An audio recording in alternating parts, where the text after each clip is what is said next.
People have been looking for this book for quite a while, so here we are. Yeah.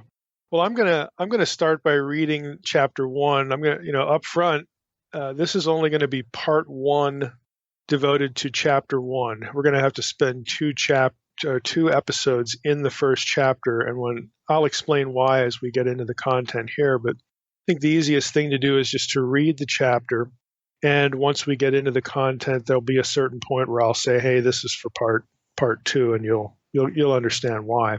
So Exodus 1, again, I'm reading from ESV. These are the names of the sons of Israel who came to Egypt with Jacob, each with his own household: Reuben, Simeon, Levi, and Judah; Issachar, Zebulun, and Benjamin; Dan and Naphtali; Gad and Asher. All the descendants of Jacob were 70 persons. Joseph was already in Egypt. Then Joseph died, and all his brothers and all that generation. But the people of Israel were fruitful and increased greatly. They multiplied and grew exceedingly strong, so that the land was filled with them. Now there arose a new king over Egypt, who did not know Joseph. And he said to his people, "Behold, the people of Israel are too many and too mighty for us. Come, let us deal shrewdly with them, lest they multiply. And if war breaks out, they join our enemies and fight against us and escape from the land." Therefore they set taskmasters over them to afflict them with heavy burdens. They built for Pharaoh store cities, Pithom and Raamses. But the more they were oppressed, the more they multiplied, and the more they spread abroad. And the Egyptians were in dread of the people of Israel, so they ruthlessly made the people of Israel work as slaves, and made their lives bitter with hard service, in mortar and brick, and in all kinds of work in the field. In all their work they ruthlessly made them work as slaves. Then the king of Egypt said to the Hebrew midwives, one of whom was named Shiphrah and the other Puah, "When you serve as midwife to the Hebrew women and see them on the birth stool, if it is a son, you shall kill him. But if it is a daughter, she shall live." But the midwives feared God and did not do as the king of Egypt commanded them, but let the male children live. So the king of Egypt called the midwives and said to them, "Why have you done this? Let the male children live." The midwives said to Pharaoh, "Because the Hebrew women are not like the Egyptian women, for they are vigorous and give birth before the midwife comes to them." So God dealt well with the midwives, and the people multiplied and grew very strong. And because the midwives feared God, he gave them families. Then Pharaoh commanded all his people, "Every son that is born to the Hebrews you shall cast into the Nile, but you shall let every daughter live." Now, in the very opening here, the Hebrew wording in the opening is of interest, believe it or not. These are the names of the sons of Israel who came to Egypt with Jacob, each with his household, and then you get the list. The reason why this is interesting is that the wording that opens the book is exactly the same as in Genesis 46.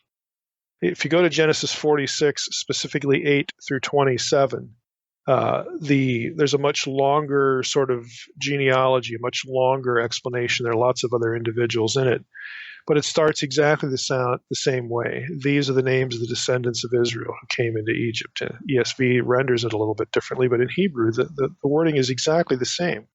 Now that effectively alerts the Hebrew reader that Exodus is a continuation of the Genesis story of Jacob and Israel. It ties the two books together in a literary sense.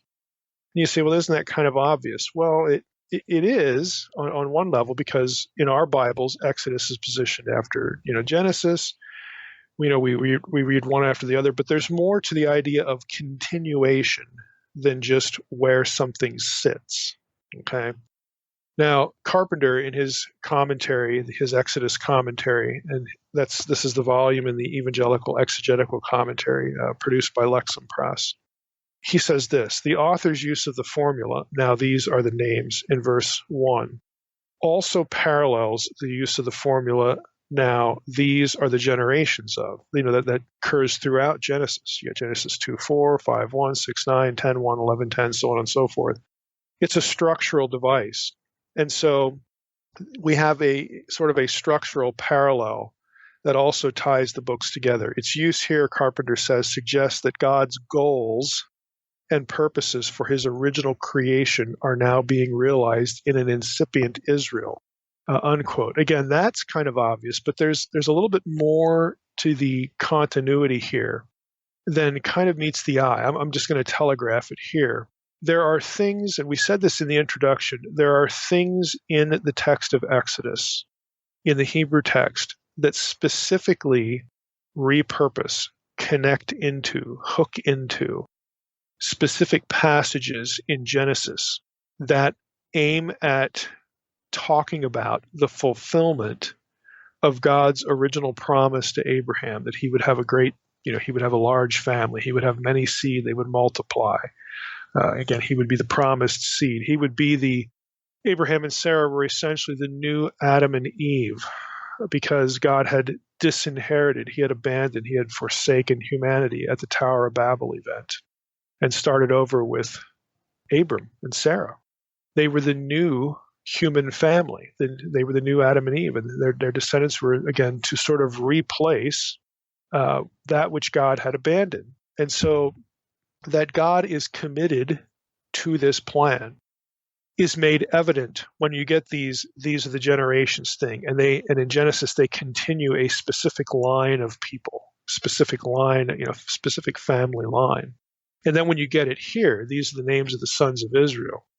The story is ongoing. God is still committed to it. And that becomes important because in this chapter of Exodus, Egypt, again, I'm telegraphing here, which is going to be cast as the new force of chaos, the new Babel, is attacking, trying to thwart God's purposes with his new family and is not succeeding. In other words, God, and again, the language in the text where it hooks into back in Genesis, we're going to see some specific hooks back into Genesis 11, the Babel story, in this chapter. It's telegraphing a theological and a historical point that no matter what the forces of chaos do, God is going to fulfill his promises. He is absolutely committed to them, despite what you see going on around you. And it's a big theme in Exodus. Again, this continuity. Now, as a sidebar to this, because our audience likes these little sidebars, sons of Israel in verse 1 refers to the original migrant group of Genesis, back in the Joseph story. However, when you get to verse 7, the same phrase, sons of Israel, refers to a much larger group. And so ESV has it translated the people of Israel. So in 1:1, these are the names of the sons of Israel. Verse 7, but the people of Israel were fruitful and increased greatly. Given the same wording in Hebrew and the connection of verse 1 back into Genesis, the subtle point is again that God has kept his promise to multiply Abram's seed. Jacob was the chosen son after Isaac. So the sons of Israel, in verse 1, are now seen to be greatly multiplied in verse 7. Verse 5, all the descendants of Jacob were 70 persons. Joseph was already in Egypt. Now that gives us the sort of obvious point is that sets, the sons of Israel in verse 1, that puts them back into the Genesis story, in the Joseph story. But there's something interesting about this as well, and I'm bringing this up because sometimes we get hung up on literalism and numbers, okay? And in this case, one is kind of more legit than the other. So Carpenter notes that the number of people who actually came to Egypt back in the day of Joseph, is actually more than 70. That means 70 is probably symbolic, again, given the use of 70 and multiples of 7 elsewhere. You say, well, that sounds arbitrary, Mike. How can you just say that it's more than 70? Because of what it says in the Hebrew text. Now, ESV, again, those who came to Egypt, these are the names of the sons of Israel who came to Egypt. All the descendants of Jacob were 70. The word descendants there in the ESV in Hebrew is yotzei, those who came out of, or out, literally out of the body, out from Jacob himself, the man. Out of the loins of Jacob is the idea. So it only refers to Jacob's direct seed. And you have to get over the sort of the pre-modern idea of where babies come from in the Semitic, the biblical, the ancient Near Eastern world. They don't know anything about a child is the combination of two sets of, the genetics. They just don't know this. That one set of chromosomes combines with the other, and we have an X number, certain number of chromosomes. They don't know any of that stuff. In the ancient world, they use the planting metaphor. The couple has sex. The man plants the seed into the woman where it grows, and then she gives birth to a child. This is why, again, I mentioned this a number of times on the podcast. This is why the Old Testament knows nothing of male infertility. It only knows female infertility. Well, I planted the seed, so there must be something wrong with you. Again, and it takes you into different, other areas of theology. But in this case, you can see it, that these 70, the descendants of Jacob, the ones who came out from Jacob, from his loins, were 70 persons. So in other words, who's not counted? Well, their wives aren't counted for one. Any other children that might have accrued maybe by adoption aren't counted. Servants aren't counted. So the actual group that migrates in Joseph's day with the 70 that came from the loins of Jacob, it's actually a bigger group than 70. Again, we don't often think about that, but what that means is that 70 doesn't really have a literal correspondence to the caravan, to the number of people who came down. It's actually a subset. 70 is actually a subset. And again, this is just how it's perceived. The ones that count in the count are the ones that actually proceeded from the loins of Jacob, again, in the way they express, birth. So it sort of opens the door to thinking differently about 70 and about numbers and about literalism when we read our Bible. Again, in this case, we get clues from the text that we're actually not talking our talk here, how we need to think about Israel in Egypt, or even on that trip in Joseph's day, that there's really not this strict correspondence, again, to the number. It's actually a subset number of the greater aggregate. And 70, of course, is used in various different ways. We're going to see it. We're going to see multiples. In the book of Exodus, we've seen them. In other books. When we did the whole temple thing with Ezekiel's temple, we did 2 episodes on that. I mean, the numbers there are pretty obviously symbolic, but this is, it's not always the case in Scripture, but it is often the case that the numbers mean something different than what you'd think they would mean. Again, just thinking of this one-to-one, literalism, this correspondence idea. Now, that might matter. Here's some telegraphing. That might matter when we start to think about the date of the Exodus.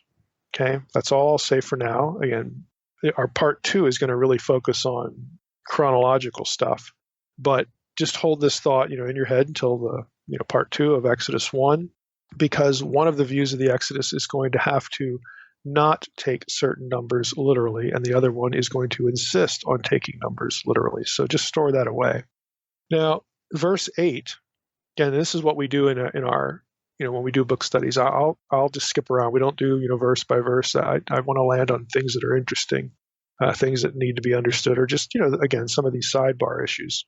Now there arose a new king over Egypt who did not know Joseph. It's very easy to be reading in the book of Genesis. And Genesis 37 through 50 is all about Joseph. Okay. And then you get to Genesis 50 and Joseph dies and he's embalmed and so on and so forth. And then you flip the page and you read this in Exodus. There arose a king over Egypt who didn't know Joseph. It's very easy to think that the king referred to here was the king immediately after the king, the Pharaoh that Joseph worked under. That is not the case. It can't be. Because by the time we get to verse 8, Israel has expanded exponentially. And we know from other passages in the Old Testament, like Genesis 15, that Israel was going to be captive for at least 400 years. I mean, depending on how you measure when the start began, Paul has a reference to 430 years. And when we get into the chronology of that, we could, maybe we'll rabbit trail on that sidebar. We'll just wait and see. But what you have here is you have a long stretch of time between Joseph and between the events of Exodus 1. So if we could know, and we really can't, and we'll get into that a little bit today and a lot in part 2, who the Pharaoh was that Joseph served under. Even the era in Egyptian history where Joseph would be placed is hotly debated. We can't assume that the Pharaoh of the bondage is the next guy. Okay, and if we knew the Pharaoh of the bondage, we can't extrapolate backward to the time of Joseph, because we don't, we can't just say it's the preceding guy. We've got these round numbers, 400 or 430, again going with Paul, as to the space of time between Joseph's rise, the entry, really the entry of the family, leaving Canaan and going into Egypt, and then this chapter here in Exodus 1. Carpenter writes here, this Pharaoh, again, this king, there arose a new king over Egypt who did not know Joseph. This Pharaoh was not acquainted with the previous history of Joseph and Israel in Egypt, or at least he didn't choose to acknowledge Israel and her past relationships with Egypt. More importantly, Carpenter says, he lacked a knowledge of or refused to grant any significance to the close friendships that Joseph and Israel had cultivated with past pharaohs, plural, and Egyptians. The writer does not give the king's name, nor are the pharaoh's names given in Genesis. So we don't know who this person was. We don't get any help by appealing back to the Genesis story. We don't know who that guy was either. But for the sake of our discussion now, there's a long period of time between Joseph and the circumstances of Exodus 1. So it's not just the next guy that all of a sudden didn't like Joseph. No, there hundreds of years have gone past. And this guy, as Carpenter says, either doesn't know anything about Joseph or really doesn't care. Now that brings us, I want to skip down to verses 11 through 14. I'm going to read them again. Therefore, again, the growth of the people of Israel has alarmed the Pharaoh, whoever he is. Therefore they set taskmasters over them to afflict them with heavy burdens. They built for Pharaoh store cities, Pithom and Raamses. But the more they were oppressed, the more they multiplied, and the more they spread abroad. And the Egyptians were in dread of the people of Israel. So they ruthlessly made the people of Israel work as slaves. They made their lives bitter with hard service in mortar and brick, and in all kinds of work in the field. In all their work, they ruthlessly made them work as slaves. Now, I'm going to focus in on certain parts of this. I'm going to, for the most part, skip the matter of the names Pithom and Ramses. We're going to spend, believe it or not, an entire episode in part 2 on, do those two names help us situate chronologically the time of the bondage, and thus the time of the Exodus, and thus the time of Joseph. It is, as I said in the introduction, a quagmire. It literally needs, and it's hard to cram it into one episode, it literally needs its own episode, because there's so much data that is either mutually contradictory or works in a variety of views of the chronology and the dating of these events, or is sort of just ambiguous. There's just a lot that goes into it. So that's what our part 2 is going to be based on. But for now, I want to just ask you a question. You think about what I just read. What parts of verses 11 through 14 sound familiar? Like they might be drawn from the Babel story. The more they were oppressed, the more they multiplied, and the more they spread abroad. Okay, that's verse 12. Spread abroad. Okay, that term is used in Genesis 28:14, the same Hebrew lemma, where it says, your offspring shall be like the dust of the earth, and you shall spread abroad to the west and the east, the north and the south, and in you and your offspring all the families of the earth will be blessed. It's a direct reference to the promise, given to Abraham and Sarah about their seed. They're the new Adam and Eve. They are the chosen ones after the Babel event. You get other Hebrew lemmas that mean spread out, dispersed, spread abroad in Genesis 11, specifically Genesis 11:4 and verses 8 and 9. Reading from the Babel story, come, let us build ourselves a city and a tower with its top in the heavens, and let us make a name for ourselves, lest we be dispersed, lest we be spread out over the face of the whole earth. Well, here, we're talking about just Egypt, and and that the people, Abraham's seed, are spreading out. And the whole point is that God's original promise, God's original desire, that his people spread out, everywhere, do as he commanded, that is in operation. We talked a few episodes ago, about how the blessing of Jacob to Joseph actually contains reference to the Gentiles, the seed of Ephraim. Okay, if you remember that, if you didn't listen to that episode, you should go back and listen to that. It's in the Day of the Lord episode. Again, all of the seed thoughts, pardon the pun, are in Abram's seed about the people of God, Jew and Gentile, fulfilling God's original wish after the flood at Babel, and way back in Genesis 1, be fruitful and multiply. Spread out over all the earth, because you're going to have to subdue it and bring it into dominion. Okay, all of these things are textual and conceptual clues that are linked together about what God is doing despite the opposition of Egypt, who's going to be portrayed as the new Babel. Mortar and brick, okay, that show up here in Exodus 1, verse 14. They made their lives bitter with hard service in mortar and brick. The only place where those two lemmas show up with the spreading abroad idea, again, other lemmas, there are only two places in the Bible where that combination occurs: Exodus 1 and Genesis 11.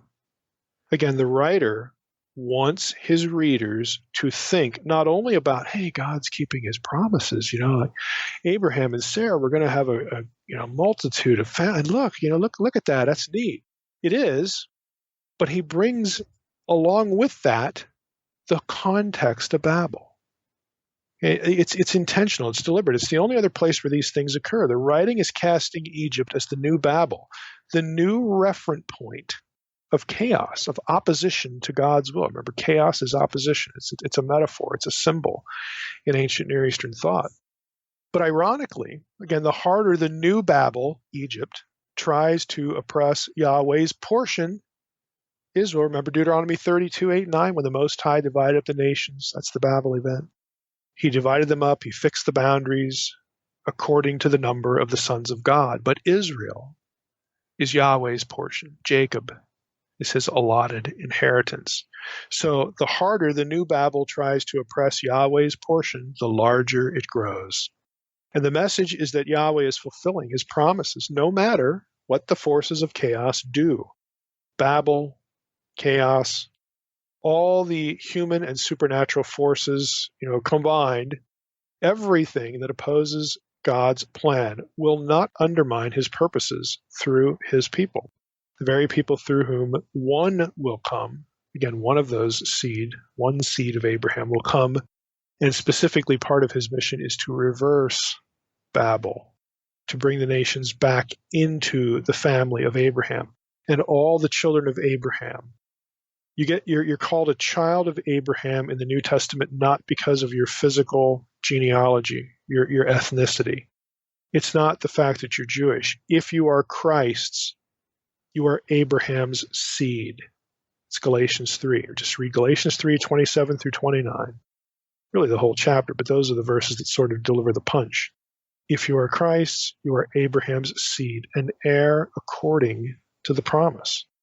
And it's Christ who reverses, the singular seed of Abraham that reverses all of this. So what the writer is doing in Exodus is he wants the reader to think about, God is raising up a seed, the seed of Abraham, and that's wonderful. But he's also bringing Deuteronomy 32 worldview context along with it. He's bringing Babel along with it.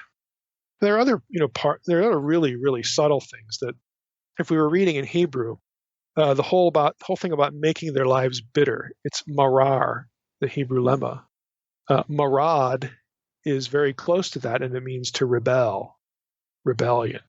You get that show up in the account of Nimrod, again, who is cast as the king of Babel in the Old Testament. You get these little sort of exegetical linguistic little tidbits, these possibilities of what might be going on here. Again, there are other ones. I don't want to rabbit trail too much on this, but there are things that connect the two. One more.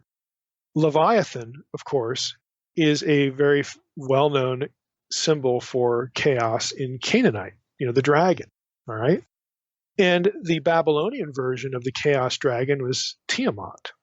And everybody in the ancient world knows this stuff. Yeah, if we were Canaanites, we'd talk about Lotan, Litanu, again, and Baal is the one who defeats Litanu and brings order to everything and becomes king of the gods, wonderful Baal, all this stuff. If you were a Babylonian, you would say, well, the great chaos monster, Tiamat, our equivalent of Leviathan, that's who Marduk defeats, and Marduk does the same thing, brings order, into the world, and blah, blah, blah, blah, blah. Well, guess who else gets called Leviathan in the Old Testament? Egypt. It's not a coincidence. Again, Egypt, not in Exodus, it's in the prophets, but Egypt, again, not only here in Exodus 1, but elsewhere, is tarred and feathered, as it were, with the same chaos symbology. And these things are not accidental. The writers, whether it's the writer of Exodus or one of the prophets, wants his readers in those cases to think about Egypt as a chaos force. And we get plenty of that right here. Now, to continue on we need to talk about the nature of the servitude here. The whole issue of the slavery in Egypt, verse 11, the first part of it, therefore they set taskmasters over them to afflict them with heavy burdens. They built for Pharaoh store cities. And then later in the passage, they made their lives bitter with hard service in brick and mortar, or in mortar and brick, and in all kinds of work in the field. In all their work, they ruthlessly made them work as slaves. Now, Durham, again, has a note here about the store cities that may or may not give us any help, let's put it that way, give us any help with the chronology. But there's also an issue of is this portrayal historically accurate? So there's a couple points to sort of, cover with respect to the nature of the slavery. Without getting deep into the chronology, which we're going to do next time, I'll just read what Durham says here, and then we'll use that as a springboard to get into some of the other points of controversy. Durham writes, the specific territory the king has in mind, again with these storehouse cities, is indicated not only by the accounts of Genesis and Israel's settlement in Goshen. That's Genesis 47. You have the district of Ramses, but especially by the designation of the supply cities as Pithom and Ramses in the Masoretic text, to which the Septuagint, interestingly enough, adds On, which is Heliopolis. These cities were all in the Delta region, and all were associated with the vigorous building and rebuilding projects of the 19th dynasty. And end of quote. Now, the reason that that's a little bit interesting is Joseph, who's the woman he's given to marry, he's given a priestess, Asenath, the priestess or the daughter of the high priest of On, Heliopolis.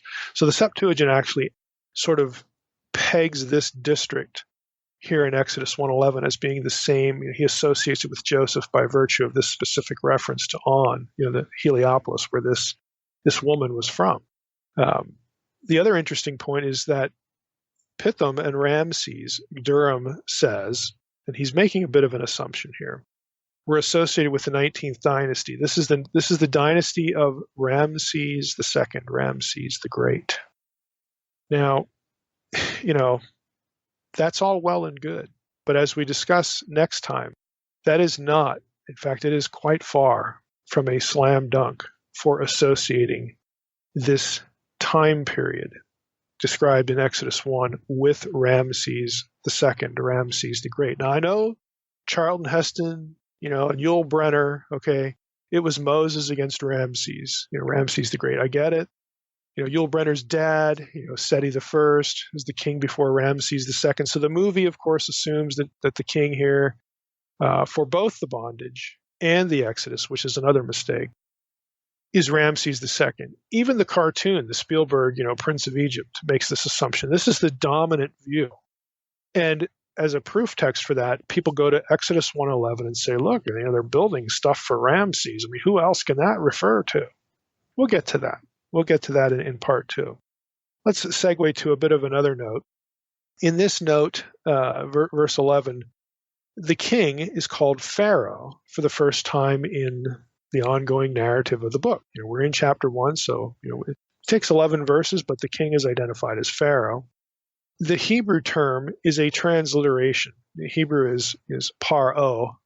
That is a transliteration of the Egyptian word per-aa, which referred originally to the royal palace and the king's court, but came by the time of Akhenaten to be used also as a respectful royal title for one individual.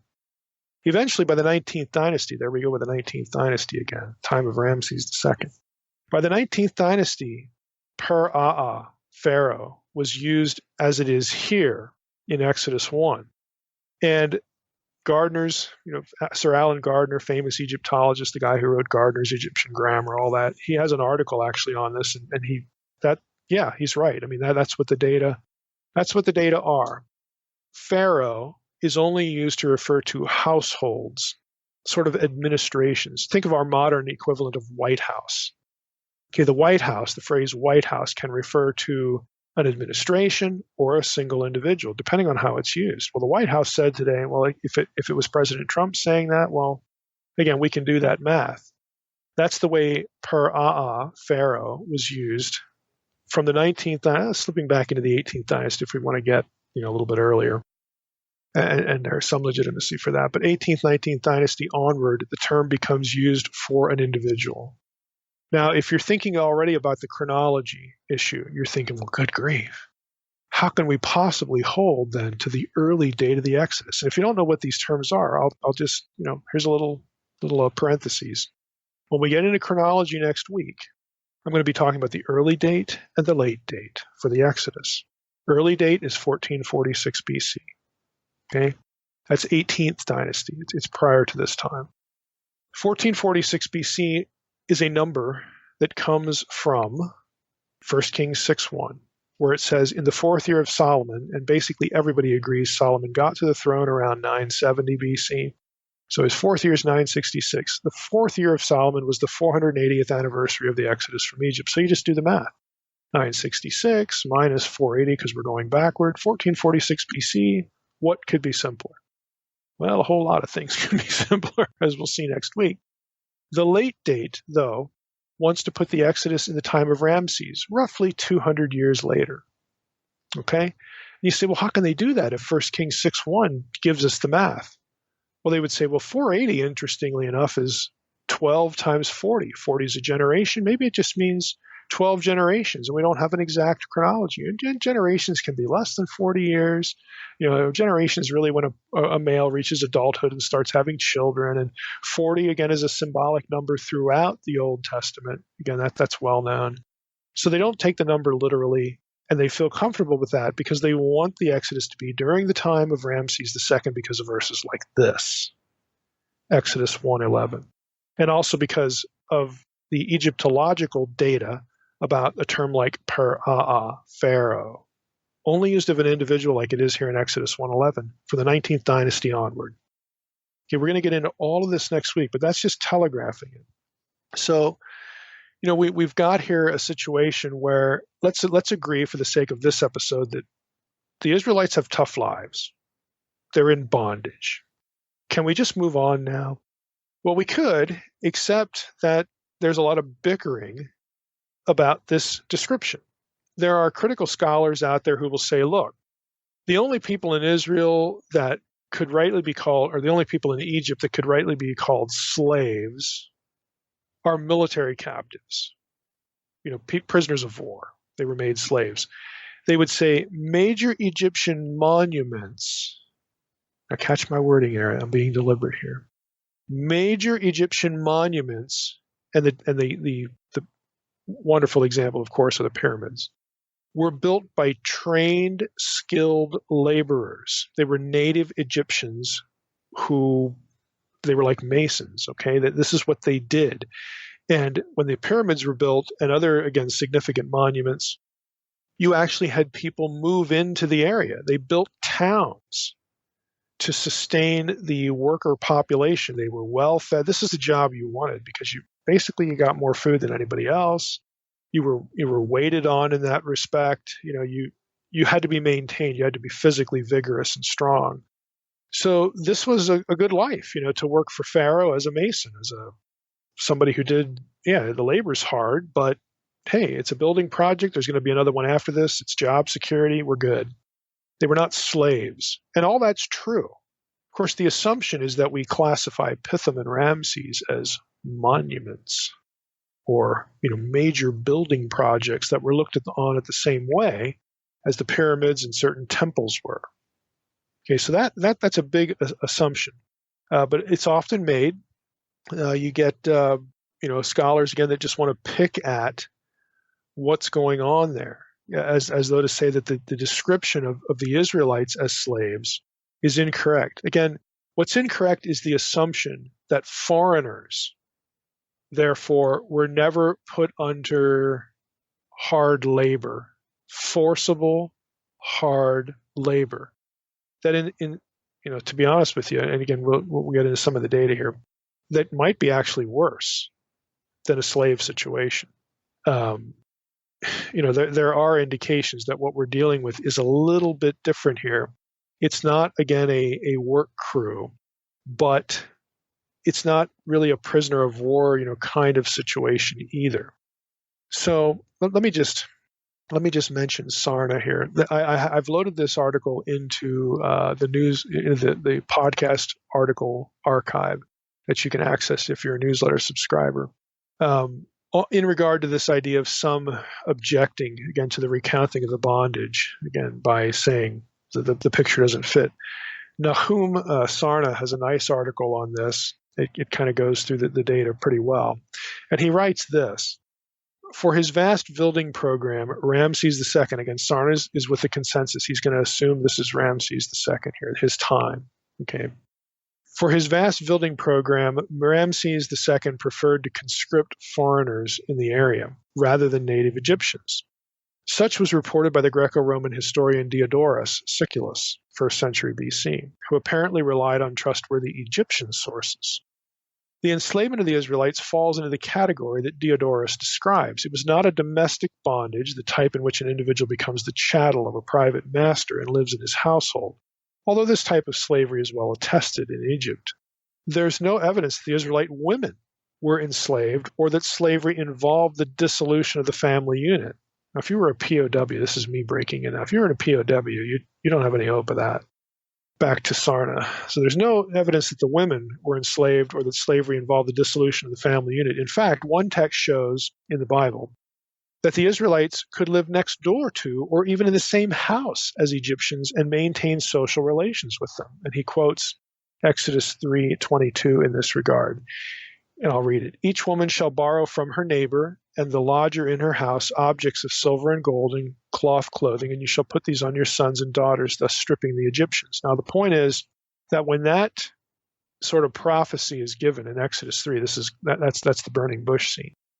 There's a reference made to Israelite women being neighbors to Egyptians. That isn't the normal, that's not your POW slave lifestyle there. It's just not the same thing. Back to Sarna. What we are dealing with is state slavery, the organized imposition of forced labor upon the male population for long and indefinite terms of service under degrading and brutal conditions. The men so conscripted received no rewards for their labors. They enjoyed no civil rights, and their lot was generally much worse than that of a household slave. So what Sarna is basically pointing out, again, you can read the whole article, there were different kinds of slaves in Egypt. It's not just, again, POWs. So when you see these kinds of arguments, made to sort of delegitimize the description of Exodus 1, they just don't hold up, under the data. So the description of the bondage is not, something that is non-historical. Okay. Let's talk a little bit about another issue here. The dramatic growth, again, of the population. Again, we mentioned this a little bit, about how 70, the earlier reference to the 70 was a subset. Now you've got the people of Israel expanding dramatically throughout Egypt. There's an issue here if we just ask the question, well, is there anything like in Egyptian history, Egyptian texts, where we have large numbers of Semites, Semitic people living in Egypt? And specifically, the area of Goshen, which is the eastern delta, northeastern delta region. I guess eastern is probably a better way to describe it. Is there anything like that? And yes, there is. So we have a dramatic growth of a Semitic population in Goshen, in the delta area, and that has led most scholars to identify the Hyksos period, that's Hyksos, the Hyksos period, as the backdrop period to the bondage. Now, let me just unpack that a little bit. Hyksos is actually a Greek term, and it's the Greek version of an Egyptian phrase, hekau kasut, which means rulers of or from foreign lands. Now, the Hyksos period, there was a period in Egyptian history where you had a numerically significant concentration of Semitic people living in the Delta region in Egypt. That period is known as the Second Intermediate Period. It's the 16th to the 18th dynasties in Egypt. The Hyksos, in other words, it's before Ramses, okay? So try to get this mental picture in your head. If you think the Pharaoh of Exodus 1, and the Exodus story is Ramses. Well, preceding him, there was this period when you had lots of Semites living in Goshen, living in the Delta region. And they were hated by the native Egyptians. They were foreign rulers. That's rulers from foreign lands. You actually had Hyksos pharaohs, okay, in two of these dynasties. They actually got to that position where Egypt was breaking down. If you look at Egyptian history, you have like kingdoms: Old Kingdom, Middle Kingdom, New Kingdom, and in between each of those, you have these intermediate periods. That's what scholars refer to them as. If it's an intermediate period, it's a time of chaos in Egypt. There's no one pharaoh. There's no central authority. You might have 5 or 6 pharaohs, okay? You got a bunch of guys running around saying, we're the pharaoh, and they're not asking for votes either. They're trying to take over turf, or they're content to just control districts of Egypt. Egypt is fragmented in the intermediate periods, and it takes a strong hand, a strong force to reunite the entire country and usher in a new rule. So that's why you get the Old Kingdom, that's the Pyramid Age, then things break down. You got a first intermediate period. Then you have the Middle Kingdom where things are consolidated again. And that breaks down eventually, and you got the second intermediate period. That's the Hyksos period. Then after that, you've got the New Kingdom. And this is dynasty 18, 19, 20. This is when, somewhere in there, the biblical events of the bondage and the Exodus, are occurring or thought to occur. So if we look at the Hyksos period, again, the consensus view among Egyptologists and biblical scholars is that the period of the bondage is at the very end. It actually is sort of an after effect of the Hyksos period. So for a few hundred years earlier than this, what happens in Egyptian history, according to Egyptian records, is the Hyksos are finally dealt with. Egypt is consolidated, and the Hyksos are literally driven out of the country. They go into the Negev, into Canaan, and all this kind. They are literally driven out. They're not chased like in the Exodus story. They are driven out because they're hated, and any that were left in Egypt they enslaved because they hated them. So the consensus view is that the period of the bondage follows the Hyksos period. It's part of a reaction against the hated Hyksos Semites, and so they tend to put, again, the consensus view tends to put Joseph somewhere in this Hyksos period because Joseph was a Semite. He had to have lived during the second intermediate period, the time of the Hyksos. Now, if you accept all that, you cannot hold to the early date of the Exodus because you have to have Joseph in Egypt before the Exodus. If the Exodus is in 1446 BC, that means Joseph is around earlier, and that ain't anywhere near the Hyksos period. If you think Joseph belongs in the Hyksos period, then you have to hold the late date, the non-literal number. Time of Ramses, 1250 or so, the Exodus. You have to reject the early date, which is based on the math given, the literalized math given in 1 Kings 6:1. Okay?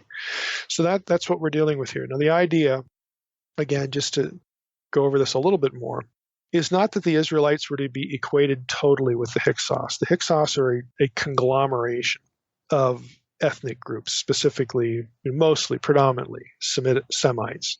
They infiltrated into the land over a long period of time. This is Sarna's article. I'll quote a little bit from it. They were a conglomeration of ethnic groups. They infiltrated the land over a long period of time in ever-increasing numbers. They come from Canaan, somewhere up there. They were fully in control of the eastern delta of the Nile. They established a capital at Avaris. The Hyksos constitute the 15th and 16th dynasties, again, two of the dynasties in this period. They adapted the style and bureaucratic institutions of the traditional pharaohs. They wanted to be like the pharaohs. Gradually, the Semites replaced Egyptians in high administrative offices. And so Sarna believes that Joseph belongs in this period. Now, again, that makes good sense with a late date. It's impossible for the early date. The whole notion of Per-Aa, Egyptian, for Pharaoh, only being a new kingdom, 19th dynasty, maybe the 18th dynasty a little bit, but onward. In other words, after the Hyksos period. That goes with the late date too. Again, things are looking good for the late date here, which is why we need to spend a whole week, a whole episode, on the current chronological issues, because the late date has problems.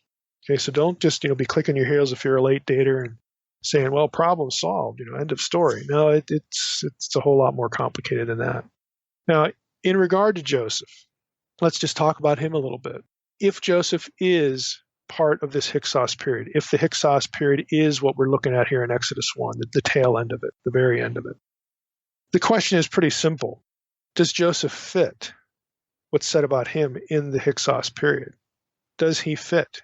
Or, for the early date, would he fit in the period prior to the Hyksos period, prior to the second intermediate period? That would be the Middle Kingdom. Does Joseph fit there better? Which era does Joseph fit in, and which does he fit better? Those are two related but different questions. The short answer is you can make him fit in either.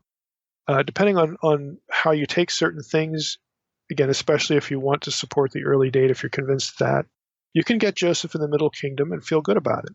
You really can. Questions like, does it make sense, to have a Semite rise to the height of power like Joseph did in a period other than the Hyksos period? Again, this is kind of how the debates go. So just to say a little bit about this, some of the elements of the Joseph story seem to fit the Hyksos context, second intermediate period, pretty well. There's a large Semitic presence there, including a power base, obviously, but there are some pretty serious disconnections. The biblical text, for instance, nowhere states that Joseph was one among many Semites in rulership. See, if you're dealing with the Hyksos context, basically everybody in the administration is a Semite. Okay, is that really the picture that emerges from the Joseph story? Well, not so much. Another one, Joseph, when he meets Pharaoh, he has to shave and put clean clothing on. Well, why shave if Pharaoh was a Semite or used to Semites? There are lots of Semites running around here. They grow beards. Seems to be a native Egyptian context. Now, you could argue, on the flip side, well, the Hyksos wanted to be like the pharaohs, so they just kept the rules. Yeah, you can argue that. But it's an oddity. It can go either way. Another example, Joseph is given a daughter to marry of the priest of On, Heliopolis. On, Heliopolis, you can probably tell from the name of the city, the Greek version of it was a city dedicated to a sun deity. However, the Hyksos didn't worship the sun. They didn't worship a solar deity. They worshiped Set. Again, if Joseph is given the daughter of the priest of Heliopolis, the solar deity, that doesn't sound like Hyksos period. That sounds like a native Egyptian, some other period, because it's a solar deity. Another one, archaeological work has produced evidence of high-ranking Semites in Egypt earlier than the Hyksos period. Now, David Roll, we'll come back to Roll again, especially next week. He's the patterns of evidence guy that they build a lot of that video off of, his work. Roll uses this evidence. It's in particular a statue, but a statue without a face. It's been defaced. There is evidence of Semites that were high-ranking in the Delta area. Politically, they were rich. They had beautiful houses. It's pretty obvious that they were high servants. Pharaoh. there's a statue with a mushroom-type hairstyle that's of particular interest here. That's a hairstyle that's used of Asiatics. That's the Egyptian term for Semites, and other foreigners. There's a particular statue with this mushroom hairstyle, and you can see that hairstyle in other Egyptian art in a 12th dynasty palace. That's Middle Kingdom. Now, it suggests that the palace in which this was found belonged to a Semite. Why else would you make a statue of a Semitic guy? Must have been his palace. So Roll believes that the defaced statue is a statue of Joseph. Now that says too much. Basically, you just can't prove that. But at the very least, it shows a high-ranking Semite in Egypt, in the Delta, before the Hyksos. What about Joseph's titles? Okay, do they jive with the Middle Kingdom, or must they be Hyksos? Well, there's plenty of evidence archaeologically and textually for Semites in the Middle Kingdom generally before the Hyksos. You have the Beni Hassan mural. Joseph is called the overseer of the house under Potiphar. The Egyptian term, that's evidently, again, a Hebrew translation or transliteration. Translation in this case of Cheri Per, which means literally he who is over the house. Again, this terminology does show up in Middle Kingdom Egyptian texts. Jim Hoffmeyer from Wheaton, he's an evangelical tradition. He's an Egyptologist. He was trained in Toronto. He cites the Brooklyn Papyrus here, which is dated late. It's very late, 660 to 330 BC. But everyone in Egyptology puts that in the Middle Kingdom because of not only its content, but its writing style. It matches the writing style of Middle Kingdom documents. Genesis 41 has Pharaoh declaring to Joseph, only as regards the throne will you be greater, or will I be greater than you. So Hoffmeyer notes that many take this to mean Joseph was elevated to the position of vizier, the highest ranking official in the realm. Most would argue that Joseph's duties, however, don't match the vizier's. There are famous studies on this. Hoffmeyer references them, studies by Ward and Van der Born. But Hoffmeyer points out that their research focuses on material from the New Kingdom, not on the Middle Kingdom. Middle Kingdom viziership is not as well known. There just isn't as much data. So Hoffmeyer says that this office for Joseph, the vizier office, can't be ruled out. He also points out that foreigners did hold lofty positions, including the viziership. There are Semites that actually were elevated to the level of vizier. There's one, in the New Kingdom, Seti I. He named a Syrian the, quote, great chancellor of the entire land. Again, the guy was a Semite. He's a Syrian. He's not a native Egyptian. He's from Syria. He's the great chancellor of the entire land. Isn't it interesting that Seti I, which, of course, the movie has as the father of Ramses II. But you can't have Joseph and Moses butt up against each other chronologically. So don't make too much hay out of that because it just doesn't work. But anyway, I thought I'd mention it. Another example would be under Hatshepsut. This is the famous woman pharaoh.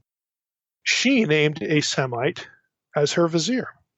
You can read Hoffmeyer. His book, Israel in Egypt, is just chock full of data like this. I mean, you can read his take on this. He has other examples as well. Another instance we could cite, Genesis 45:8.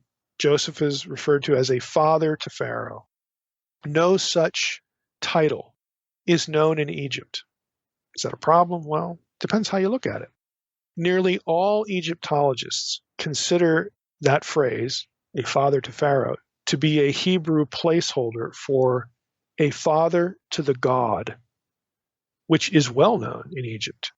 You say, well, how does that work? Well, it would refer to a chief advisor to Pharaoh who is, in Egyptian thinking, a god. The biblical writer apparently thought that the actual Egyptian phrase was either offensive or maybe confusing to his own readers. So instead of calling Joseph, you're going to be a father to the god, like to an Israelite, that's not going to make any sense, or it might be offensive. And so they change it, a father to Pharaoh. Pharaoh's a god. So one works just as well as the other. Now, Wenham notes this. In other passages, this is in the Hebrew Bible, priests and prophets are spoken of as father to somebody else, even though they're not literal fathers. It's because, like real fathers, they instructed their quote-unquote sons, their people.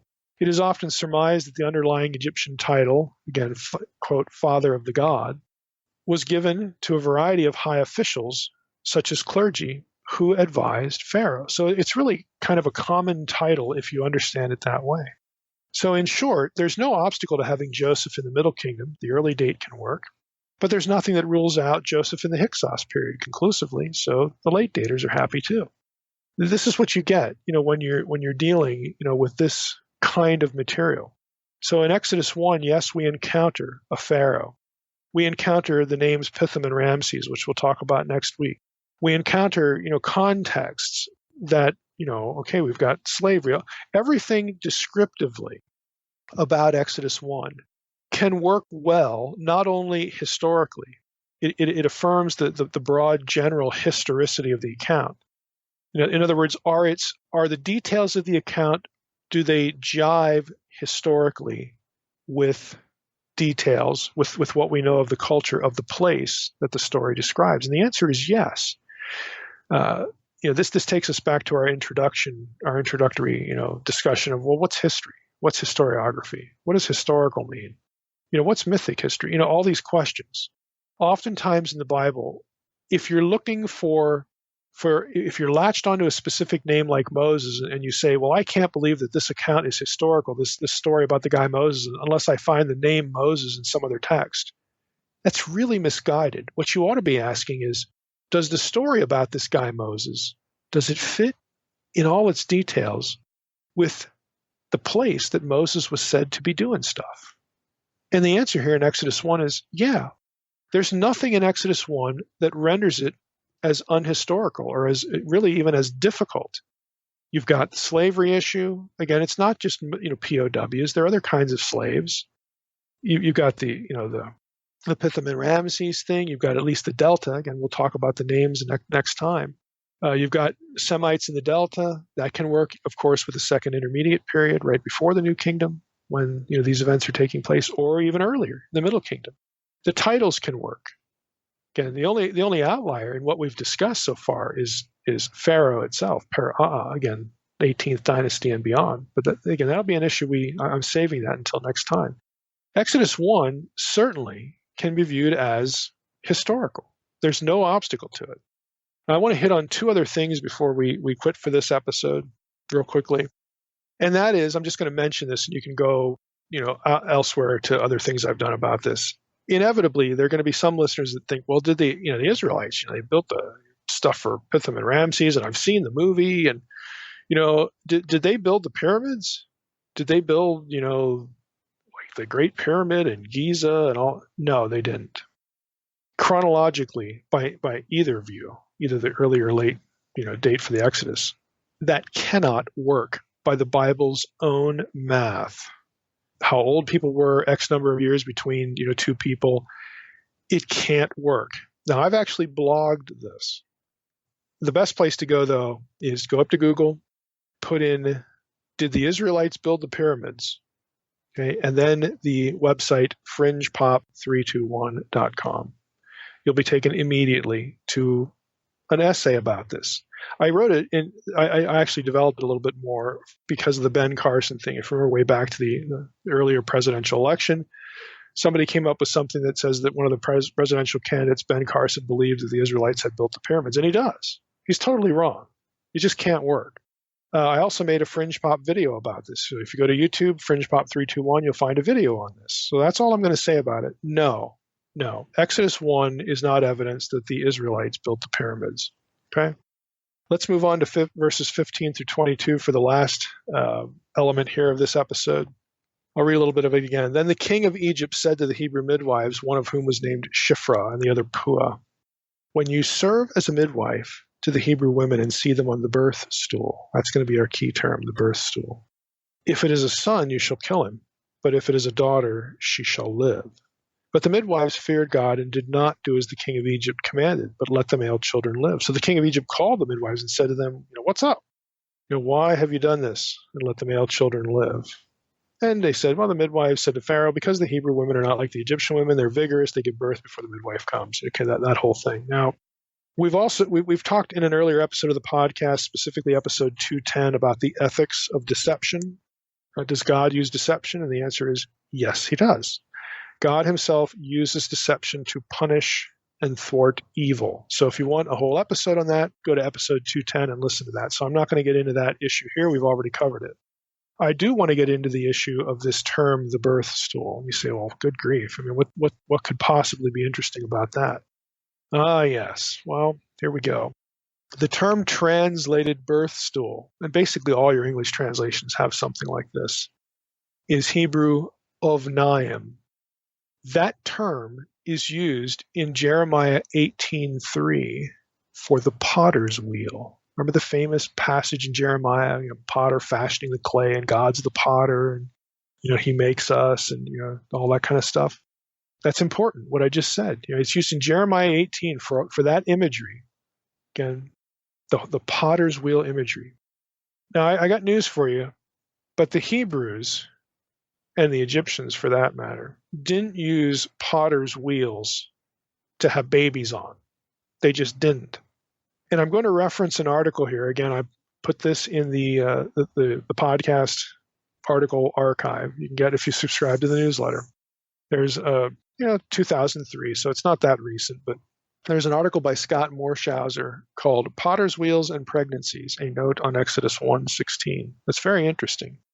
Literally in the Hebrew text, if we were looking at this in Hebrew and translating just the words that are there, it would not read the way it does in ESV or other translations. It would say, when you serve as a midwife to the Hebrew women and see the birth stool, you say, well, that doesn't make any sense. Why would I, as a midwife, go to an Israelite house and just look at the birth stool? Of course, it doesn't make any sense. And so translators insert them into the translation, so it does make sense. And you see them, i.e. the Israelite women, on the birth stool. That isn't actually what the text says. So you have a grammatical problem. You see them, you see the birth stool. You see the ovnaim. And then this whole use of the same term, it's an unusual term. It doesn't occur much, but it does occur in Jeremiah 18:3 for a potter's wheel. What are we looking at here? There's another oddity. The midwives make up an excuse. Well, the Hebrew women are delivered, before the midwife gets there. Now, the oddity is, given that this Pharaoh in Exodus 1 has been portrayed as pretty ruthless and heartless, why would that answer be satisfactory at all? He doesn't retaliate against them. Why not? It just doesn't make sense. The whole way we understand this doesn't quite make sense. So Morshauser writes this: why would either a premature or unattended birth annul the main thrust of the royal command? If one accepts the usual interpretation of verse 16, the excuse offered by Shifra and Puah would not have solved their dilemma. The absence of a midwife would hardly have freed the women from their duty to their sovereign. You kill the boy. Back to Morshauser. They still would have the information necessary to carry out their task. They sure would. However, the next stage in this process, wherein the ruler ratchets up the pressure and demands that his subjects, not just the women, the midwives, but his subjects, drown the Hebrew infants, makes it probable that the midwives' mission had been formulated in a different fashion. Apparently, their order had been to eliminate the males prior to their birth, but once delivered, they were to be permitted to survive. That, again, I'll stop the quote there, and that explains why Pharaoh has to just tell the populace then, well, you got to get rid of the boys. Now, what Morshauser suggests, he suggested the phrase "upon the ovnaim," okay, or you see the ovnaim, you see that whole thing. He believes, and this is going to sound a little bizarre, but it actually makes some interesting sense. He believes that is the Hebrew equivalent of an Egyptian idiom based on a particular, very particular religious metaphor. Think of the potter's wheel here. Okay, Morshausen writes this: the potter's wheel is regularly linked to pregnancy in ancient Egyptian religious literature and art, not for the literal women, but in a different way. He writes, the implement, and this potter's wheel, was associated with the creator god Khnum, a ram-headed deity who was depicted as an artisan. In mythopoetic text, Khnum could mold and shape each human being at conception, quote, upon his wheel, unquote, with the potential child being granted the physical and psychological traits that would define it as an individual, obviously including characteristics of gender. During this time of fashioning, the developing infant was said to be, quote, upon the potter's wheel, unquote, from which it would hopefully be delivered hale and healthy. What is significant is that the metaphor refers to a gestating fetus prior to parturition. We suggest, Morshausen writes, that the Hebrew is an adaptation of the idiom and refers to a child still forming in the womb that has not yet come to full term. And so the point would be, when you look, at the child, again, just quoting Morshausen again, when you look or determine upon the potter's wheel, okay, and what he's saying is the Pharaoh is telling them, now look, you go visit the house, and you're doing a prenatal exam. What's inside the womb there is upon the wheel, the potter's wheel of Khnum. Khnum is forming, what's inside there. Again, he's a pharaoh. He's an Egyptian. This is Egyptian religion. Okay, when you undertake this prenatal examination, if it is a son, then terminate it. Terminate him. If it is a daughter, she shall live. Such a procedure would have been within the scope of ancient Egyptian knowledge and practice. Medical texts contain prognostic recipes for determining the sex of an unborn child, as well as prescriptions for ending a pregnancy through droughts and potions. In other words, abortion. The Egyptians had abortifacients. They had a means to determine the gender of a fetus, still, in utero. And so that Morshausen, theorizes, and I think it makes good sense, especially with the Egyptian metaphor about the Khnum forming the contents of the womb on the potter's wheel, and ovnaim in the actual text in Exodus 1 is the word for potter's wheel. So what's going on here is that Pharaoh basically says, go into the house, give him the prenatal exam, determine the gender. If it's a boy, you kill him. But what Shifra and Puah say is, look, we went to the house, but they'd already had the kid. And then Pharaoh says, okay. But then he ratchets it up later. It's his plan isn't working. Again, the forces of chaos are not able, to accomplish their purposes here. The seed of Abraham is still growing. And then he gets desperate. He says, look, I'm just going to command. General edict commanded all his people. Verse 22, Pharaoh commanded all his people, not just the midwives. Every son that is born to the Hebrews you shall cast into the Nile, but you shall let every daughter live. He just gets desperate because they're giving birth before the prenatal exam. Now, I think it's kind of interesting. You could do a number of things with this in regard to the whole abortion issue, because that's really what's in play here. Again, it's not a live birth. That isn't the issue until after the fact. Again, it's a point that I think that basically every English translation misses. Well, we might as well just jump right in. Again, this is part 2 of Exodus 1. And basically, textually, our entire focus is going to be Exodus 1:11. I will read that in a moment because I do want to back up just a tad to verse 8. We mentioned this, and I'm going to read something that I read in the first part to sort of set it up. But we're going to, Exodus 1:11 is it. There's just a lot that's going on there. So in verse 8 of Exodus chapter 1, we read, now there arose a new king over Egypt who did not know Joseph. He's not identified here. He's not called Pharaoh until verse 11. Carpenter, this is the quotation I read last time, writes, this Pharaoh was not acquainted with the previous history of Joseph and Israel and Egypt, or at least he did not choose to acknowledge Israel in her past relationships to Egypt. But more importantly, he lacked a knowledge of or refused to grant any significance to the close friendships that Joseph and Israel had cultivated with past pharaohs and Egyptians. The writer does not give the king's name, nor are the pharaoh's names given in Genesis, back in that material that related to Joseph.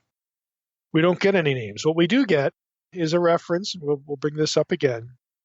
We get a reference to the district of Ramses in Genesis. But we don't have a pharaoh in Genesis referred to directly as Ramses. And I'm saying Ramses that way for a particular reason. We'll get to that as well. And it's the same situation here in Exodus 1. We've got a building or a storehouse city a city referred to as Ramses, but not a person directly. Now, having said all that, we have a pharaoh in view in verse 11. Again, here's sort of our launching pad, and we're basically tethered to this for the whole episode. We read, therefore the Egyptians, again, the king and his people, his administration, they were freaked out by the numerical growth of the Israelites. Therefore they set taskmasters over them to afflict them with heavy burdens. They built, the people who were enslaved, built for Pharaoh store cities, Pithom and Ramses.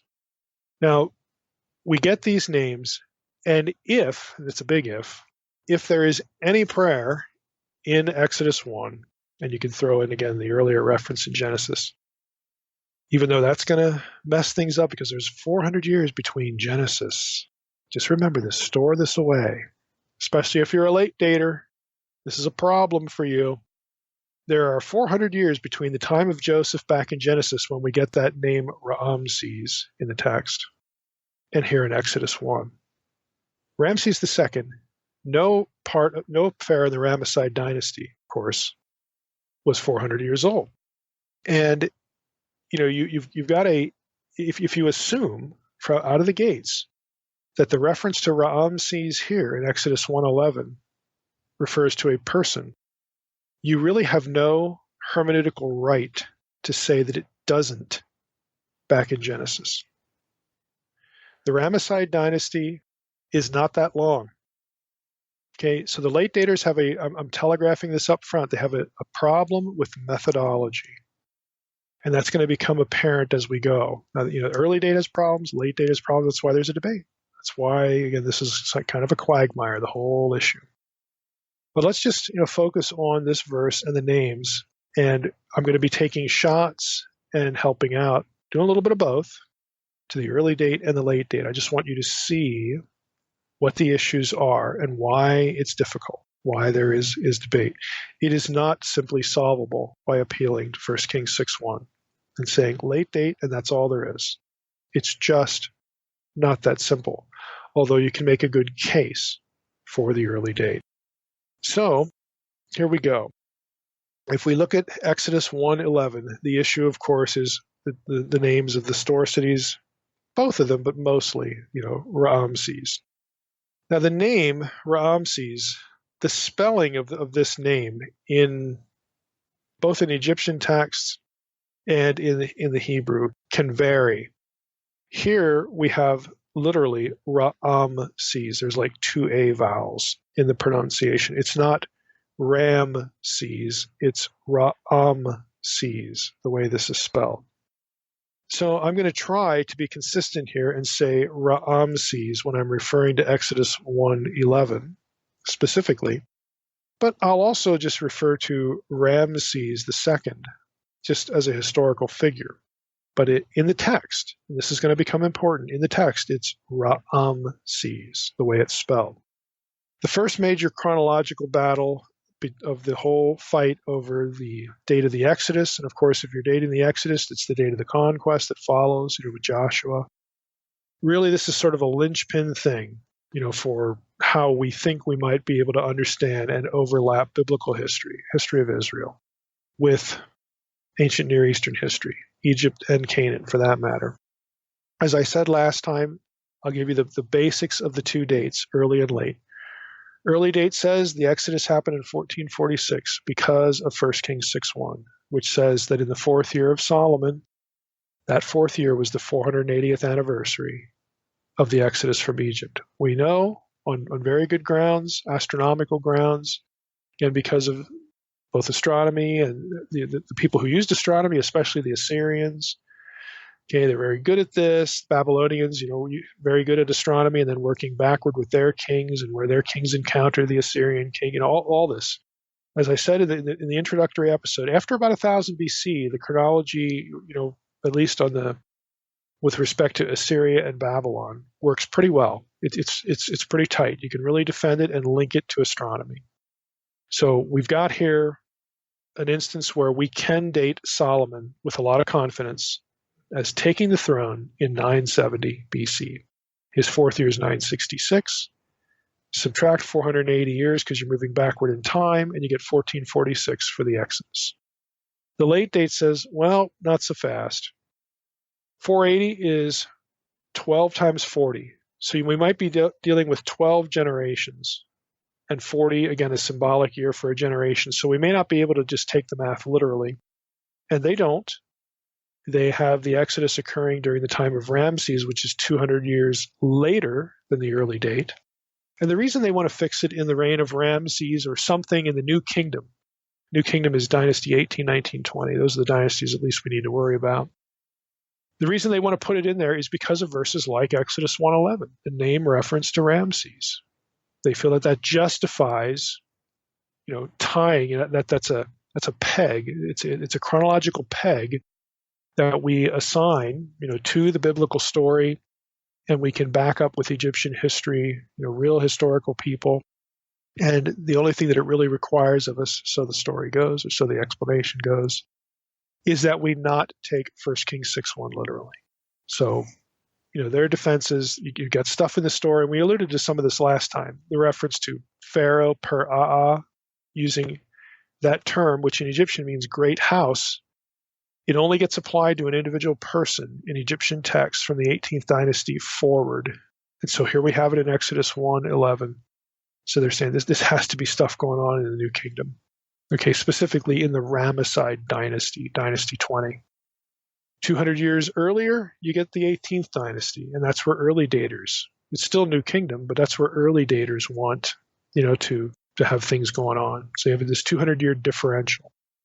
And I'm going over this because I want you to see that the late date, a lot of you won't like the late date because you want to take 1 Kings 6:1 literally. The late date is not just a flim-flam. It's not just let's throw a dart at the board. I don't like, biblical literalism. I hate the Bible, so we're just going to throw this number. No, it's actually based on substance. 40 is a symbolic number. So is 12. Okay, you actually do have Egyptian material that can very readily situate and anchor these events in the Ramesside dynasty. That's true. It's real. The data are there. The question then becomes, is that the only way to look at the data? Are there other data elsewhere that can allow the early date to appeal to more than just 1 Kings 6:1? That it can actually, go into Egyptian material and say, look, here's the way we need to look at all this, and then defend the early date that way. Okay, this is a substantive debate. It's not the Bible lovers versus the Bible haters. If you've been taught that, I'm sorry, but you need to disabuse yourself of that immediately. It's just not true. So we're not about caricatures here. We're about actually, trying to think, trying to understand why these arguments, why these debates are what they are. So Exodus 1:11 is our first, signpost for all of this stuff. The name Ramses. Now, since the passage describes the Israelites, the whole first chapter of Exodus, describes the Israelites of the generation immediately preceding the Exodus. So the people who are under affliction in Exodus 1, these are going to be the people who Moses is going to deliver at least 40 years later, because Moses is going to have to be born in Exodus 2. He's going to grow up. He's going to be 40, and then he's going to kill a man. He's going to flee Egypt. He's going to be out in Midian for 40 years. So now we've got 80 years. Again, can we take these dates literally or not? All that kind of stuff. But there's some distance between the deliverance and this generation that's suffering. But you're going to have a lot of overlap here between the people, maybe their children who are suffering under Egyptian taskmasters and the actual Exodus. So since that's pretty well chronologically close, we've got these generations that sort of butt up against each other. And since Ramses, again, that particular spelling, is used, and he's called Pharaoh, since that name and that title is 18th dynasty, toward the end of the 18th dynasty and later, people are going to say this has to be Ramses. It has to be a late date. The early date's impossible. And this becomes really one of the main reasons why this is argued. It is an obvious problem for the early view. It doesn't jive with the math of 1 Kings 6:1. But again, there are problems for it and also things that are pretty nice when it comes to the early view too. Now we're going to throw David Roll in here, basically at the end. About him, I just want you to know that Roll's chronology. Again, he's the guy that's in Patterns of Evidence. That film, borrows his work or utilizes his work. He also cannot tolerate an identification of Exodus 1:11 with the Pharaoh Ramses or the Pharaoh Ramses II, Ramses the Great, but for entirely different reasons. He will be therefore predisposed to be on the early date side of arguments when it comes to Exodus 1:11. And I'll say something about Roll and his view at the very end. I don't want to mess with it in here because this is going to be messy enough.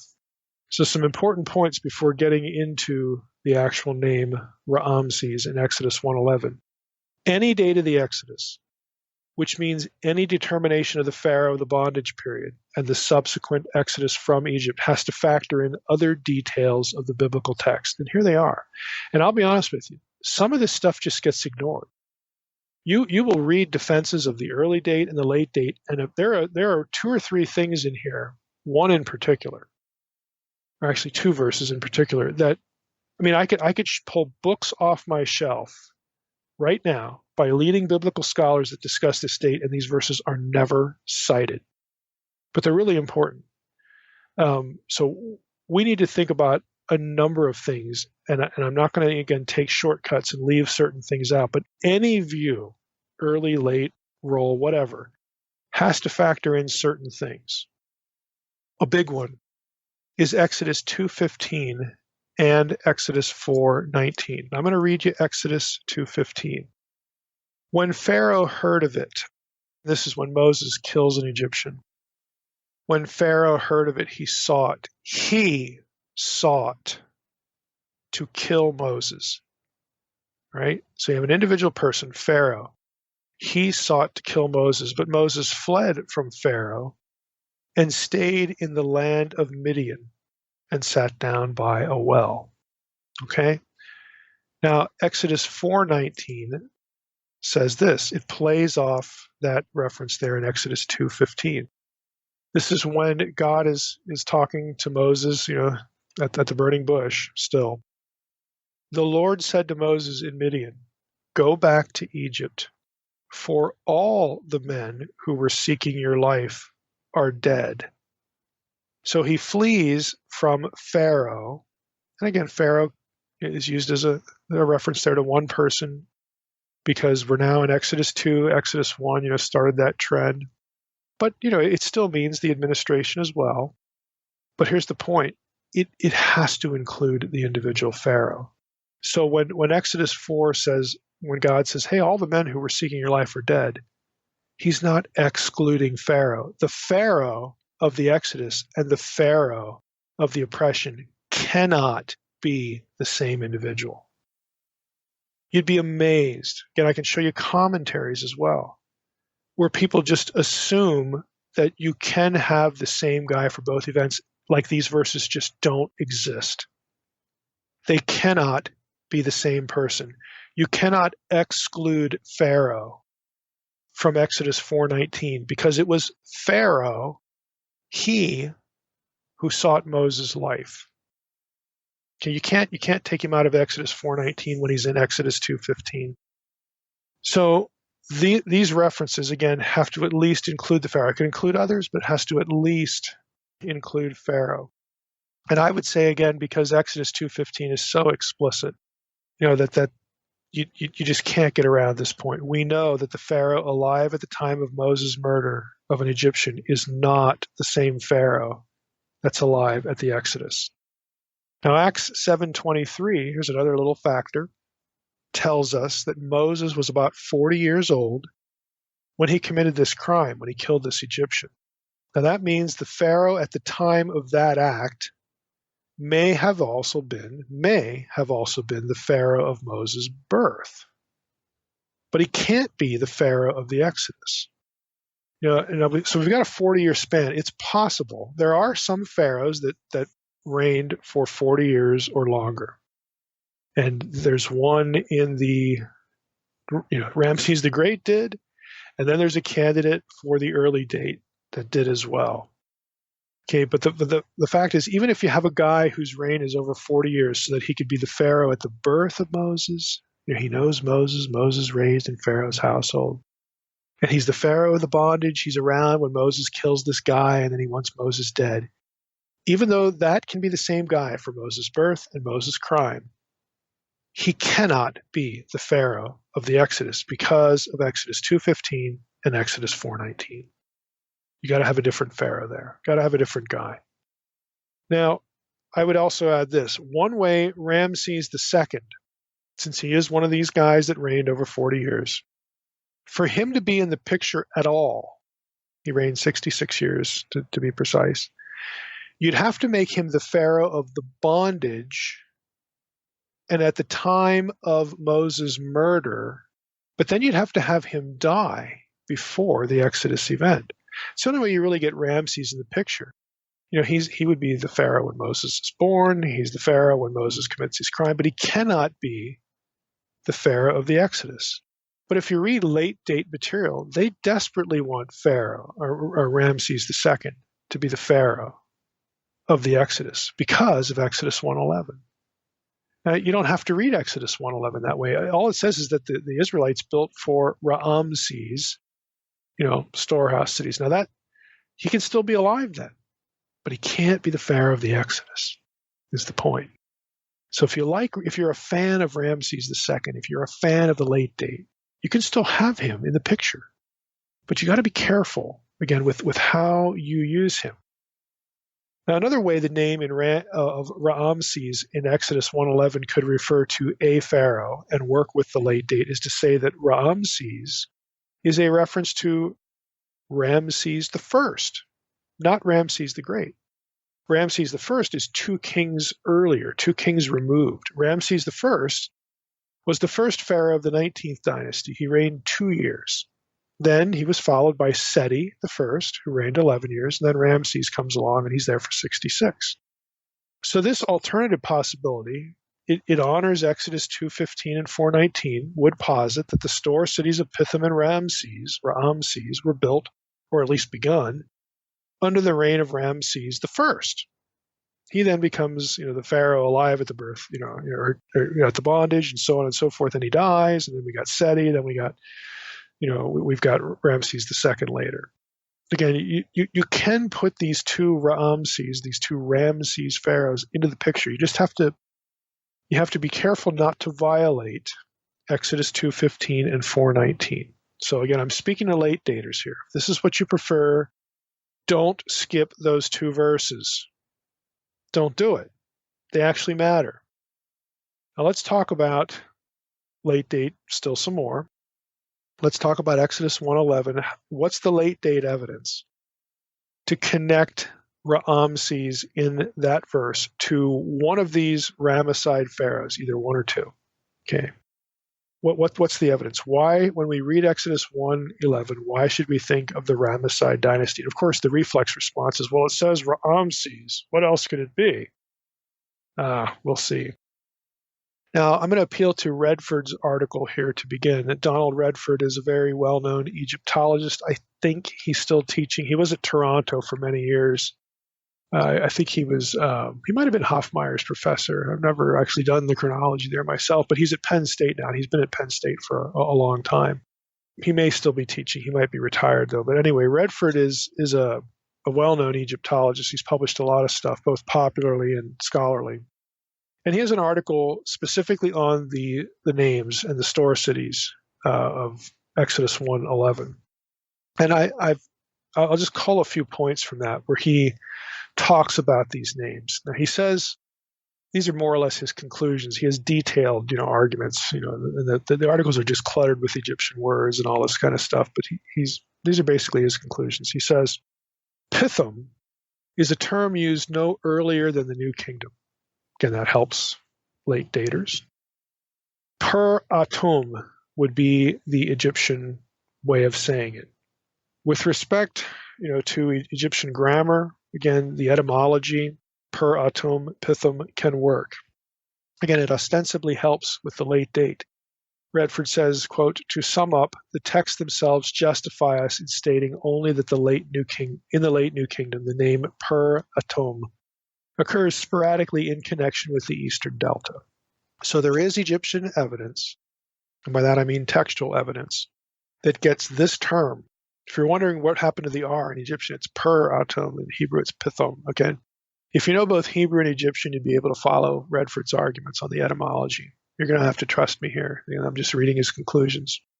You got it. You got the name in the Eastern Delta. You got it from Exodus 1:11, and you have it in Egyptian texts, again, no earlier than the New Kingdom. Second, when he talks about Ramses, he notes the spelling, and that's going to become an issue here. He says this city, he does think it refers to a city.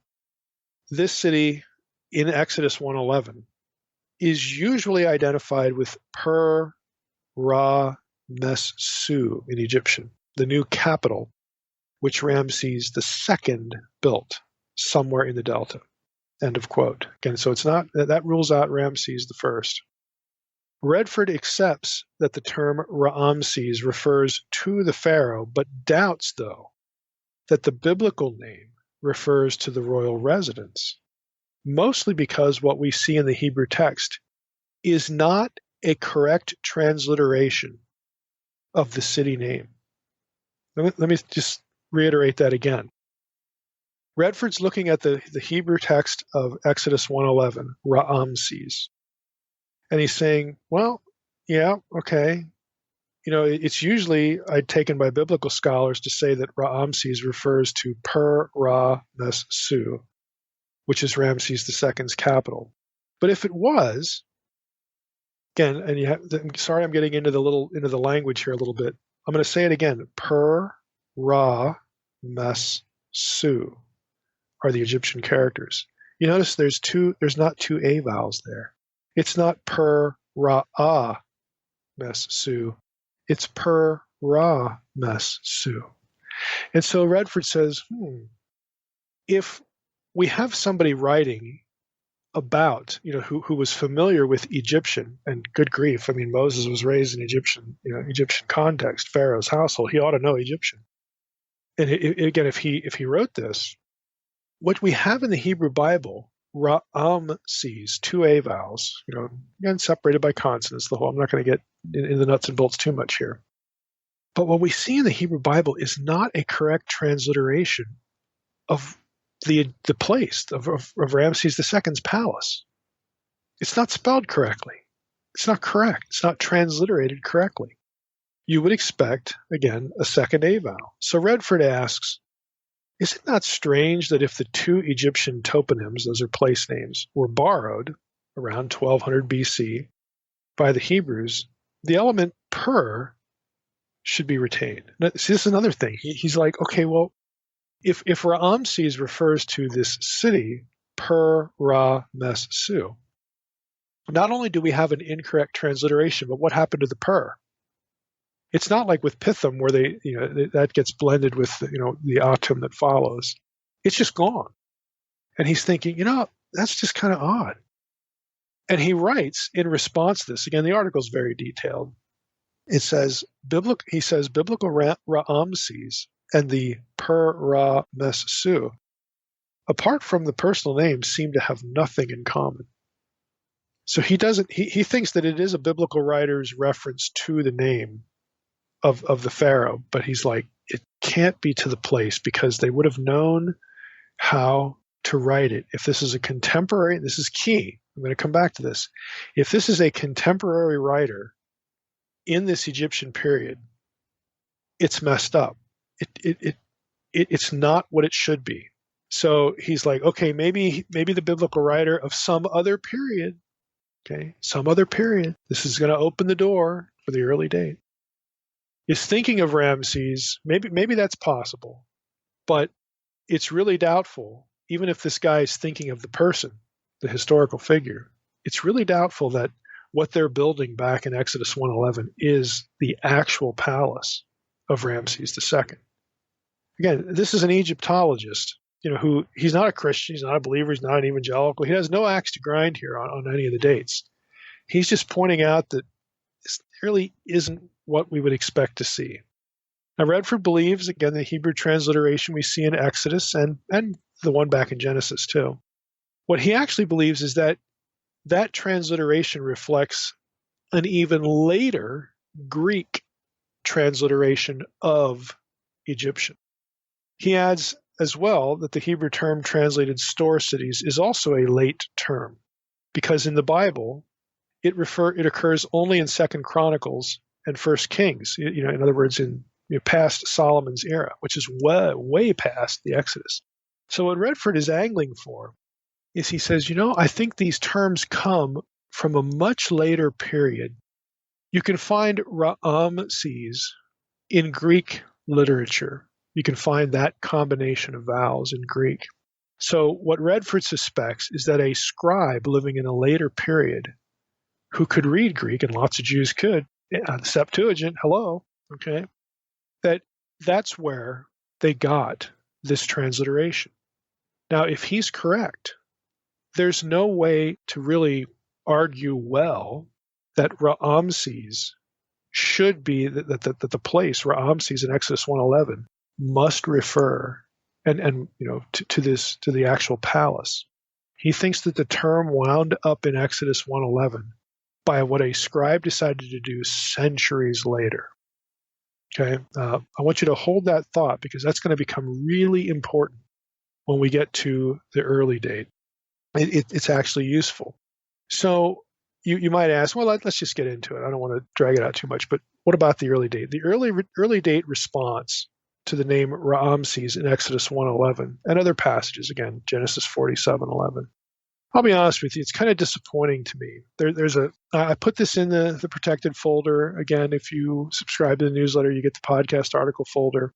There's an article by Ailing in there, Charles Ailing. I know Chuck, and he's, he knows Egyptian, he's trained in Egyptology. The article is disappointing, though, in that it was written in 1982. He does not interact at all with Redford's 1963 study. At all. Zero. He never references it, and I don't know why. So it's a little disappointing, but it still has some good material in there. But what Ailing does is he follows another scholar, Ray, R-E-A, with how to sort of deal with the name Ra'amses in Exodus 1:11. So he writes this. Ray seeks to show that the city of Ra'amses was not named after Ra'amses II, but was called Ra'amses by the Hyksos, an Asiatic group who seized control of the Nile Delta. We talked about the Hyksos last time, by the way. Back to the quote.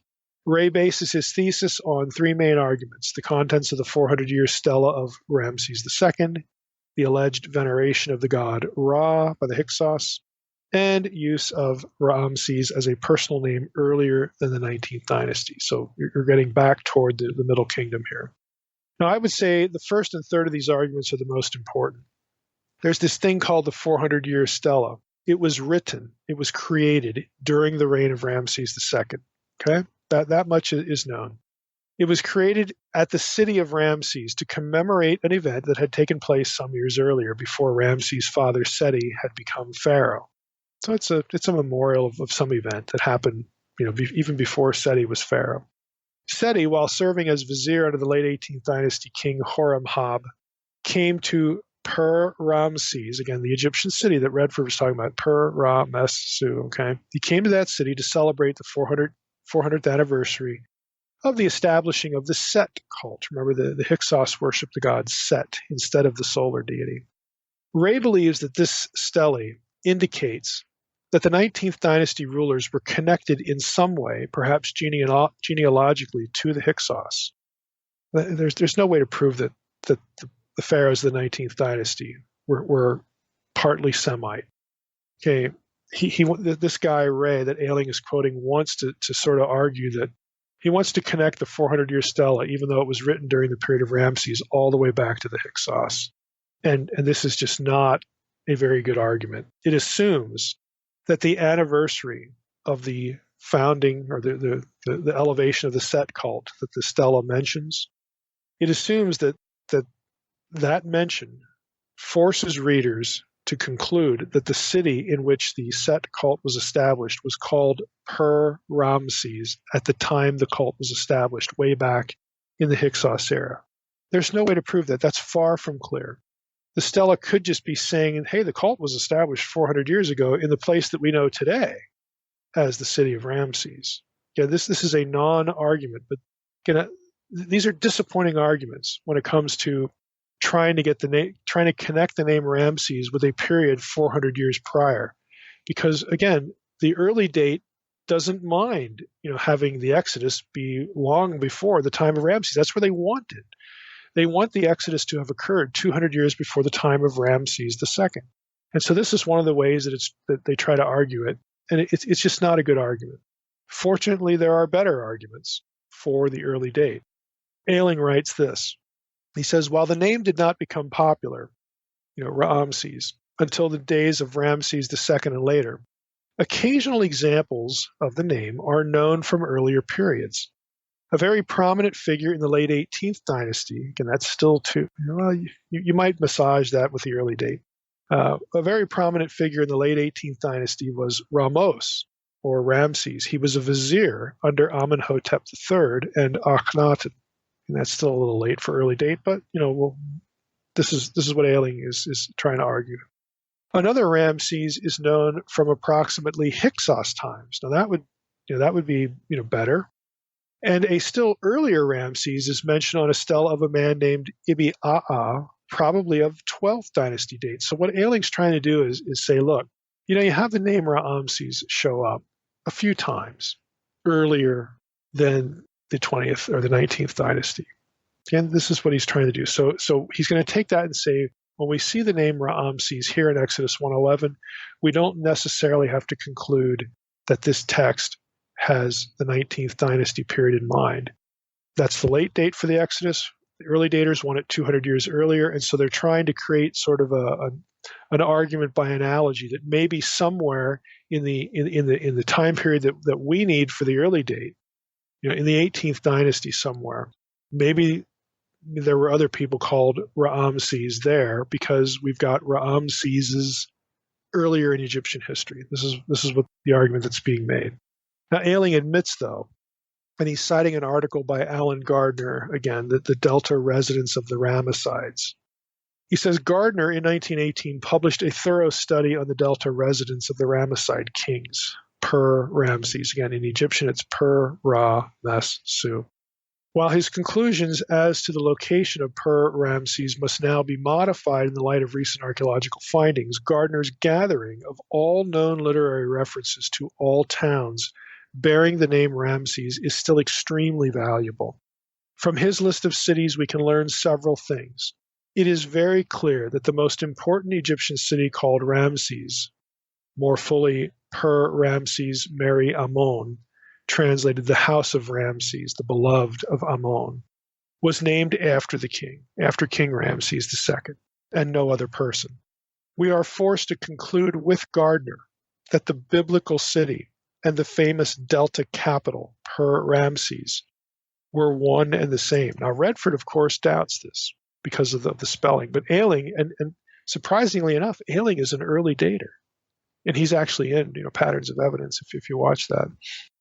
So how in the world can he say that Exodus 1:11 does refer to this residence? Again, Redford doubts that, but Redford and Ayling are gonna get married and have a baby here in a moment.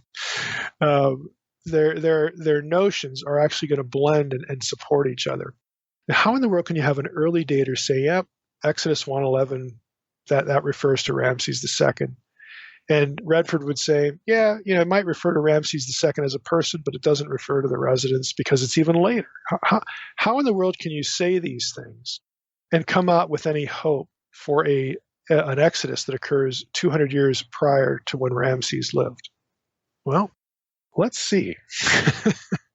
Let's see. And it's actually going to make more sense than you think. How in the world does this work?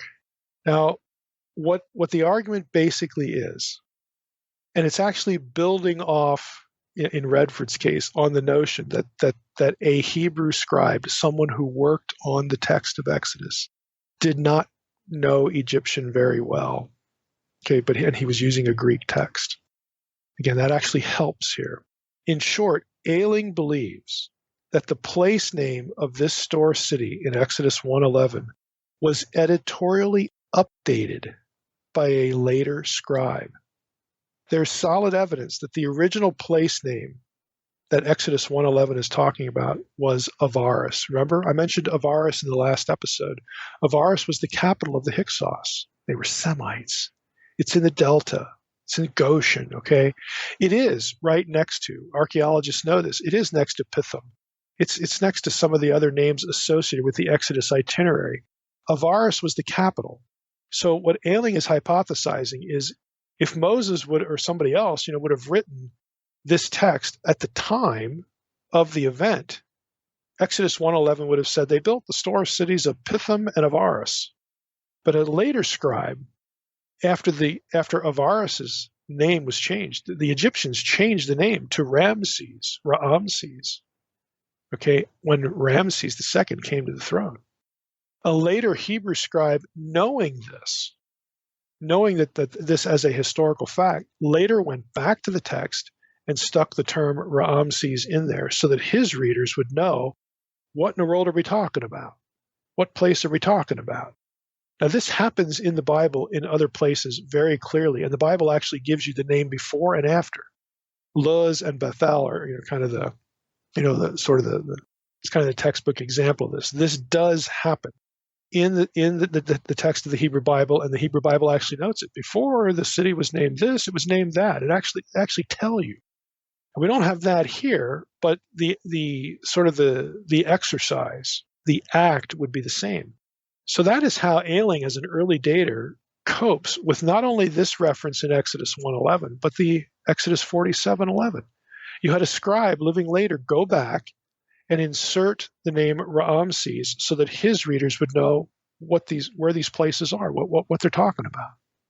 So if that's correct, and again, that's reasonable. I don't know that it's correct, but it is reasonable. The place name Ramses is not a lethal obstacle to an early date for the Exodus, if that's correct. Editorial updating would also explain the fact that Per-Aa was used only of an individual from the 19th dynasty after, because the same scribe who's updating the place name would have known that Pharaoh, Par-O in Hebrew, Per-Aa in Egyptian, now that term is used of an individual. So it's okay if I use this term now of one person as opposed to a district or an administration. It also explains that. By the time of the updating, this term had long been used of a person, so it'd be normal to use it that way at the time of the scribal updating activity. Now, we've seen to this point, Exodus 1:11 is not a death blow by any means to the early date. I want to switch gears now and say, look, we've got to deal. If you're a late dater, you have a problem to deal with here. And I hinted at it at the beginning of the episode. Here's the problem. And I think it's a fairly serious blow to the late dater. You have to explain what your method is here. If you believe, as late daters do, that Ramses in Exodus 1:11 refers to the Pharaoh Ramses II and his residence or his residence. Okay, his residence got the name there. If you believe that Ramses there fixes, anchors the story, okay, of the bondage and then the Exodus in the 19th dynasty, if you believe that Ramses refers to a person there, then why don't you say the same thing in Genesis 47:11? Okay, here's Genesis 47:11. Joseph settled his father and his brothers and gave them a possession in the land of Egypt, in the best of the land, in the land or district, you could translate it, of Ramses. It's spelled the same way as Pharaoh had commanded. You have an inconsistent methodology. You're saying it refers to a person in Exodus 1:11, but you can't say it refers to a person in Genesis 47:11 because there weren't any Ramessides 400 years earlier. You have a problem. And it's one of method. You can't just arbitrarily say, here it refers to a person, here it doesn't. I'm good to go. It's inconsistent, is the point. Now, if you say, well, it was updated editorially in Genesis 47:11, then why don't you say that in Exodus 1:11? Well, I'll tell you why. Because that destroys, it undermines your late date position.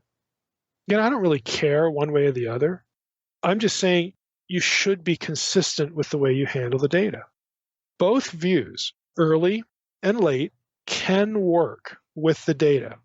Each view has to sort of massage things and frame the data in a certain way. They both have problems, but what I'm saying is I think the late date, and honestly, if somebody knows of a source or an article or something that discusses this methodological problem, I'd love to see it. It's not in Hofmeyr. It's not in Kitchen. It's not in the typical go-to resources of why we take it one way in this verse and another way in another verse.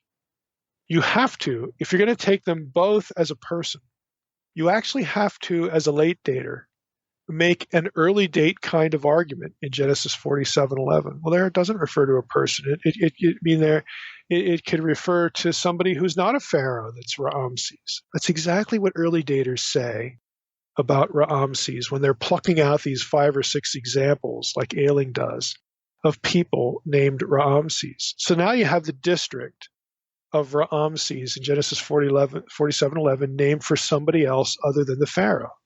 Okay, I guess you can do that. You have to do that to disconnect it from the Ramesside dynasty, which is 400 years later.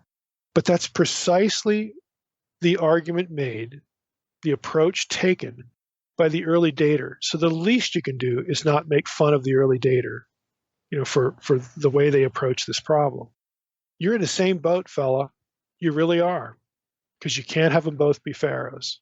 So you've got a methodological problem. So again, I wouldn't say this is a death blow to the late date any more than I would say how the early daters talk about the names as a death blow to that view. I'm saying it's a serious problem, and you will not see this discussed, in any detail. I've got a source. I'd love to see it. It's just something I think that kind of gets overlooked. Now let's go as we wrap up here to David Rohl, Patterns of Evidence. The guy that's featured in Patterns of Evidence. It's not his movie. It's Patrick Mahoney's movie. I've said in the intro, I like the film. I think the visuals are great. I think there are issues of chronology that might suggest we need to rethink Egyptian chronology specifically in the Third Intermediate Period that might allow for a compression of Egyptian chronology that helps align certain texts, not necessarily individuals, certain texts from Egypt with biblical texts. Okay, so I'm on the record as saying I wish that this would get serious attention and not dismissed. But you're going to find out here in the next few minutes why it is dismissed. I said in this episode, Rohl is going to be on the early dater side of the discussion of Exodus 1:11 because he cannot tolerate an Exodus occurring under the reign of Ramses II. Why is going to sound kind of crazy. Okay, Rohl cannot tolerate that because he postulates, let's be fair here, he postulates that Ramses II is the biblical Shishak who reigned after Solomon. Let me repeat that. Rohl postulates that Ramses II is the biblical Shishak, the Egyptian pharaoh that invades Judah. He believes Ramses II is actually Shishak, and Shishak, we know from the Bible, reigned after Solomon. Solomon, his 4th year, was 480 years after the Exodus. So you can see why Rohl doesn't want Ramses II to be the pharaoh of the Exodus. But how in the world can you move Ramses II all the way down to after Solomon? Specifically, Rohl's revised chronology has Ramses II's year 1, his first year reign, as the 37th year of Solomon. Now I was going to say his art. There are lots of ways. What Rohl does is see what you're led to believe. Let me start it this way. Let me get into it this way. What you're led to believe in Patterns of Evidence is that we just need this slight 200-year compression, and then everything works beautifully. And I said, in the introduction, nobody ever gets into the question in that movie of, well, what's the basis for doing that? And what you're showing in the movie is, well, this guy David Rohl doesn't really like, he says there's problems with the chronology. So yeah, I guess we can compress it 200 years. What they don't tell you is this other stuff that Rohl believes. Rohl has a whole system, a whole revised chronology. Again, part of it says that Ramses II came after Solomon. Nobody in biblical studies, nobody in Egyptology is going to swallow that pill. There are quite a number of obstacles to it. Now, Rohl, again, has this worked out in his head and on paper. He makes his case. One of his points of evidence is that Ramses was referred to as Sesi or Shesi by close family members. He finds a text or two that has that. So Rohl says, well, Sheshi or Sesi sounds like Shishak. And so he uses that to unite those two figures because other things he does in the chronology force him to do that. And he has this whole system worked out. But again, you're not told any of this. This is to call this radical is dramatically understated. For lack of a better term, I'll use this is a radical shift in Egyptian dynastic chronology forward 300 years from where it is presently, which pulls the middle. Imagine that timeline you see in Patterns of Evidence. If you shift Egypt's chronology, not the Bible's, but Egypt's chronology forward 300 years, yeah, if you're looking in the back, if you're looking at the back of the garage there, you see the Middle Kingdom inch its way up to the time of the Exodus. And then you have all these Middle Egyptian, Middle Kingdom texts that seem to describe plagues and other stuff from Exodus 1. They all, now they're in the right category. They're in the right time frame. Yeah, they are. But now you got Ramses living after Solomon. Oops. I mean, when you move time, when you move chronologies, everything moves. So this is why I say, look, I wish that people would take a look at certain things that Rohl says. I think there could be fruitful discussion about some of the real problems in Egyptian chronology and how they affect the way that we look at Scripture. But nobody's going to do it because the system, if you just look at what Rohl lays out, looks so crazy to Egyptologists and biblical scholars. They look at it and just shrug their shoulders and say, this is a waste of my time. This is just nutty. So what I wish would happen is that they would just look at isolated points that Rohl brings up, again, that might help in certain ways, fix certain problems.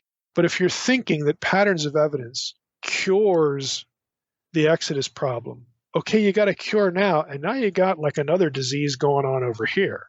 If Rohl knows what he's doing in terms of what this means, Rohl knows that if I shift everything here, everything has to shift.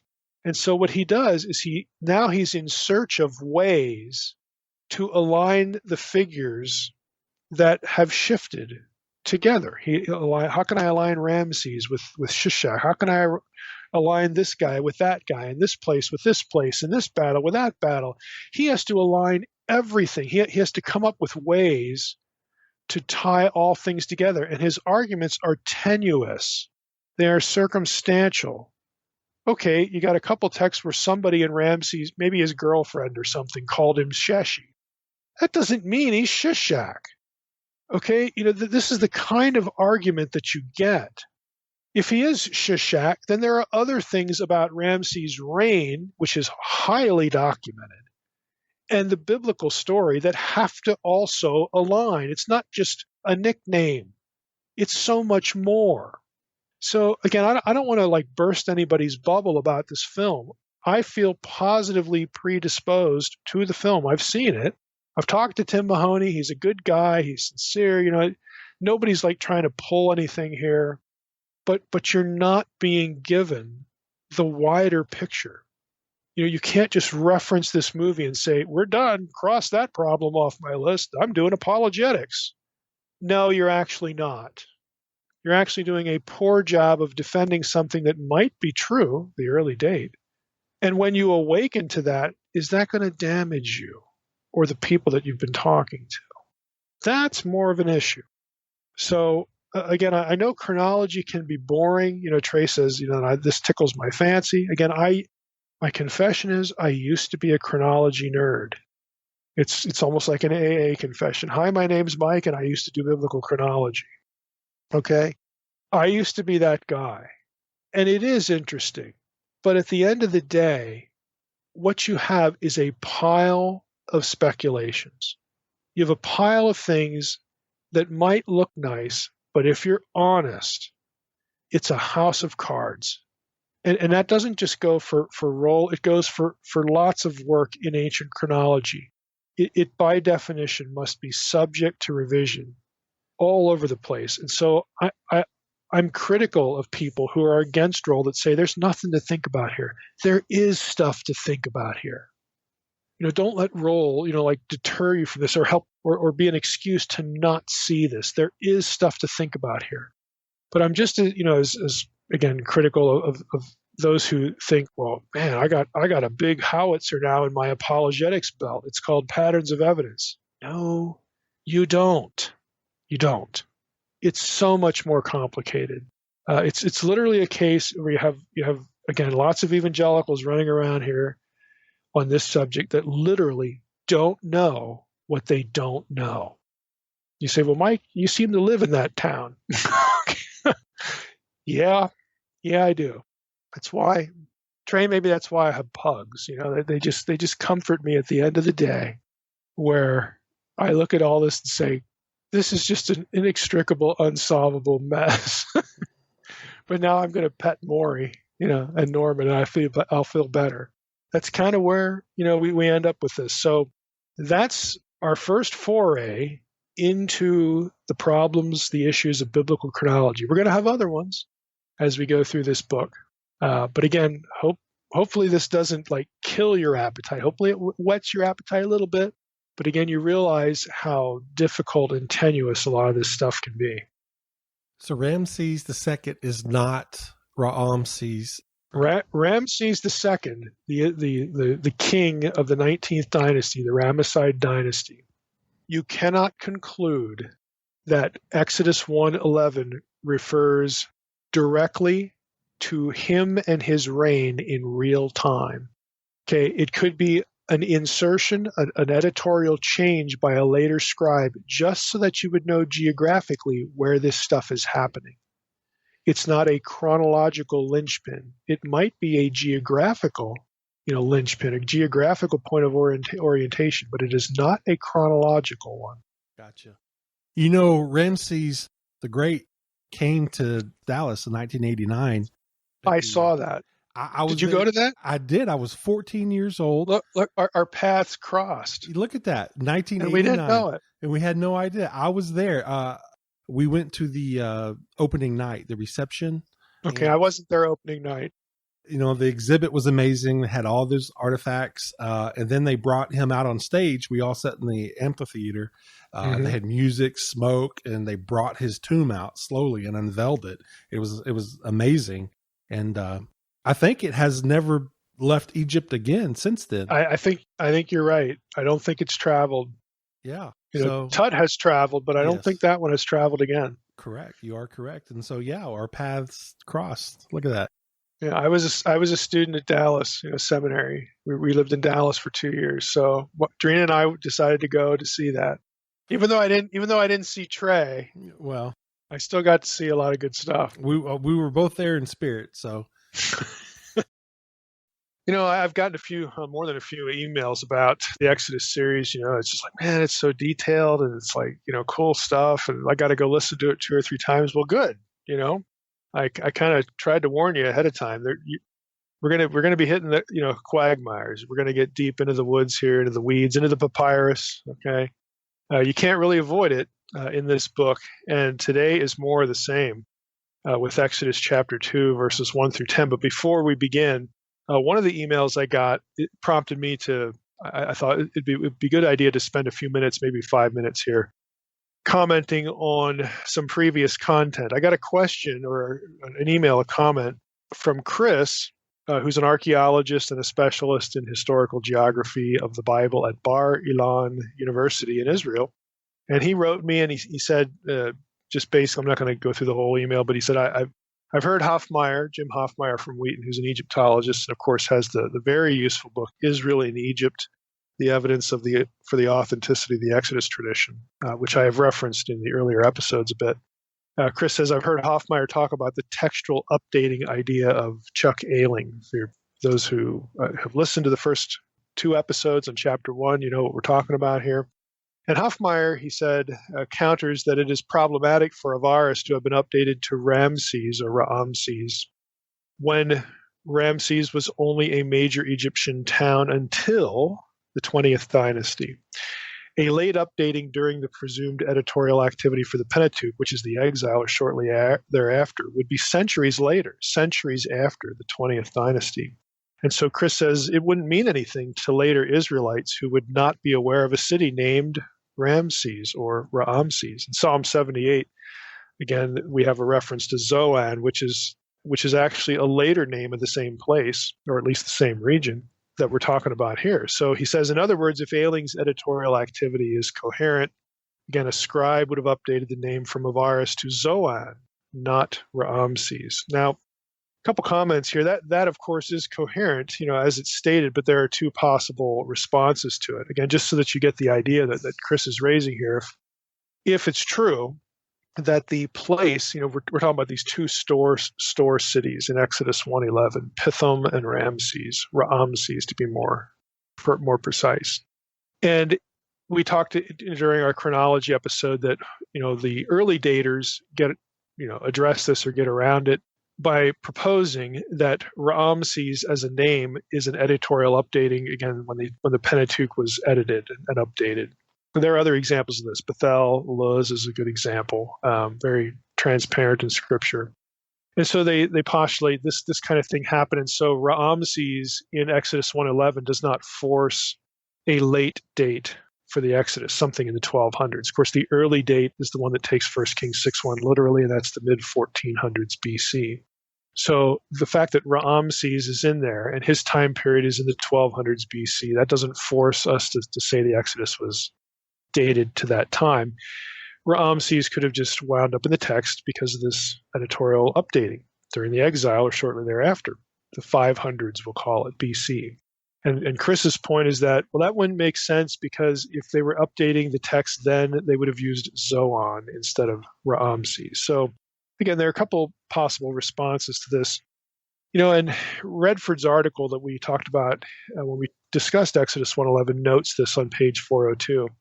The presumed editor you could still have an editor in the 500s BC, still inserting or using Raamses deliberately to give the story an archaic flavor.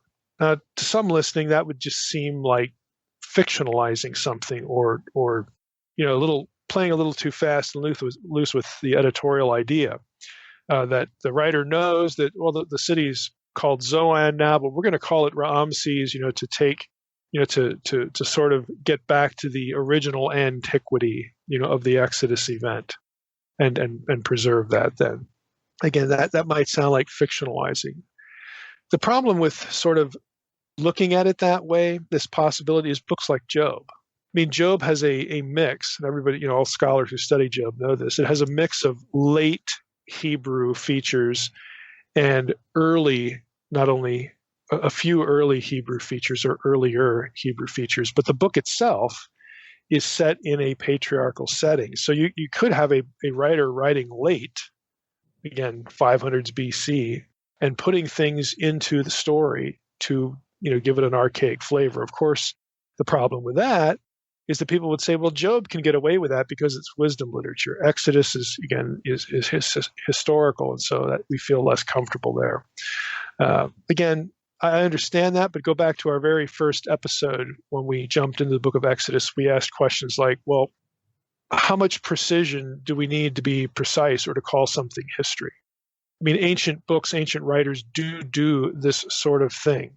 And even though we wouldn't do it the way we write history now, they did do this sort of thing. So the fact that they do it doesn't rule out historicity. I mean, in Job's case, there really could have been a person named Job, who suffered and so on and so forth. And then, his reason for suffering gets, theological dimensions because, of how the book begins. and theologizing his suffering. So it doesn't rule out Job's historicity. And that's just the way the book is crafted. In other words, the ancient person wouldn't have read that and concluded just out of the gate, well, there was never really somebody named Job, and we know this is just sort of an allegory. Now, a lot of people would have thought there was a person named Job, and then they're getting a behind-the-scenes look, in the spiritual world about why this guy is suffering when he's righteous. So the fact that this can happen doesn't rule out historicity. So that's the first approach, that a writer could still have used Ramses and, to give it an archaic flavor. Second is the longer one. Redford, of course, again, we referenced his article on Exodus 1:11. Redford, listeners should know by this point, doesn't buy Hofmeier's argument that since Ramses was only a major town until the 20th dynasty, the editorial updating must have been at the time of Ramses or shortly thereafter, like 12th, 11th century BC. Redford doesn't buy it because he questions whether the name itself refers to the town specifically, as opposed to merely associating the store cities with Ramses, the person. And Redford marshals evidence for the imprecision of equating the name with the actual city or residence. He actually says in a different article, this is actually Redford in Anchor Bible Dictionary, he says it's important since Zoan became the official pharaonic residence, replacing the old Ramesside capital P Rameses. And then again, he's going to go on in what he writes to distinguish the sort of the place regionally and the person Ramses from the actual residence, the town and the residence within the town. So Redford doesn't view all these things as sort of a whole. He divides up the parts, and then he asks the question, does the name is it really about the city, the place? Again, that Hofmeier would say, well, it is about the city, and it was only the royal residence there until the 20th dynasty. So Redford's sort of out of the gate. It just looks at it, approaches it from a different trajectory. He asks, again, Redford asks in his article on Exodus 1:11, is the name Ramses in Exodus 1:11 to be equated with Ramses II's capital? Again, the specific site. He doesn't think so. Again, we noted that in the earlier episode, and Redford goes on. Here's one of his arguments. Is it not strange that if the two Egyptian toponyms, place names, were borrowed around 1200 BC by the Hebrews, that the element per in per ra mes su, that's the Egyptian spelling for that one, and per atom for pithom. He says, doesn't it seem strange that the two Egyptian toponyms were borrowed? If they were borrowed, the element per should be retained in per atom, which is pithom, but suppressed or done away with in per ra mes su. You don't get pith Ramses, you just get Ramses. You don't get any of that first syllable is gone. So Redford thinks, again, that's just strange. Why keep it with one and not the other? And this is what prompts him to argue that the Hebrew spelling without that per element actually is the result of getting the place name or the name, the name of the person, from Greek material, which is very late. Again, so this is the logic that Redford uses. Something I didn't get into in the last episode, or the episode we did on chronology. Redford continues. He says this idea, the idea of very late updating, agrees, with other things. Specifically, it agrees with the fact that from the Saite period well on into Roman times, there was a flourishing city called Pithom in the northeastern delta, while there is no evidence that prior to the Saites, which are very late, there's no evidence prior to them that a city named Pithom ever existed in Egypt. Now that creates a problem because when you read Exodus 1:11, we're talking about the store cities of Pithom and Ramses. So Redford's going to say, look, just the fact that historically we don't get a city known as Pithom until very late, he says that bolsters his argument about what to do with Ramses. Again, very late editorial kind of activity. So Redford is going to object, to this, and we really get down to the question of how do we get Pithom as a store city, and how can we reconcile that with all that we've said about Ramses? So I don't want to get too deep in the weeds here, but for Chris, and this is kind of geeking out here a little bit. I wish that Hofmeier had dealt, with some of the contentions of Redford. He deals with some, but he leaves some out. Hofmeier does cite the work of a couple other scholars who object to Redford's idea that Ramses did not refer to the capital itself. That's true. With respect to both the name Ramses, Hofmeyr objects, rightly in my mind, as something we're going to talk about today. We'll get into this. Hofmeyr objects to Redford's argument that Ra-Mes-Su is different than Ramses because of the spelling. And there's really two elements to Redford's argument there. One is the S letter is different in Egyptian and Hebrew. And also there's a whole other syllable that's missing, Ra-Mes, as opposed to Ra-Mes-Su. There's that syllable that's missing. The S syllable talk isn't really that important, so I agree with Hofmeyr that that's not much of an argument. But the missing syllable Hofmeyr never addresses. And that's important to what Redford is saying. So again, Redford just approaches this from a different perspective. And you can say, well, where does this leave us? Well, as always, with not being able to prove either date by means of Exodus 1:11. That's just the way it is. You can go back and forth with all these detailed arguments, But to be fair, the late date isn't undone by the editorial updating issue. It just, you can argue till you're blue in the face about minutia like letters and syllables in names, and whether the S sound in Egyptian has more than one S sound, and Hebrew has two. Sibilants in linguistic talk. Egyptian actually has several, actually has more than two. Hebrew has two. So the fact that, they're inconsistently used when a place name goes from one language to the other and from that other language back to Egyptian, what do we do with that stuff? But that's the level of argumentation you get on this verse, Exodus 1:11, within the bigger debate of the date of the Exodus. I mean, it's so granular. It's so detailed. And this is why, again, we're going to move on to what we're covering today, but this is why I hope this sort of mind-numbing stuff illustrates something that you should be suspicious when you read something on the internet or something that's not peer-reviewed material, claiming to solve the date of the Exodus or claiming to locate a specific biblical site with, this particular thing over here. And, this is so obvious. All we got to do is visit there. All we got to do is look at this. All we got to do is think this thought and the problem's solved. No, it isn't. These debates are centuries old for a reason, actually for many reasons. It gets very granular, very detailed in terms of linguistic evidence, archaeological evidence. Arguments hinge. They move one way or the other based on minutia. And if you're reading something that has not considered the minutia and interacted with peer-reviewed material that does interact with the minutia, feel free to dismiss it. Okay, it is just not up to snuff. If you're going to be serious about research, you must interact with the minutia. Otherwise, you're going to overlook something and make fallacious arguments. So let's just take the granular level of the detail here as kind of a learning tool about how biblical studies is done, and that we should not just, all commentary about a subject is not equal. It just isn't. People with a high degree of expertise have considered all the things that need to be considered over and over and over again, and they have interacted with other people just like them.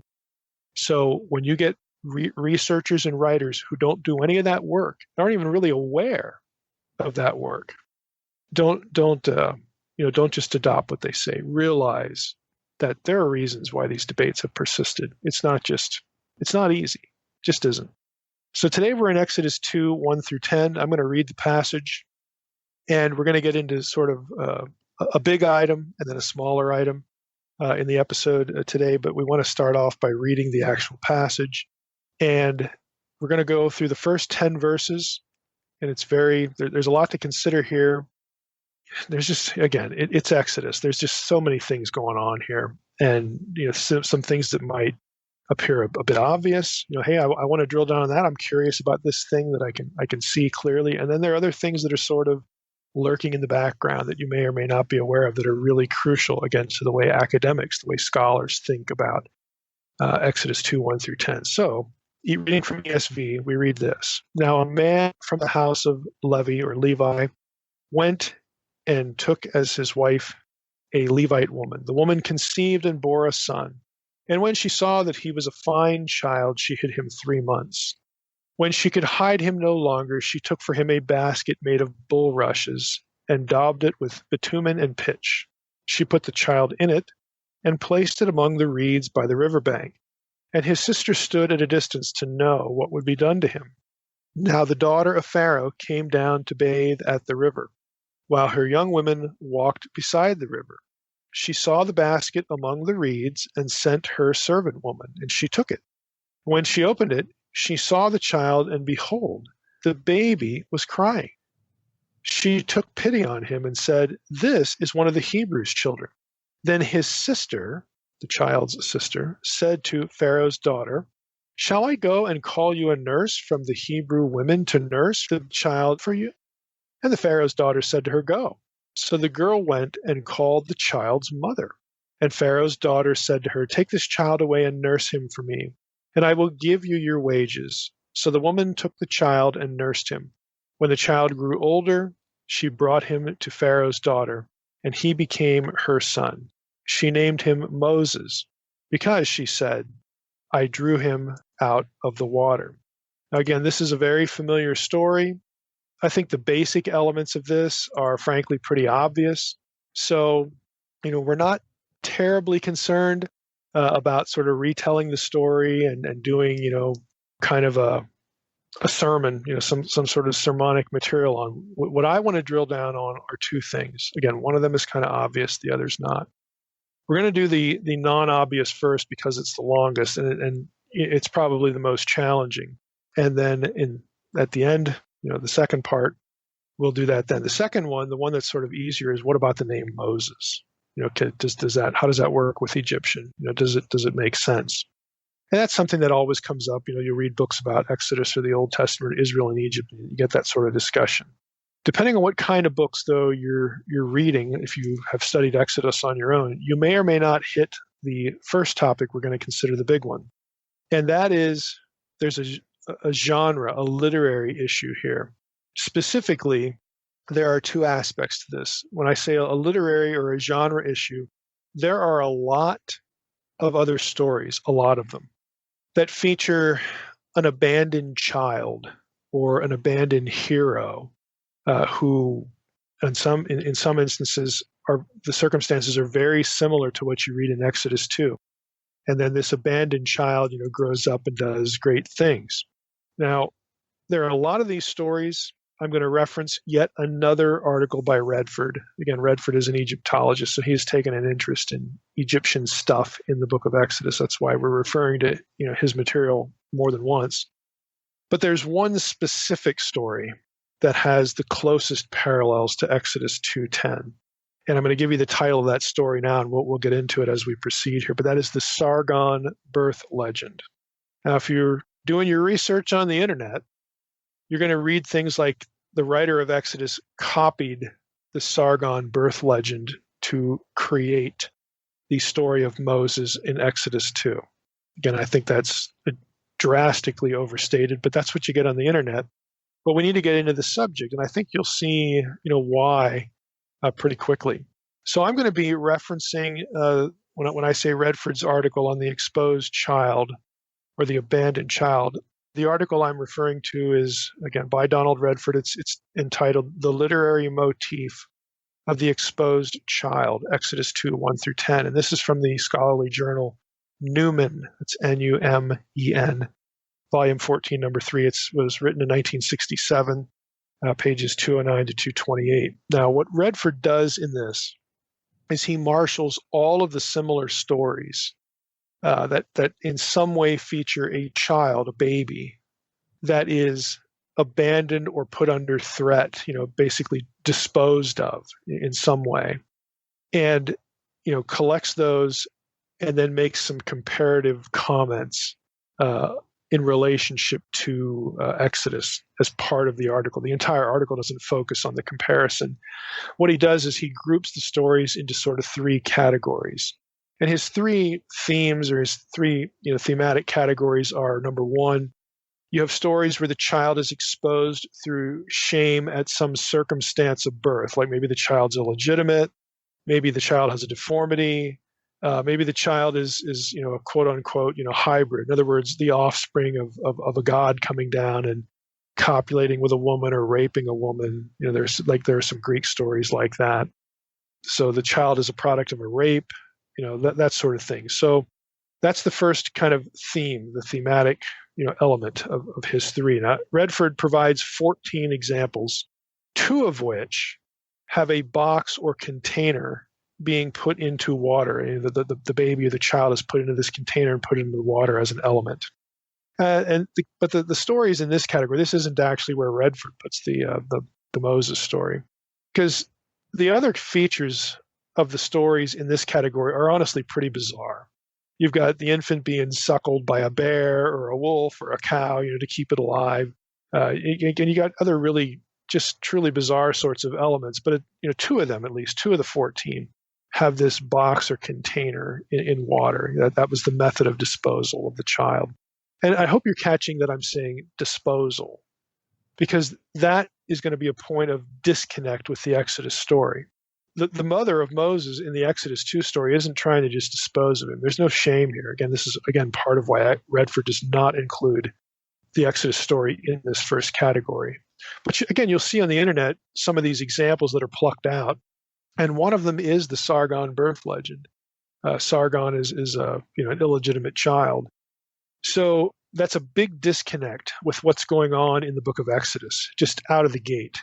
So much so that, again, Redford's not an evangelical Christian. He's got no Christian or inspiration axe to grind. He just doesn't see the similarity here with the Sargon birth legend. But that's sort of the go-to analogy on the internet and, in other popular resources for the origin of the Moses story. But again, here we have a good example of Redford saying, oh, not really. There's just too much that's different here. Now, the second category is that someone in power wants the child dead. And Redford provides 13 examples here, 3 of which, again, have this container or the water thread. Now, this one, this one applies, to Exodus 2 because the baby, Moses, is under threat. His life is at stake here because of the, killing off the male children that we've talked about before. So this category fits. And again, you have 3 examples where you've got, the container and the water. But Redford opts for category 3 to sort of, this is his best, in his view, the best, analogy, or at least the right category for Exodus 2. And that is there's a general massacre going on that endangers the child. And Redford gives us 5 examples of the abandoned child motif that include this element. And so this really speaks to him as being the closest sort of circumstance to the Moses story. And so this is where he'll actually list the Moses story in his article. Interestingly enough, he also puts the Jesus story in this one. You remember when Jesus was taken to Egypt to flee, Herod wants all the boys from 2 years old and under to die. So Redford, again, interestingly enough, puts the Jesus story in the same category. Now that gives us a total of 32 stories with at least some similarity. And you've got, again, 5 or 6, you just call it half dozen, that have this container and water thing going on, which is, again, a big part of the Exodus 2 story. But of the 32, we should also mention that fewer than half of them involve mere human children. That means more than half of these stories concerns a child fathered illegitimately by a divine being or a rape. And the Moses story clearly does not fit that. So, right away we've got that raises a question mark over the idea. Well, did the biblical writer know a bunch of these stories and then want to pattern his story deliberately after them? Well, a lot of them, if he was doing that, why not have an angel coming and saying, hey, you're going to have a kid, his name's going to be Moses, and this and that's going to happen. Kind of like the Jesus story, okay? Why don't we have some sort of divine appearance or input or something going on? Like with Samson. Samson isn't part of this discussion here, but the angel of the Lord shows up and announces to Samson's parents they're going to have a child. It's just something like that. We don't get that in Exodus 2. So it's a significant disconnect. There's no reason to conclude Moses is anything else but a normal human baby.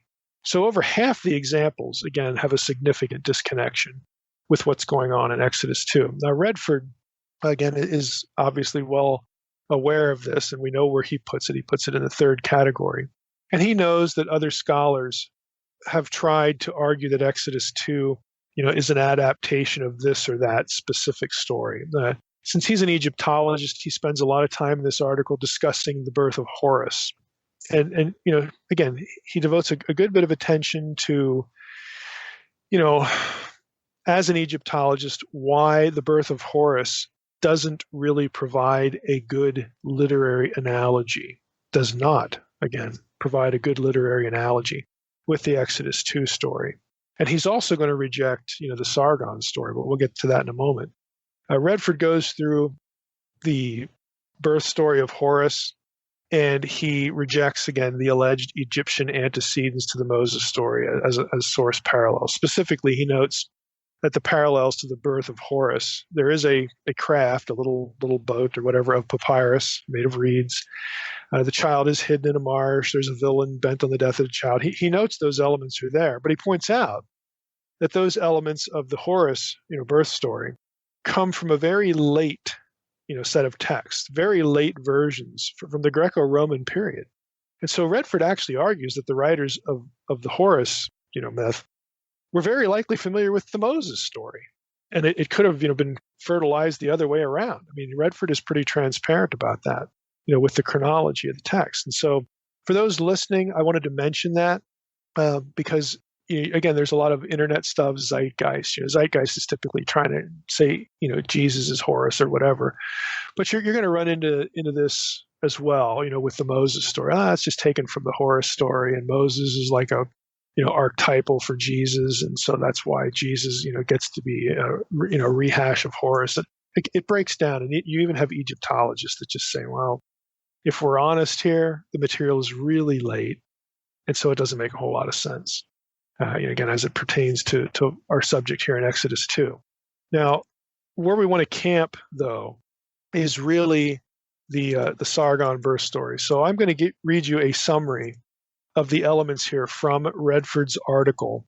And specifically, this article of Redford is the one about the abandoned child motif. And so on page 214, in Redford's first category, he lists the Sargon story. And it goes like this, just a little paragraph. He says, Sargon is born in secret into a family which has apparently been at home in upland country. His birthplace, however, is a city on the Euphrates, where his mother puts him in a reed ark and casts it upon the river. Found by a drawer of water, Sargon is brought up as his son. Although no reason is given for the secrecy of the birth, it is clear that it was interdicted by someone.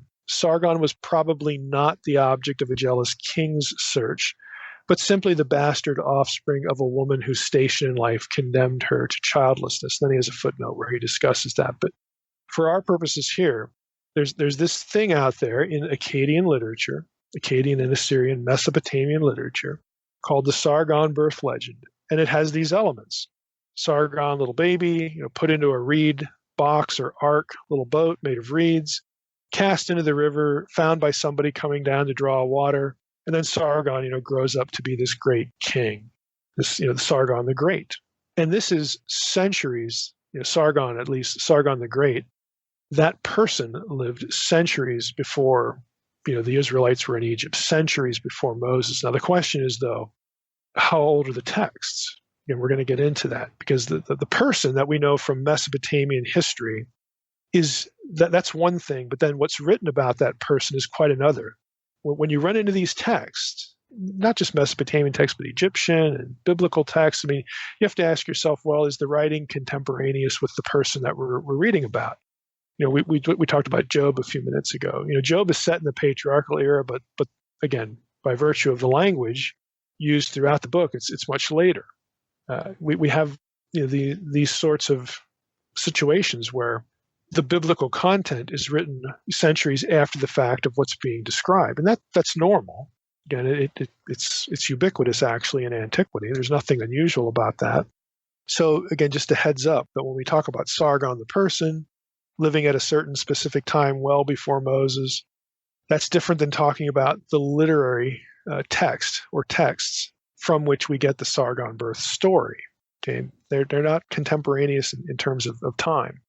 Now, the elements again are kind of obvious, and this has become sort of a big topic of discussion, in popular biblical studies. And I use the internet for an example where you get some good stuff and you get some really ridiculous stuff too. There's a dissertation on this subject that is fairly old. It was done in 1976. And it's by a guy named Brian Lewis. It's called The Legend of Sargon, a study of the Akkadian text and the tale of the hero who was exposed at birth. The dissertation was done at NYU, New York University, again, 1976. And this is the most detailed study of the Sargon birth legend. Goes through just every aspect of this. And on pages 182 to 184, Lewis writes a few things that I think are really worth pointing out, worth quoting, that sort of gets us into that. So the question before us is, okay, the Exodus 2 story is very similar to a bunch of these abandoned child stories, but a lot of them can sort of be winnowed out by one or more factors. And the one that everybody seems to zero in on is this one about Sargon, because the elements are close. We have text to this effect. Redford again is weeding out the Horus story because the textual material is so late. It's basically so late it's irrelevant. So what we're really left with as sort of the primary point of attention is this Sargon story. So that's why we're going to spend some time on it. So we're going to go through some thoughts that Lewis in his dissertation shared, and then just think ourselves about, well, what do we do with this? So Lewis writes, in considering the problem of determining the date of composition, when the Sargon legend was written. When we're considering that problem, one is faced with a long period during which the genre to which the text belongs was alive, and little, if any, obvious internal criteria with which to fix a date. Okay? So right away, Lewis is admitting, again, this is the most detailed study of the Sargon legend in the Akkadian, in the original texts that we have. He's like, basically, we can't fix a date. He continues and says, it may in fact be impossible to establish with any certainty the origins of the Sargon legend based on the available evidence. The text lacks any obvious grammatical, lexicographical, or philological feature which would allow a precise dating. Unfortunately, aside from its possible mention in two inventories of texts from Kujundjik, which is, again, a location in Mesopotamia, there are no known references to the Sargon legend in all of cuneiform literature. The copies whose fragments we possess are relatively late. 3 fragments belonging to the Kujundjik collection are written in Neo-Assyrian script, and a 4th fragment written in Neo-Babylonian is probably even later. Now, let me stop there. Neo-Assyrian is going to be 900, 800, 700 BC. Okay, it is not, if Sargon goes back to the 24th, 23rd centuries BC, you're dealing with well over 1,500 years later is what the text dates to. So again, the person Sargon the Great, again, you can fix a date based on cuneiform literature, Sumerian, Mesopotamian literature, Old Babylonian stuff, Old Akkadian stuff. We know when this guy lived, but this legend that's written about him is 1,500 years at least later in terms of the text we have. And if you're looking at Assyrian dates, this is actually going to be after even critical scholar datings for the E material. Okay, Exodus is considered E, JEDP, the whole, back to the whole theory of the Pentateuch. So if you believe in Mosaic authorship, there's no question. It's either 1400 BC or 1200 BC. Again, centuries earlier than the Sargon birth legend. If you, again, go with JEDP, it's still a century or two earlier than the Sargon stuff, than the Assyrian period. So right away, we have a chronological problem for trying to say that the writer of Exodus 2 used the Sargon birth legend. If you're going with the text we actually have, that is an impossible argument to be that specific. Okay, it's an argument that just can't be made on the basis of data, which means if you're going to make that argument, you're making it up. You're just going with it without data. That's just the way it is. Now back to Lewis. He says, the question is, are these late copies of a text which had originated at a much earlier period? So he says, what we have is late, but the question is, are they copies of a much older text that we no longer have? Again, that's an open question. So are these late copies of a text which had originated at a much earlier period, or perhaps the remnants of a late composition which may have only been loosely based on earlier sources of some kind? Now we have seen that the use of the royal epithet Sharu Danu, strong king, in line 1, is an anachronism in a text attributed to Sargon of Agade, or Agade if you want to anglicize it here, Agade. For the first occurrence is to be found in the 8th regnal year of Amar Sin, 2039 BC of the 3rd dynasty of Ur, and thus follows by 240 years the end of Sargon's rule. Therefore, the ascription of the title to Sargon in this work proves that the legend was written after 2039 and establishes, at least that much. The presence of copies in the library of Assurbanipal, whose dates are 668 to 627 BC, provides kind of the latest point. So you have kind of an earliest point, terminus postquem, and then you have the latest point, terminus antequem of the mid-7th century. But all the tablets we actually have are in that Assyrian period, the 800s, 700s, 600s BC. And what that last comment was about is even some titles, some in this case this one phrase. Yeah, the phrase shows up in these earlier texts, but Lewis is saying that Assyriologists think that it's a deliberate anachronism, that some later writer just used it again to give it the appearance of age. Just like we were talking about, earlier with, Ramses. Writers do this in the ancient world. They pluck out phrases and titles and descriptive elements from texts that they know of because they're scribes that are much older, and they'll stick them in later texts, the ones they're actually writing. Could be at 1,500, 2,000 years later, and they'll use these older lines, older words and things like that, just to give it the flavor of antiquity. But in this case, there's only one of them. Again, there are some other things that Lewis goes through, and the Assyriological community, those who are experts in cuneiform literature, recognize all of these as being anachronistic. They don't help. They don't move the tablet back, because if it's discovered, in a particular library or a particular pile of cuneiform tablets that clearly date to the Assyrian period, and the script itself, the cuneiform script itself, changes over time. Even though cuneiform looks like chicken scratch, the chicken scratch of one era looks different than the chicken scratch of another.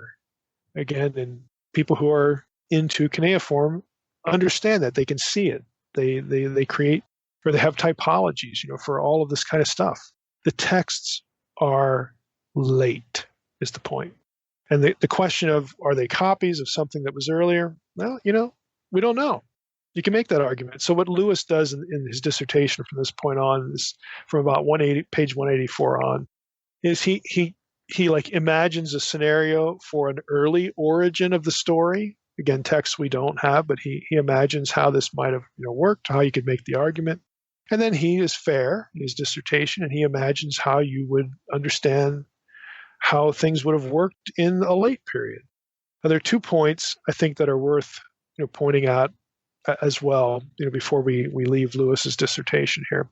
He says on page 187 that in the Sargon legend text, as far as it is preserved, there is nothing, again, of a lexical, grammatical, or orthographical, the way the characters are written.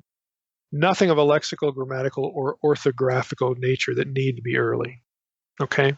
There just aren't. There's nothing in there that makes the argument that the story is early. So you are actually on very defensible ground to say that the Sargon birth legend is late, and for the sake of our discussion, later than the Moses story. You can make a really good argument for that. And again, Lewis lays out how to do it in his dissertation. On page 188, he says that there are 3 idiomatic expressions which occur in the legend of Sargon. This is important, that are attested only at the end of the second millennium, which would be like 1000 BC, or in the Neo-Assyrian period, again, which is this late period where the tablets that we have actually come from.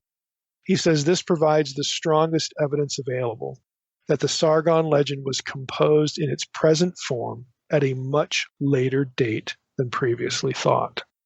Again, he's not writing this. I hate to be a little silly here, but again, because of the kind of stuff you run into on the internet, I'm going to say it this way.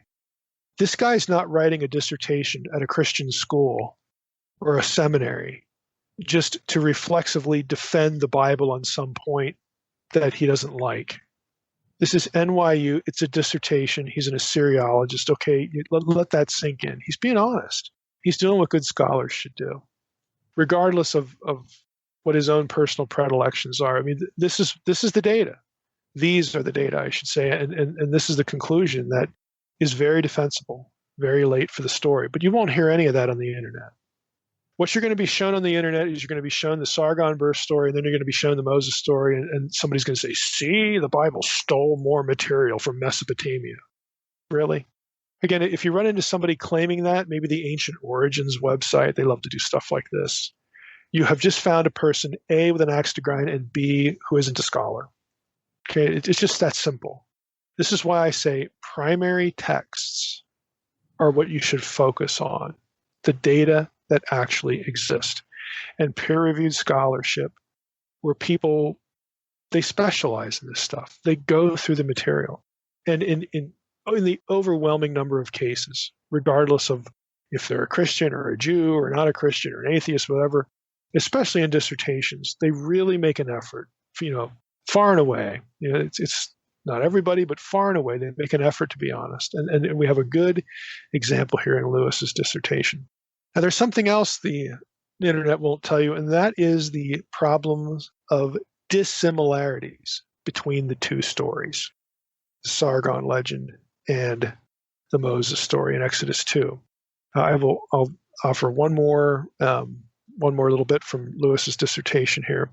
He writes on page 384, so this is toward the end. For a long time, scholars had accepted the premise that the birth legends of Sargon and Moses were unusually similar in form and content. However, in recent years, and this is the 60s and 70s, work by M. Kogan, M. Greenberg, and others has challenged this assumption by stressing the different motivations for the abandonment, by asserting a closer parallel between the Moses story and an Egyptian myth concerning Horus.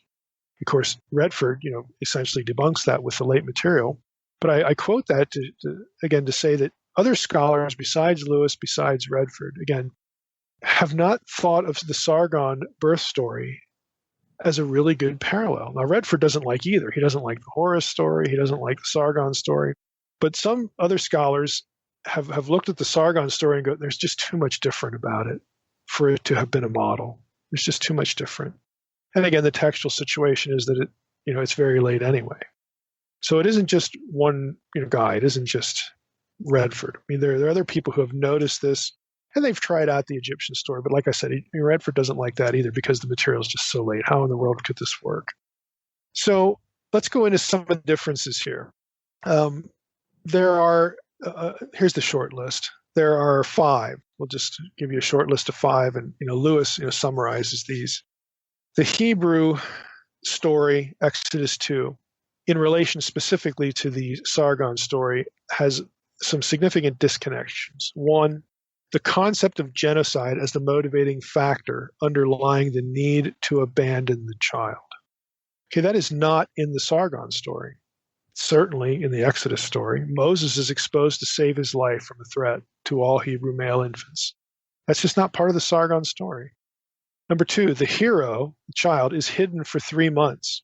Okay, that's the Exodus story, until it's no longer possible to conceal him. You don't get that in the Sargon story. The role of the sister in the Exodus story, who watches over the hero, the child, from a distance, as the representative of the mother, you don't get that.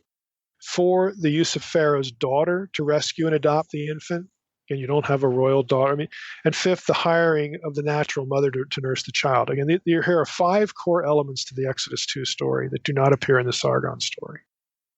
And all you have is the means to float the baby. Well, look, if you lived in the Delta, the Egyptian Delta, and we know that they lived there because you have, the whole Pithom and Ramses thing, Avaris, the land of Goshen, all that stuff, back in Genesis. We know where the Hebrews were at, and it's the Delta region. So there's lots of water there, and there's lots of marshes there. If you were going to hide the child from Pharaoh's men, where would you put him? It's at least a possibility. You would think, well, I can't stash the kid at home because it's not like we have IKEA furniture here where we can put him somewhere and no one will ever find him. Okay, you're limited in your options. If you're going to put him outside, hide him in the marsh, and you can't just throw the kid in. You got to build something. You got to create something that'll float. Again, this is just sort of a normal thing. If you consider this a possibility, you would just do these things, and that's the only real similarity between the Exodus story and the Sargon story. All this other stuff is different and significantly different because these aren't just sort of throwaway elements in the story. These elements are crucial to the story because the story gives us this providential irony. That's a big theme in the Exodus 2 story about how the little baby's sister goes out, to watch and sees, little baby Moses taken out of the water, and she's right on the spot. I mean, it's calculated, it's planned, it's ironic, and speaks to the Egyptian woman. Hey, should we go get a nurse to nurse the child? Sure, great idea. So the little girl, her sister, runs and goes and gets his mom. Again, these details are important to, again, telling and showing us how God providentially inverted and really subverted what's going on in Egypt. He uses Pharaoh's household from which, the administration, from which the command to kill the male children came to save the deliverer. And these are very obvious things. They're crucial to the story. They are not throwaway elements, and none of them are in their Sargon story. Now, I'm going to go to Carpenter, his commentary on Exodus. He has a few things to say about this as well. And then we'll transition into our second question, that will be the conclusion of our episode here. But Carpenter writes about, the comparison here. He says, this is not the case of the exposure or rejection of an unwanted infant. And again, that just runs through the stories, these other, abandoned child stories frequently. This is the purposeful and tender dedication of an infant to the sovereignty of God. The writer-editor may have employed the genre form of the Sargon legend, just sort of the, structurally, some of the elements here, but he has emptied it of its mythological overtones and filled it with Israelite history and theology. He has effectively changed its content and structure to fit his purposes, creating a historical narrative even antithetical to the Sargon legend to fit his purposes. It is evident that major essential differences exist between these two ancient narratives. Also, Hofmeier is probably correct to challenge this supposed borrowing from Mesopotamian literature, since the whole section, Exodus 2, verses 1 through 10, is permeated with specifically Egyptian elements. Now, he quotes Hofmeier here, or he footnotes Hofmeier, pages 138 to 140. Hofmeier lists 6 specific expressions, textual expressions, that are Egyptian and not Mesopotamian in origin. If you're just borrowing a Mesopotamian story, why would you do that? If you're writing either in an Egyptian context or the events that you're writing about took place in an Egyptian context, then this makes sense, again, to have these Egyptian elements in it. If you're just doing something, much later, hey, I need a good story, and then I'm gonna sort of steal it and adopt it. You wouldn't think, well, let's just throw, Egyptian words in there, or Egyptian phrases or idioms or something. You wouldn't do that.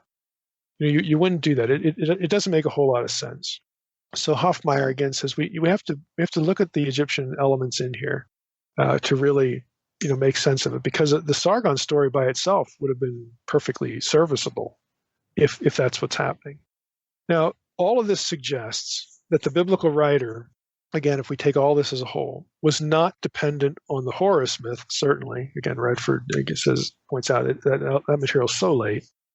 And it also suggests he was not dependent on the Sargon story either. The keyword there is dependent. In both cases, the Moses story may predate the presumed source, either the Sargon source and certainly the Horus stuff. It's conceivable that the Moses story predates both of those. And if you're looking at it that way, then you have to approach the whole subject a little bit differently. Now, we could ask, well, what if the biblical writer or a later editor knew about the Sargon story? Let's just play what if here. I would say that doesn't rule out the coherence of Exodus 2 being an actual event. In fact, it's a perfect way. It's really a good way to frame the birth of the one who delivered Yahweh's people out of chaos. Because ultimately, Moses is going to lead the Israelites out of Egypt and through the Sea of Reeds, the Red Sea in English Bibles. Water, again, the chaos symbol. Linking it conceptually in some way to Mesopotamian material is actually a really good idea, especially if it's associated with Babylon. Now, Van der Meerup, who's an author of A History of the Ancient Near East, on page 63 says, the last centuries of the third millennium were characterized by successive periods of centralization of power under two city dynasties. One from Akkad in northern Babylonia in the 24th and 23rd centuries BC, and the other from Ur in the far south of the 21st century, unquote. Now, Akkad is where Sargon the Great ruled. That's where he's from, and that's where he ruled. And so he is associated with Babylon by virtue of the location of this city. It's in North Babylon, North Babylonia. There would have been a telling irony. Think about it this way. There would have been a telling irony and a theological polemic if, and we're just playing what if here, if the writer used the legend of Sargon of Akkad's birth story to tell the story of the rise of Yahweh's deliverer, really his savior figure, for rescuing his people from chaos. Those people, of course, had originated from Abraham himself from Ur. And this works whether Ur is in southern Babylon, southern Babylonia, or northwest Mesopotamia. It's still Mesopotamia. Mesopotamia is the reference point, again, for a lot of the chaos stuff we see in Genesis 1 through 11. The irony and messaging is the same. Yahweh is greater than his chaos rivals. In other words, the similarity of the birth stories would draw attention to a literate Israelite or Jew to Yahweh's defeat of chaos. In other words, if you link the birth of the deliverer in Exodus 2, if you link that to something Mesopotamian, even though there's all these Egyptian elements, if you link it in some way, if people are reading that, and the story is set in Egypt, but this kind of sounds like that Mesopotamian dude.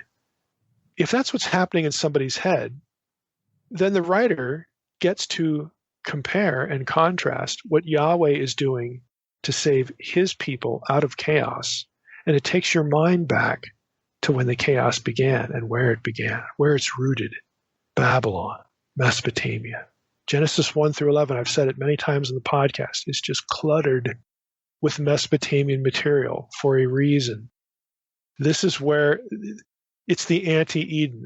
There's so much content in Genesis 1 through 11 that responds to, that inverts, that subverts Mesopotamian stuff, okay, and tells the story, of just Deuteronomy 32 worldview, Babel, just that one, just Genesis 11, that's the big one. But you got Genesis 6 with the Abkalu, you got stuff in Genesis 1 through 3 that takes us back to Mesopotamia.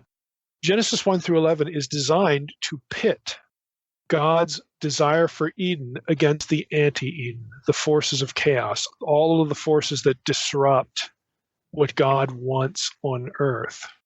And the metaphor for doing that is consistently Babylon, Babylonia, this part of the world. And Sargon the Great comes from that part of the world. That's where he lived. That's where he ruled. And so if you intentionally do enough of a comparative work in the way you tell the story of Moses' birth to make people think of that place instead of just Egypt, you have accomplished something significant. You have made the reader see that Yahweh is at work subverting and defeating the forces of chaos that are very, very ancient, more ancient than Egypt.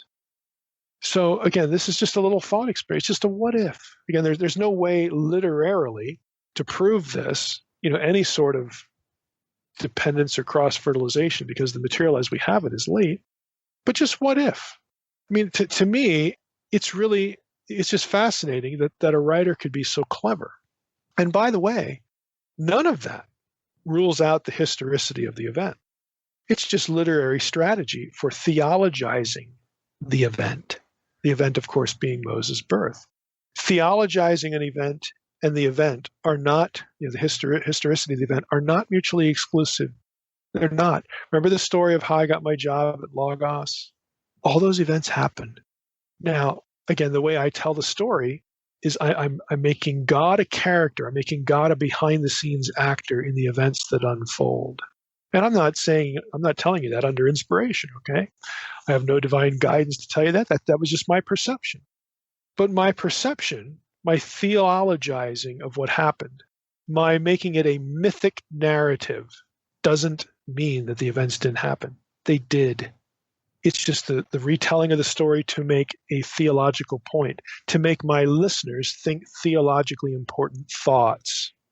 And this is precisely what I'm suggesting, that if the writer of Exodus or an editor or whatever had knowledge of the Sargon story, it would be really clever to use some of that in how the story is told, even in a deeply Egyptian context, because your literate reader, their mind is going to go back to where chaos began, to why we have the people of God selecting Abram out of the region we know as Babylonia, whether it was the north or the south, doesn't matter. God selects a person out after he has divorced the nations, severed the relationship between him and them. He plucks this guy out of his polytheistic context. We learn he was raised in a polytheistic context in Babylonia, okay, from Genesis 11. He plucks this guy out. He makes a covenant with him and his wife to raise up a new family, a new human family.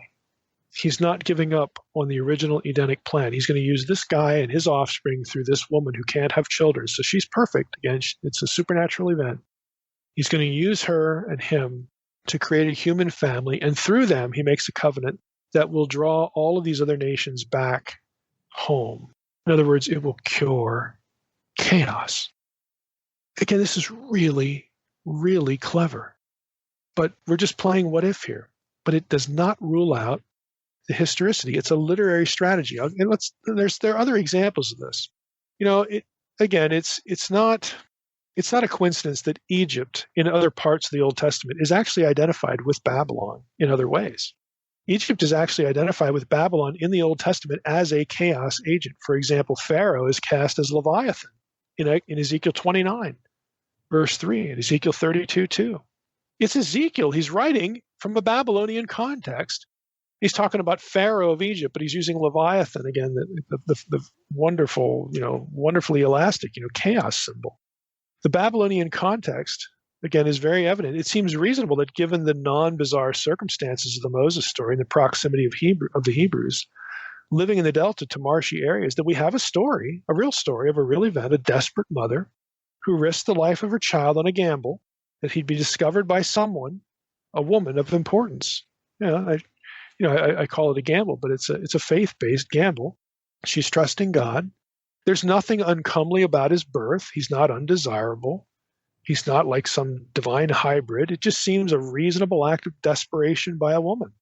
It's reasonable, at least in its details. She doesn't just set the kid afloat anywhere, toss him in. She has to build a little craft. What would you do? You do the same thing. Egyptians have Hebrew servants, so it's not unusual that the little slave girl would be allowed, to show up and have a conversation. We talked about that, when we talked about the Israelite bondage. Again, all the elements are there. There's no evidence as well that the infant Moses was circumcised. And so the child would have blended into an Egyptian context. We don't read Moses ever got circumcised. Later, we're going to hit some of that where we discuss that. But here, no.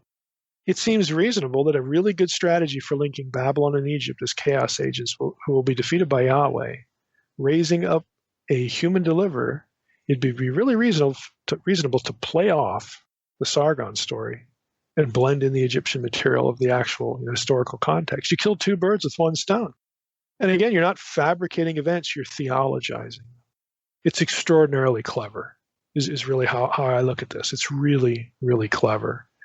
Now, the last item, again, we'll transition here. There's just one thing I want to say real briefly about Moses' name. And I'll put Lewis's dissertation in the protected folder, in case people are interested in this. And I'll put this article as well in the protected folder. Even though this one's going to be dense, you'd more or less have to have some Hebrew or Semitic or some language study to really kind of get this.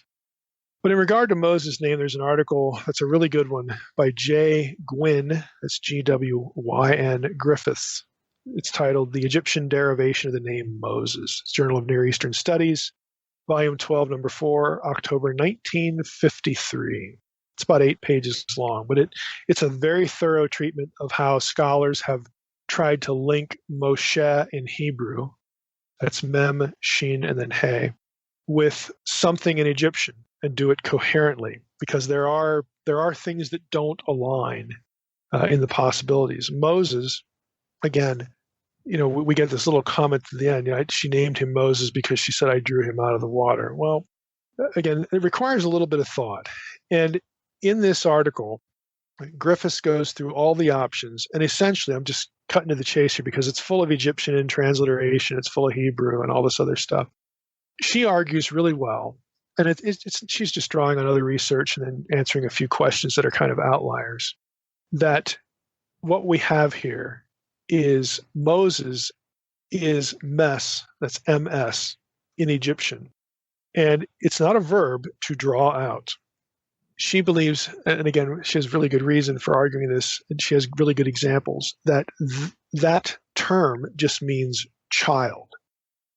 So when we go back to Exodus 2, verse 10, what we see happening is the woman, the Pharaoh's daughter, takes the child out of water, and she says, I'll just read it. When the child grew older, she brought him to Pharaoh's daughter. She became his son.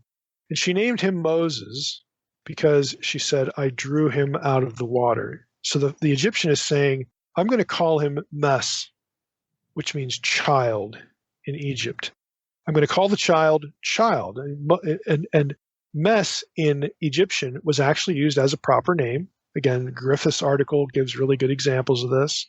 It's not unusual. It's not odd. It's not unknown. It was also a proper name that would get appended to a deity name like Ra-Mes, what we would think of as Ramses. Okay, Ra-Mes would be like son of Ra or something like that, or Ra is born. Griffiths points out these names were usually commemorating the birthday of a deity, that kind of thing. But in this case, if there was an original Egyptian theophoric element, a deity name that Pharaoh's daughter stuck onto this, the biblical writer takes it off, and we're just left with, Moshe. Mes in Egyptian just means child. So she names the child.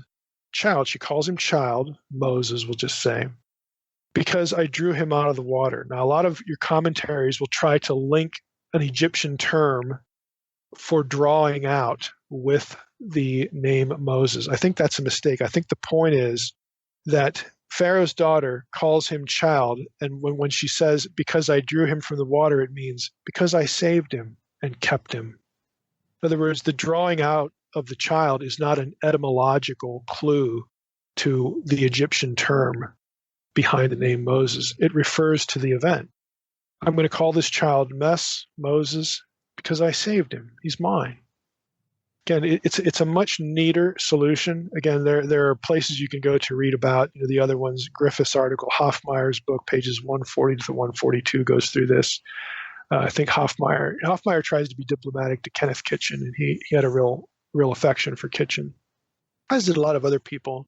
And having met him once, I can see why. But Kitchen wants to have the woman who says I drew him up out of the water to be Moses' real mom, but Moses' real mom didn't draw him out of the water.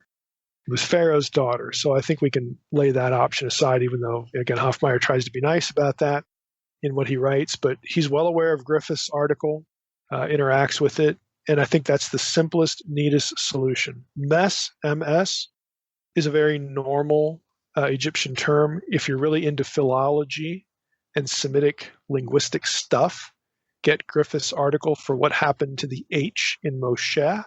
and how the S in mess and the sh in Moshe align.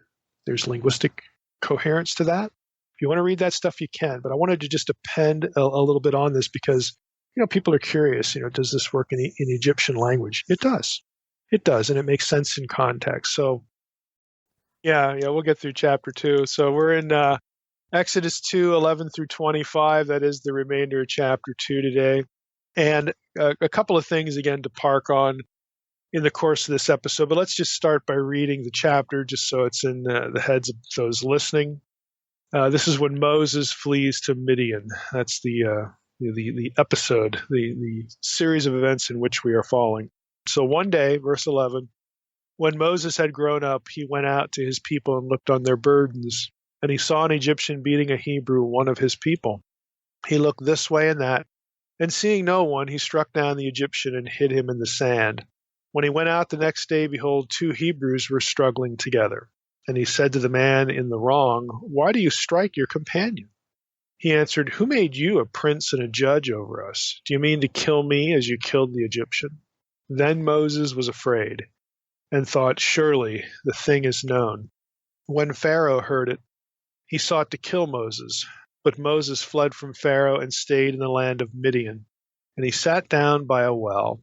Now the priest of Midian had 7 daughters, and they came and drew water and filled the troughs to water their father's flock. The shepherds came and drove them away, but Moses stood up and saved them and watered their flock. When they came home to their father, Reuel, he said, "How is it that you have come home so soon today?" They said, "An Egyptian delivered us out of the hand of the shepherds, and even drew water for us and watered the flock." He said to his daughters, "Then where is he? Why have you left the man? Call him that he may eat bread."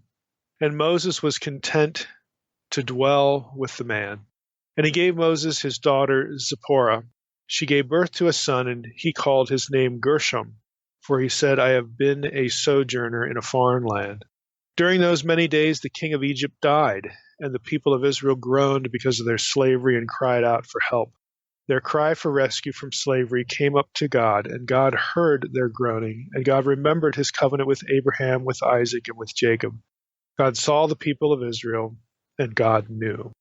So that is the remainder of Exodus chapter 2. And again, as is our pattern, just some things of interest in the passage. I'm not going to sort of rehearse the passage back to you. Most of it is pretty self-evident as to what happens, but there are some things as usual, going on under the surface, and then there's a few stopping points that really deserve some attention. And the first one of these is in verse, 15, and that is when Moses flees Pharaoh and stays in the land of Midian.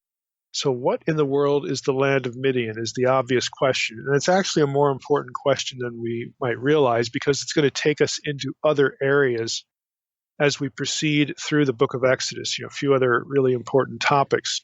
And now, again, it just doesn't seem like it's much more than trivial, but trust me, I think you'll see why it's not in a moment. I'm going to start here with Sarna in his Exodus commentary. He has a few things to say about this.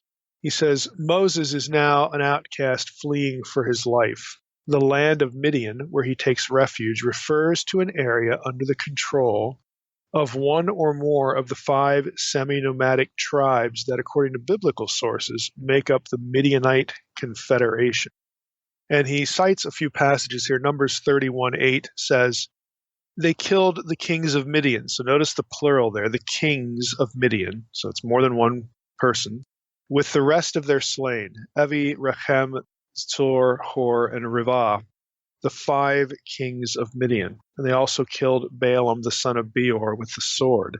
So Numbers 31:8 alludes to, again, this idea of a confederation of kings, of rulers, that are, all sort of operating under the rubric, of Midian.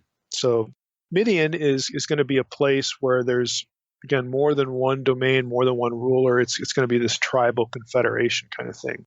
Joshua 13:21 says, or refers to all the cities of the tableland and all the kingdom of Sihon or Sion, king of the Amorites, who reigned in Heshbon, whom Moses defeated with the leaders of Midian. Again, leaders, plural. Evi and Rechem and Zur and Hur and the Rivah. the princes of Sihon who lived in the land. Again, this is interesting because here we have the Midianite kings, Midianite rulers is probably a better way to say this.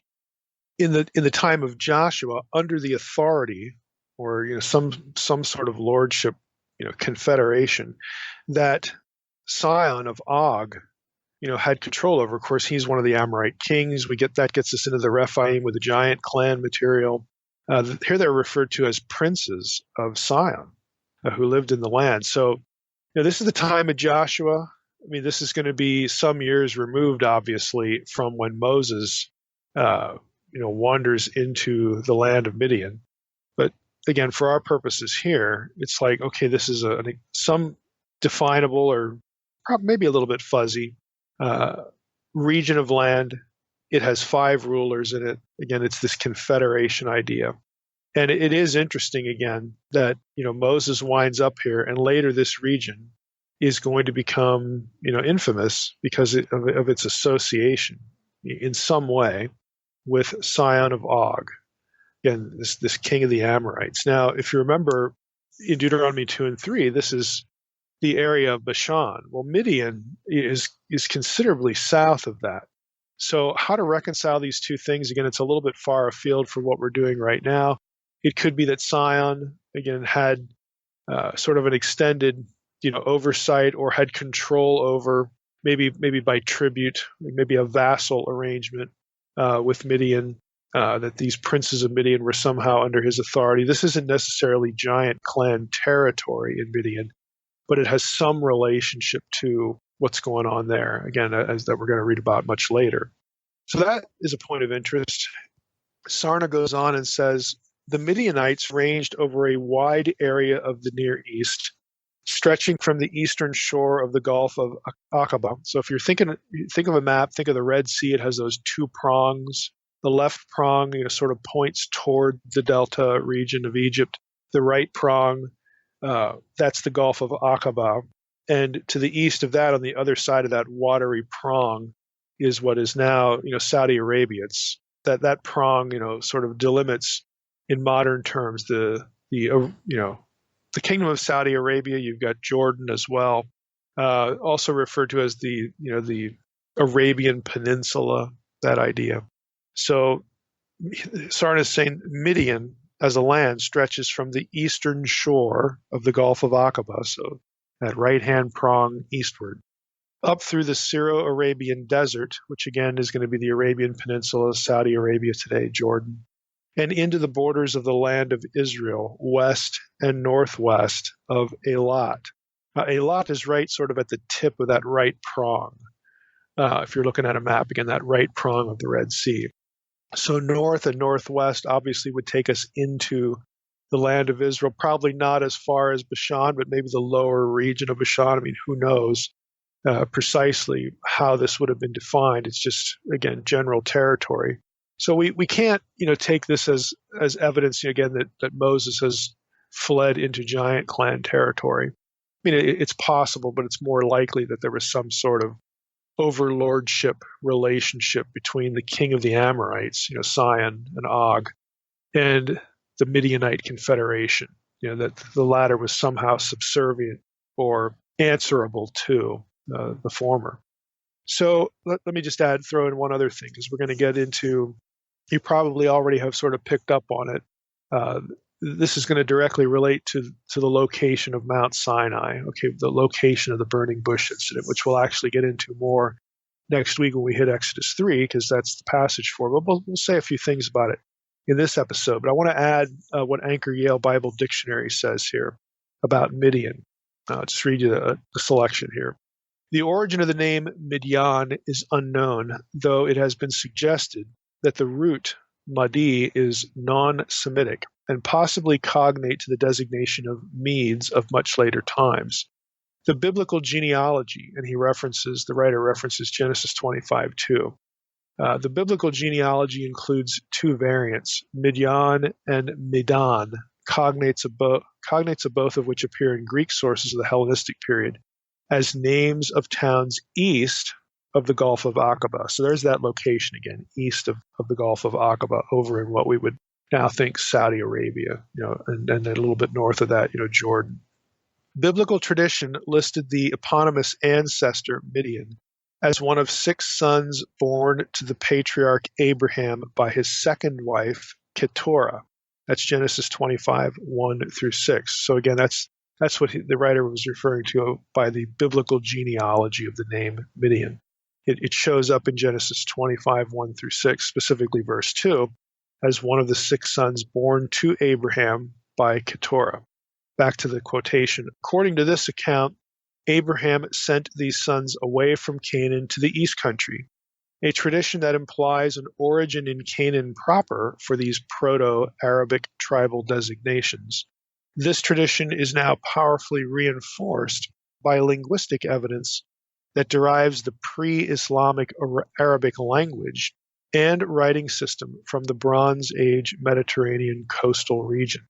So there's a connection linguistically between Arabic before the advent of Islam, and that language and languages that again are closer to the Mediterranean coast, which of course would be Canaan proper. So the linguistic evidence backs up this notion of Genesis 25, 1 through 6, as far as having a Canaan or Canaanite origin for the people of Midian. And again, in biblical terms, through Abraham and Keturah. Now, continuing on with Anchor Yale Bible Dictionary, it takes what I guess is fair to say, a liberal bent when it comes to some of this material. I'll just read it to you. The Midianites, as a historically existent society, are represented in the Joseph stories, Genesis 37, 25 through 36, as traders traveling by camel caravan. The Midianites, as a historically existent society, are represented, again, in this passage as this caravan traveling between Gilead, which is the north part of the Transjordan, the other side of the Jordan, and Egypt. And in this case, dealing in slaves as well as gum, balm, and myrrh. The term Midianite alternates with the term Ishmaelite in that passage.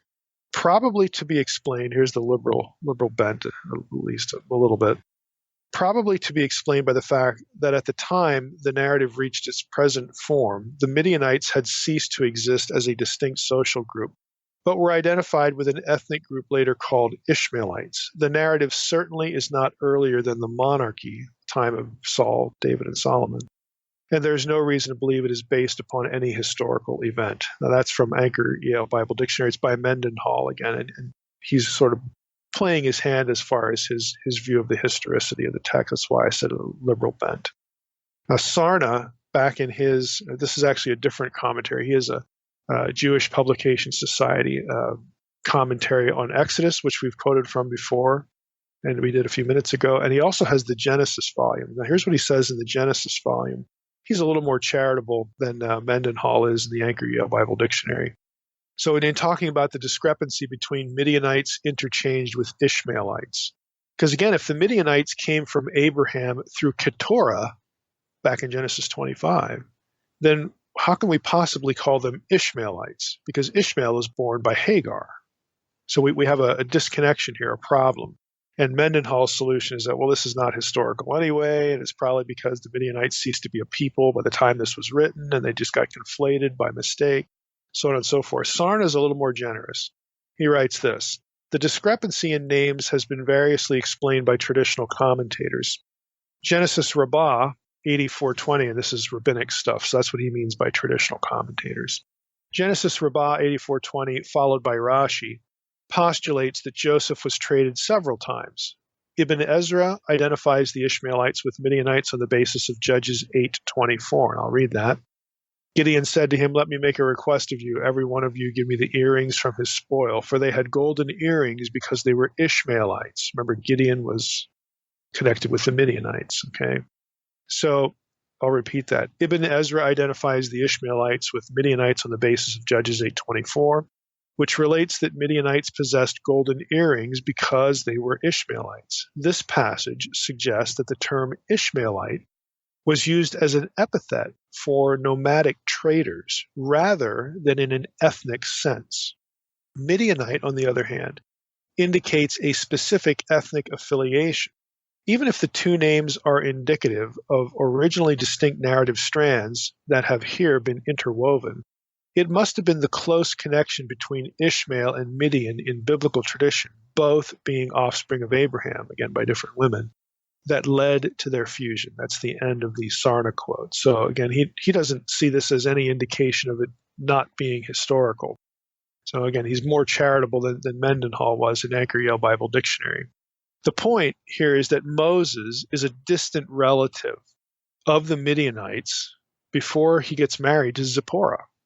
Okay, before he meets Jethro or Ruel. We'll talk about those names in a moment. Moses is already something of a distant relative because Moses is from the line of Isaac and Jacob back to Abraham. He's an Israelite. So there's some connection already. There's some family connection. Back to verse 15, Moses goes to Midian. As I mentioned before, this is going to take us into the burning bush encounter, this location of Sinai, all this kind of stuff. So I'll just sort of telegraph this a little bit, deal with it a little bit, because we're going to actually return to this topic in other places, in the book of Exodus in the series. So in Exodus 3:1, let's just look at Exodus 3:1, because right after our portion for today, Exodus 2:11 through 25, Moses is in Midian. He flees to Midian. He gets married. He's got Jethro, or Ruel, his father-in-law, the priest of Midian. Then in the very next verse, Exodus 3:1 says, "Now Moses was keeping the flock of his father-in-law, Jethro, the priest of Midian, and he led his flock to the west side of the wilderness and came to Horeb, the mountain of God." So Exodus 3:1 is typically read as though Moses is tending Jethro's flocks in Midian. And so the assumption is that the mountain of God in Exodus 3:1, which is named there as Horeb, seems to be in Midian. Now you could read the verse that way, and some do, but the verse could also be read in a different way. Okay, think about it. I'm going to read it again. "Now Moses was keeping the flock of his father-in-law Jethro, the priest of Midian, and he led his flock to the west side of the wilderness and came to Horeb, the mountain of God." The verse could very obviously be read that Moses left Midian and journeyed to the west of Midian, or a wilderness west of Midian. In other words, Exodus 3:1 doesn't actually tell us with certainty that the mountain of God, Horeb, is in Midian. You can't really use that verse for it.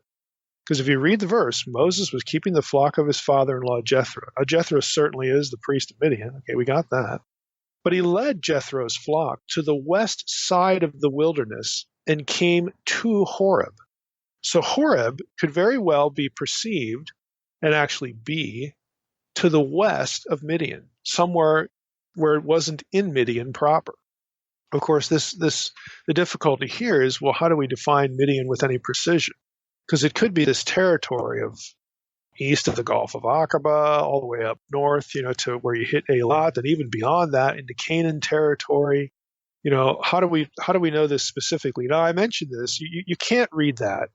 I think this is just my opinion. I mean, I used to be on this bandwagon that Mount Sinai or Horeb, and again, we have to deal with that as well. What's with the two names? I used to be on the bandwagon that Mount Sinai was in Midian, specifically, Jebel al-Lawz. I'm not anymore. I think it's possible, but it has there are serious uncertainties with it and problems with it. And frankly, the evidence used popularly to support the idea it ranges from anything from something contrived to just being weak and iffy. It's just far from secure. Let's put it that way. There are some significant problems with it. I think we can leave the door open to it, but certainly you can't take this Midian language and go take a flock and go all the way west of the Gulf of Aqaba, all the way down to the traditional Sinai. This is hundreds and hundreds of miles, through arid desert country to hit the traditional site of Sinai. I don't see how Exodus 3:1 can really be reconciled with the traditional site. But what people fail to realize is there are actually more than two candidates for Sinai. It's not just a choice between the traditional Mount Sinai at Jebel Musa and Jebel al-Laz in Midian or Saudi Arabia. There are other possible locations. They just don't get the press. And there are certain passages of Scripture that would frankly rule out both the traditional site and a location in Midian, but would actually work well if you're talking about territory that's just to the north or northwest of the Gulf of Aqaba, the tip there, Eilat. There are other candidates here. So again, that's kind of as far as I really want to get into that specific subject. We'll hit it again as we're going through Exodus, but I'm just putting those cards on the table that I used to think a lot more highly of the Mount Sinai in Arabia idea than I do now. It does have serious weaknesses, but the traditional view also has some pretty serious weaknesses too. But there are other possibilities. Before we leave that, I mentioned about the names Horeb and Sinai. Now, what I just read in Exodus 3:1, it takes us into other questions. What's the relationship of Midian to Horeb? Because is Horeb in Midian or is it to the west of Midian? As you read the verse, you can read it that way. And then also, what's the relationship of Horeb to Sinai? Here's I think a significant passage. I'm just going to read you this, and without getting into it, because it's in Exodus 17. We'll hit it at some point, in the course of the podcast. But Exodus 17, 1 through 7 says this: all the congregation of the people of Israel moved on from the wilderness of Sin by stages, according to the commandment of the Lord, and they camped at Rephidim.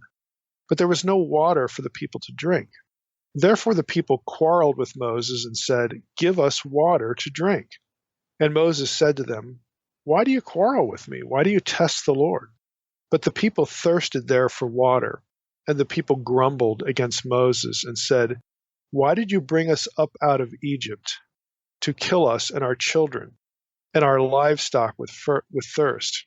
So Moses cried to the Lord, "What shall I do with this people? They are almost ready to stone me." And the Lord said to Moses, "Pass on before the people, taking with you some of the elders of Israel, and take in your hand the staff with which you struck the Nile, and go, and behold, I will," now catch this line, this is Exodus 17:6, "Behold, I will stand before you there on the rock at Horeb, and you shall strike the rock, and water shall come out of it, and the people will drink." And Moses did so in the sight of the elders of Israel. And he called the name of the place Massah and Meribah because of the quarreling of the people of Israel, because they tested the Lord by saying, "Is the Lord among us or not?" So this event occurs at Horeb. And if you keep reading Exodus 17, they're only going to get to Sinai just right around Exodus 20. In Exodus 19, they have a ways to go before they get to the place where they get the law.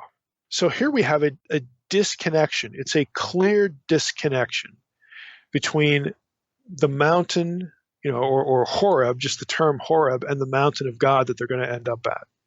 So that's another issue for when we're trying to determine, or at least come up with an idea of where Mount Sinai is. Exodus 3:1 links the two, and it's not the only passage that links Horeb and Sinai. And then you have other passages like this one that clearly distinguish them as separate locations.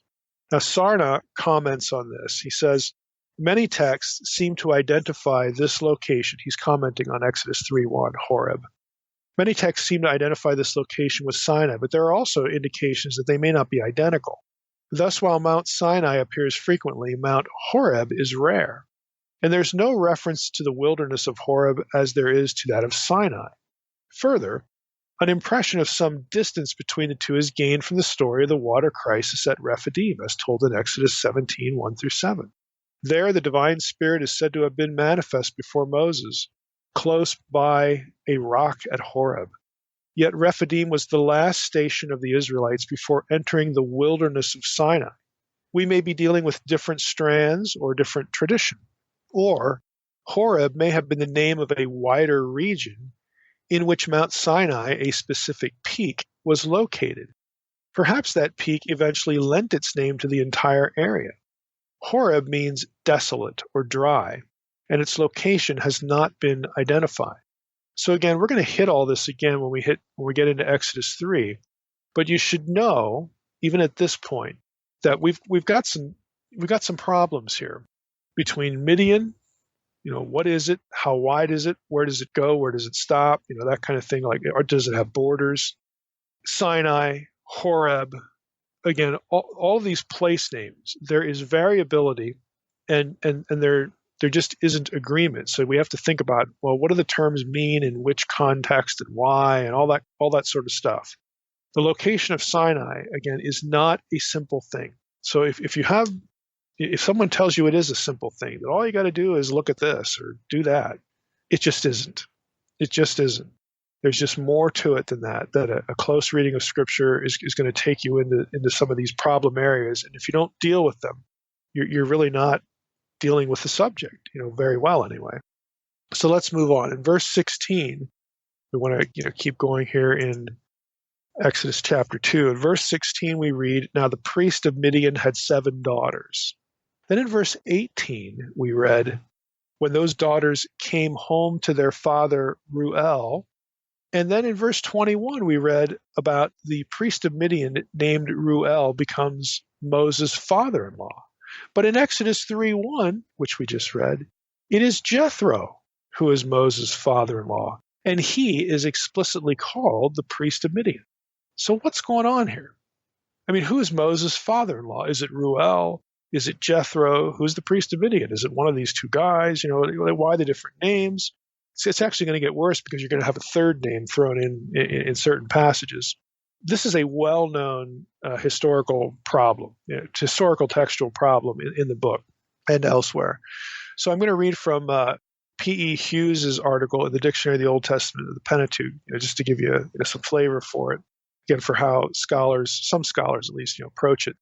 He writes, "The priest of Midian of Exodus 2:16 is called Reuel in Exodus 2:18, but referred to as Jethro in a number of places. Exodus 18:1, we could put in Exodus 3:1, 18:1, 2, 5, 6, 9, 10, and 12. In addition, Judges 4:11, in that passage, mention is made of Hobab, the father-in-law of Moses." You got 3. I'll just read you that verse. This is Judges 4:11. "Now Heber, the Kenite, had separated from the Kenites, the descendants of Hobab, the father-in-law of Moses, and had pitched his tent as far away as the oak of Zaananim, which is near Kadesh." So, okay, now we got 3. Now, what are we supposed to do? Back to Hughes. Hughes says, cumulatively, not only is Moses' father-in-law given the 3 names of Reuel, Jethro, and Hobab, but the latter does not align with Numbers 10:29. Which describes Hobab as the son of Reuel, the Midianite, Moses' father-in-law. It's just starting to sound like I'm my own grandpa now, the old, folk song. Back to Hughes. Different proposals have been presented to solve this dilemma, from source critical solutions, like Jethro is the guy for the E document, the E, right, the JEDB thing. Jethro is in the E source, Moses' father-in-law, and Reuel and Hobab belong to the J document. This is why they're mixed, because the Pentateuch is just a mixture of these different documents. The editor just goofed here or whatever. Again, that's sort of a standard source critical approach. So Hughes says, one of the approaches is to try to refer to source critical solutions. We also have, back to Hughes, we also have the suggestion that a misreading of the Numbers passage may have influenced the identification of Jethro as Hobab in Judges. So again, then we'd have an error in Judges. To the proposition that we may be missing fine distinctions between personal and clan names, that's the third option. Some have proposed that we're just missing some fine distinctions between personal names and clan names. This latter perspective was advanced by W.F. Albright, who concluded that Reuel was a clan name and Jethro was his proper name, with the seeming reference to the same person in Numbers 10:29 through 32, attributed to him by a misvocalization in the Hebrew text. So Albright's solution is, look, one of these is a clan name, the other one is a personal name, a proper name. And Numbers 10:29 through 32 confuses things because the Hebrew text, some scribe at some point put the wrong vowels to the consonants. Remember, the consonants are the things that were, the original part of the composition, and vowels were added much later. So Albright notes that if you look at the Hebrew there, you can read the Hebrew term as kotain, son-in-law of Moses, as opposed to father-in-law, which would get a different pronunciation. So this was Albright's solution. Sarna, we'll bring him into the picture, in his Exodus commentary, writes this. Ruel is mentioned once again in Numbers 10:29, where he quotes, Hobab, son of Ruel, the Midianite, Moses' father-in-law. And again, Albright's saying it could be son-in-law, depending on what vowels you give it. Sarna says, Ruel is mentioned once again in Numbers 10:29, where it's uncertain which of the two is so designated. So Sarna points out that if you actually read Numbers 10:29, Hobab, son of Ruel, the Midianite, Moses' father-in-law, you can't actually tell which one is Moses' father-in-law. It could be Hobab, it could be Ruel. I mean, it just depends on syntactically how you take that. It's the relationship of the word order here with the semantics. So he says it's uncertain which of the two is so designated. Sarna continues, from Judges 4:11, it would appear that Hobab is the father-in-law, but in other texts, this latter epithet is given to Jethro. So Hobab and Jethro, two different names, who also bears the title priest of Midian. Sarna notes, rabbinic exegesis reconciles the discrepancies by assuming that Ruel was the grandfather of the girls, and that the other names all refer to the same person who bore several names. Many modern scholars prefer to assign the variants to different strands of tradition. However, it is to be noted that the title priest of Midian is only explicitly attached to Jethro. This raises the possibility that Hebrew Yitro, or Yeter, is not a proper name, but an honorific name meaning something like His Excellency. And as a biblical parallel, he points to Genesis 49:3. And here, I'm going to read you that verse. Reuben, you are my firstborn, my might, and the first fruits of my strength, preeminent in dignity and preeminent in power. The word preeminent there, occurring twice in the same verse, is the word yeter in Hebrew. It's the same that you'll find in passages for Jethro. And so Sarna is suggesting that Jethro really isn't a proper name. We should probably understand it as something of an honorific title, like His Excellency. And he further bolsters that by appealing to Akkadian. He says, in Akkadian, Atru, think about it, Yitro, Hebrew, Atru, Akkadian, they sound very much alike. Akkadian is East Semitic, Hebrew is Northwest Semitic. In Akkadian, Atru or Watru means preeminent or foremost, which would be basically the same as what we just read in Genesis 49, verse 3. In addition, several old Akkadian names begin with that element. They begin with Atru, again, which to Sarna suggests we have an honorific title here, like Sir or His Excellency. I hate to use George. Well, George Washington is a good illustration. I mean, that's how George Washington was referred to, His Excellency George Washington, or His Excellency, President George Washington, something like that. It was a title that Washington actually, later on, when they were talking about what to call the leader of the nation, he didn't want to be called His Excellency because it sounded like too much like kingship.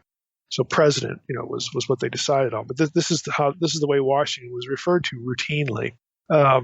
So it could be a similar idea.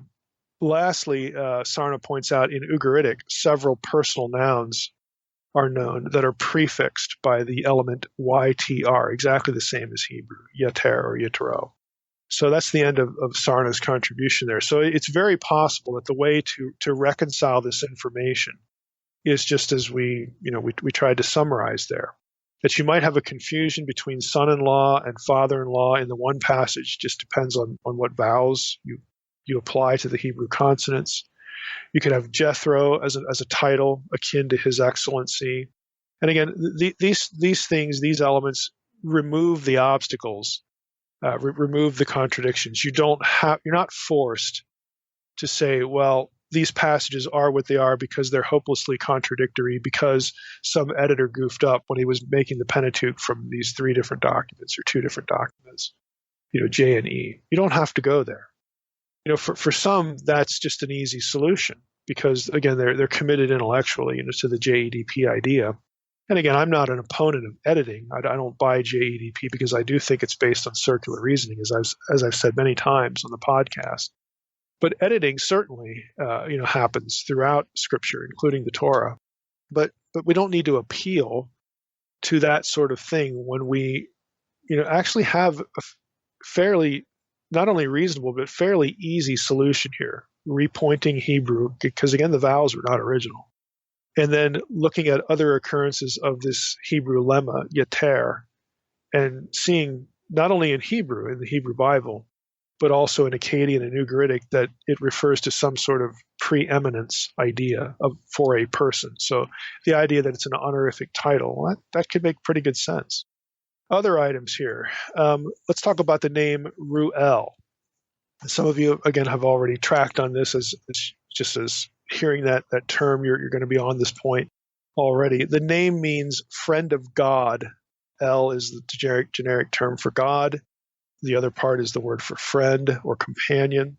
Friend of God, or maybe friend of El. Although Nauf in Anchor Yale Bible Dictionary writes this. He says the name means friend of God or God is friend. El in personal names does not necessarily refer to the god El. And he's right. He's right about that. So just because it's El doesn't mean it's a proper name. That's completely fair. And again, Nauf isn't a card-carrying evangelical by any means. For those of you listening, think that presume that these sorts of discussions sort of default to some sort of evangelical censoring, then you're wrong. Listen to more of the podcast, and you'll see how wrong that is. Again, we're just going with good scholarship here. It could mean either, but it doesn't have to mean L. There's nothing wrong with it, specifically because of some of the things we're going to get into here. About going back to the Midianites and their ancestry and all that stuff. So it could be El, but that doesn't mean El was perceived as a different deity than the one that Moses is going to encounter again at the burning bush and later. So Anchor Yale Bible Dictionary says this, and again, this is Nauf's article on that particular entry, Ruel. He says Ruel is a son of Esau. Again, in at least one Ruel, this is where the name shows up. Can you be used of a son of Esau, Genesis 36:4, verse 10, 13, 17, 1 Chronicles 1:35 and 37. If the list of Genesis 36:10 through 14 reflects the structure of the Edomite tribal system in the 7th century BC, then Ruel was one of the 3 major Edomite tribes and had 4 sub-tribes, again, Genesis 36:10 through 14. And again, that would be no surprise because Esau is identified with Edom in Genesis 36 and elsewhere.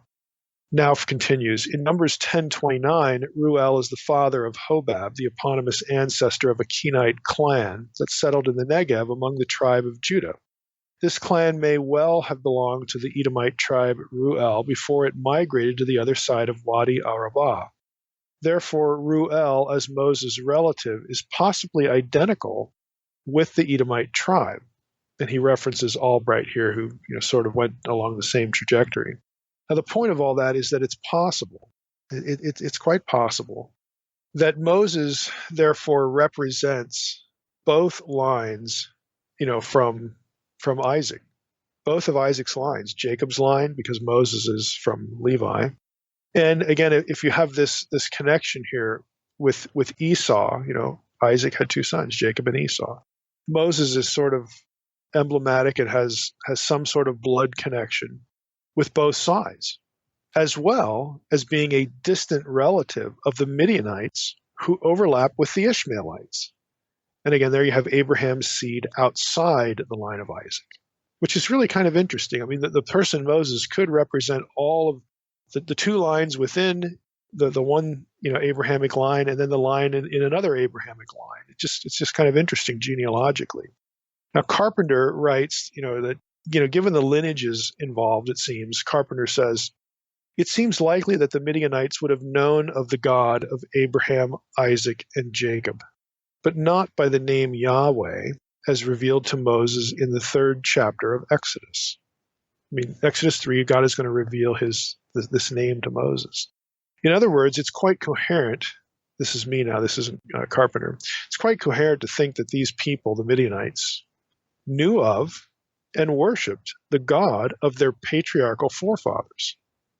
Yeah, that's perfectly compatible with what we're reading and what we know of them genealogically. It would be reasonable, because you have again all these lineages going back to Abraham and Isaac. Again, Isaac having the two lines, Jacob and Esau. These people would have known about the God of their forefathers, the God of Abraham, Isaac, and Jacob. Again, that doesn't necessarily mean that they knew that God by the name Yahweh. Because if we take Exodus 3 seriously, and Exodus 6:3 is another allusion to this, then God's revealing something to Moses at the burning bush. I am that I am. I am who I am. Okay, and we'll talk about the meaning of the name when we get to Exodus 3 in the podcast. But if that's, if they already knew that, it wouldn't be a revelation to Moses. Well, it was a revelation. And he's identifying in Exodus 3, the same passage, with the people in Egypt and their forefathers, Abraham, Isaac, and Jacob. I mean, it's the same deity. Now, people who are listening to this are going to think, well, that's just kind of weird because in my English Bible, I read the name Yahweh in passages before Exodus 3 and some passages that have to do with Abraham, Isaac, and Jacob. I read, the Lord. It's Yahweh there. That's correct. You do. And here's where, again, this is actually where the source critical approach to the Torah really started. Because you have revelations of the divine name in Exodus 3, and then when you have the same divine name supposedly revealed in Exodus 3 to Moses at the burning bush, you have it show up elsewhere in the Old Testament with earlier patriarchs. Some people looked at that and thought, well, that just doesn't make sense. The Pentateuch must be, therefore, a combination of different documents where you had one person writing about God using the name Yahweh, another person writing about God using El or El derivatives like El Shaddai, something like that. And that somebody came along, again, in Israelite or Jewish tradition, and he wove these two things together into one cohesive narrative, and he mixed the names. Again, this is the core of the Mosaic authorship issue. J and E documents. D is something else. P is something else. Okay, but this is where it actually begins because of issues like this. So we've run right into it. Now, again, you don't have to embrace the entirety of the JEDP idea to accept this. Again, I'm what used to be called a supplementarian. I believe there was a Mosaic core. I believe we have material composed or heavily edited in Babylon, Genesis 1 through 11. I believe we have other material derived that gets codified, put in writing from oral tradition of the people, ancient people of Israel themselves. They knew these stories about their ancestors, and eventually those stories got written down. And yes, you do. I think you do have editorial evidence where you have it at some places. An editor must have used the divine name Yahweh in earlier scenes, earlier episodes, specifically so that his readers would understand that we're not dealing with two deities here, specifically. In other words, Abraham, Isaac, and Jacob would have known God by El and El names. Good. They're worshiping one God, okay? The God, singular, of Abraham, Isaac, and Jacob. And when you get to Moses encounters this same God who reveals to him another name, and he's going to relate to Moses by a different name. Well, the patriarchs didn't know that, but it doesn't matter because they're the same deity. But whoever is reading the Hebrew Bible centuries later sees and understands that both he and his own readers, as he's putting the final touches on this thing that we're going to call the Torah, and wider than that, the Tanakh, sees the need to make sure his readers understand that these names all lead to the same place, all lead to the same deity. And so an editor would insert the subsequent name, the covenant name, Yahweh. He will put that into passages so that his readers understand that it's the same God. It's the same entity, the same deity, the same person. This is the way you would do it. You tie those threads together. Now, you can do that without having the Pentateuch be, in terms of its origin, be completely, created out of 4 different documents. Again, my view, and again, it's a minority view now. It used to be a majority view back in the day, is that you have a substantial element of oral tradition from the Israelites, the Hebrews. You have Moses writing material, and then that stuff gets edited later, gets accrued to, and it gets edited later. See, JEDP, what JEDP really wanted to deny was any sense of Mosaic authorship. That's really what it was after. That's what was in the crosshairs. And once you do that, you don't have a need for Moses. And they were questioning even the existence of Moses and so on and so forth. So that's really what that was about. It wasn't about trying necessarily to come up with a better way to understand why we have the Torah and let Moses be a contributor. See, that's the supplementarian position that I hold. I don't see any reason why Moses could not have been a substantial contributor to what we call the Torah. But if you're a JEDP guy, you don't say that at all. Even evangelicals who buy into JEDP, again, Moses didn't have anything to do with this as far as composition. He's the subject of a lot of it, but as far as composition, he had nothing to do with it. And they'll still affirm the historicity of Moses, but he didn't touch the thing. I think that's too extreme. And ultimately, the way JEDP is articulated and defended, it does fall prey to circular reasoning at points. Again, I've talked about this before and blogged about it, so I don't want to keep going down this road. But this is a really good example where you've got this situation. You just run into it in the text. So again, there's nothing, back up to the major point for our purposes. It's completely coherent that the Midianites, if they're Edomites or Ishmaelites or whateverites, okay, that this people group that Moses finds himself in their midst, it's completely coherent that this group would have worshipped the God that Moses worshipped while he was living in Egypt, and his people, the God of their ancestors, because that same God is he's their God too. All these other ancestors, these other people groups, we know that by virtue of the genealogical comments that I've read here, in the course of discussing the topic here. It's not unreasonable to say, to have this picture. So Moses wanders into Midian, and they know who the God of Abraham, Isaac, and Jacob is. It's interesting. When you get to Exodus 4, remember the famous or infamous bridegroom of blood episode where God, wants to kill Moses, and then Zipporah has to save the day, and there's something going on, with circumcision. Again, we'll get to that too, but she knows. She's the daughter of the priest of Midian. She knows that circumcision is a big deal. Again, that's right out of the religion of the patriarchs. So again, it's very consistent. It's very consistent, even though, again, it requires us to think a little bit differently about some things. Now, to wrap up our episode, just a couple of other things. Let's look at Zipporah.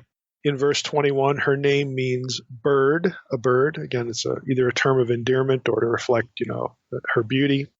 Verse 22, we get Gershom. Gershom has an interesting meaning.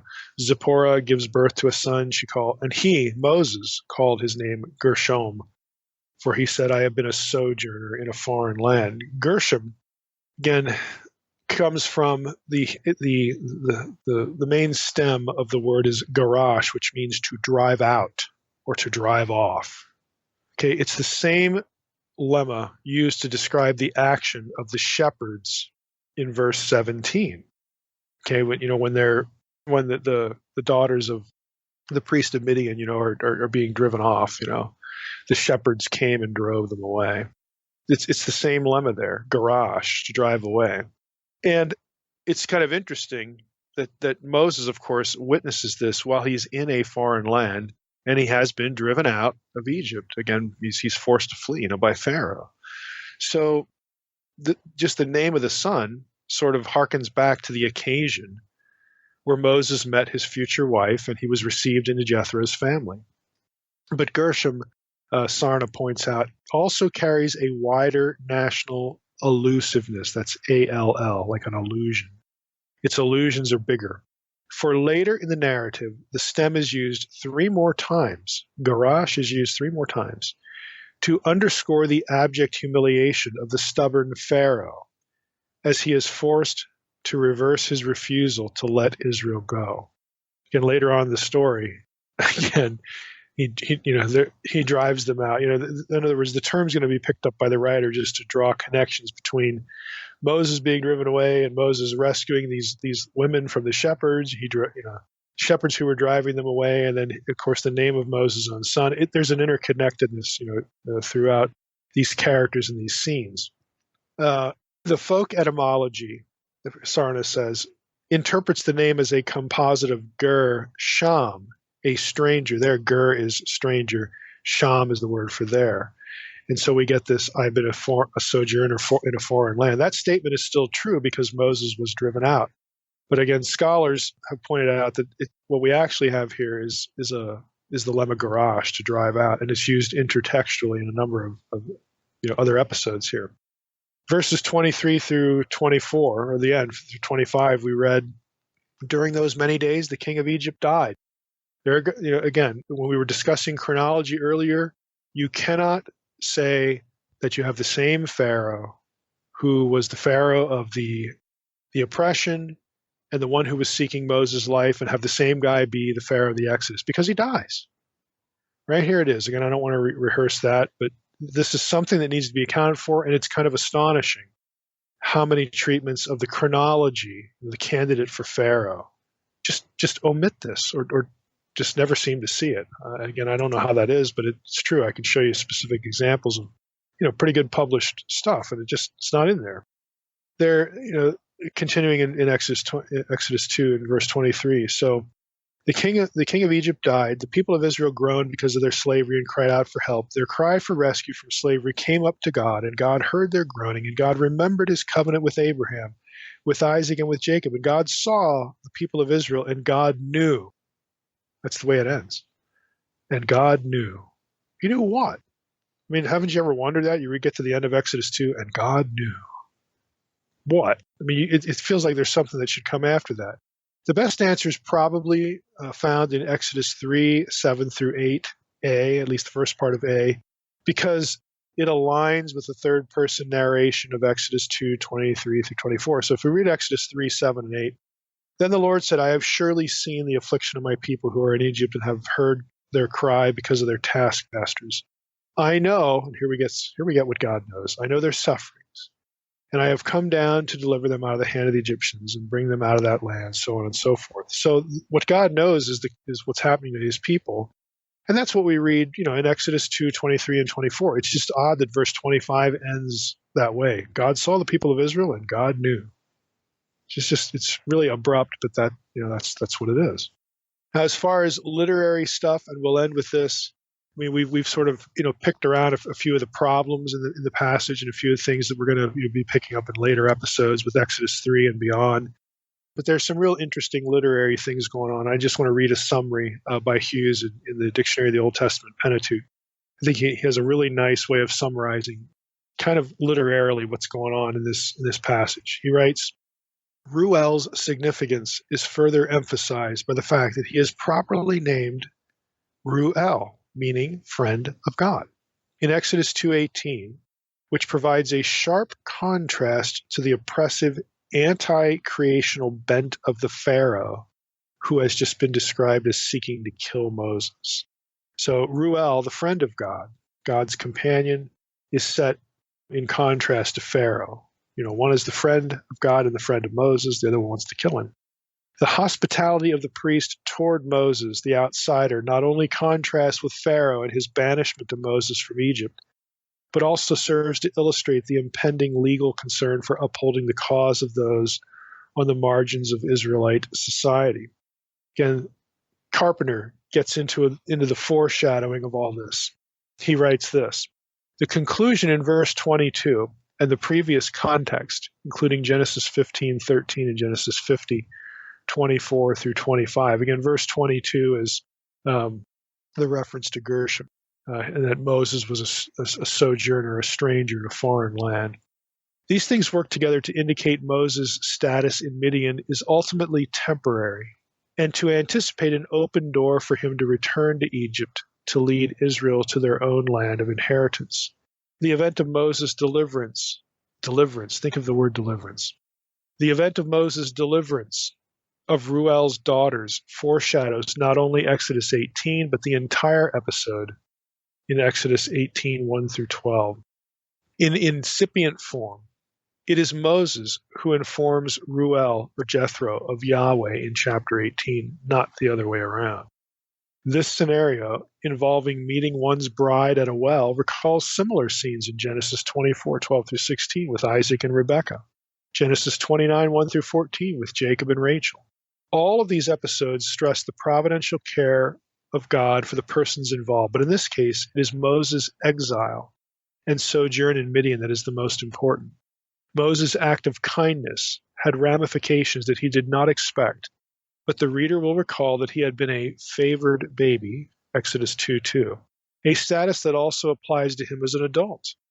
That special status is revealed powerfully in the functions God places on Moses, God's chosen leader. And that's the end of the quote. Again, what he's saying here is that the whole thing, Moses winds up in Midian. Again, you've got the association with Zion, you've got the kings of Midian. He's running from Pharaoh, but what happens to him? He runs into the friend of God, Ruel, and he is taken in by that family. He delivers. Okay, he delivers, and the word there is the same as you're going to get with deliverance elsewhere in the Exodus story. But he delivers the women from these hostile shepherds who are driving them away from the water. Again, it foreshadows the deliverance that Moses is going to be the agent of for the entire nation. And really, it foreshadows even more than that, with salvation of God's people, later on in the New Testament. He is a stranger, in a foreign land. He's been driven out, and he refers to the driving out. I mean, all these things are to make you to connect in your mind Moses, Egypt, Midian, Ruel, all those things with what's going to happen later. Specific episodes, specific deliverances, specific places, specific people, ultimately that Moses is going to be involved in. So there are these little seed words and seed thoughts in the last few verses, really 16 through 25 of Exodus 2, that sort of set the stage. They become little springboards or little, jumping off points for the story as it's going to unfold later on, because some of the same verbiage is going to be used you'll have seen it before, and it'll take your mind back here in some clever ways. So I just wanted to throw that in because, again, I like intertextuality. If you don't, well, I'm sorry. But I like intertextuality because, again, the biblical writers are intelligent. They drop things, little breadcrumbs, words, phrases, imagery, because they want you to connect ideas in the present, what you're reading, and they also want you to remember them when you get to other places in what they're writing, and you can see how one thing foreshadowed the other. Well, we might as well jump in. I mean, this is, again, going to be a bit gnarly. There's an element of difficulty here, and I have a makeshift map that I'm going to have Trey upload to the episode site. It's actually best if you're looking at the map, or you get the map fixed in your head while you listen to this episode, because we're going to be dealing with some geographical stuff. So there's a visual component here again, and visual stuff doesn't normally translate well to audio podcasts. But again, we're just going to make a good faith effort and put a map up there so that you can reference it. But we're going to get into some things that it's just essential, unless you sort of have a really good sort of orientation to the geography of Canaan and the Transjordan, and of course the Sinai Peninsula and the Arabian Peninsula. If you know that already, well, then you're good. But most listeners will not, and they'll need to look at a map. So let's, for the sake of the episode, just rehearse Exodus 3:1, if it's not already fixed in our minds, because we've traversed through here a bit before. Now Moses was keeping the flock of his father-in-law, Jethro, the priest of Midian, and he led his flock to the west side of the wilderness and came to Horeb, the mountain of God. Now, some preliminaries here. We've already brought up, and now we're going to drill down into the relationship between Sinai and Horeb.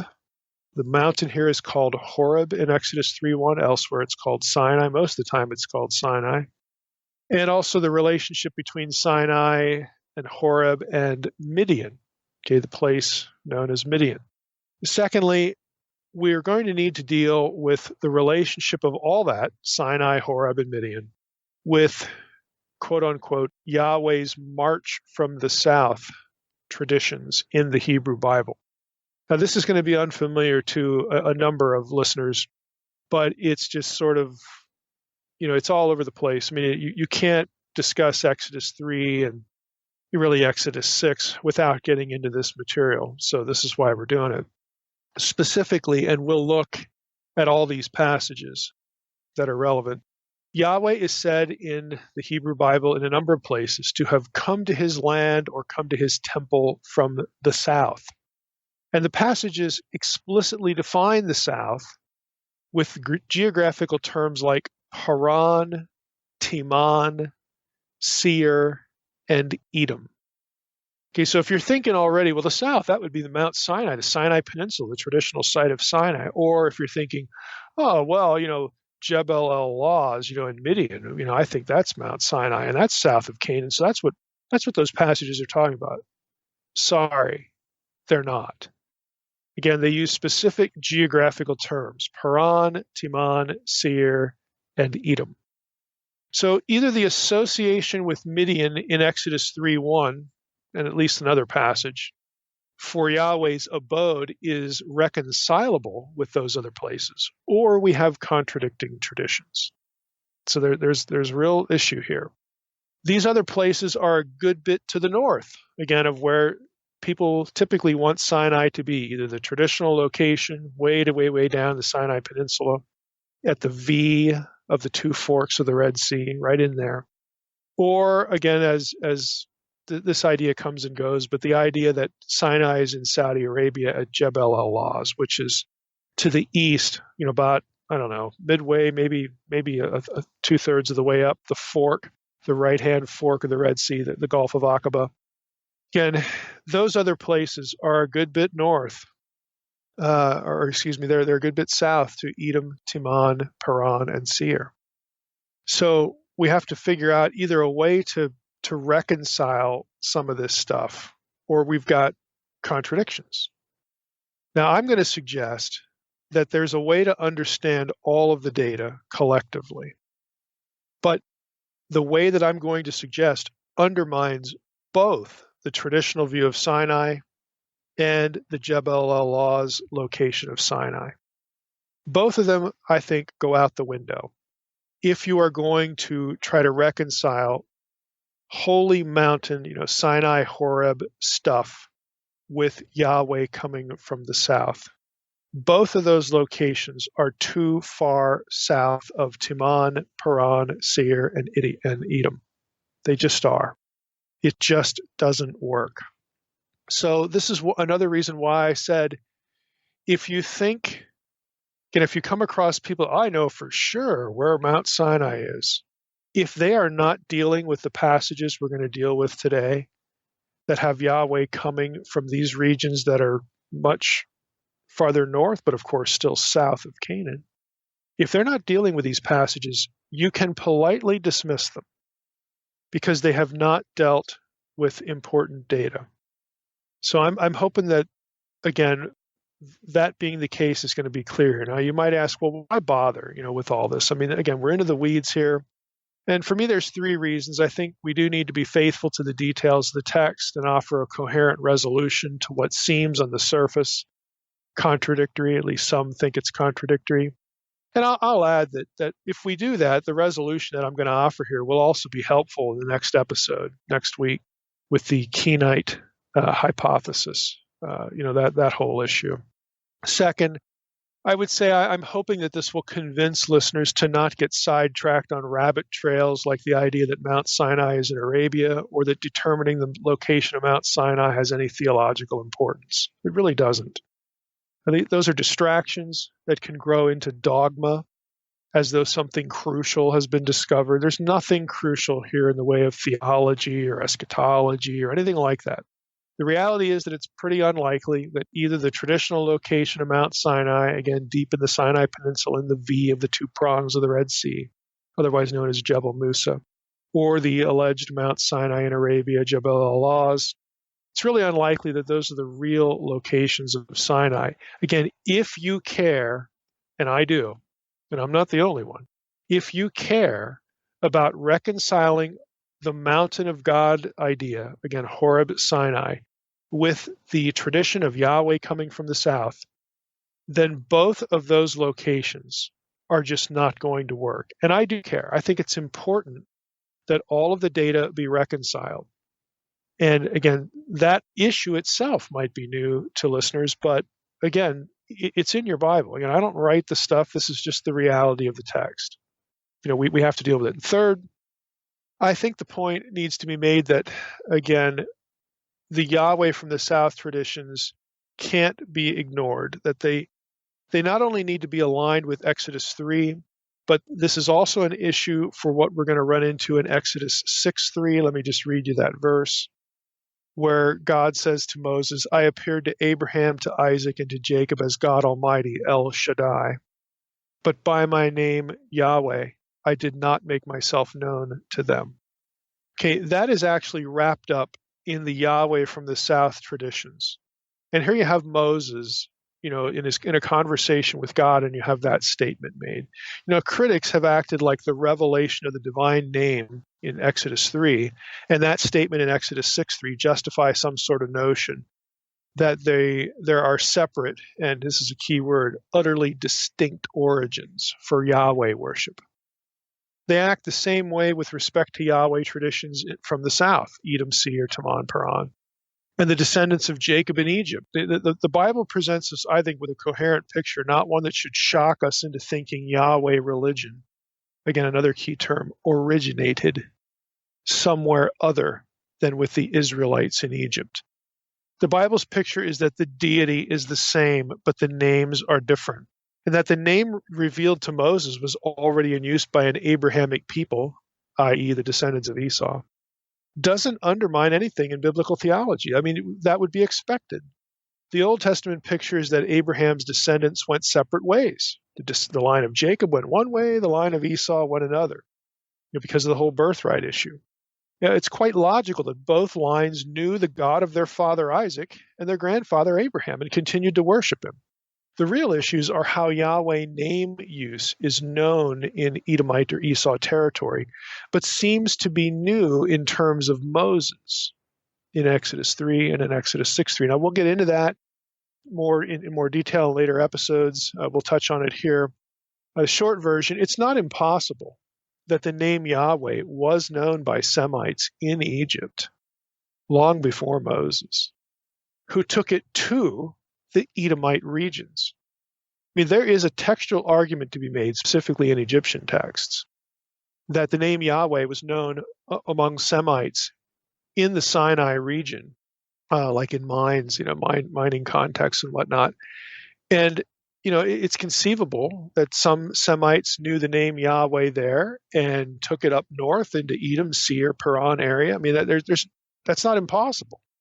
The name does show up, in Egyptian material associated with, this region. So, Exodus 3 doesn't undermine that. You might say, well, Exodus 3 might undermine it. It sounds like Moses didn't know the name. Well, let's not forget where Moses was raised. He was raised in Pharaoh's household right after being weaned. Yes, he knew who he was ethnically. He knew he was a Hebrew. But it's quite possible he didn't know the name Yahweh. Why would Pharaoh's household, why would the people there be teaching him about that? He's not trained by his mother.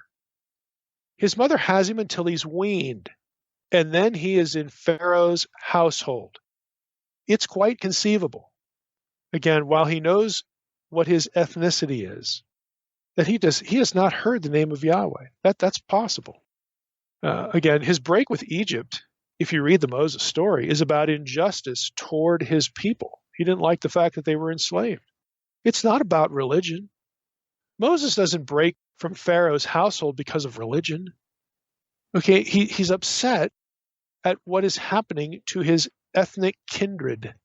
And then he gets into trouble by murdering a man.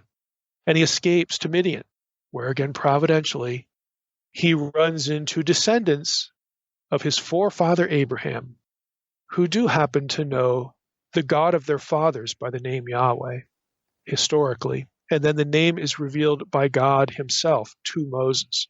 This is a quite you can take all this data, and you don't have to talk about, oh, well, this source used this name and this source used that name, and the dirty little secret of Yahweh religion is that the people, the descendants of Jacob and Esau, they never heard of Yahweh, and this is a different God than what we see in the south in Edom and Paran, and they knew the name Yahweh, or religion has its origin somewhere else, and the Bible is trying to cover this up, or look. This is a quite understandable picture. It's just this is the kind of thing that source critics love to, what's the right word? They love to grab it and then leverage it in all sorts of ways. It's quite unnecessary. And if you listen to this podcast, I'm not an opponent of editing in the Torah. Okay, how many times do I have to say this? I'm not an opponent of that. But typically what happens is source critical theory exaggerates and overstates data. And I think this is a good example of it.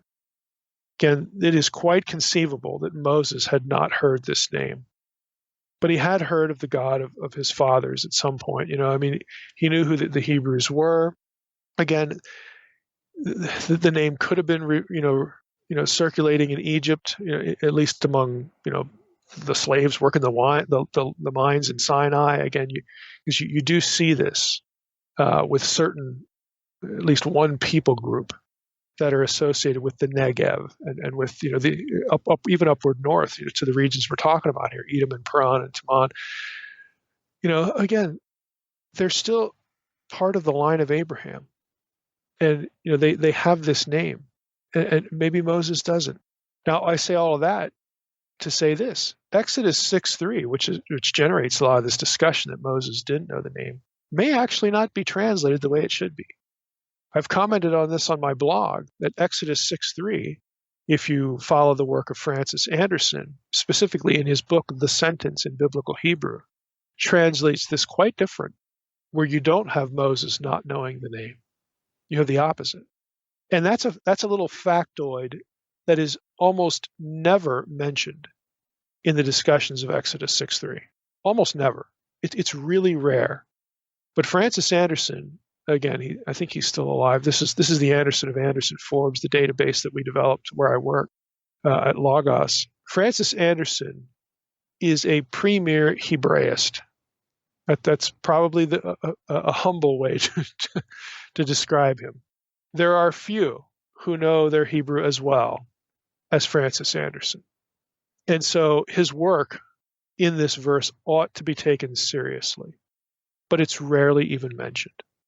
Because, again, people, writers, scholars want to leverage an idea, source criticism, alternate hypothesis for Israelite religion, whatever the case may be.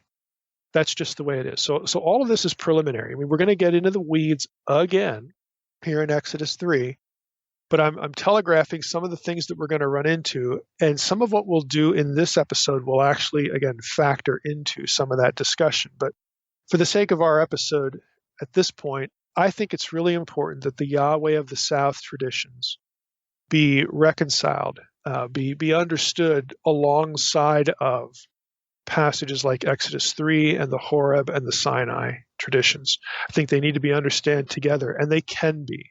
But if you do that, you really can't have Mount Sinai being in the southern Sinai Peninsula at the traditional location. And the Jebel El-Law's location doesn't really work well either. That one, it's not impossible for it to work. I would say it's really, really, really unlikely.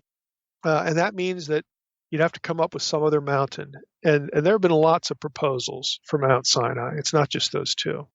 And my gut would tell me that if you're going to take the Yahweh from the South tradition seriously, one of those other possibilities might be the right one. So let's just jump in here. To refresh your memory, again, Exodus 3:1, now Moses was keeping the flock of his father-in-law Jethro, the priest of Midian, and he led his flock to the west side of the wilderness and came to Horeb, the mountain of God. And as I mentioned in a previous episode, the verse is typically read as though Moses is tending his father-in-law's flocks in Midian. And so the mountain of God seems to be in Midian. If you're doing the Jebel El Laws thing, that's the way you have to read this, that Sinai is in Midian. But the verse may also not be read that way. Again, the verse could be very obviously saying that Moses left Midian and journeyed a little ways to the west. We actually do not know where in Midian Moses was, and that's a problem. I mean, Midian's a pretty big area. We don't know exactly where he was. And if we're going to read it as Moses goes somewhere else and then comes to the mountain of God, well, that opens the door to other possibilities. You have to decide to read Exodus 3:1 in a specific way to have Moses tending his flocks in Midian at Mount Sinai. And this is what the movie does, the Ten Commandments movie. If you remember the Ten Commandments movie, it's like Mount Sinai is like, a couple hundred yards, from where, Moses is and where he and Zipporah are living. There's nothing in the text that tells you that. Nothing at all. So all we've got is Moses is somewhere in Midian. The text is clear that he leads the flocks, quote, to the west side of the wilderness and came to Horeb. He has to go, so he has to make a journey to get to the mountain of God. That's what it says. It doesn't say that he was already at the mountain of God, like the Ten Commandments movie has it. Like the verse doesn't suggest that Moses had to lead the flocks of Jethro a few hundred yards. No, I think it's much more coherent to say Moses had to take him somewhere else. And that somewhere else, to the west of Midian, is where we find this mountain of God. That's where Moses' encounter with Yahweh occurs. Now, that's important to keep in mind that Moses has to essentially leave Midian, or at least leave the part of Midian where he was, which again, we don't actually know precisely where that was. Where Jethro lived. Okay, we don't know where that is. We just know it's in Midian. It's a big area. But the fact that he has to leave and he winds up going west, well, again, we know he's not at Jebel El Laws, because if he went west, he'd run into the Gulf of Aqaba, the ocean. Okay, it's not a wilderness where you're going to have herds. Okay, so that's an absurdity. So he's going to have to go beyond the tip of the Gulf of Aqaba somewhere. He's going to have to go north and northwest. The west would be, you got to clear the tip of the Gulf of Aqaba, the right prong of the Red Sea, and now you can find some area where you can take your flocks. Okay, so that much we know. Well, if you go far enough north, you're in Paran, Timon, Seir, Edom area. I mean, there's a place where Midian blurs into Edomite territory to the north. And if it's northwest, it's also going to blur into Canaanite, Canaan territory. Again, we just don't know where. Nobody's out there with surveyor's poles and marking land, okay? But these three regions, Midian, Edom, again, Seir, and the Paran, Timon area, there's going to be a place where they're basically kind of on top of each other, one to the north, one to the northwest, okay? And so you can imagine very easily that Moses would have taken the flocks northward, from some point in Midian. And frankly, since we know that Moses wasn't like living at Jebel El Laws, okay, that's not where he was, because if he goes west, he's going to run into salt, he's going to run into the Red Sea, okay? So he's probably somewhere already north in Midian, and then he would have migrated west, just like Exodus 3:1 says. He took the flocks to the west, okay? The edge of the side of the wilderness, okay? West side of the wilderness, So he's already going to be up there, and the move west, again, could take him into where these other areas converge. Again, we have to use our imagination here, because we aren't given latitude and longitude in Exodus 3 or anywhere else. We're given approximations. But again, my concern is that we take the material of Exodus 3 and passages like it, and then the Yahweh from the South traditions. We need to understand them collectively. That's important, for consistency. Now let's refresh our memory a little bit as to what Midian was. So, Moses is somewhere in Midian. Again, the place of encounter is associated with Paran, Timon, Seir, and Edom. So we have, I think I read this last time or previous episode from Sarna in his Exodus commentary. The Midianites ranged over a wide area of the Near East, stretching from the eastern shore of the Gulf of Aqaba up through the Syro-Arabian desert and into the borders of the land of Israel, west and northwest of Eilat. Now, Eilat is right at the tip of the Gulf of Aqaba, the right prong of the Red Sea. And so Midian is sort of all of that. And again, that helps orient us. If you need the map, please look at it. Now, how would we start to kind of pull all this stuff together? You don't know what the Yahweh from the South passages are because I haven't read them. I'm going to do that now. But just be thinking about Midian. Thinking about the map or looking at the map, you've got the Red Sea, the two prongs. The right-hand prong is the Gulf of Aqaba. The tip of that is Eilat. Midian is going to be to the east of that and also, again, to the north of that, the west and the northwest of Eilat. So right when you clear the tip, again, Moses is somewhere in there. Midian's going to encompass a good part of what we call today the Arabian Peninsula, where Saudi Arabia is. And he's going to be somewhere in there, and he's going to move to the west, to the west of the wilderness, all right? So he's moving, either west or northwest. Okay, we don't know. We don't have latitude and longitude.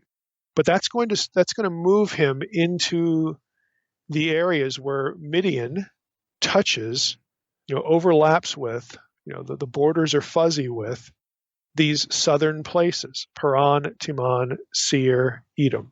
Now let me read you a few passages. Deuteronomy 33:1 says, "This is the blessing with which Moses, the man of God, blessed the people of Israel before his death.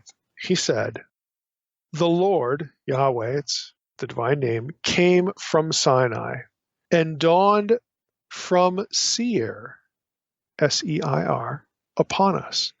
Let me repeat that. The Lord came from Sinai and dawned from Seir upon us. He shone forth from Mount Paran. Oh boy. Not only do you have Sinai linked to Seir, which is, again, this Edomite region south of Canaan, but we have Mount Paran as the place that Yahweh came forth from. Well, I thought it was Sinai. Oh, I thought it was Horeb. Well, the answer very well may be, yep. All of those terms could apply to the same place. They could. Now, critics, of course, want to split them all out, as though they must be different places. They don't have to be different places. I mean, in theory, they could be. Then you'd have different conflicting traditions. Again, this is where they want you to go. But they don't have to be, is the point. They don't have to be. Again, Mount Paran, if you read this verse, would be the same as Mount Sinai, which would be Horeb. So, but where is that? Well, I don't know. Neither does anybody else, is the point. Again, you can't reconcile the traditional location of Sinai with Deuteronomy 33:1 and 2. Because the passage reads, again, pretty transparently, that Sinai is associated with Seir and Mount Paran. These regions are south of Canaan. So these are part of a matrix of passages, matrix of ideas, really, in biblical scholarship that scholars call the Yahweh from the South traditions. Okay, and Midian, sorry, but Jebel El Lawz is not in Seir, and it's not in Paran. It just isn't. Let's go to Habakkuk 3. God came from Timon.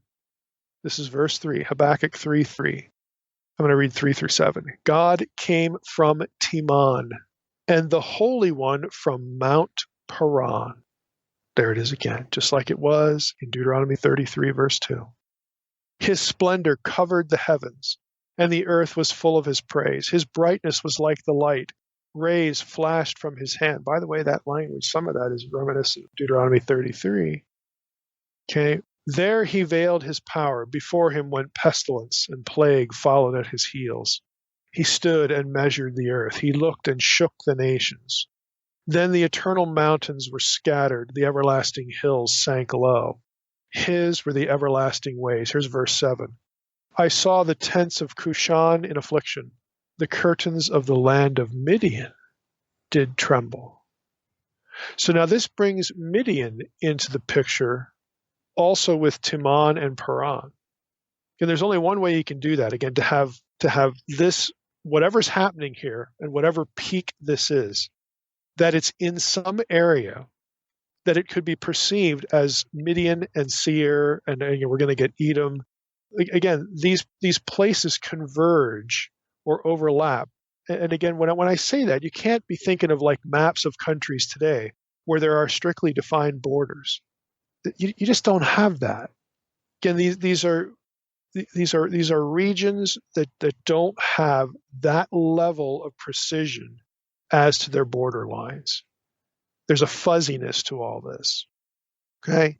And the passage, Habakkuk 3, associates Mount Paran, which Deuteronomy 33, 1 and 2 link to Sinai and Seir. It links Paran to Midian. So Timon, Paran, and Seir and Midian are somehow interrelated. Now, this is possible, again, if by Midian we mean that northernmost, northwesternmost parameters, where it borders Edom to the north and southern Canaan to the west. And by the way, I would think that if you took that, if you thought about that, and then you read Exodus 3:1, where you have Moses taking his flock to the west side of the wilderness, you can reconcile those things. Again, especially since we don't know where Moses' starting point was. He could have been due east of where all this is happening, and then he moves straight west. We don't know. We just know from these descriptions, the Yahweh from the South traditions, which again link Midian into this, some portion, some part perceptively of Midian with these southern regions, Edom, Seir, Paran, Timon. Judges 5 is another one of these, 4 and 5. Lord, when you went out from Seir, when you marched from the region of Edom, the earth trembled and the heavens dropped. See, there you get apocalyptic, this cataclysmic language that we just read. We just read from Habakkuk 3, where God was coming from Timon and Mount Paran.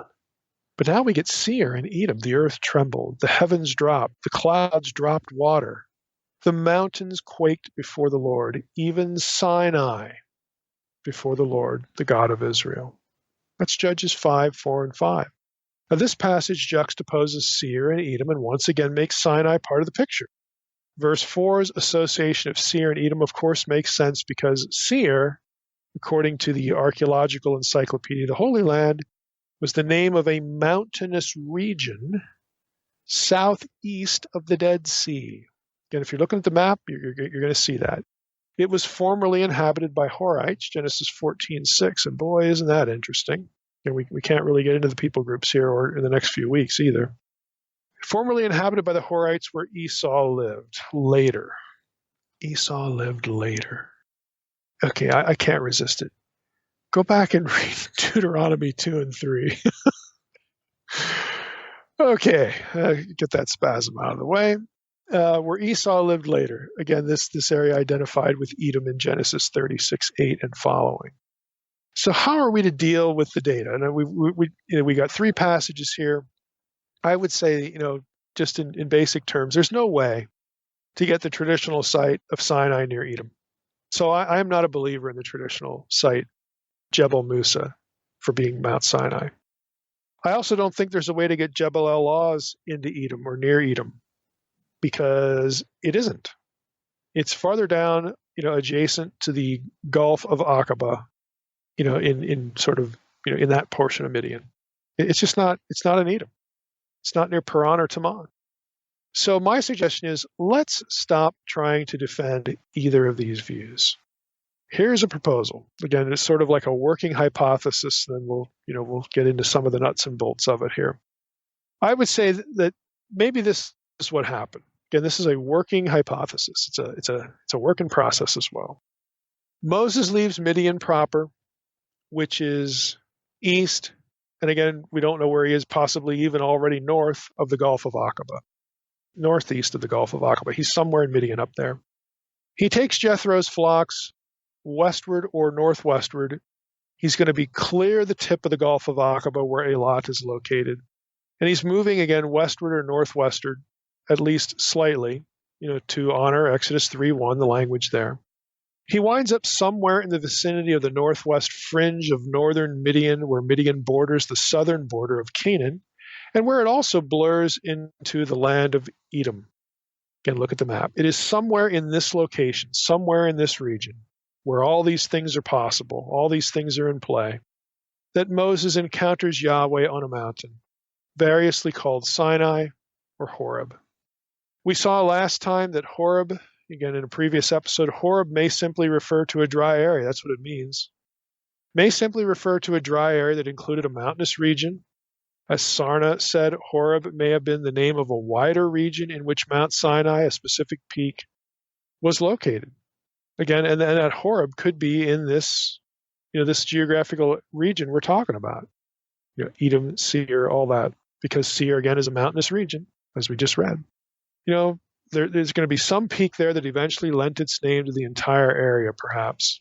Horeb, again, means desolate or dry, but maybe Horeb becomes later associated as a term with the specific mountain in this region that could be spoken of as being somewhere, still associated with Midian up north, associated with Edom and Seir and Paran and Timon, that area. Okay, somewhere in that area, all this stuff happens.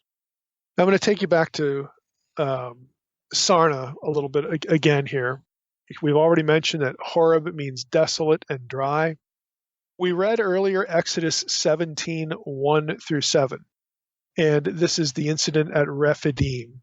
So we read that, read it again, we'll just start from verse 1. All the congregation of the people of Israel moved on from the wilderness of Sin by stages, according to the commandment of the Lord, and camped at Rephidim. There was no water for the people to drink. So then they cry out for water, so on and so forth. And then Moses cries to the Lord in verse 4, what am I supposed to do with these people? They're ready to stone me. And then God says in verse 5, the Lord said to Moses, pass on before the people, taking with you some of the elders of Israel, and take in your hand the staff with which you struck the Nile, and go. Behold, I will stand before you there on the rock at Horeb, and you shall strike the rock, and water shall come out of it, and the people will drink. Now, again, this Horeb reference here, Sarna pointed out that if you look at the Israelite itinerary, their journeyings, Rephidim was the last station of the Israelites before entering the wilderness of Sinai. So this place where they're at, Rephidim, which has this rock at Horeb, is not Sinai. It's the last station of the Israelites before entering the wilderness of Sinai. And then Sarna says, we may be dealing with different strands of tradition, or Horeb may have been the name of a wider region in which Mount Sinai, the specific peak, was located. Perhaps that peak eventually lent its name to the entire area. So, none of that, again, the separation of Horeb from Sinai, that doesn't undermine, again, what I'm proposing about all of these terms being interrelated, because, again, the region itself might be what Horeb is referencing. And again, if it is associated with Seir and Timon and Paran, Seir, again, is a mountainous region. You could have one specific peak somewhere, in that geographical zone that we really can't define, but somewhere south of Canaan, because Yahweh comes from the south, somewhere that's still adjacent to Midian, so we can talk about Midian. And again, it's going to be north, possibly northwest of the tip of the Gulf of Aqaba. Okay, you somewhere up there. If you factor this in, the hypothesis is still workable, that there's a distinction between the mountain, Sinai proper and Horeb. Okay, good, fine. Dry place that later becomes known by a single peak. Who knows? Ultimately, who knows? What I'm trying to get you to see is that these disparate data points are not irreconcilable. There is a way that they can be imagined as functioning together, and inclusive of the Yahweh from the South traditions. Now let's go back to Exodus 3:1 real briefly. Moses was keeping the flock of his father-in-law Jethro, the priest of Midian. He led his flock to the west side of the wilderness and came to Horeb, the mountain of God. Now the way ESV has that translated, it suggests that the mountain of God was called Horeb. But the Hebrew text actually doesn't require that and might even contradict it. So again, we don't have to have Horeb even be specifically in this verse associated with a singular peak. So this whole regional idea, and then by tradition, one part of one mountain in this region becomes identified. I mean, that's workable. But I just want to point out here in this particular verse that ESV might be a little misleading, unintentionally. The Hebrew has El Har Ha Elohim Korbah. Literally, he takes the flocks to the mountain of God, to Horeb. What we have here on the proper name for Horeb, this Chet Resh Bet, we have a hey on the end. It's called a locative hey. It denotes location. In Hebrew, sometimes the letter hey, the H, is added to a noun to denote going to that place. It's called the locative hey. So Horeb might merely denote a dry place that Moses goes to. He went to the mountain of God, to Horeb. So in other words, the mountain of God is in Horeb, but the mountain of God isn't necessarily named Horeb. Could very well be the understanding of Exodus 3:1, but the ESV doesn't give you that impression, and other translations as well. Again, consequently, why am I bringing it up? Because it's another factor here that if Moses left Midian and traveled to the mountain of God in or at this region, this place called Horeb, which was in a wilderness area, or at least adjacent to one, that doesn't seem incompatible at all with Exodus 17:1-7, where Horeb, dry area, and Sinai, the mountain, are not synonymous either. So they don't have to be synonymous in Exodus 3:1, and they don't have to be synonymous in Exodus 17. Again, these things are compatible, is the point. Now, there are other data that can be factored into this as well. And in the next two episodes, we'll hit more of that, especially when we hit the Kenite issue and the revelation of the divine name. But I want to, we're going to, again, say more about what I'm going to jump into now in those episodes, but I want to sort of get into it a little bit here. And that is with respect to Yahweh traditions, the name Yahweh in other places. Now I'm going to read from DDD. This is the entry on Yahweh, where the author is Vandertoorn says, there are two Egyptian texts that mention Yahweh. In these texts from the 14th and 13th centuries BCE is what he uses. And by the way, that, again, the 13th century would be the late date century. These two texts are going to still be too late for the early date of the Exodus.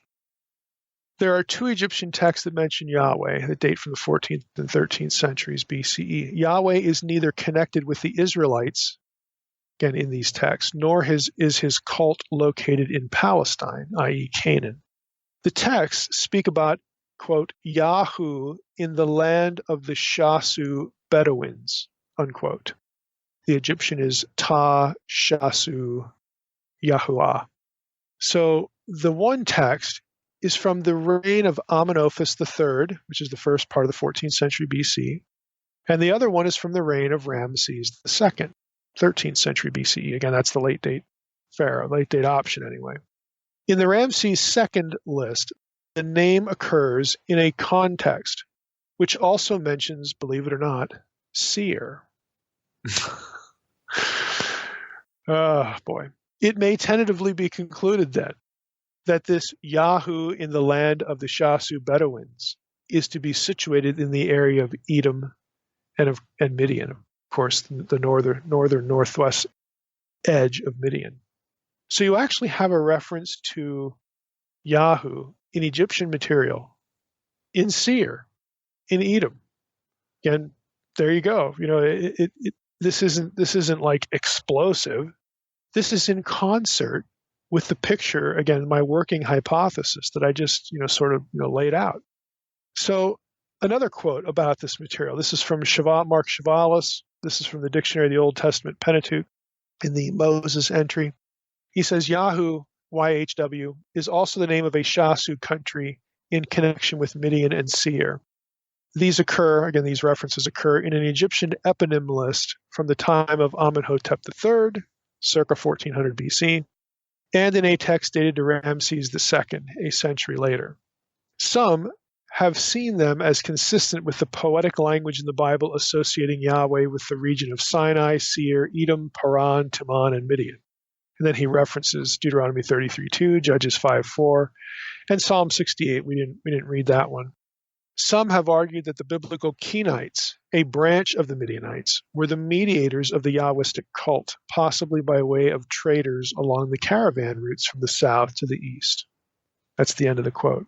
Again, just another scholar not only pointing out the Egyptian material, the reference to the name Yahweh in Midian and Seir, but also bringing the Yahweh from the south traditions into the picture. Again, this writer, Chavalis, is well acquainted with the fact that the Yahweh from the south traditions are part of this whole issue that we're talking about.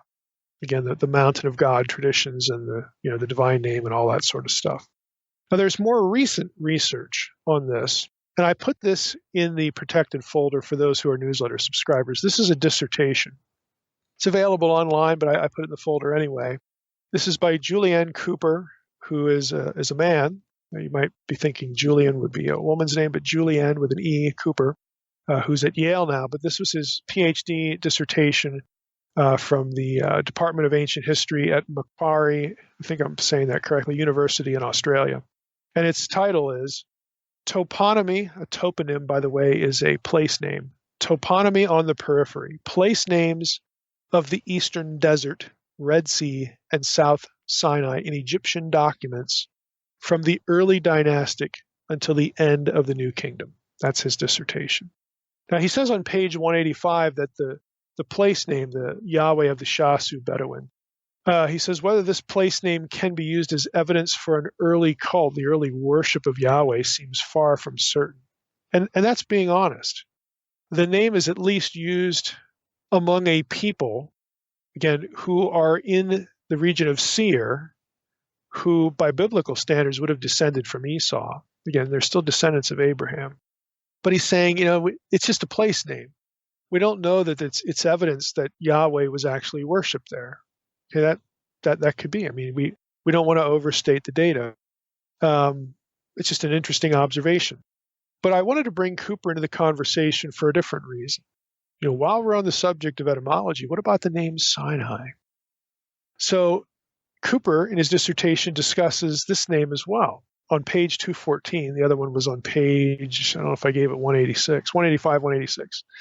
On page 214, Cooper writes this: the etymology of Sinai is usually explained through biblical Hebrew senah, the bush. Senah is a name for bush, a word for bush. And it actually shows up in Exodus 3, verses 2 and 4. So, again, he's saying this is the way Sinai is usually explained as being a name derived from the place, the burning bush incident, where these bushes are, and Moses has this encounter. However, he says there's no consensus amongst biblical historians as to the etymology of Sinai. Connections to Semitic SN, tooth, Arabic Sinah, stone, and Sin, the Mesopotamian moon god and the territorial entity of Sin, have also been proposed as equally valid as Senah, bush. So again, unpacking that paragraph, that's the end of the quote. What that means is that scholars have tried to figure out, where Sinai comes from, the term. The easiest and basically the most obvious is this, it comes from the passage, the bush there, Senah. But others have tried to find a derivation from Arabic and Proto-Semitic, and then some want to say, it comes from the Mesopotamian moon god Sin and all that stuff, okay? Now, the context for this discussion in Cooper, when he gets into this material, is an Egyptian term that is a hapax. That is a word that occurs one time in existing Egyptian texts, and it's chenhet in Egyptian. And Cooper theorizes it's probably a Semitic loanword. It's a word that's brought into Egyptian from a Semitic language. He says in Semitic languages, the T, the ch sound, the T underlined sound, corresponded to Semitic samek, which is the first letter in Sinai in Hebrew.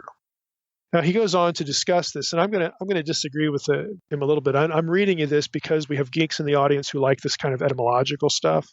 But also, if you read Cooper's material, you're going to be wondering what I think about this. So I'm going to tell you. I'm going to just read a portion here. On page 214, he says, a difficulty with this connection, that is connecting it to Senah, the bush, but I'll admit his wording in the dissertation is a little bit ambiguous here. I'm going to assume he's talking about the bush. He says a difficulty with this connection is accounting for the final T in the Egyptian term chenhet, which must be a suffix, possibly a feminine marker. And typically in Egyptian, the T at the end of a noun is the marker for a feminine singular noun. And my comment to this is, why is that difficult? Sena is grammatically feminine and would have a T ending in the construct form anyway. So what's the deal? It's still the same grammatical gender. He continues, with what he's saying. In ancient Levantine toponymy, again, place names in the Levant, the Fertile Crescent area, or Syria, Palestine, the suffix T is witnessed in toponyms, place names, but its exact morphological role is not apparent. Rainey suggests it may be a nominal or adjectival marker. Wherever Chenhet was, it was a large area comprised of multiple chasut.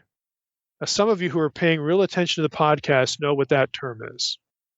The Hekha chasut, the rulers from foreign lands.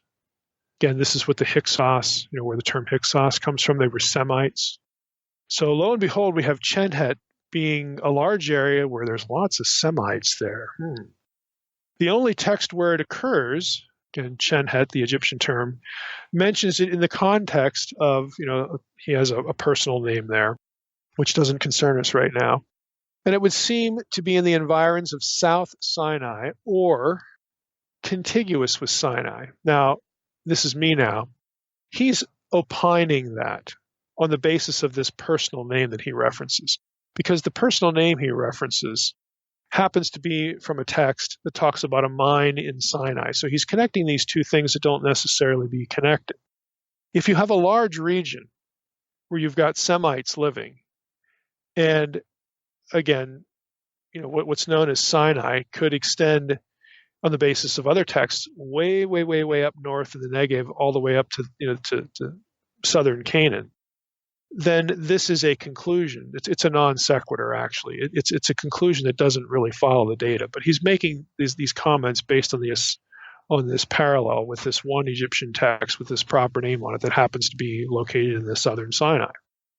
Now he writes, an equivalence with the biblical Sinai is tempting on these grounds, but the caveat here is there's about 1,000 years separating this toponym, this place named Chenhet, from the Sinai in the oldest biblical traditions, which he has here in 1000 BC. Again, my comment here. Are we really to believe that no Semites used the term Sinai, before the Hebrew Bible was written? Like, really? The term shows up in Egyptian texts from or near mines in the Sinai Peninsula, mines which were worked by Semites. I mean, this is going to be part of the Semitic vocabulary before you get the Hebrew Bible written. So why it matters that the Egyptian text is older, than the biblical text, I don't see why that matters at all. Again, there's a difference between a spoken language and a written language. Okay, the spoken language is going to exist before it gets codified in writing. So again, this is another conclusion that just doesn't follow in his dissertation. But since the chances are some of you are going to read this, I just thought I'd throw that in so you know what I thought. Now, my point here is that if you go out onto the internet, when we're talking about the name Sinai, if you go out on the internet, you have people writing about how Sinai was really a holy mountain to the moon god Sin. You're going to see that everywhere on the internet. It's Middle Earth, okay? Know two things. One, that idea isn't new. Okay, there are scholars of the Pan-Babylonian era especially that propose this. And number two, there are quite coherent alternatives. So you're going to you're going to have people you run into that read this stuff, and they're going to think they've stumbled onto something, like this deep dark secret of the Bible that your church Christianity's tried to shield you from, and all this nonsense. Okay, you can find this in sort of antiquarian scholarship, and they'll use again that material again for the 19th century, early 20th century. But the reality is that there are quite coherent alternatives that have nothing to do with the moon god Sin, as far as the name Sinai. So let's just point that out, and that's another freebie, just kind of prepping you with that. Another thing that I've put in the folder is an article by G.I. Davies, and it is entitled The Significance of Deuteronomy 1:2 for the Location of Mount Horeb. Now, Deuteronomy 1:2 says this. Well, let's go back to verse 1. These are the words that Moses spoke to all Israel beyond the Jordan in the wilderness, in the Arabah, opposite Suf, between Paran and Tophel, Lavan, Hazeroth, and Dizahav. It is 11 days' journey from Horeb by the way of Mount Seir to Kadesh Barnea. That's the verse that matters here. It is 11 days' journey from Horeb by the way of Mount Seir to Kadesh Barnea. Now, Davies' article I have put into the protected folder again. Some of you might want to read it. It's important because it's one that raises important issues for thought, but I find it personally unpersuasive for a couple of reasons. And in case you read it, I want you to know what those reasons are, and you'll probably be able to figure these out on your own anyway. But the first one is that, let me just cut to the chase. Davies goes through all this data about determining, where you can go for how far you can get in 11 days, from this point or that point.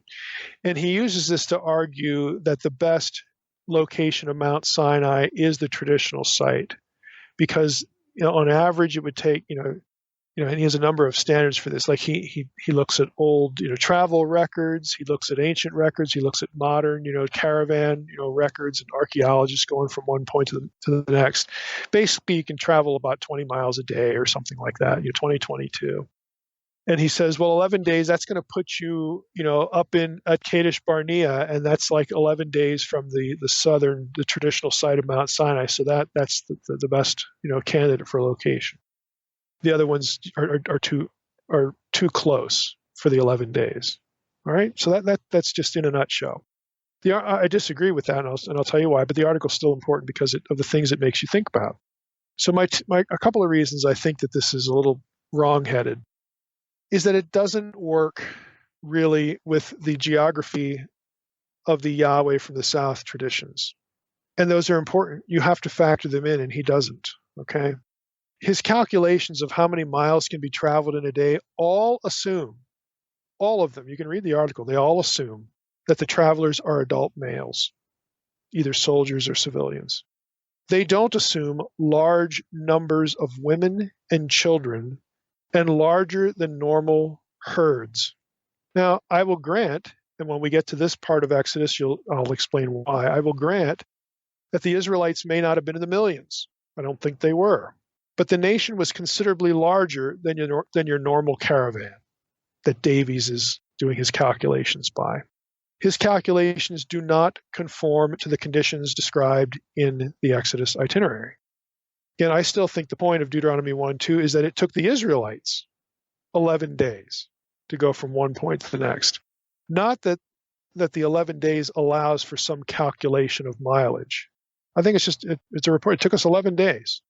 Moving tens of thousands of people, and at a minimum, with at least half of those tens of thousands of people being women and children, along with the flocks, simply cannot be calculated by normal caravan travel, and that's what Davies is doing.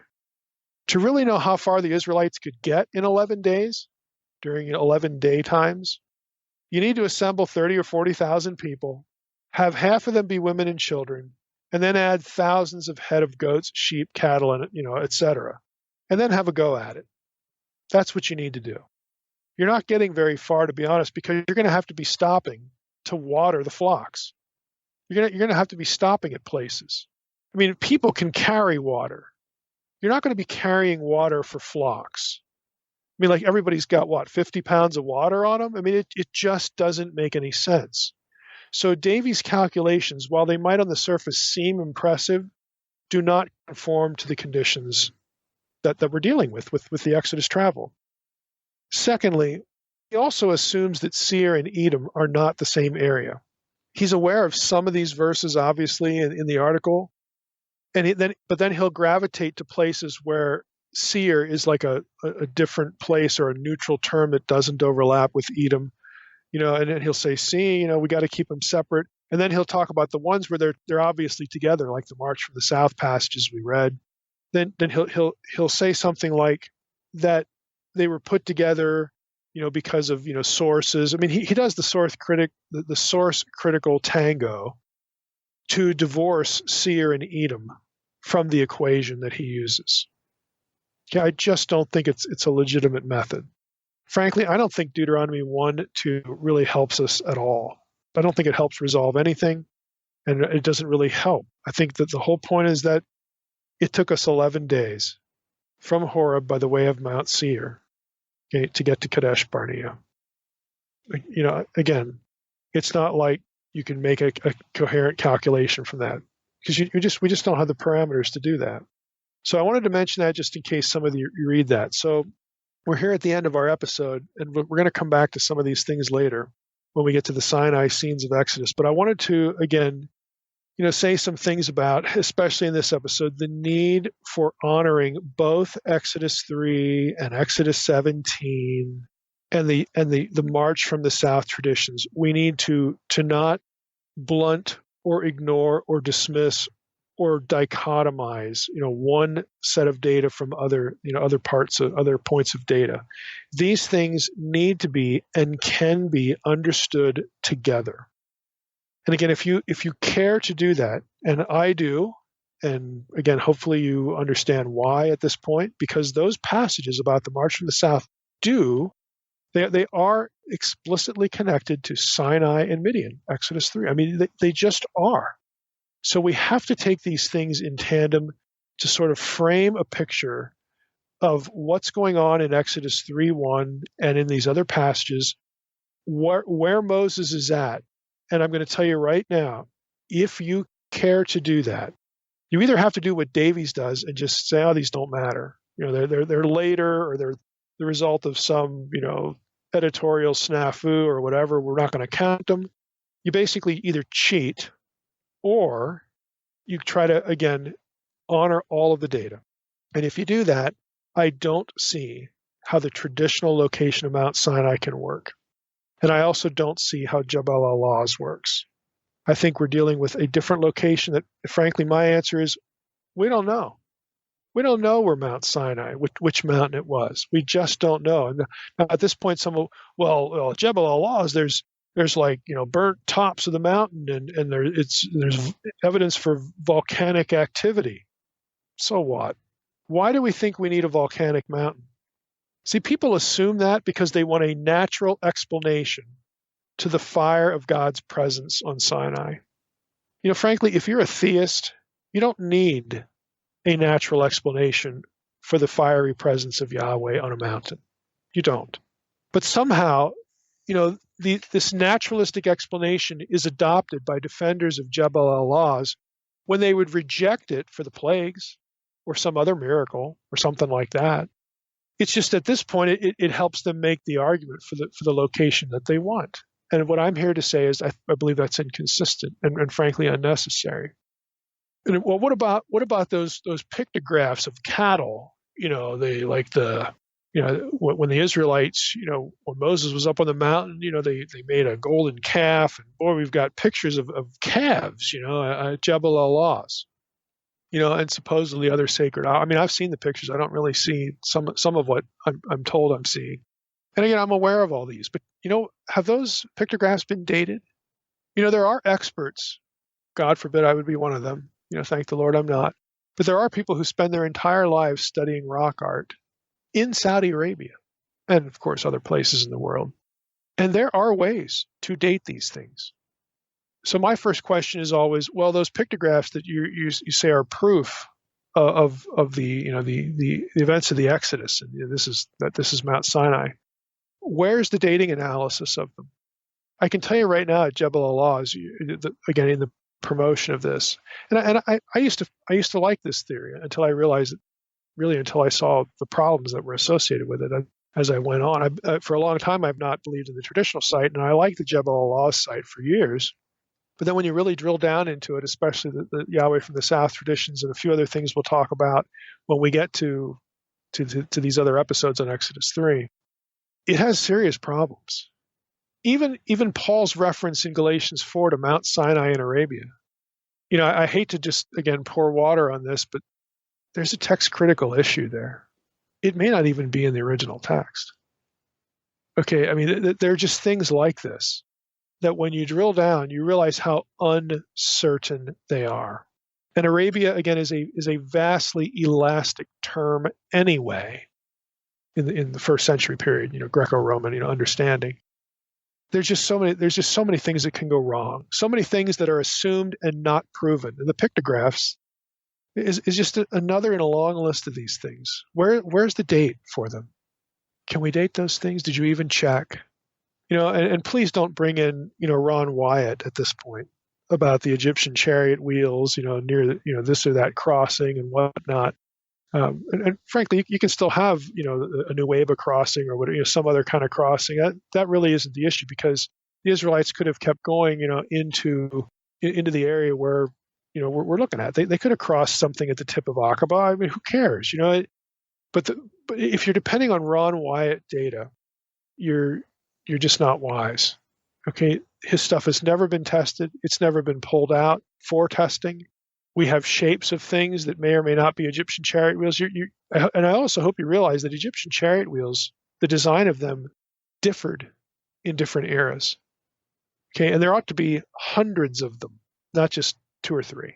And they're probably not chariot wheels to begin with, but again, I digress. Again, if you really want to prove it, pull one out and have it dated, have it tested, have it analyzed. But Wyatt and others just simply don't do this stuff. Or they'll claim to have found something that's now disappeared. The dog ate my, inscription. The dog ate this, the dog ate that. The Saudis took it, the Saudis stole it. Well, that's convenient.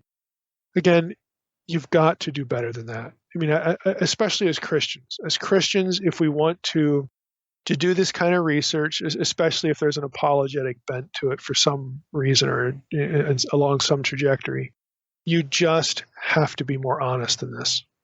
You just have to be. Because if it's easily underminable by very simple, straightforward, frankly, very obvious questions. Hey, do we have a date for that? That specimen thing? Do we actually have it here? We can look at? If it's always no and it's missing, the arguments are no better than the kind of stuff that you get with ancient aliens talk. Now that might sound harsh, but honestly, that's where it's at.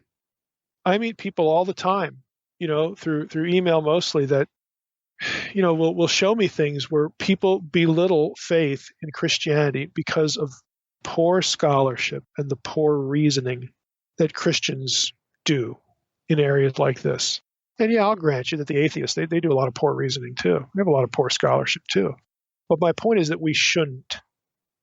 So I'm hoping, again, that you see the complexity of something as simple as Exodus 3:1. And now you may have a new thing to factor in. The Yahweh from the South traditions. Again, these are all important. They are all in Scripture. They are all pertinent to the same events, the same issue as far as Yahweh and the knowledge of Yahweh in a given geographical part. They're all important. Again, we need to honor all of the data and struggle with it. And that's what Bible study is about. That's what Bible study is about. It's not about looking for quick answers and proof texts. And if that's what you want, you're not really doing Bible study. You're doing something else, and it could turn around and bite you in the theological butt, or it could, have a worse effect when, again, people aren't willing to listen to you about something that really is important, like the gospel, but you have not gained a hearing with them because of poor research in some other area. And that's a shame. It's a shame that those two things get married in the minds of some people, but they do. I'm going to build on what we did last time. So if you have not listened to part 1, you need to do that, or some of the stuff here is going to be lost on you. But we want to focus this time on the Kenite, that's Kenite, the Kenite hypothesis. And since the Kenites, as a people, kind of obscure in the Old Testament, are tied to the lineage of Cain, it's kind of interesting to, take a rabbit trail, a sidebar in the second half toward how the book of Enoch looks at the genealogy of Cain, and specifically in relationship to linking Cain, to evil and the Watchers and so on and so forth. So we're going to do 2 things in this episode. We're going to talk about the Kenites and the Kenite hypothesis, explain what that is and what the implications are, at least how they're perceived. And then the second part, we're going to do some of the Enochian crossover here into the lineage of Cain. I think you'll find it interesting. I think you'll find both parts interesting, actually. So to jump in here by way of introduction, what is the Kenite hypothesis? This goes back to the late 1800s when a few scholars sort of drew attention to the Kenites and their lineages and how it overlaps with Midian, the Midianites. And then, of course, that takes you into an overlap with Moses and Jethro and all the things we talked about in part one. And once you do that, it raises a question about, well, is it possible that Moses, I mean, I'm going to use critical scholar speak here, okay? Scholars who, and when I say critical, I'm not referring to critical thinking, because all scholars, hopefully, will use critical thinking. But critical scholarship is typically one that does not have a necessarily high view of Scripture and is probably non-confessional. They don't assign any concept of inspiration, for example, to the text.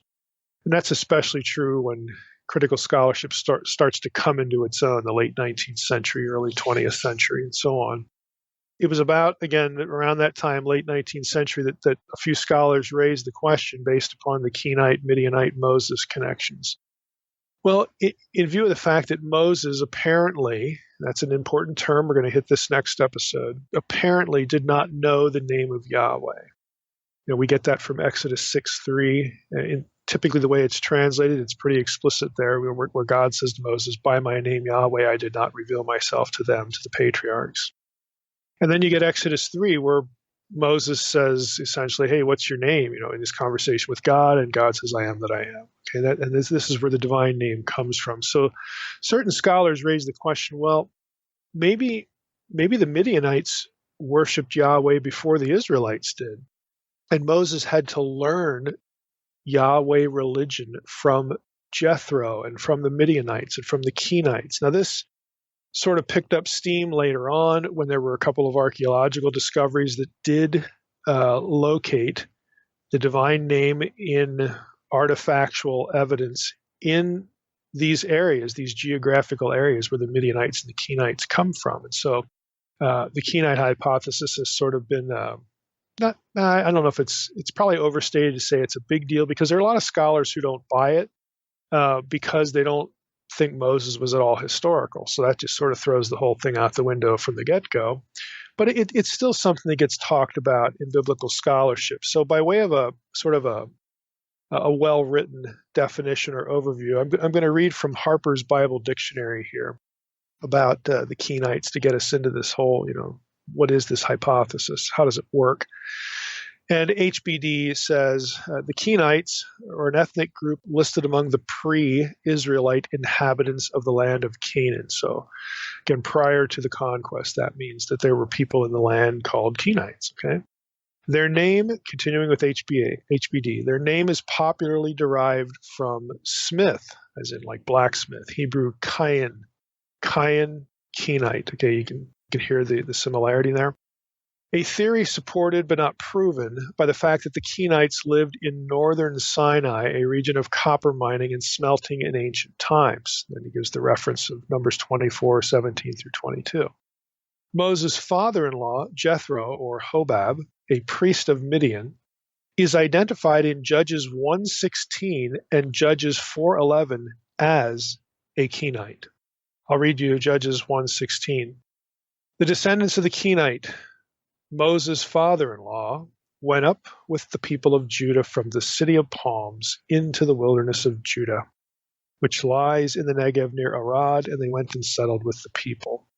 Let me just look up Judges 4:11. We can read that one as well. We might as well, since we're here. Judges 4:11. Now Heber, the Kenite, had separated from the Kenites, the descendants of Hobab, the father-in-law of Moses. Okay, that's the first part of the verse. So it's pretty explicit, pretty clear that you've got, again, the priest of Midian, Jethro, who's part of the Kenites. Well, of course, Moses marries into that family in the Exodus story. So back to HBD. In view of the fact that Moses first encountered Yahweh in the service of the priest Jethro, and since Jethro later blessed Moses, and offered sacrifice to Yahweh and instructed Moses regarding delegation of authority. This is Exodus 18. It has been speculated by some scholars that Moses learned Yahwism from the Kenites, the so-called Kenite hypothesis. The evidence, however, is not adequate to support this view. So let me just stop there. HBD, again, is being honest with us that there are a lot of people who just don't buy this. And again, we'll get into sort of why, for what reasons they might not. Continuing with HBD, some Kenite families evidently accompanied the Israelites to the plains of Moab, for the descendants of Moses' father-in-law, the Kenite, went up from the city of palms, presumably Jericho, with the men of Judah to live among the people of the wilderness of Judah in the Negev near Arad. That's Judges 1:16. One Kenite family from this Negev community, Heber and his wife Jael, or Yael, it's Jael in English, migrated north to settle in Zaananim, near Kadesh, probably just northeast of Mount Tabor. And Jael subsequently killed Israel's enemy Sisera in her tent. This is the famous story in Judges 4 and 5. In Saul's campaign against the Amalekites of northern Sinai, he sent word to the Kenites to separate themselves from the Amalekites. Saul wanted to spare the Kenites since they had shown kindness to all the people of Israel when they came up out of Egypt. Okay, so that's 1 Samuel 15:6. And so when Saul is going to campaign against the Amalekites, he tells the Kenites to get out of Dodge because he perceives the Kenites, again, as being kind to Israel when Israel came up out of Egypt. So even Saul knows at this point that there's some relationship between the Kenites and the Israelites. Now, I want to also quote a little bit from an article, and I'll put this in the protected folder. Marlene Mondrian, her article is entitled "Who Were the Kenites?" This is from Old Testament Essays, Volume 24, Number 2, in 2011. She writes, "The Kenite hypothesis postulates that Moses was introduced to the cult of Yahweh before he was confronted by Yahweh from the burning bush.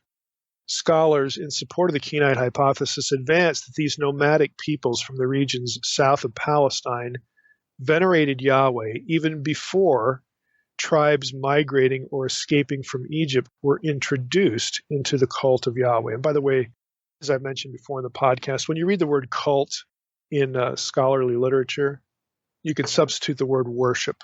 Okay, that's all it means. It's not like a cult like we think of, but cult refers to ritual acts.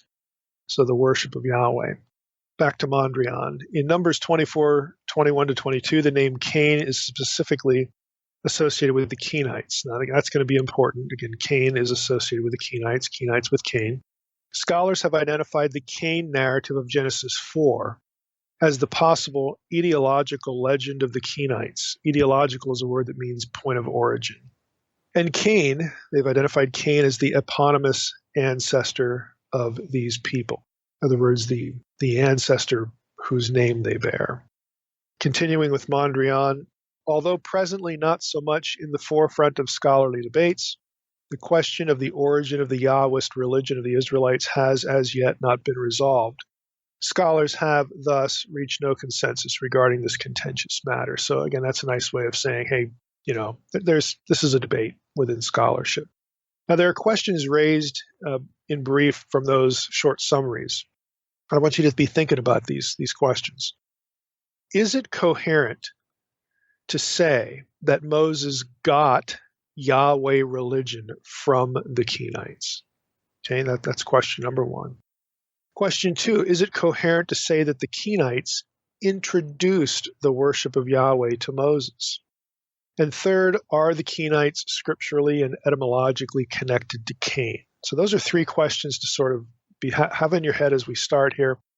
I'm going to propose some other questions about what the implications of certain answers might be, for a person like, the people who listen to this podcast, those of us with a high view of Scripture. Does any of this matter? And I'll propose a few questions, momentarily here, related to those kinds of issues. So just so we understand, though, when scholars raise these questions, they are not just fabrications. Okay, they're not just sitting there at their desks thinking, well, how can I call the Bible into question? What can I sort of suck out of my thumb? to make the sort of the face value story of the Old Testament to make that appear like it's not what it's supposed to be.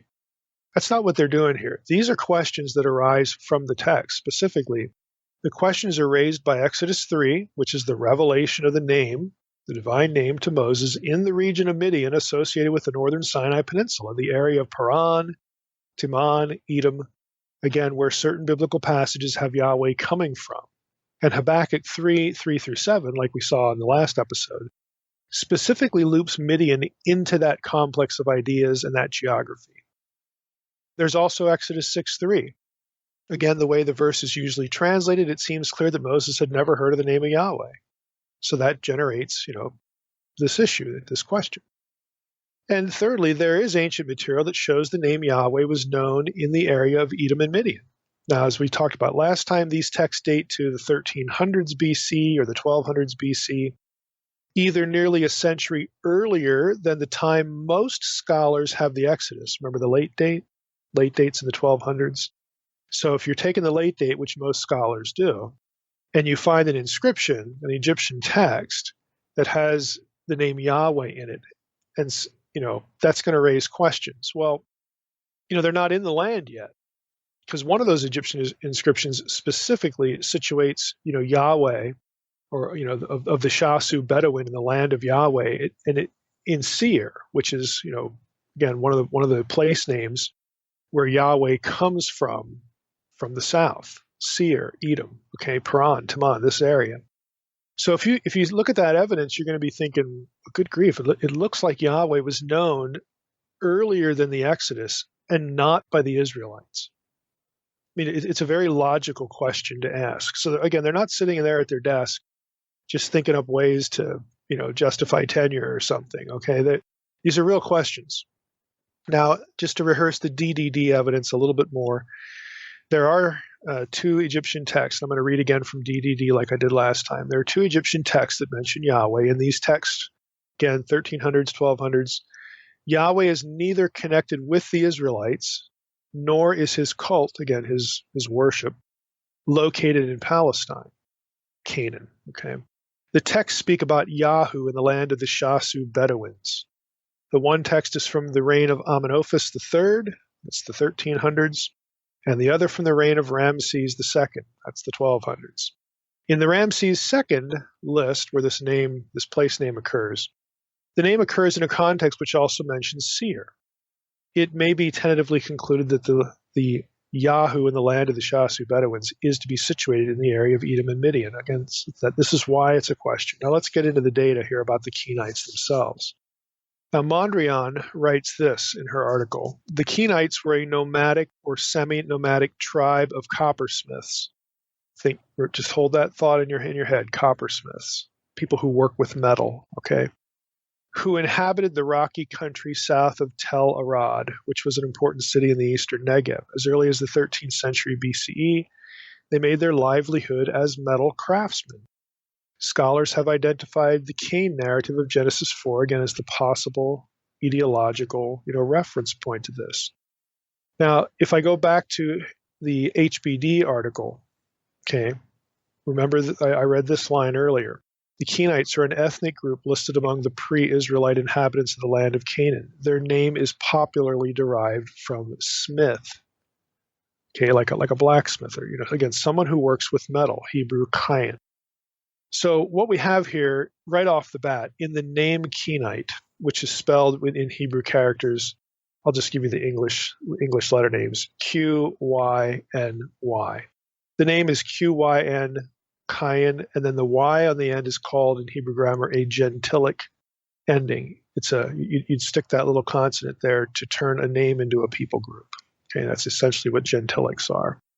So you have Q-Y-N, Y ending Kenites. The name Cain is exactly the same minus the gentilic ending. It's Q-Y-N, Kayin. So again, people who are working in the Hebrew text, they notice this immediately. Now, Rick Hess, and again, we interviewed Rick back at our series of SBL interviews, and Rick's specialty is actually personal names in ancient texts, not just Hebrew, but in Canaanite, Amorite. He has a number of books and articles specifically on personal names, and topographical, place names. This is his thing. So in Anchor Bible Dictionary, Hess wrote the article on Cain, and he writes this. Cain appears in Genesis 4 as the murderer of his brother Abel and as the progenitor of a line credited with the initiation of various aspects of culture. The name recurs in the Oracle of Balaam at Numbers 24:22 in a difficult text which associates Cain with the Kenites, again, Q-Y-N-Y. The name of Cain has its etymological root, Q-Y-N, which does not appear other than in proper names and gentilics in Biblical Hebrew.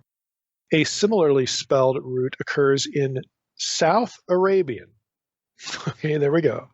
South Arabian personal, clan, and tribal names as early as the 5th century BC.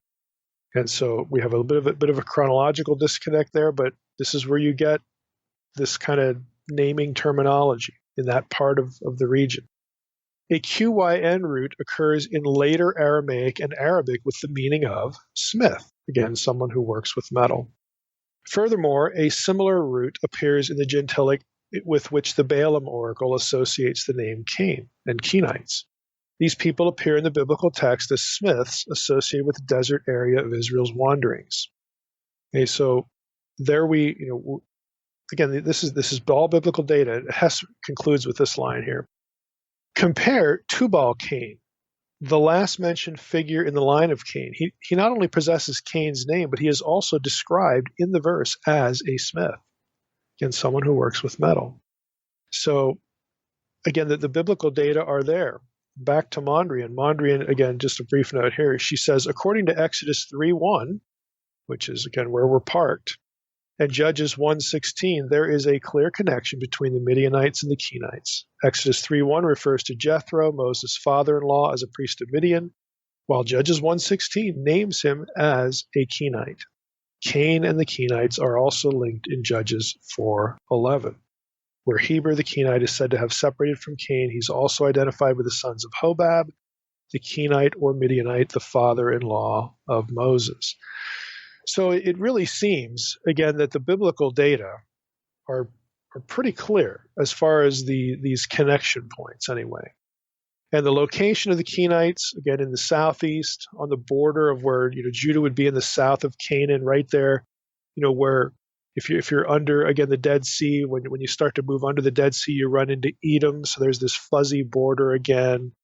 And of course, south of Canaan, this is the region of Timon and Paran. And we saw last week, again, in Habakkuk 3, that this sort of area is still connected with the Midianites, in some way. Again, you get this picture that all of these things converge again. And so once this archaeological data was discovered, with again, since most scholars take the late date of the Exodus, when you have Yahweh specifically said by an Egyptian to be a place name that includes the name Yahweh in this area, in the time of Ramses, okay, then you have to wonder, because, even if, let's just say I'm a late dater and I think the Exodus happened in the reign of Ramses. Again, there are problems with that. We've talked about them in several episodes already, but let's just throw it out there. Let's say the movie Ten Commandments, that's the right thing. It's still only going to be much later before the Israelites actually get into the land. I mean, you have to have the conquest. I mean, you at least have an encounter with Moses, but when you read again the biblical text at face value, when Moses shows up in Midian and he meets Jethro and of course his daughters, it's like they already know this. They already know the name Yahweh. So what Ramses, whoever wrote this text from the time of Ramses, it would seem that this was already a place that the Egyptians knew too. The Egyptian army and Ramses aren't in Exodus 3.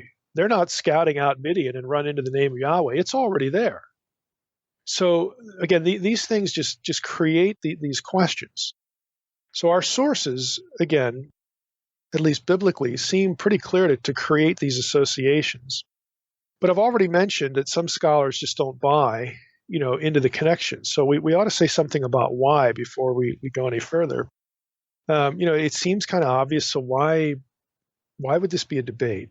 We'll take out the whole, chicken or egg, did Moses know Yahweh theological question, if it even is a theological question. We'll get to that in a moment too. But let's just put that to the side of the table here. If we're a bunch of scholars and we don't really care, if what we think conforms to, the Bible alone, or, we don't have a high view of Scripture, something like that, okay? And we're just looking at the data. Why would anybody doubt it? The hypothesis anyway. Well, fundamentally, some scholars doubt, and here's a key word, they doubt a historical connection between the Kenites and Cain. They say, yeah, I know the Bible, there's a Bible verse for that. But they don't consider Cain real. They don't consider Moses real. And so they just think that the verse is kind of made up. They don't consider any of this historical. They believe the biblical writer just heard the same sound between, the literary name Cain, and then ran into some Kenites and heard their name or knew the people group name, and just sort of made up a connection in the biblical text. They don't think any of it's historical. It's just literary and made up.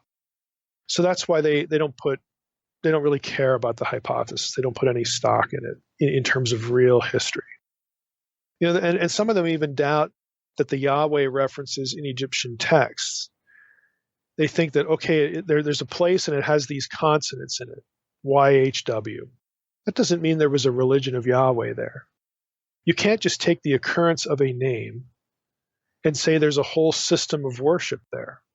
And they're right on that point. You really can't do that. You can't take a place name and assume that there's a deity there who's worshipped and has a priesthood and a cult. That exaggerates, that way overstates the data, because the data is like two texts, okay?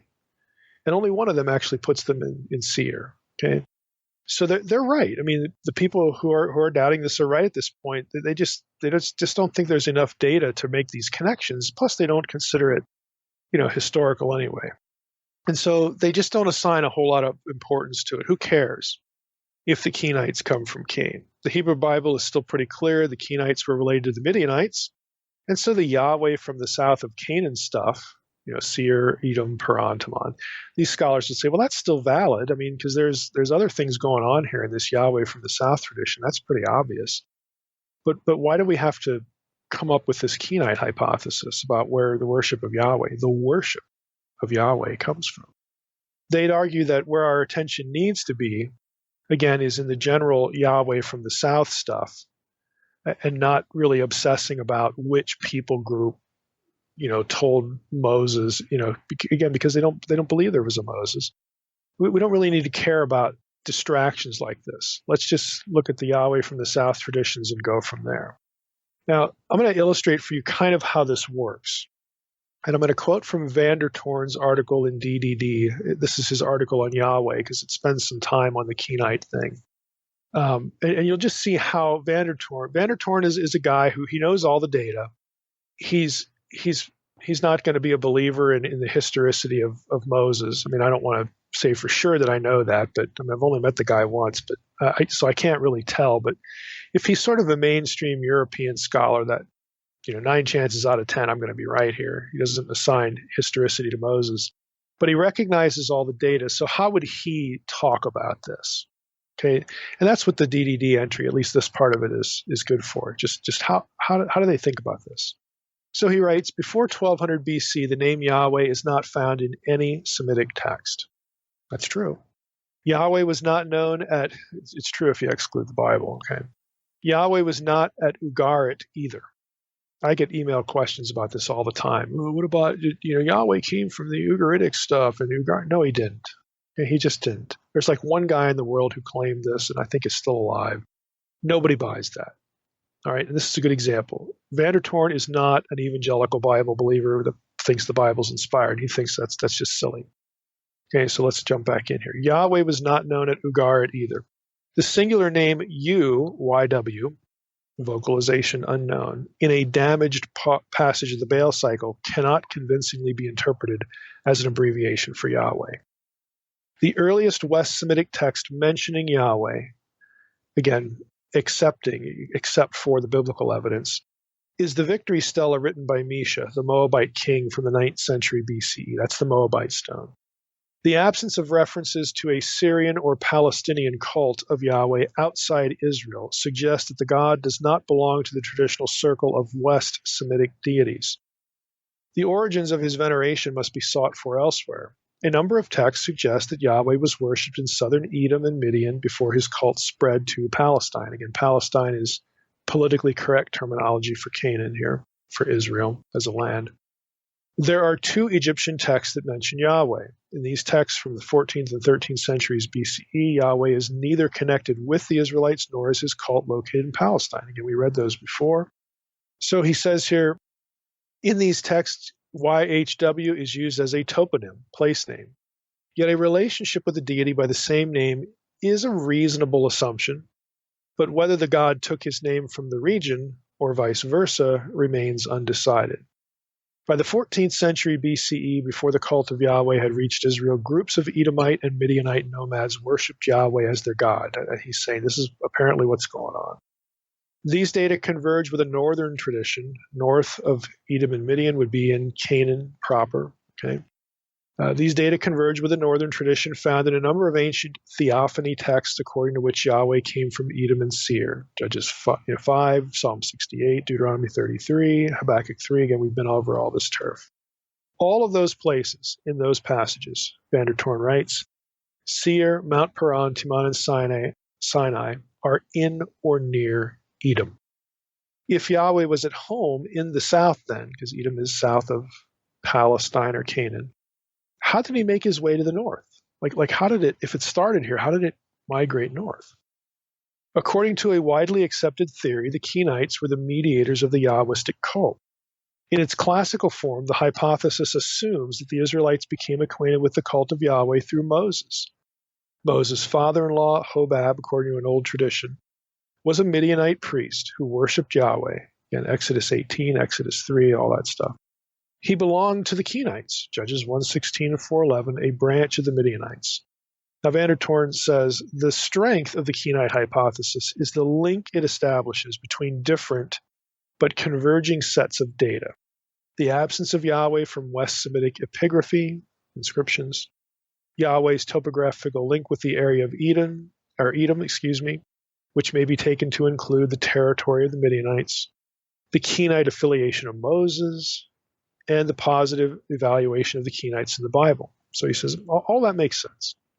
Then he adds, a major flaw in the classical Kenite hypothesis, however, is its disregard for the Canaanite origins of Israel.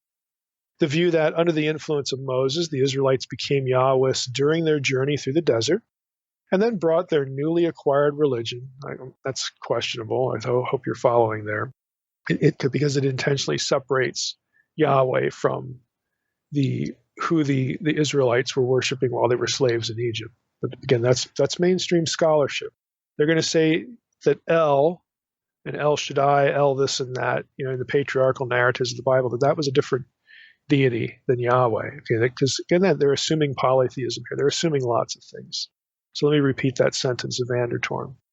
The view that under the influence of Moses, the Israelites became Yahwists during their journey through the desert and then brought their newly acquired religion to the Palestinian soil neglects the fact that the majority of the Israelites were firmly rooted in Palestine.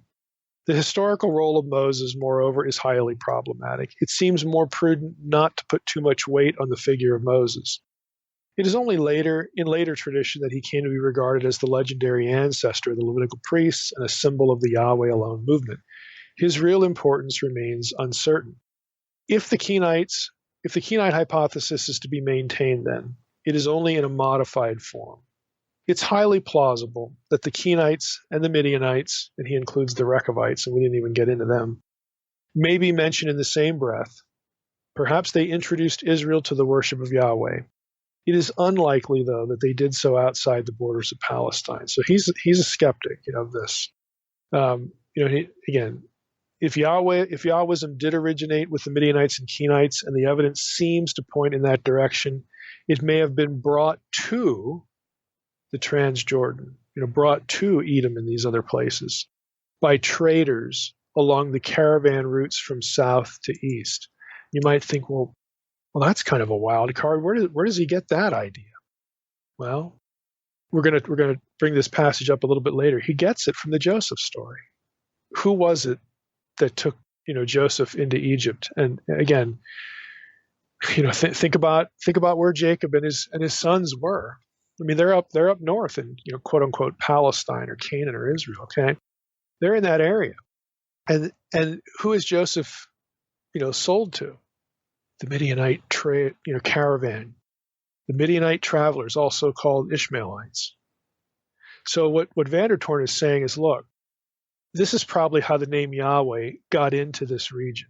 That this is his view. So he's skeptical of the Kenite hypothesis that Yahweh, as a deity, and his worship originated. That's the key word, originated in this area south of Palestine. He doubts that, even though he knows the data is there, and he knows the Bible connects these places with Moses and Midian and all that kind of stuff.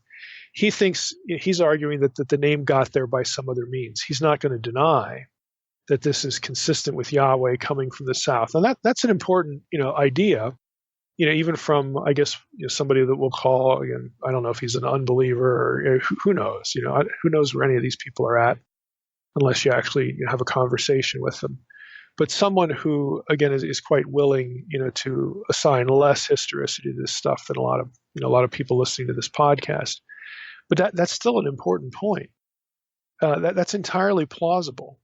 And that's going to factor into the whole question of Moses learning about Yahweh, from the people in this region, as though he would have had no idea who the God of his fathers and his forefathers was, or that the Israelites down there in Egypt were worshiping some deity, and then they flip deities, they change deity. Oh, we're going to get rid of the El stuff, we're not going to worship the God of Abraham anymore, El Shaddai. We're going to go to this Yahweh, this new one.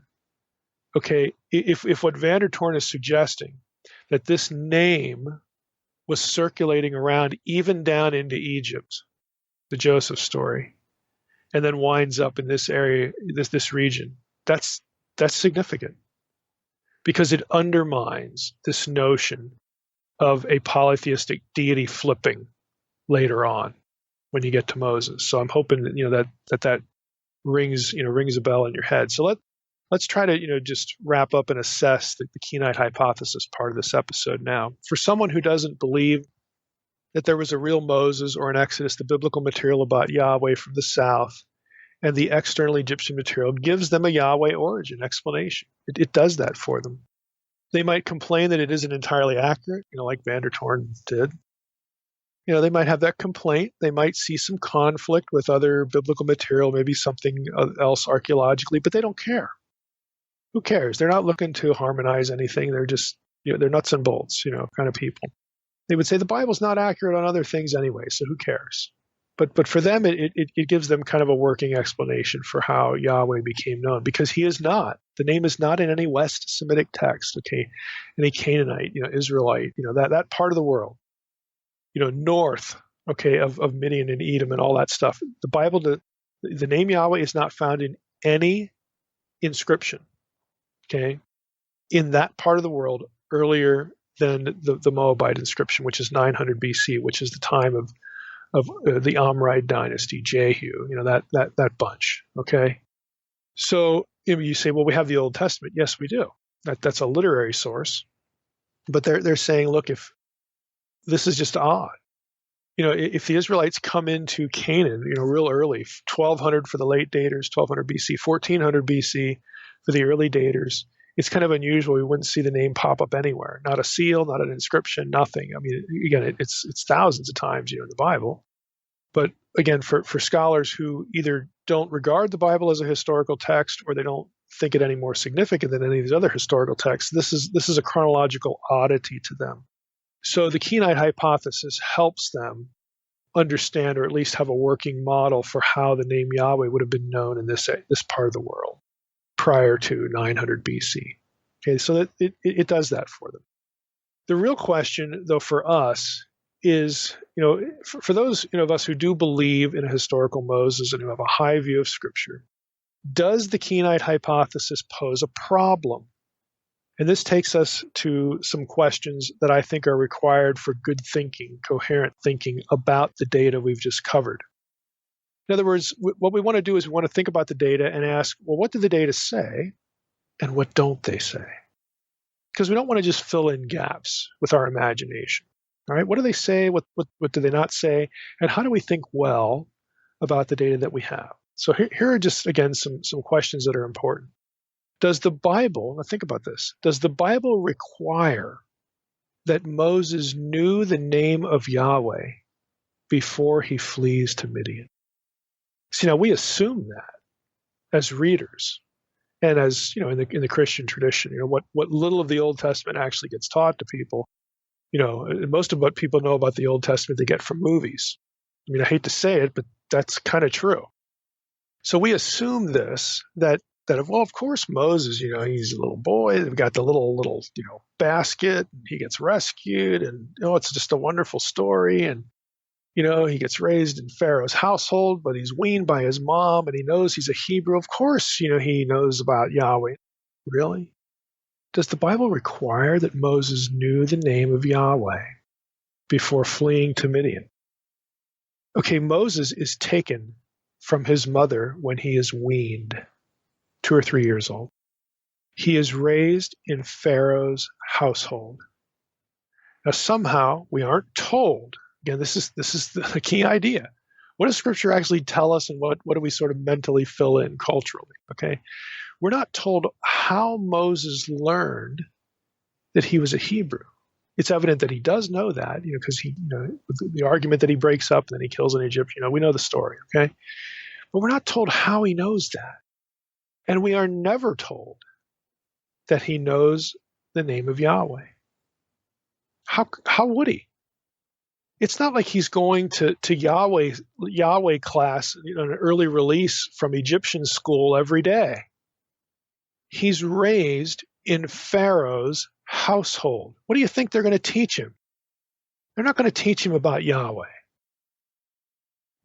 Chances are actually good he would never have heard the name. They're not letting their little boy, their little Egyptian boy now, go off and observe Sabbath with a bunch of slaves. How would he know? I would suggest to you that the Bible doesn't require that he knew it. All that we know that he knew is that he knows he's a Hebrew, and he doesn't like what he's seeing, and he gets in trouble, and he has to flee the country. That's what we know. Second, if Moses did not know the name, again, which is an assumption, but it's not an unreasonable one, does that mean he didn't worship the God of his ancestors? This is kind of in the same bucket. Did Moses know about the God of his ancestors, and did he, in his heart of hearts, worship the God of Abraham, Isaac, and Jacob? See, we assume that too, to some extent. Well, surely Charlton Heston, would have done, come on. We just don't know. We don't know. We don't know about Moses' spiritual condition or his spiritual knowledge at all until we hit Exodus 3. And God basically punches him in the nose, okay? We just don't know. Third, if Moses didn't know the name Yahweh before the burning bush, does that mean he had no religion at all? I mean, that goes with the second one, with the one we just read. Again, we just don't know these things. The Bible doesn't require catch what I'm going to say here. The Bible doesn't require all of the things that critical scholars think the Kenite hypothesis overturns. Say it again. The Bible does not require all of the things that critical scholars think the Kenite hypothesis overturns. It just doesn't. And so this is a manufactured problem on one level. It really is. But again, you don't let, I don't want to cast this like it's a conflict or a fight here, but when you're talking about interpretation of Scripture, do not let your opponent insert details and get you to fight over them when they're not there. Okay, that's what happens in a lot of these debates. Fourth, if the name Yahweh was revealed for the first time to any of the line of Jacob, Israel, for the first time at Sinai, and that would be Moses. Okay, so we're assuming in this question that the slaves in Egypt, they've never heard of the name Yahweh either. Again, based on what Vandertorn says, that may not be true because of the caravans and all that kind of stuff, and Joseph going down into Egypt, and of course, generations later they wind up as slaves. You would think somebody knew this, but let's just go with it here. If the name Yahweh was revealed for the very first time to anybody in Jacob's line, to anybody in Israel, does that mean they were not worshiping the same deity, even without that name? I would suggest to you, no, it doesn't mean that. What it means is that the two lines of Abraham, remember, one's down in Egypt, Jacob. The other line of Abraham through Esau, they're in this Midian, Edom, Seir, Paran area. Okay, that's where they live. You got two lines of Abraham.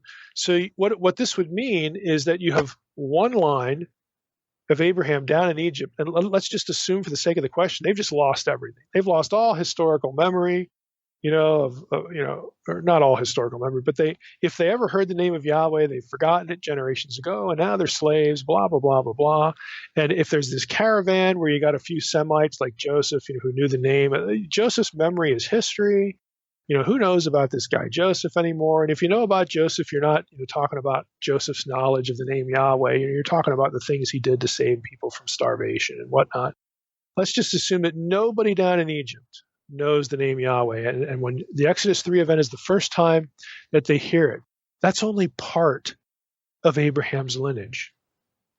Okay, they would have known about their forefathers, Abraham, Isaac, and Jacob. And maybe they knew, chances are really good here, that they knew of Abraham, Isaac, and Jacob's God by an El name, El Shaddai, whatever, El Olam, something like that, something in the patriarchal narratives. So that's what they know. But the other side of Abraham's lineage, they would know the name Yahweh. Because that much of the Kenite hypothesis, again, that makes that a plausible argument. So that's really what it would come down to. If this is the first time anybody from Jacob's line hears the name of Yahweh, we can't necessarily conclude that they weren't worshiping the same God, because they both could quite easily be worshiping the same deity of their same forefathers. Both of these lines come from the same source, Abraham. Now, we have it divided after that. Okay? You've got Isaac.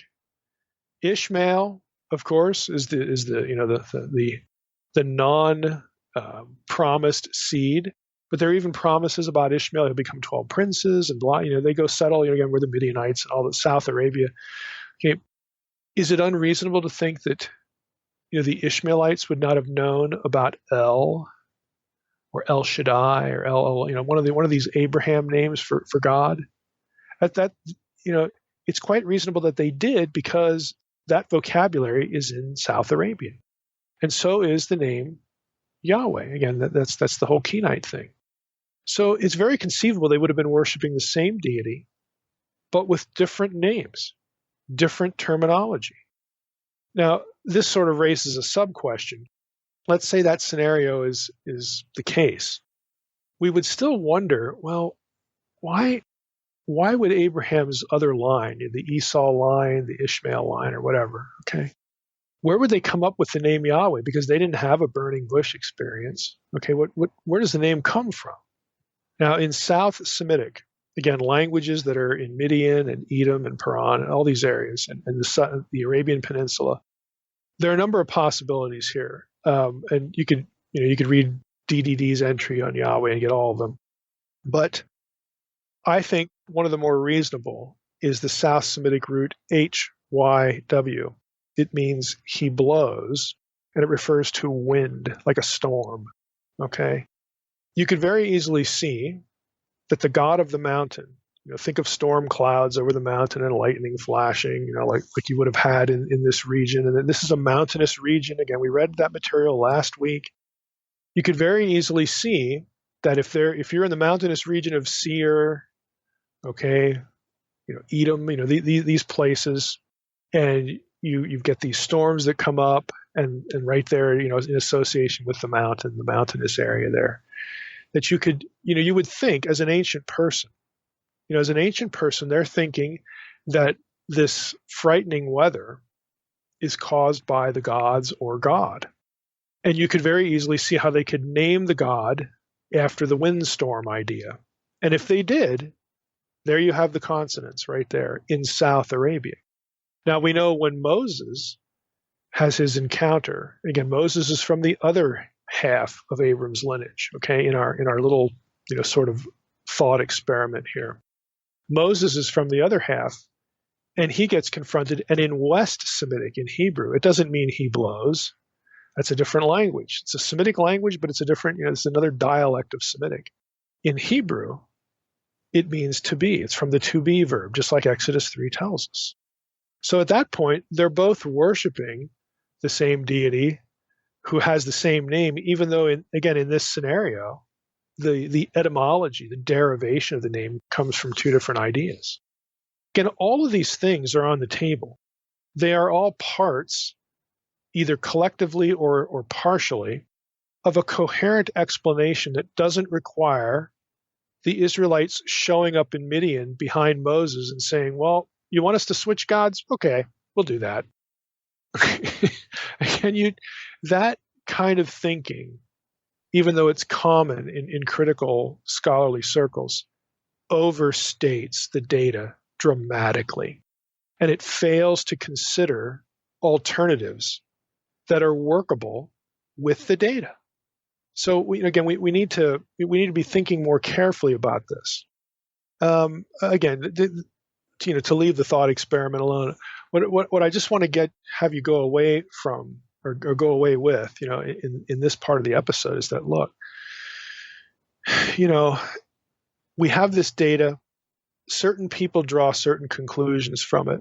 And what I want you to realize is that those conclusions are not necessarily valid. And in some cases, they're not necessarily even coherent, because they are either sort of repackaging the data and including some things that aren't really there, or they're just dramatically overstating the implications of the data. And one of the flaws, again, is to assume certain things about Moses that the text never tells us. These are all, in the bucket of silence, when it comes to Scripture, what Moses knew, who knew what and when, and all. Again, these are guesses that are part of Christian tradition, part of Jewish tradition. I mean, they are certainly a part of those traditions. But when you just actually look at the text, you don't get some of those things, and some of those things are important. When you're looking at something like the Kenite hypothesis, I would say none of this material is a threat to those who believe in a historical Moses or the Exodus. We have to remember the Bible describes, what the Bible does describe with respect to these people. Nobody has a Bible, folks. Both sides of Abraham's line have a handful of stories about a deity whom their ancestor Abraham encountered or who encountered him, and they hand down those stories orally. The people of both sides of Abraham's lineage worship his God. This deity had many El names. One of them was El Shaddai, God of the mountains, God of the wilderness. Is it really a stretch to think that one line of descent, from Abraham, and the other line that winds up in Edom and Seir and Midian, is it really a stretch to think that one line of descent also described El Shaddai as Yahweh, even if the name that they chose in the South Arabian dialect comes from he blows, the blowing of the wind, again, the storm god? Is that really a stretch? Well, no, it's not. We don't know, how the name, would have developed in one dialect, the other. The Western, Northwest Semitic dialect we get from Exodus 3. We get more information there. We get textual information there. But on the other side, all we have to do is wonder, where they would have come up with that name without the text in their life context. People assign things like weather, like I said, to the power of the gods or God. Moses has his divine encounter with the God of his fathers at the burning bush somewhere near Midian, in the wilderness at a mountain. Okay, either Moses or the later biblical writer take HWY in South Semitic, maybe they knew about the South Semitic derivation, and they quote unquote convert it to West Semitic Hebrew, where it means to be. Again, that's entirely possible. There we go. You could actually have the biblical writer transforming the Kenite, Midianite, southern Semitic name to reflect the circumstances of the God who is about to make himself a new nation or people after the deliverance from Egypt, specifically of the other, i.e., the Jacobite line from Abraham that is now released from Egypt. All of this is on the table. It can all make sense, and it can be quite consistent with a historical Moses and an Exodus. You don't need to pick one or the other. So don't let yourself be forced into these sorts of conclusions or be troubled by them. You just need to think better about the material. For this, we need to go back to the genealogy of Cain and the Kenites, okay? And I'm going to refer to an article. I will put this in the protected folder again. There's an article online. Actually, I don't even have to here because this you can actually find online by Philip Esler, E-S-L-E-R. The title of the article is Deus Victor, The Nature and Defeat of Evil in the Book of the Watchers. Now, that is a chapter from a book called The Blessing of Enoch, First Enoch in Contemporary Theology. It's published by Wiffenstock. And this particular chapter of it is pages 166 through 190. So Esler, again, I just read you the subtitle, The Nature and Defeat of Evil in the Book of the Watchers. When he's talking about how the Book of the Watchers, which within the Book of Enoch, the Book of the Watchers is chapters 1 through 36, how that material sort of frames the problem of evil, where it comes from, and God's victory over it. In the course of those chapters of Enoch, Cain is a player, okay, and this how the writer of First Enoch sort of deals with Cain is interesting. It's instructive here, and once we sort of see this, we have to wonder if the writer of First Enoch, he would have known biblically about the connection to the Kenites, okay. He would have known that because it's transparently in Scripture. And for us, it gives us some real interesting things to think about. Because here's the question. If the Kenites are sort of good guys, they preserve the worship of Yahweh. Let's just say that. Or they know who Yahweh is. If they're sort of good guys, why in the world would the Bible connect them with a guy as bad as Cain? You say, well, it's because they were metalsmiths. Yeah, I get that. But then if you know the Book of the Watchers material, again, think like a first century Jew here. Let's say you know all this material.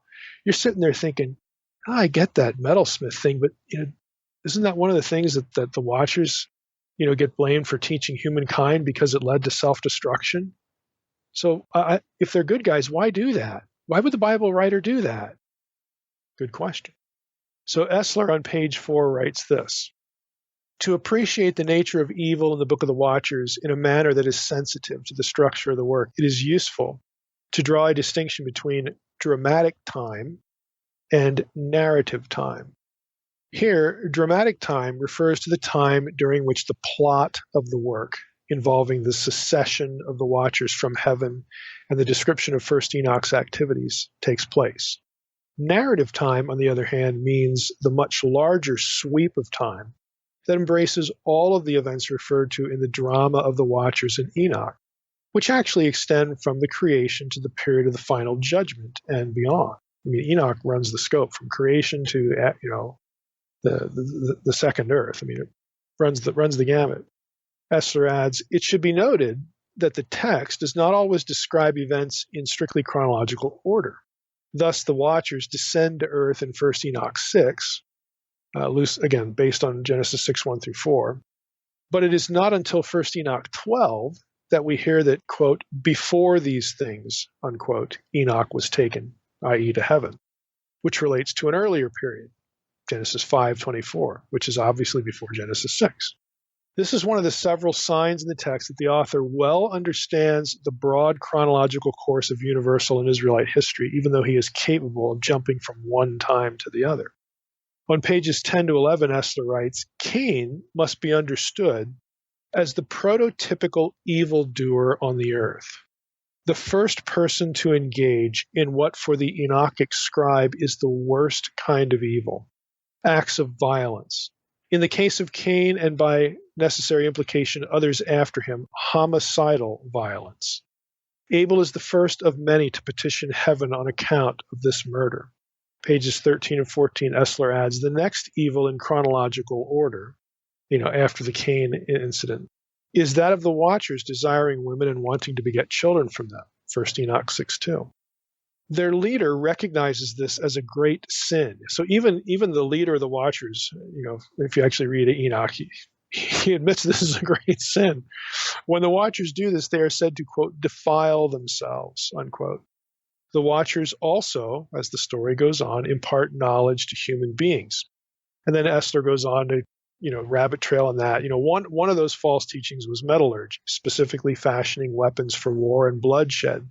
That was one, way that evil would proliferate in the world and destroy the image, destroy the imagers. You destroy humans, the imagers of God.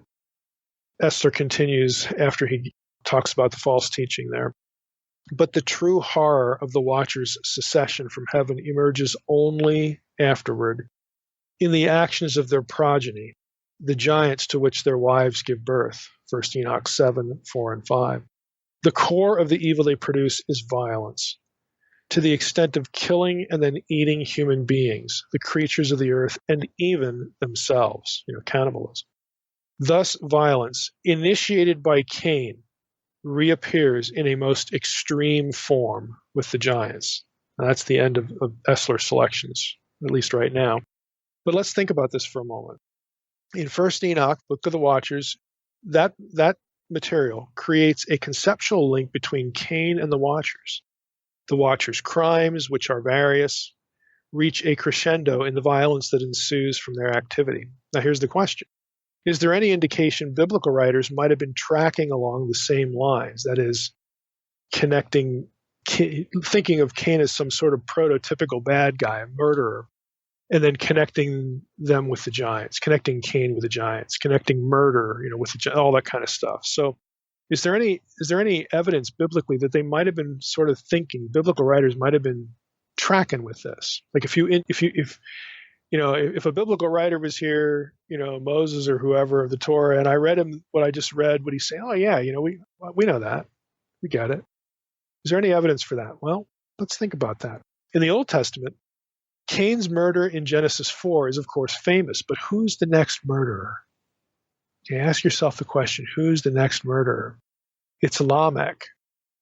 That's also in Genesis 4, 17 through 24, where we read, Cain knew his wife. This is verse 17, Genesis 4.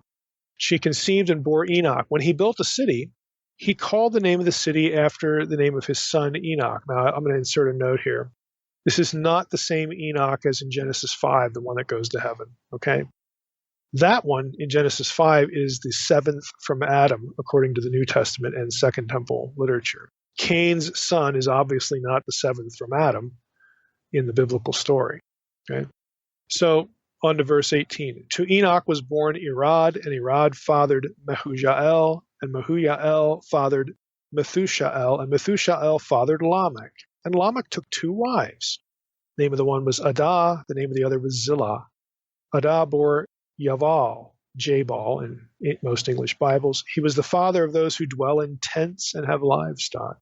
His brother's name was Yuval, Jubal. He was the father of all those who play the lyre and the pipe. Zillah also bore Tubal-Cain. He was the forger of all instruments of bronze and iron. The sister of Tubal-Cain was Naamah. And Lamech said to his wives, Adah and Zillah, hear my voice, you wives of Lamech, listen to what I say. I have killed a man for wounding me, a young man for striking me. If Cain's revenge is sevenfold, then Lamech's is 77-fold. Now, some observations here. First, Lamech is a descendant of Cain. Second, Lamech is a murderer like his forefather, and he even references Cain's crime as some sort of badge of honor. Third, one of the sons of Lamech is Tubal-Cain, the forger of all instruments of bronze and iron. Another son was, quote, father of those who dwell in tents and have livestock. In other words, people just like the Midianites. HBD, referencing that again, notes, Tubal-Cain is known as a forger of all implements of copper and iron. As descendants of the fugitive wanderer Cain, Tubal-Cain and his relatives, and later the Kenites, typify nomadic tradesmen associated with the rise of urban life and commerce, and with the sin and violence it occasioned. That's the end of the HBD quote. Lamech also had another son in chapter 5. See, he has these three sons in chapter 4. Okay, we've got Jabal, Jubal, Tubal Cain. But he has another son in Genesis 5:28. Remember who that was? Noah. And so here we go. Here we go with the how do you get Nephilim after the flood question again. Because later on, we're going to have the giants. I mean, think of Enoch now. Enoch, the writer of First Enoch, links the violence of the giants with Cain. Just point blank, it does that. And we've asked the question, well, would biblical writers make those connections? Well, Cain is the prototypical murderer. You've got Lamech next. One of Lamech's sons is Noah. And after, we know what happens with Noah and the sons of God, and they have giants. The giants, well, here we go. Even though the biblical story doesn't have the cannibalism and all that kind of stuff, it does say that the giants were lethal enemies of the people of God. So I'm not saying that this is the best way to look at Genesis 6 and the Nephilim and all that stuff. I'm not saying it's the best view. I'm just saying that you can see the logic.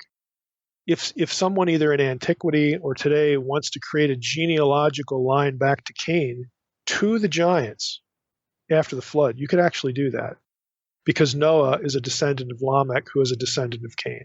You could actually make that argument. I know a lot of people listening on here, well, Noah was pure in all his generations. Well, if you actually do a word study on that, it's not the normal word for lineal descendants. This word dor is used of generations as in the people living at your same time, like the generation of the 60s, that kind of thing. Doesn't mean they're all related. It just means they're alive at the same time. Now, in fairness, that word is used one time, in my knowledge, for lineal descent. So I guess it's possible. But one time versus a few dozen other times where it's never used that way or it's not used that way, the odds are against you.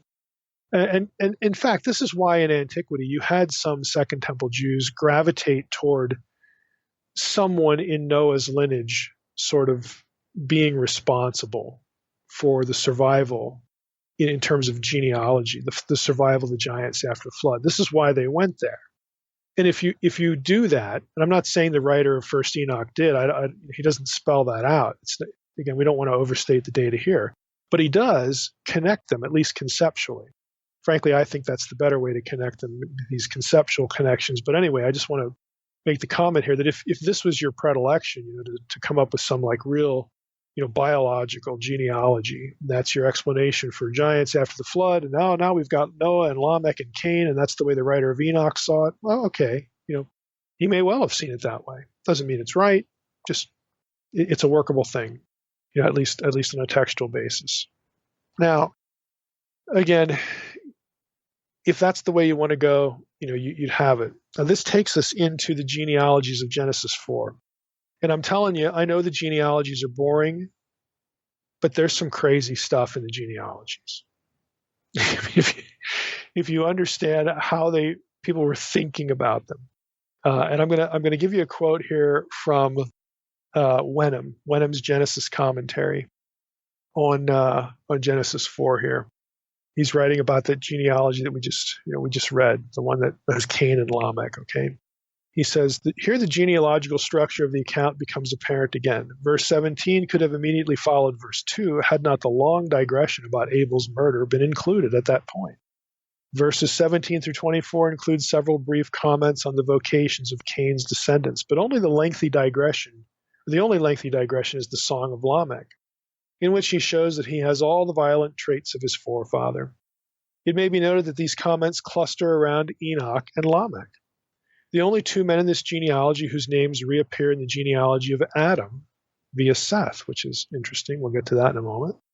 Apparently, to make sure that the two Enochs and the two Lamechs are not confused, both genealogies give more detail about these individuals than the others in these lists. For the most part, the other antediluvians remain simply names. The general similarity of the style with the rest of chapter 4 persuades most commentators that, again, we have, without getting into all of Wenham's discussion here, that we've got two separate genealogies. He says parallels with the Sumerian flood story have already been mentioned, again, earlier in his commentary. Mesopotamian sources make occasional mention of 7 Apkalus who lived before the flood. The older texts are not explicit about the precise skills of these Apkalus, but the oldest Apkalu is called Adapa and is associated with Eridu, generally regarded in Mesopotamian tradition as the first city to be founded. Remember the first city in the genealogy, Irad, Eridu, pretty much the same. Okay, so now we're getting into the Apkallu first city traditions in the genealogical line in Genesis 4. Again, you have to think like an Israelite or like a Jewish reader. What were the thoughts they would have been thinking when they read this stuff? Again, if you're a literate Jew, like these scribes were, they're seeing these sorts of connections. Now, Wenham goes on, he says here, he quotes R.R. Wilson, who has a very sort of well-known book on genealogy and history in the biblical world. It's out of print, but you can still get it used on Amazon. Wenham says this: the parallels between Genesis 4:17 through 26 and extra biblical traditions are not close enough to suggest direct borrowing by Genesis from the extant sources. It's possible, though, that the biblical writer knew these old ideas and wanted to comment on them. He held that technology was a human achievement, not the gift of the gods. Indeed, by linking urbanization and nomadism, music and metalworking to the genealogy of Cain, he seems to be suggesting that all aspects of human culture are in some way tainted by Cain's sin. Now he quotes Wilson. By virtue of being Cain's descendants, the people named in the genealogy all inherit his curse. Thus, the Cainite genealogy becomes part of the Yahwist's account of man's increasing sin, unquote. Again, these are conceptual connections. So if you don't prefer now I've got sort of an argument to make for a literal genealogy back to Cain, through the Watchers and the Giant, all that stuff. If that's not your cup of tea, then how else could we think about this? And again, this is sort of where I'm angling for. This is where I'm at. I think that the material, or thinking about the material, becomes more coherent, it makes more sense. At least it's more textually defensible if we think conceptually, and that is, follow me here. Cain is the prototypical murderer. Again, we're thinking like a Jew about what we're reading in Enoch and what we know from the Old Testament. And the interface there is Cain. Okay, Cain is the prototypical murderer, the archetypal human agent of chaos after Adam and Eve are driven from Eden. Sure, Adam and Eve fell. They sinned. But Enoch and other Second Temple texts don't have them as the reason for depravity. I've talked about this before on the podcast. That depravity they assign to the Watchers. What the Watchers did is cast as the catalyst for human self-destruction. Cain foreshadows human self-destruction. He typifies the havoc the Watchers and their spawn, the giants, from whom would come demons, would wreak on earth by means of their false teaching, which spread idolatry and, of course, violence. And so these elements, Cain, Watchers, giants, are conceptually and textually connected, even without throwing a literal genealogy into the mix. Maybe a better question to ask is, and here's the relevance to our episode, why the Cainites are made part of this in the Bible. Aren't they good guys? Sure, they descend from the non-elect line of Abraham, Esau, but they still worship the God of their fathers, the God of Abraham. God brings Moses to them to reintroduce himself to Moses, or maybe for the first time. Again, we'll talk about that next week. Why taint the Cainites with Cain? After all, if the Torah was edited during the exile at some point, why would an editor both telegraph the good guy stuff and the, hey, you guys are part of Cain's line stuff? It just doesn't seem to go together. But we have to ask ourselves if we're in fact reading the association with Cain the right way, or whether we're seeing the correct rationale behind the association. Does the biblical writer connect the Cainites to Cain to villainize the Cainites, or is there some other reason that he might be doing it? I would suggest there is another reason, one that you can communicate with one word, and that is reversal. So let's rethink what we've been talking about, starting with the boring genealogies. And on the episode page, I have a map, or not a map, but I have a graphic, a picture of the genealogies in Genesis 4 and 5. So, if you're listening to the episode now and you don't have it, just know that you can go back and look at it. But there's 3 columns in this picture. There's the genealogy on the left-hand side from Genesis 5. It starts with Adam and it ends with Noah through Lamech. Then in the middle, there's Genesis 4, which is the real short fragmentary Sethite line, Adam, Seth, and Enosh. And then on the right-hand column, there's Genesis 4, which begins with Adam and doesn't end with Noah. It ends with Yaval, Yuval, Tubal-Cain through Lamech.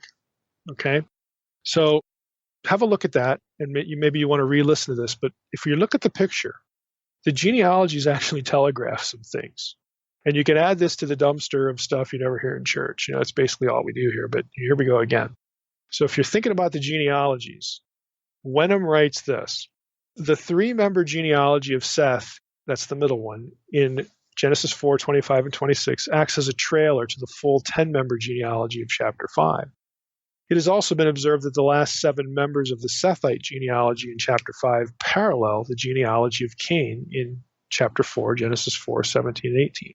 To be precise, Wenham says, of the 6 names mentioned in Genesis 4, 17, and 18, 2, Enoch and Lamech, reappear in Genesis 5, 12 through 28. And only Lamech appears at the same point in the genealogy as its penultimate, its next to last member. If, however, again, Mahalalel changes place with Enoch in chapter 5, he says you can line these up just by place name. Doesn't mean they're the same person, but the same place names. Or not place names, the same personal names if you just flip a few around. They're all kind of there, just different order.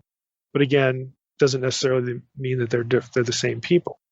Except for, Lamech, again, and his kids. That's the interesting point. Now, Wilson, again, that quote where Wenham had quoted Wilson, has pointed out, Wenham says, that peoples often retain variant genealogies alongside each other without sensing any contradiction between them. Certainly, the editor of Genesis did not regard these genealogies as identical or completely identical. Not only do they have different starting points, Cain and Seth, and different conclusions, Tubal-Cain and Noah, but Enoch and Lamech, the only identical names within the 2 genealogies, are distinguished by additional biographical details, which show that they were, again, very likely regarded as different people. The morphological similarity of the other names would be explained by, grammatical stuff, assimilation. That's what he's talking about here. He says, comparing the genealogies in the present setting in Genesis indicates the editor saw them as distinct. The different styles suggest they probably derive from distinct sources.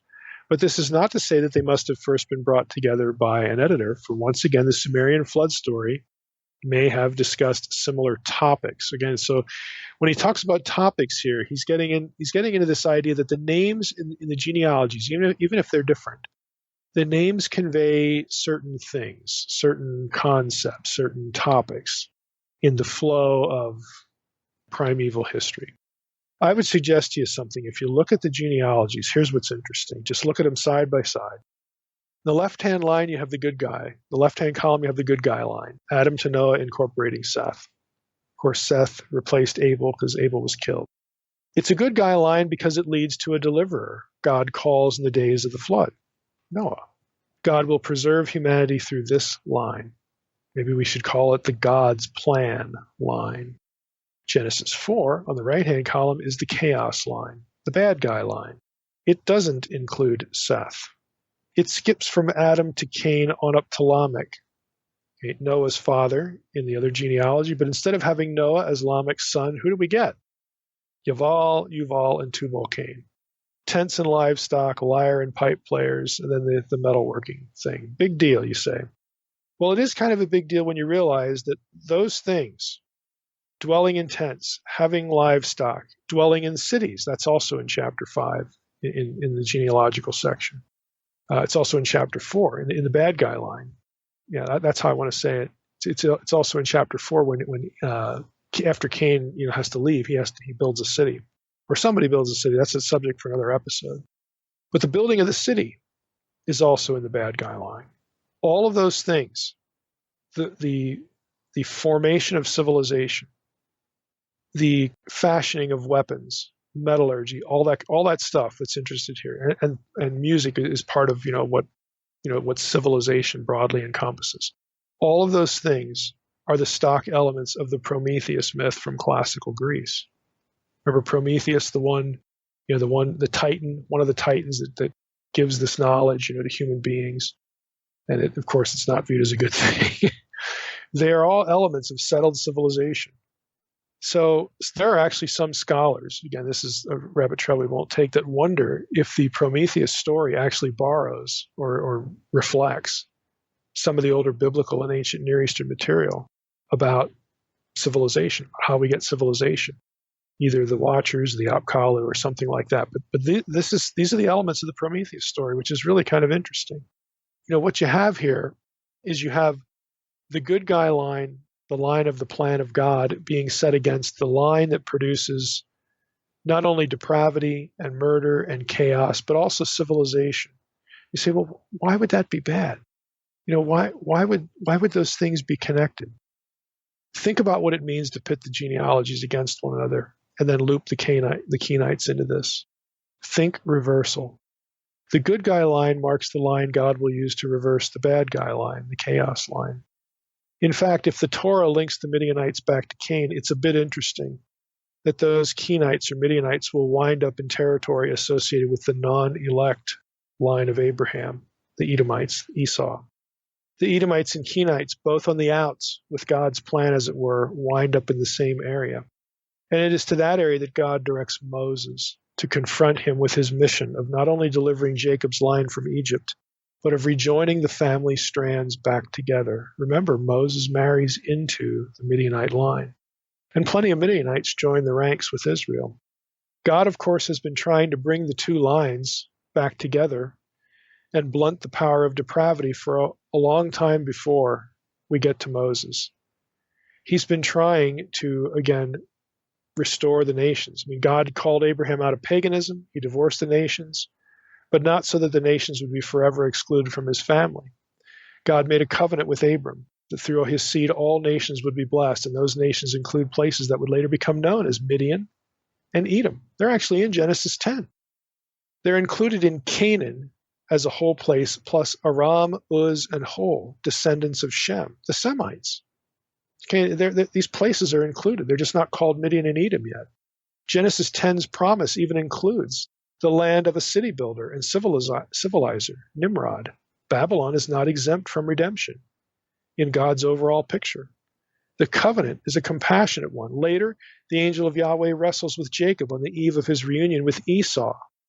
It's through Moses, of course, that God gives the law, quote, added because of transgressions, unquote, Galatians 3:19, to restrain human evil until the Messiah would come, die, rise again, and ascend, triggering the coming of the Spirit, the primary agent in believers to reverse depravity, which was in turn laid at the feet of the Watchers in Second Temple Judaism.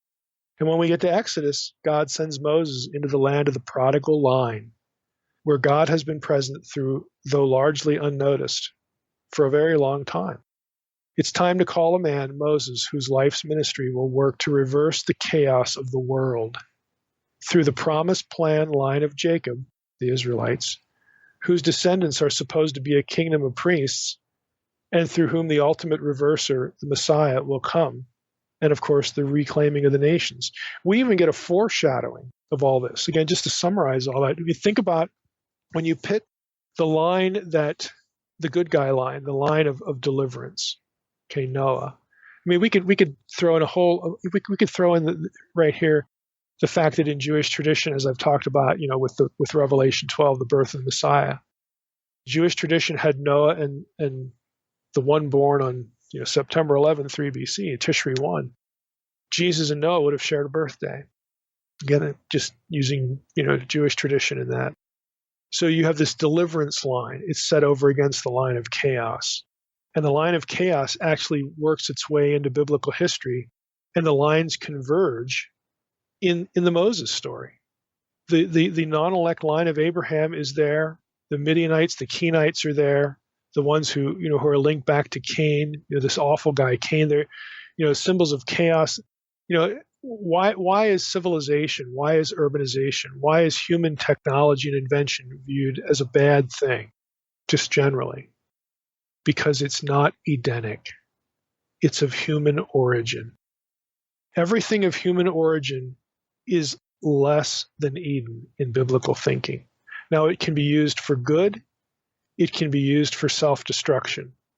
And of course, in the Enochian mind, it's the watchers that give this to humanity deliberately, intentionally, to encourage the destruction of the image of God, the imagers of God, human beings. So, on the one hand, yes, technology, civilization, it's neutral in terms of the way it's used, but in the course of the big picture of the biblical story, it was viewed negatively. It was viewed, again, as something un-Eden, anti-Eden, less than Eden.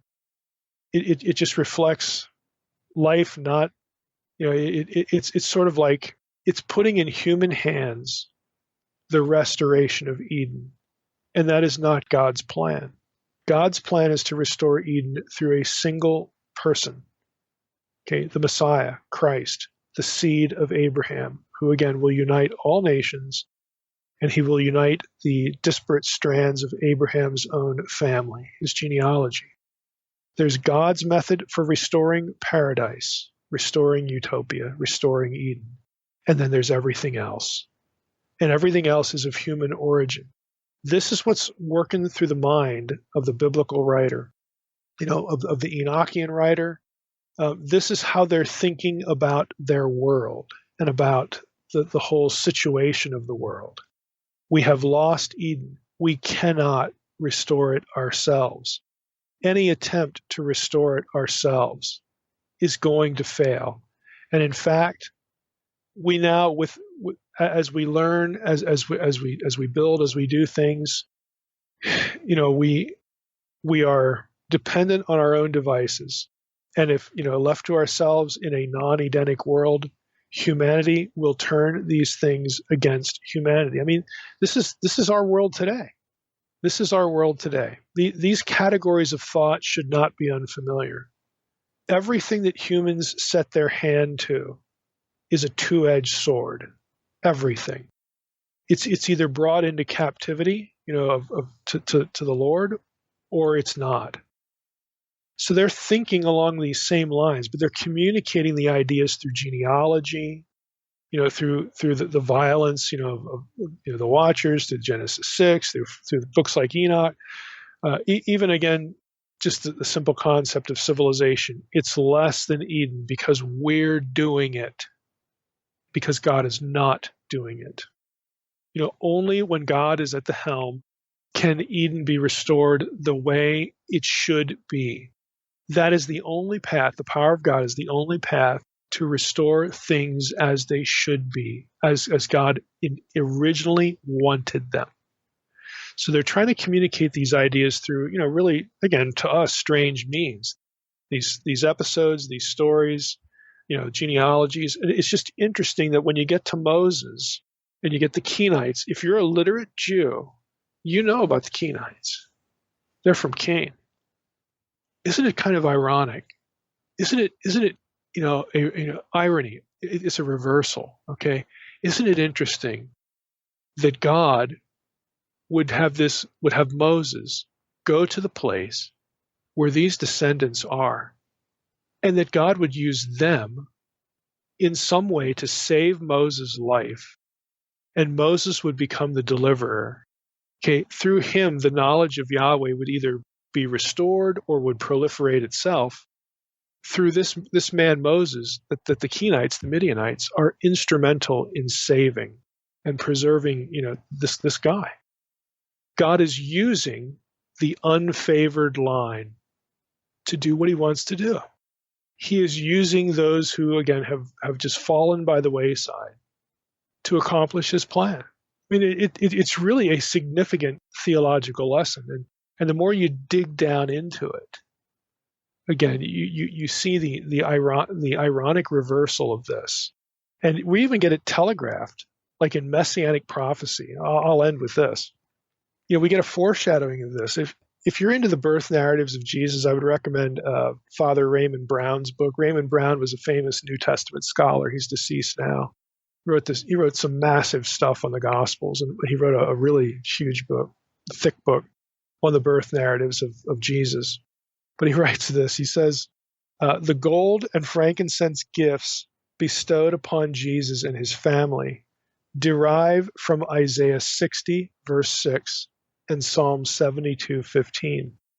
Those, in those verses, those items, gold and frankincense specifically, are associated with the desert camel trains coming from Midian, in northwest Arabia, and from Sheba, the kingdom of the Sabaeans in southwest Arabia. You could add Jeremiah 6:20 to that mix as well. This is me talking now. What about the myrrh? Remember the Ishmaelite, Midianite traders from the Joseph story? Okay, let's read Genesis 37:25 and following, and you're going to hear something interesting here. Genesis 37:25. They sat down to eat, Joseph's brothers, and looking up, they saw a caravan of Ishmaelites. Ironic. Coming from Gilead, with their camels bearing gum, balm, and myrrh, on their way to carry it down to Egypt. Okay. Then Judah said to his brothers, "What profit is it if we kill our brother and conceal his blood? Come, let us sell him to the Ishmaelites, and let not our hands be upon him, for he's our brother, our own flesh." And his brothers listened to him. By the way, Judah says that. Judah winds up, saving his life. Judah, that tribe from which the Messiah would come. His brothers listened to him. Then Midianite traders passed by, and they drew Joseph up and lifted him out of the pit and sold him to the Ishmaelites for 20 shekels of silver, and they took Joseph to Egypt. Again, I think, back to Vandertorn, I think it's entirely possible that the name of Yahweh does go to Egypt through Joseph. And it comes back and forth. You get these traders, you got Semites running around all over the place. Again, I think what Vandertorn says is really worth considering. I don't know that it solves anything, but it's worth considering. And here you have all the elements.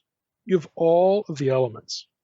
In Jesus' day, where does myrrh come from especially? It comes from the Nabateans. There's an Anchor Bible Dictionary article on the Nabateans. You'll get this. They're from South Arabia. It's the same thing as in these other two references. My overall point, again, in the foray to wrap this up, is the guy who wrote First Enoch, a Second Temple Jew, saw the genealogies, again, pitted against each other, God's plan versus chaos. And he saw Cain as a prototypical murderer, the archetypal human agent of chaos. And so that author aligned Cain with the Watchers and the harm they did. New Testament kind of does something similar in 1 John 3 when it links Cain to Satan. My view is that these are conceptual, not literary links, though, and ultimately the teaching point is that the chaos genealogy expresses the idea that human civilization is invariably anti-Eden or less than Eden. It's human, as opposed to what could have been. So it's a biblical theological rationale that in my mind tells us why utopia always fails. Nothing we can do measures up to Eden. We can't recreate it on our own terms. We can't reverse Babel through our own plans and our own tactics on the way to building our own Eden. Only God can do this, and he inaugurated his own remedy through Christ, who fulfills the law of Moses and the covenants and is the key to uniting all the lines of Abraham and the nations. So, this is big picture archetypal thinking. And the reason I wanted to include the Enoch stuff in here is there's just stuff lurking around in the Bible that if you read later texts, like Second Temple Jewish literature, they are tracking on ideas that wouldn't normally occur to you. But when you go back, when you listen to their idea, and then you go back into the Old Testament, you think, oh yeah, okay, I see where you could get that. I see why you could connect those dots the way you did. It's just instructive. It's just another way to think about the material. And frankly, we've all wondered, what in the world is Genesis 4 doing in the Old Testament anyway? The whole Cain story seems kind of interruptive. He is an agent of chaos. Lamech is an agent of chaos. What Cain does, even the building of the city, points to the futility. Okay, because Cain does it. The futility of trying to restore order and Eden. Only God can do these things. And again, it's big picture level thinking, but I think, again, for our purposes, it just gets us into it a little bit so that we can understand how people of Jesus' day, and Second Temple period, how they would have been thinking about their material, their Bible. And in this case, it sort of leaches out to us through a book like First Enoch. Well, let's jump in. I'm going to start by reading Exodus 3. I'm just going to read, for now, the first 14 or so verses, because, again, this is the familiar part of the story everybody thinks of when they think of this chapter in the book.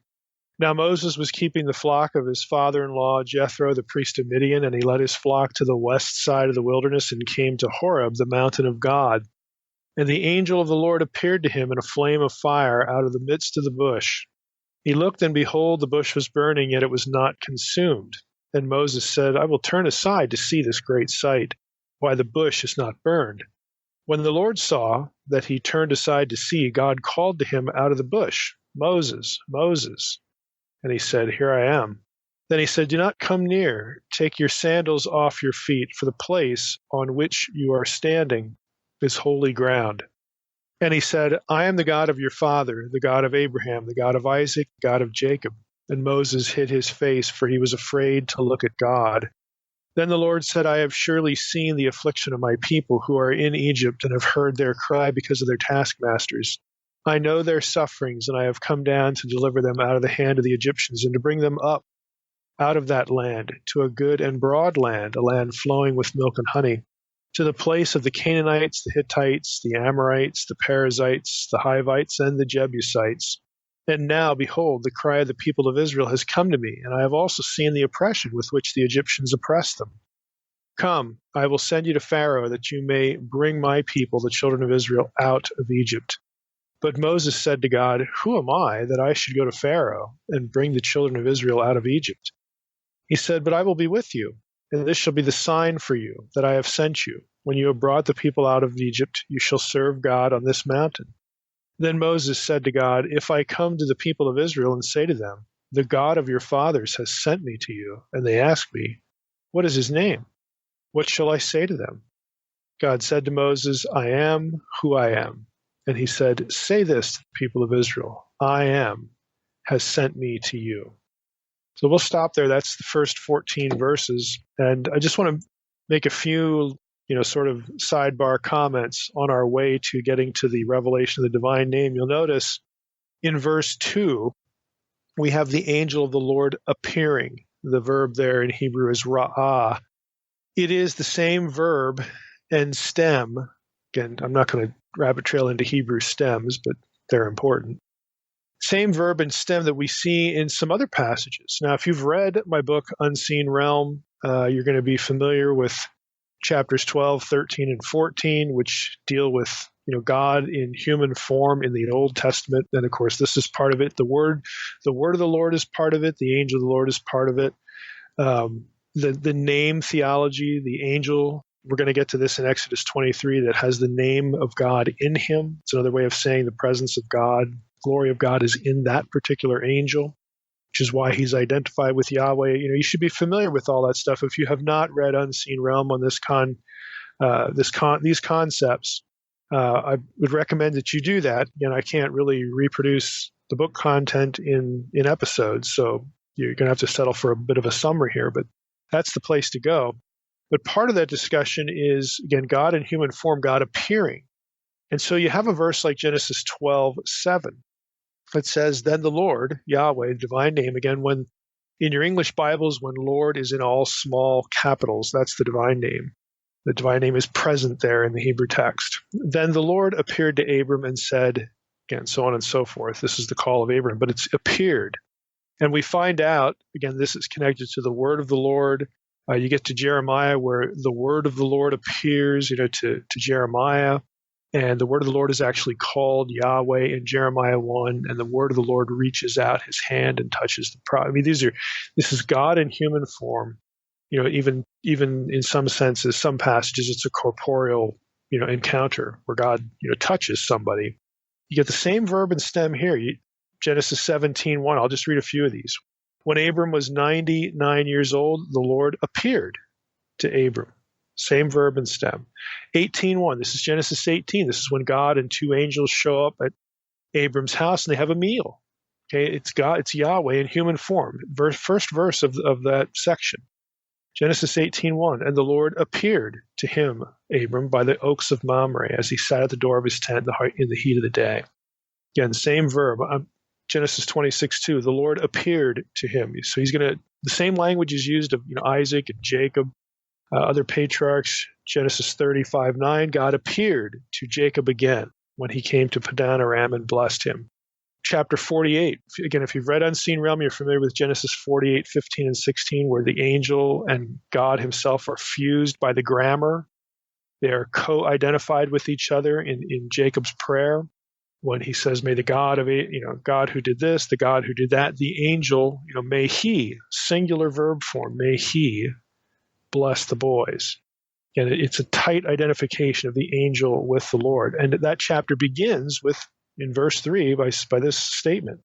Jacob said to Joseph, God Almighty appeared to me at Luz in the land of Canaan and blessed me. Again, referring back to some of these episodes where God showed up as a man in the Old Testament. 1 Samuel 3, kind of a classic instance. The story of the little boy Samuel.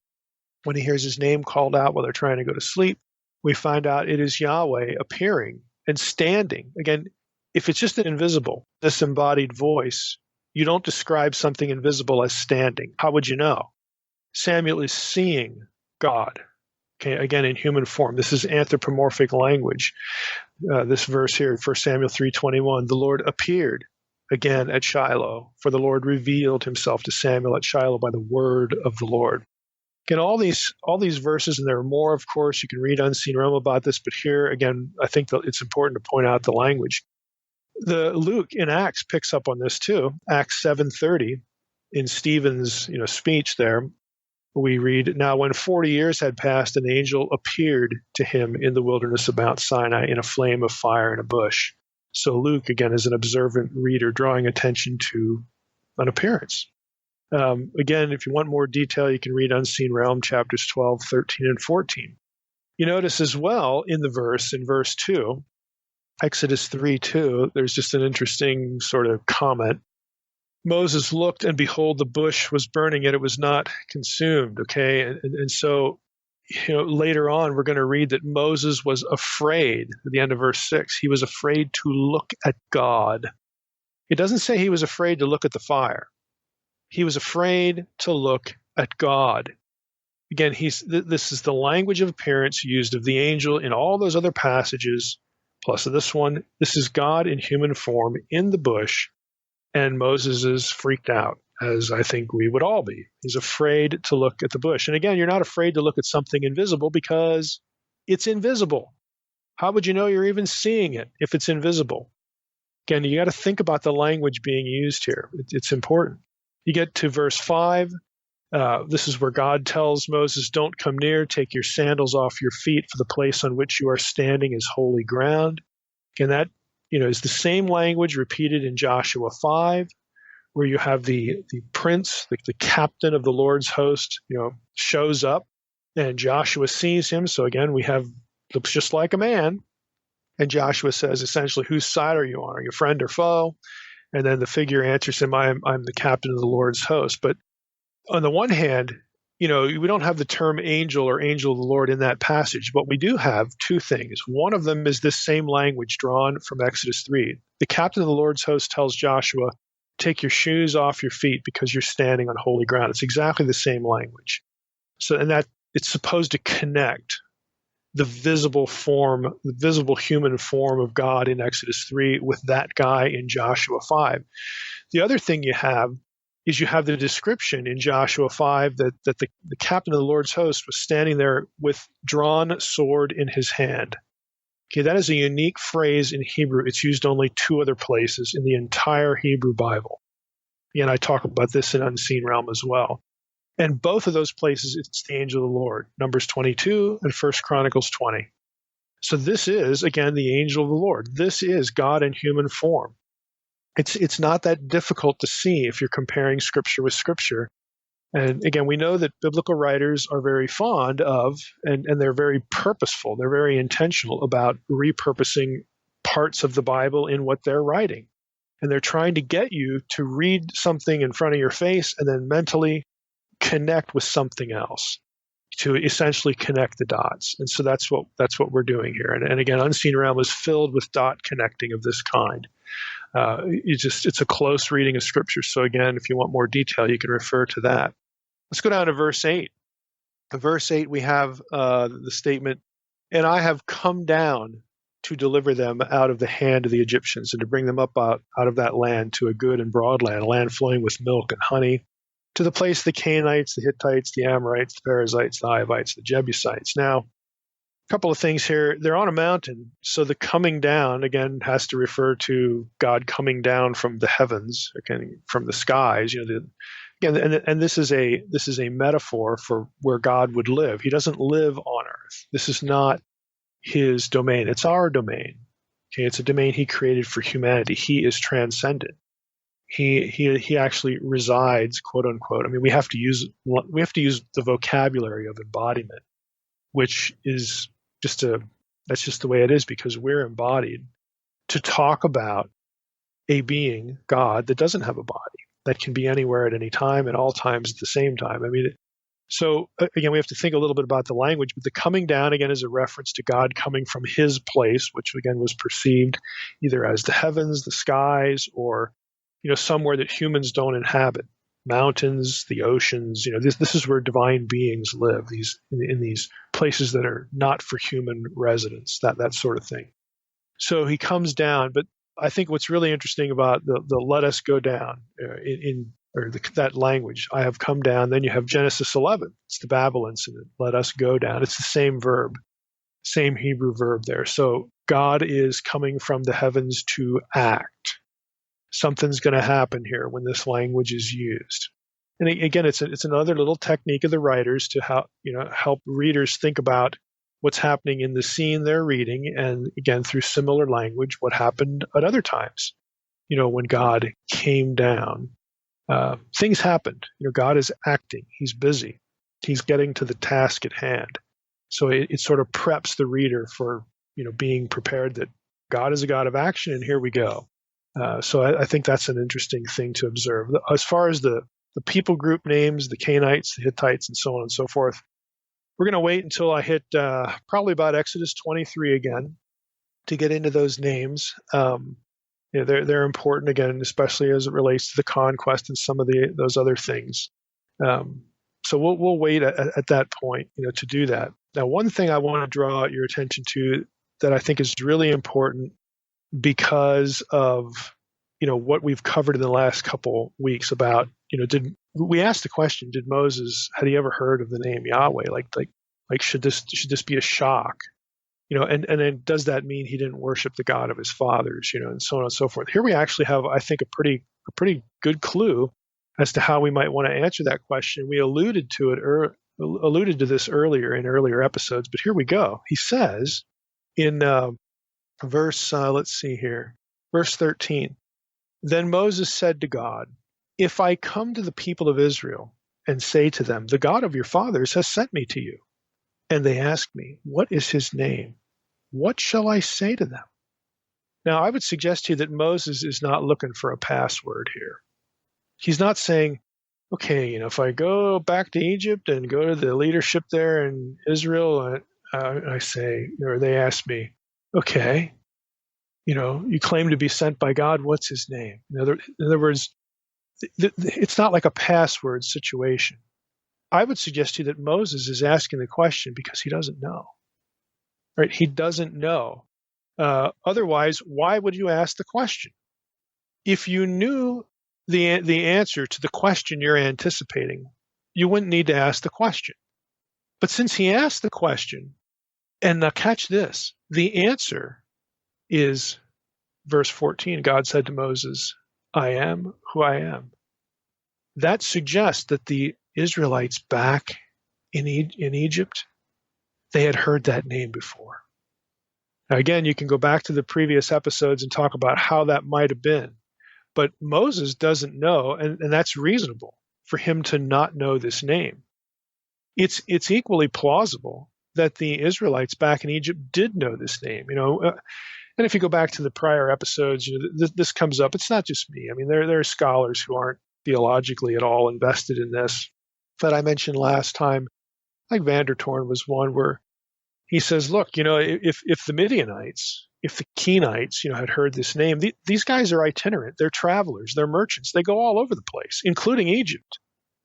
And they're going to be trading not just with Egyptians, but you're going to have Semites down there who are in charge of Egyptian stuff, Egyptian households. They're going to either introduce this name based upon the alternate line, the non-Jacob line of Israel, or this is a name that, again, both lines had heard of at some point. But Moses gets turned over to Pharaoh's household when he's weaned. He's a toddler. He's 2 years old or whatever, and he's raised in Pharaoh's household. It's entirely reasonable that he has never heard this. And he needs the answer. Why else would you ask the question? And again, since God gives him the answer that will satisfy the leadership in Israel or the leadership of Israel back in Egypt, they had to have heard the name. So again, this is going to affect how we think about Exodus 6:3 as we continue. We'll hit that point later on, but it's just an interesting thing to observe here in the text. Another thing, again, this is just a little bit scattershot here, but there are just some interesting things going on. If you look at verse 7, the Lord is the one speaking all this. Then the Lord said, I have surely seen the affliction of my people who are in Egypt, so on and so forth, and I'm going to send you, Moses. And look at verse 12. God, Yahweh, is the speaker, but I will be with you, and this shall be the sign for you that I have sent you. When you have brought the people out of Egypt, you shall serve God on this mountain. Yahweh refers to God in the third person. Again, this is akin to some of these other things. Again, if you've read Unseen Realm or if you've heard me lecture on the two powers in heaven, this is another one of these passages. Now, one instance of God referring to God in the third person, that's known as Iliism. It doesn't necessarily suggest, a Godhead situation. It depends on the context of the particular passage. It's kind of interesting here, because you do have a second figure in the bush.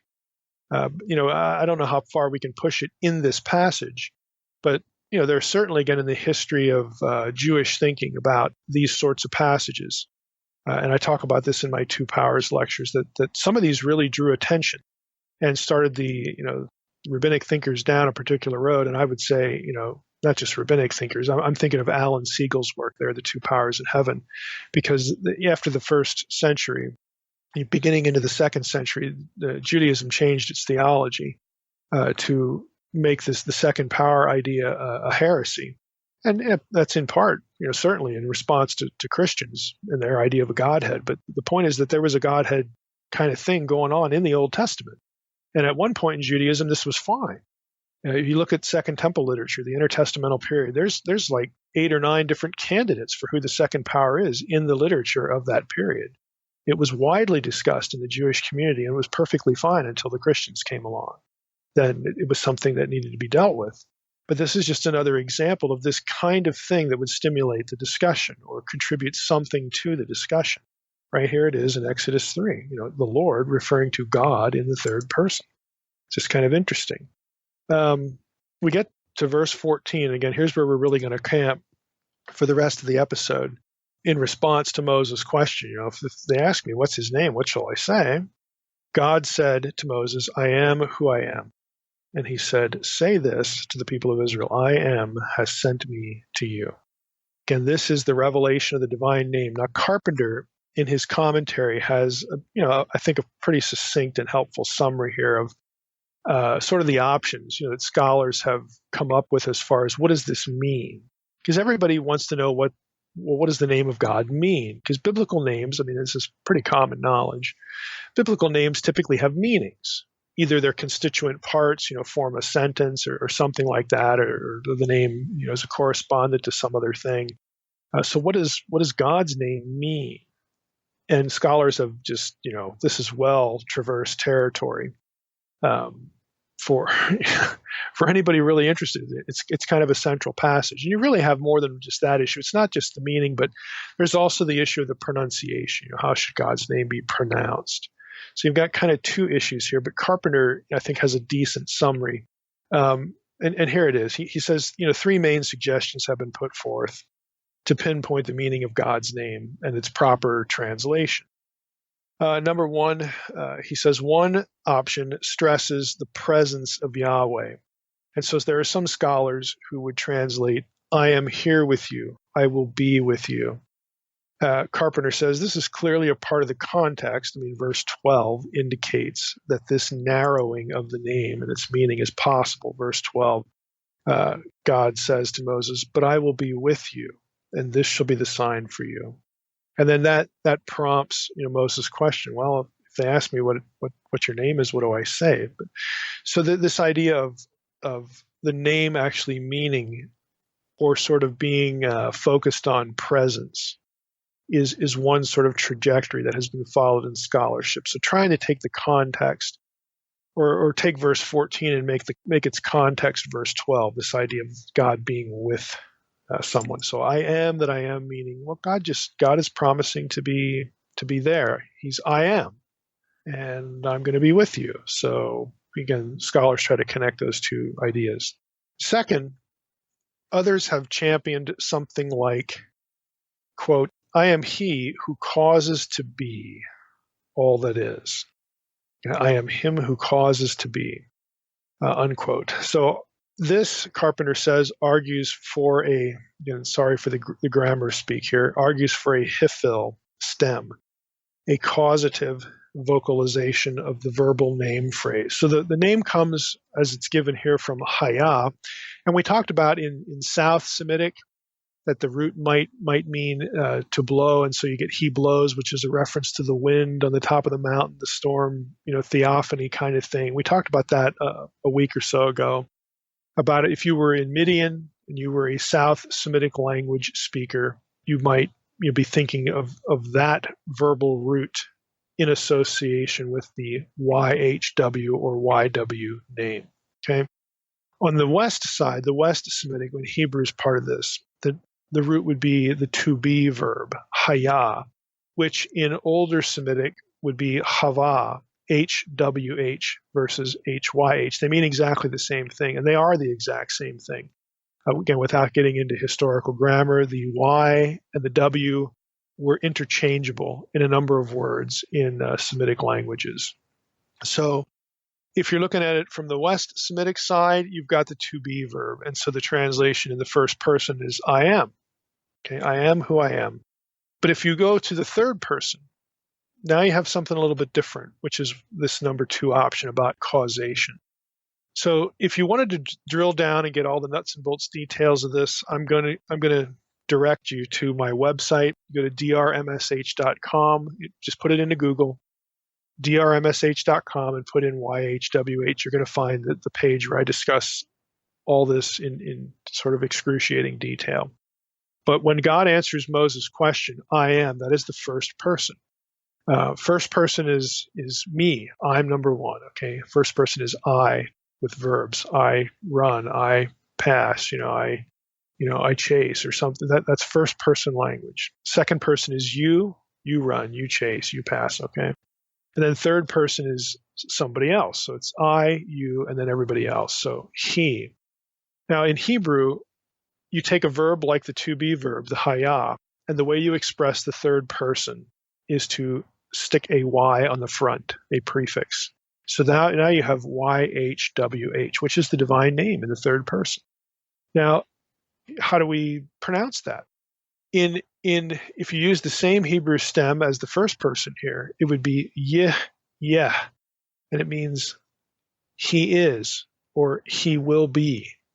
The problem with that, though, is in the Hebrew Bible, you have a short form of the divine name, just the first syllable, YH.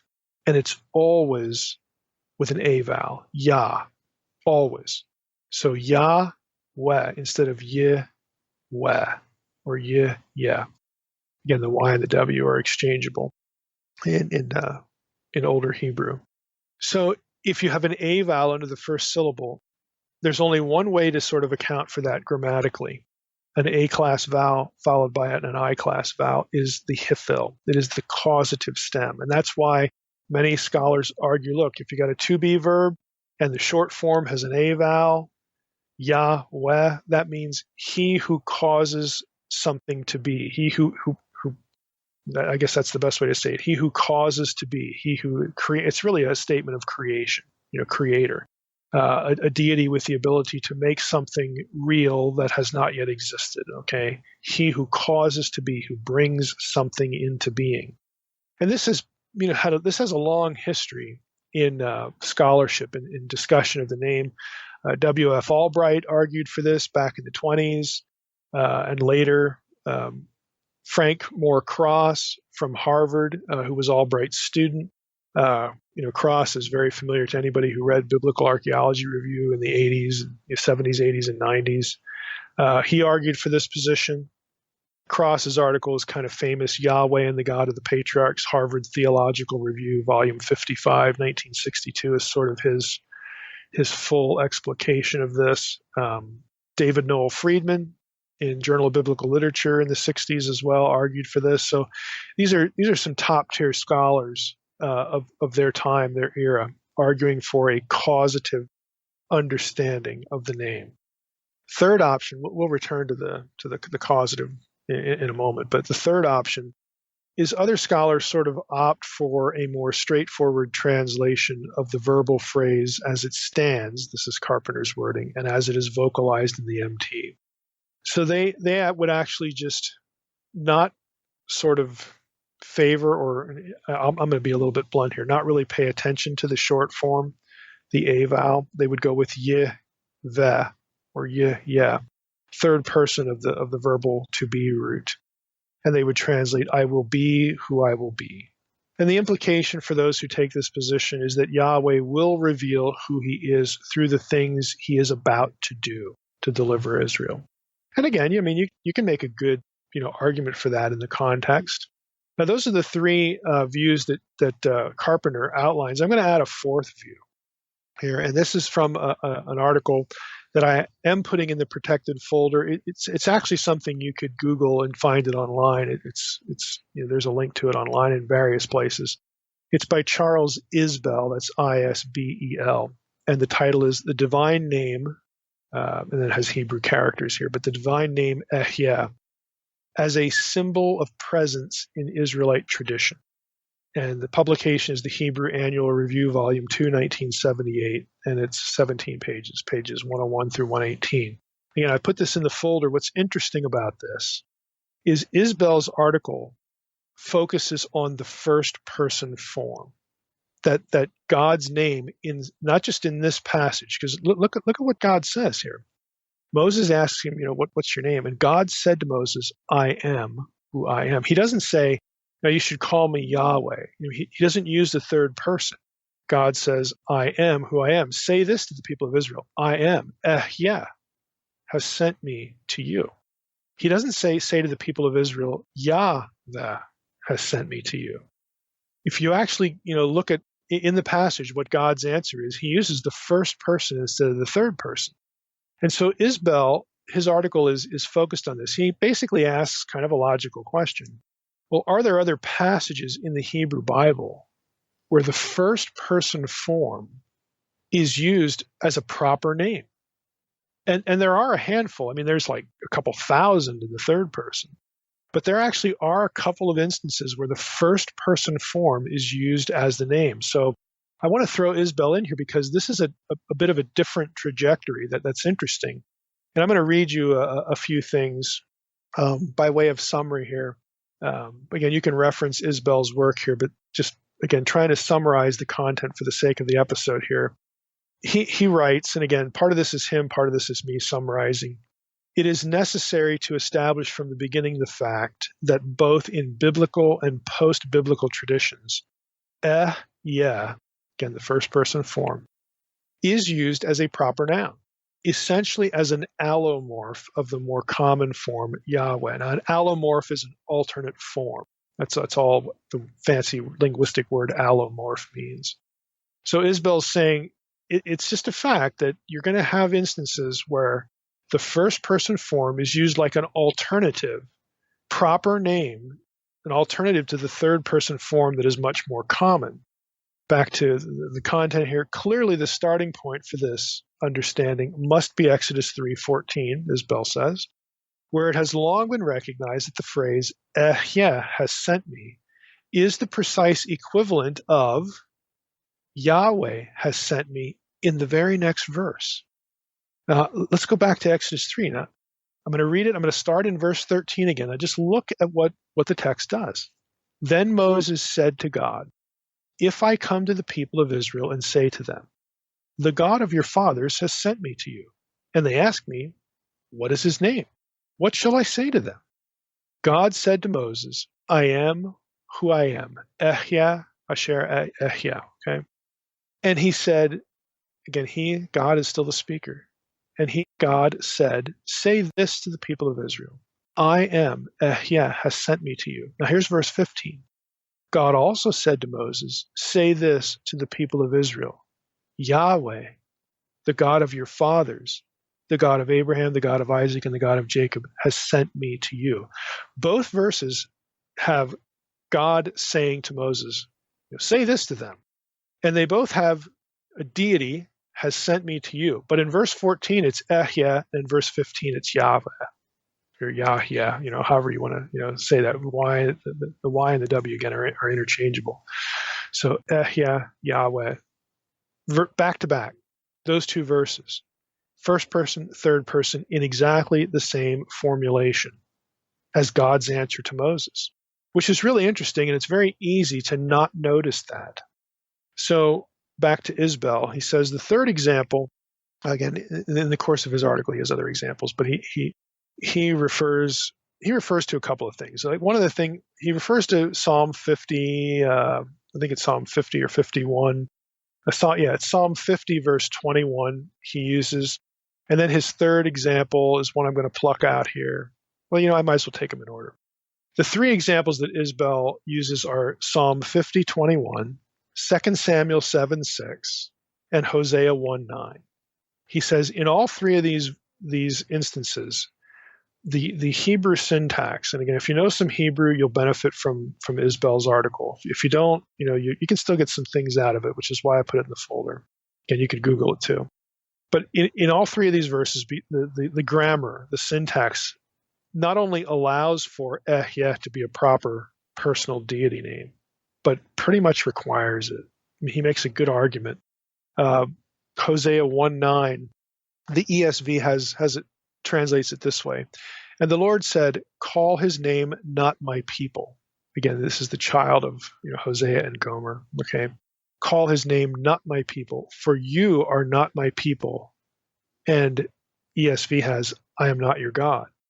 But what Isbell says is the way you really should translate this is, you are not my people, and I am is not your God. Like it's an actual proper name. 2 Samuel 7, 6, God says, again to David, this is the Davidic covenant passage, I have not lived in a house since the day I brought up the people of Israel from Egypt to this day, but I have been moving about in a tent for my dwelling.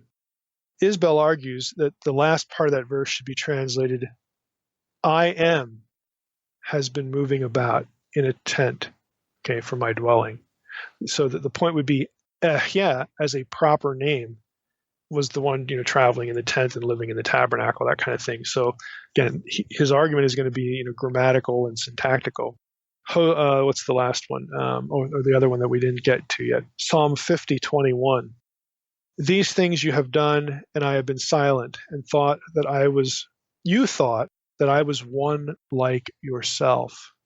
But now I rebuke you and lay the charge before you. So that's ESV. Isbell argues this. He says it should be translated something like this. These things you have done, and I have been silent.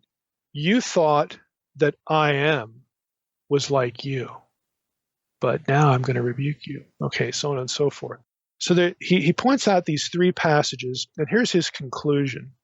Again, if you're interested in this, and I find it personally interesting, you can get the article, but here's Isbell's conclusion and why I wanted to lump him in the name discussion. He writes, the self-disclosure of Yahweh plainly included the willingness to speak a personal word about himself, to put himself on the spot promisorially, like God's going to promise Moses some things here, and openly. It included his readiness to say, I will be with you, I will become God to you, and to say these things before his capacity to act changingly had been demonstrated in a given situation, but also before the capacity of Israel to be a people in a new situation had been demonstrated. In short, Yahweh's self-disclosure involved no less than his willingness to say to Israel, I am. In other words, this is my name, I am. And is the Israelites were supposed to again think or conclude that, well, that can only mean one thing. God is going to be with us. He's promised to be with us, and he will be with us. In other words, Isabel is saying this is what their response would have been to the first person, I am. That's your answer, I am. So he links it to the promise language that you're going to find a little bit, as we keep reading, and then the acts that God does, in history for Israel. Isabel continues, for Israel, this divine willingness to say, yeah, I am, implied that faith must not be withheld until after a demonstration of divine power. Let me just stop there. When God says, I am, God expected them to respond with faith. Well, that's the answer. We wanted to know, what was going on, and God says, here's my name, I am. They were supposed to interpret that as a promise to be with them and then respond accordingly before God ever even got down to business. Before he did anything spectacular, he wanted them to respond in faith. Of course, look what Moses does. It's anything but a response to faith, and he's the leader. But again, Isabel is arguing that this is the point. Faith must not be withheld until after a demonstration of divine power. Faith which could so easily be retracted at the hint of a new crisis in which God had not yet acted specifically and openly to the satisfaction of everyone. Thus, if the saying of, yeah, I am, meant that God had accepted his covenant responsibility to Israel in advance of and irregardless of particular untoward circumstances, it also constituted a challenge for Israel to respond covenantally as people in advance of whatever might lie in the future. For the faith of Israel to become as forward-looking as was the promise of God to be present would be to approach the real meaning of being people and would make possible the desired relationship of covenant. That's the end of his conclusion. So I think this is a really worthwhile article. It's going to sound new because everybody's sort of fixated on Yahweh. And again, I still, for the life of me, don't understand why people get hung up on this. Oh, the right pronunciation of God's name is Yahshua or Yeshua or the alphabet soup with the two consonants or whatever. Why do we get fixed on this? I mean, there are people out there who spend more time on this and they're not linguistically informed than they do on the Great Commission or something, that Jesus told us to do. Or, I still don't understand it. But what apparently they don't get is that, guess what? That's a proper name for God too. And you'll never see that brought into the discussion because that, rattles the cage. It's a fly in the ointment, for these people that are fixated on this kind of discussion. Again, that for the most part, they don't get right anyway. I'll be honest with you. Sometimes I can't tell what in the world, where in the world they're coming from as far as the pronunciations are offered. Sometimes they're clear. They have some relationship to Hebrew, it's like the first syllable especially. But again, this is not a hill to die on, the exact pronunciation. You've actually got, I'll throw Isabel in here because, and that's just the first person. So you've got three reasonable approaches to the third person form. And you've got one that focuses on the first person form. They're all viable. And I think regardless of which of the three third person forms you pick, the first person form is there. It just is what it is, pardon the pun. So you have to accept that in your talk about God's name as well. You just must, because that's what the text has in a few places. Where I'm at, I'm still at number 2, the Hithil form of the third person. People, again, can go up to my website. Again, put it in Google, drmsh.com, and the 4 consonants, YHWH, you're going to find the page. I still think number 2 is appealing. I have a detailed discussion up there. I favor the second view for the third person translation. I am he who causes to be, all that is. And it just makes sense to me. I have also, and we're going to have a link to this on the episode page. There's also a video of me on YouTube going through, some software. It's a screen capture video of why the why the pronunciation, is what it is, that sort of thing, and it's not something else. So if you want more detail, you can drill down on those things. So I don't really see anything. There's no conclusive argument against number 2. Now, scholars, pick at it because they'll say things like, well, the haya or the hava verb, we don't see that in the Hifil causative stem in any other of the Northwest Semitic languages. Okay. Do we have to have a corresponding Northwest Semitic form for every blasted word in the vocabulary of the Hebrew Bible? Do we have to have that? No, and it doesn't work in reverse either. I mean, nobody's going to say, well, look at this form in Ugaritic, and no, I reject that because I can't find that form in the Hebrew Bible. That can't be real Semitic. Nobody says that. So I think that sort of criticism is skewered. Again, I'm not going to get into what might be motivating such things, but that's the kind of argument you'll see against taking the third-person form as a Hifil causative stem form. I just don't find that persuasive. I don't really see any reason that this can't be. It makes a lot of sense. But again, the other options are viable too. And I do really appreciate Isbell's contribution with the first-person form of the name. I want to take some sidebar notes now on the divine name itself. There are just a few interesting things that I think this audience will appreciate, and do a little bit of drill down here just to talk about the name in maybe a slightly different way. In Sarna's commentary, his Exodus commentary, he writes this: Ehya asher ehya. Again, this phrase has variously been translated: I am that I am who I am, I will be that I will be, or what I will be. It clearly evokes Yahweh, YHWH, the specific proper name of Israel's God. Again, that's the third person form. The one known in English as the Tetragrammaton, that is, the 4 consonants. The phrase also indicates that the earliest recorded understanding of the divine name was as a verb derived from the stem HVH, hava, or YH, haya. HVH is an earlier form of HYH, the to be verb. Either it expresses the quality of absolute being, the eternal, unchanging, dynamic presence, or it means he causes to be. Again, there's the Hifil, perspective. YHWH is the third person masculine singular. Ehya is the corresponding first person singular. This latter is used here because name giving in the ancient world implied the wielding of power over the one named. This is all a little sidebar to the sidebar. This is why, like in demonic texts, an exorcist will want to know the name of the demon, because it was believed that if you have the name of the demon, you could exercise power over it. This sort of thinking.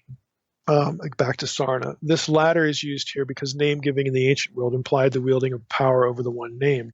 Hence, the divine name can only proceed from God himself. So what Sarna is saying, the reason God uses the first person here is so that the person asking for the information couldn't use the third person and get it right.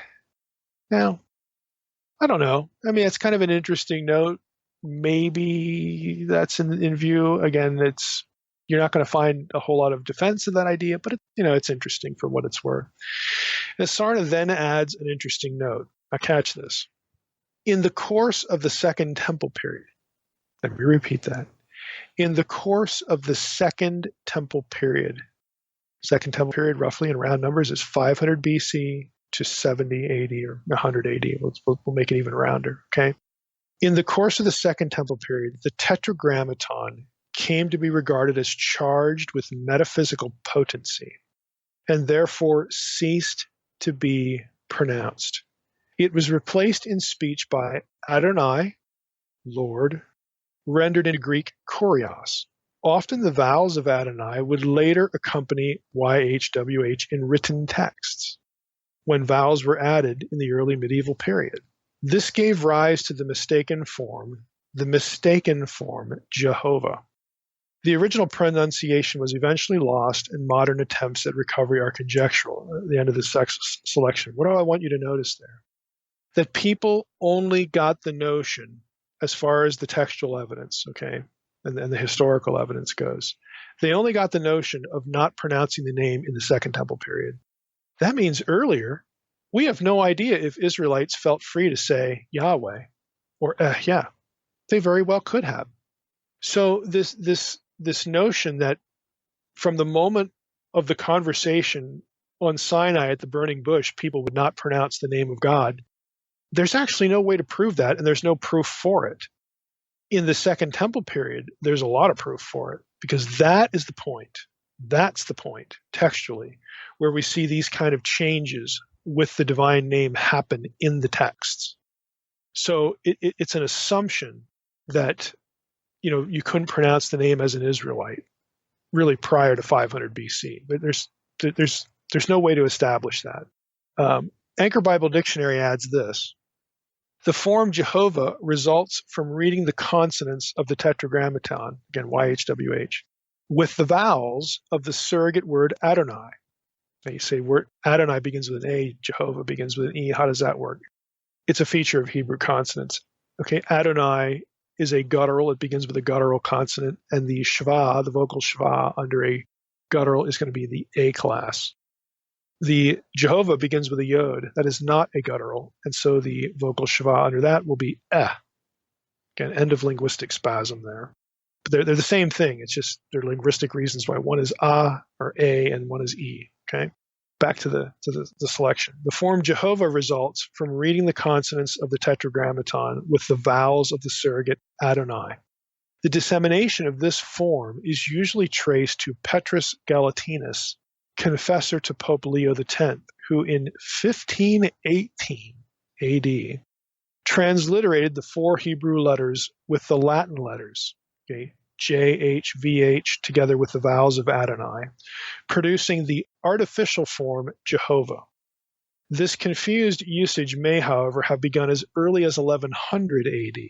I mean, there is a manuscript or two that you can show to make that argument. While the hybrid form Jehovah has met much resistance and is universally regarded as an ungrammatical aberration, it nonetheless passed from Latin into English and other European languages and has been hallowed by usage in hymns and the ASV. It is used only a few times in the KJV and not at all in the RSV. Now that's from Thompson's article on Yahweh in the Anchor Bible Dictionary. Why do I bring this up? First, Jehovah is an artificial form. It is an incorrect form. Whether you want to tell that to Jehovah's Witnesses or not, that's up to you. And frankly, it isn't going to matter to them. Jehovah's Witnesses, A, they don't know Hebrew, and B, if they're not Hebrew linguists, it's not going to faze them. So I wouldn't bother with that. It's more something that you should know. I used to, when I had seminary students, again, who had at least a year of Hebrew, I would mark off if I ever saw Jehovah in a paper. And I would say, you should know better. Okay, just stop it.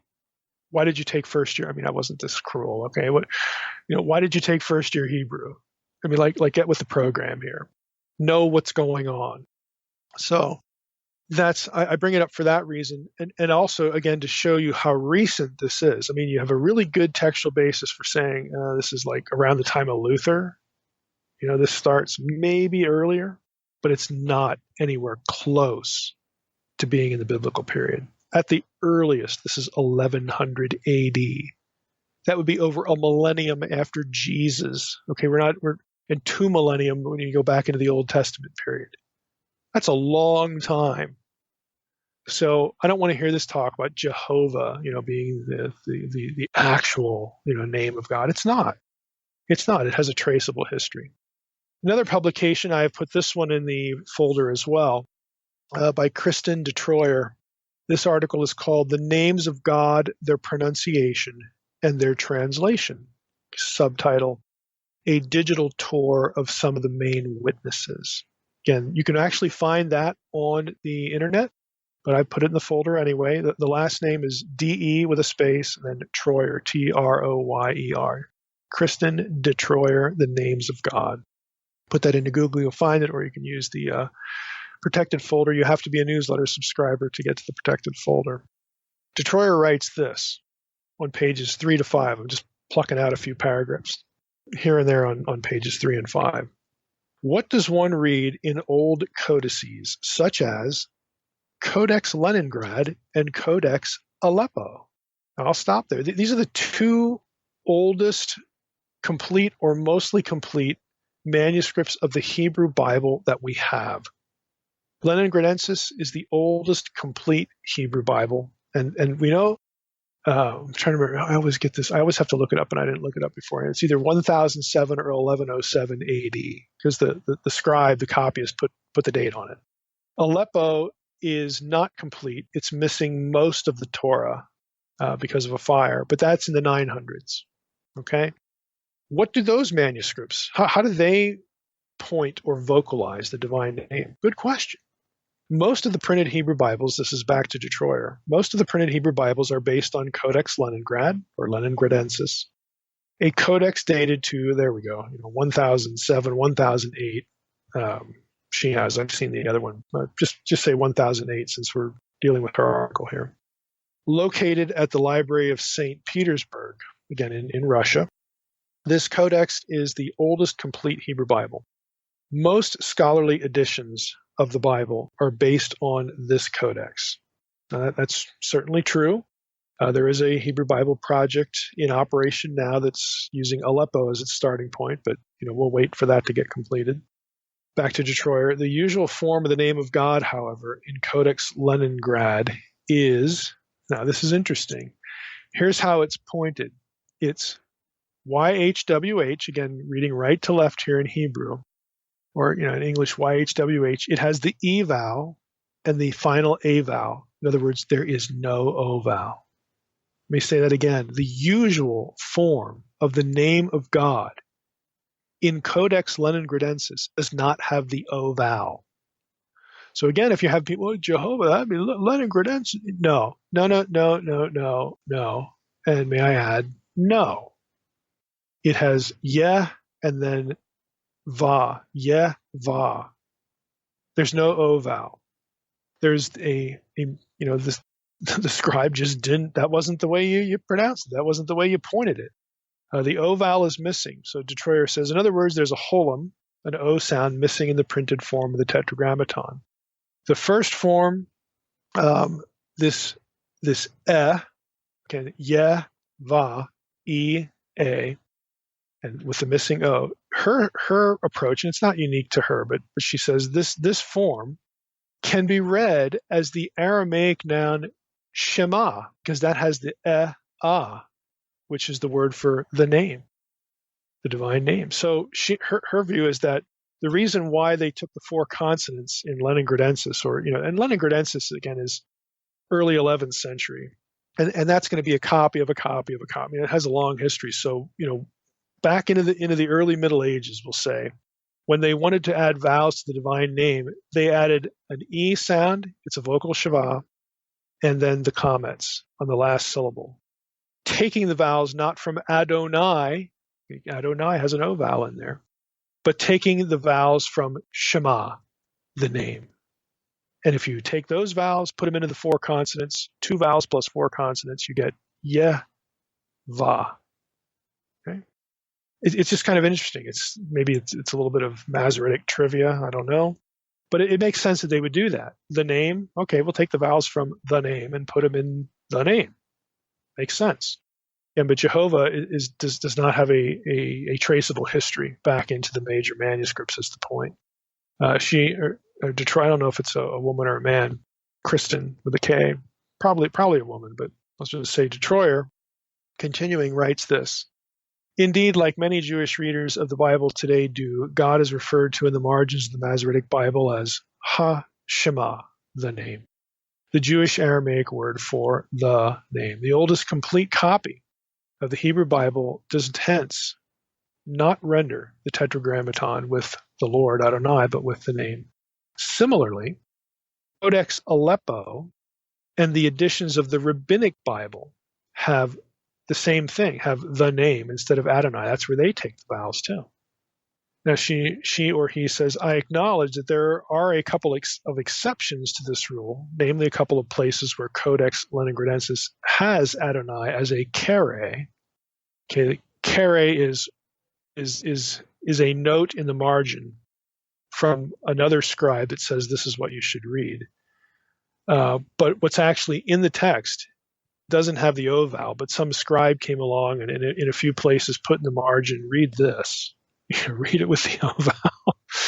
Again, so you had somebody at some point want to do it differently in a handful of places, not at nowhere near every place, but a handful of places. So Detroyer is acknowledging that. Then he or she moves on to another point and asks, was the name pronounced or not? There is no explanation as to why the Tetragrammaton was no longer pronounced. Moreover, all hypotheses regarding the origins of the Cathive-Carré phenomenon. Cathive is what is read, what you find in the text, and then Carré is this marginal note, here's what to read. All hypotheses regarding the origins of that system, the Cathive-Carré phenomenon, are speculative. In the Jewish tradition, there are plenty of statements regarding the non-pronunciation of the name of God. In the Mishnah, Tractate Sanhedrin 10:1, for instance, it is clearly stated that the name of God cannot be pronounced. Now, let me stop there. That's the Mishnah. All right, this is medieval. This is rabbinic stuff. This isn't biblical stuff. Again, I recently posted something about why we shouldn't be appealing to rabbis for biblical exegesis. Again, I don't know how much clearer I can make it. The rabbinic period in history is not synonymous with the biblical period. It's later. In some cases, century, maybe in some cases even a millennium. Okay, this is Mishnah. So by the time of the Mishnah, again, your early Middle Ages. Okay, there is commentary about not pronouncing the name. Only the high priest, back to Detroyer, only the high priest, more specifically on Yom Kippur, the Day of Atonement, can utter the name of God. All other Jews are not supposed to pronounce the name of God. This is the opinion that's in the Mishnah. Continuing, from a difference between the Masoretic text of the Hebrew Bible and its Greek Septuagint translation, Martin Rizal deduces that only by the time of the Greek translation of the book of Leviticus, the Tetragrammaton was no longer pronounced. And again, the Septuagint is Second Temple period. That's when the Septuagint was translated. Back to Detroyer. According to most scholars, this was somewhere at the end of the 3rd century BCE. The Septuagint of Leviticus reads, quote, and he that names the name of God, let him die the death, unquote, whereas the Hebrew text can be read as, quote, he who uses the name of God in vain, unquote. So the Septuagint gets interpretive there. It takes the Hebrew, he who uses the name of God in vain, or takes the name of, lifts up the name of the Lord in vain. The Septuagint interprets that to say that you shouldn't name the name of God. And again, she's quoting a scholar that says this is the earliest kind of reference I can find to this sort of mentality. So again, back to Sarna, this is what Sarna had said. In the Second Temple period is when you start to see this transition toward not saying the divine name. But before that, you don't. You don't have that. There is also the Isaiah Qumran scroll. This is the great Isaiah scroll, 1Q Isaiah A, that reads Adonai in 3:7, where the Masoretic text has the Tetragrammaton. So in that text, there's a substitution. The scribe of the Isaiah scroll there did not write the Tetragrammaton, but actually put in the word Adonai. Detroyer says this means that by the late 2nd century BCE, the presumed date of the Isaiah scroll, the Tetragrammaton might have been read as Adonai. So it's suggestive of that. One last comment from Detroyer. The names of God section in her or his essay. There are two important collections of data that one has to take into account when dealing with the name of God: the Elephantine papyri and the Samaritan papyri from Wadi Daliah. They show that the following names of God were in use. Okay, so now you're going back to the 5th century BC. This is earlier. Well, it's earlier in the Second Temple period, but almost back, to the days of Ezra and Nehemiah. Let's just think of it that way. They show that the following names of God were in use. You have YHWH, YHW, YHH, Yahoo, vocalized, or Yahoo, and YH, which would be Yah. The Elephantine papyri date to the 5th century BC. The Wadi Daliab papyri stem from the 4th century BCE. The Elephantine papyri contain the correspondence from the Jewish officials of the Elephantine community to the officials in Samaria and Jerusalem regarding the rebuilding of their recently destroyed temple. So you push it back a little bit. There are multiple forms of the divine name in those texts. Again, and this is a period before the texts were, before the vowels were added. The vowels were only added, again, in the Middle Ages.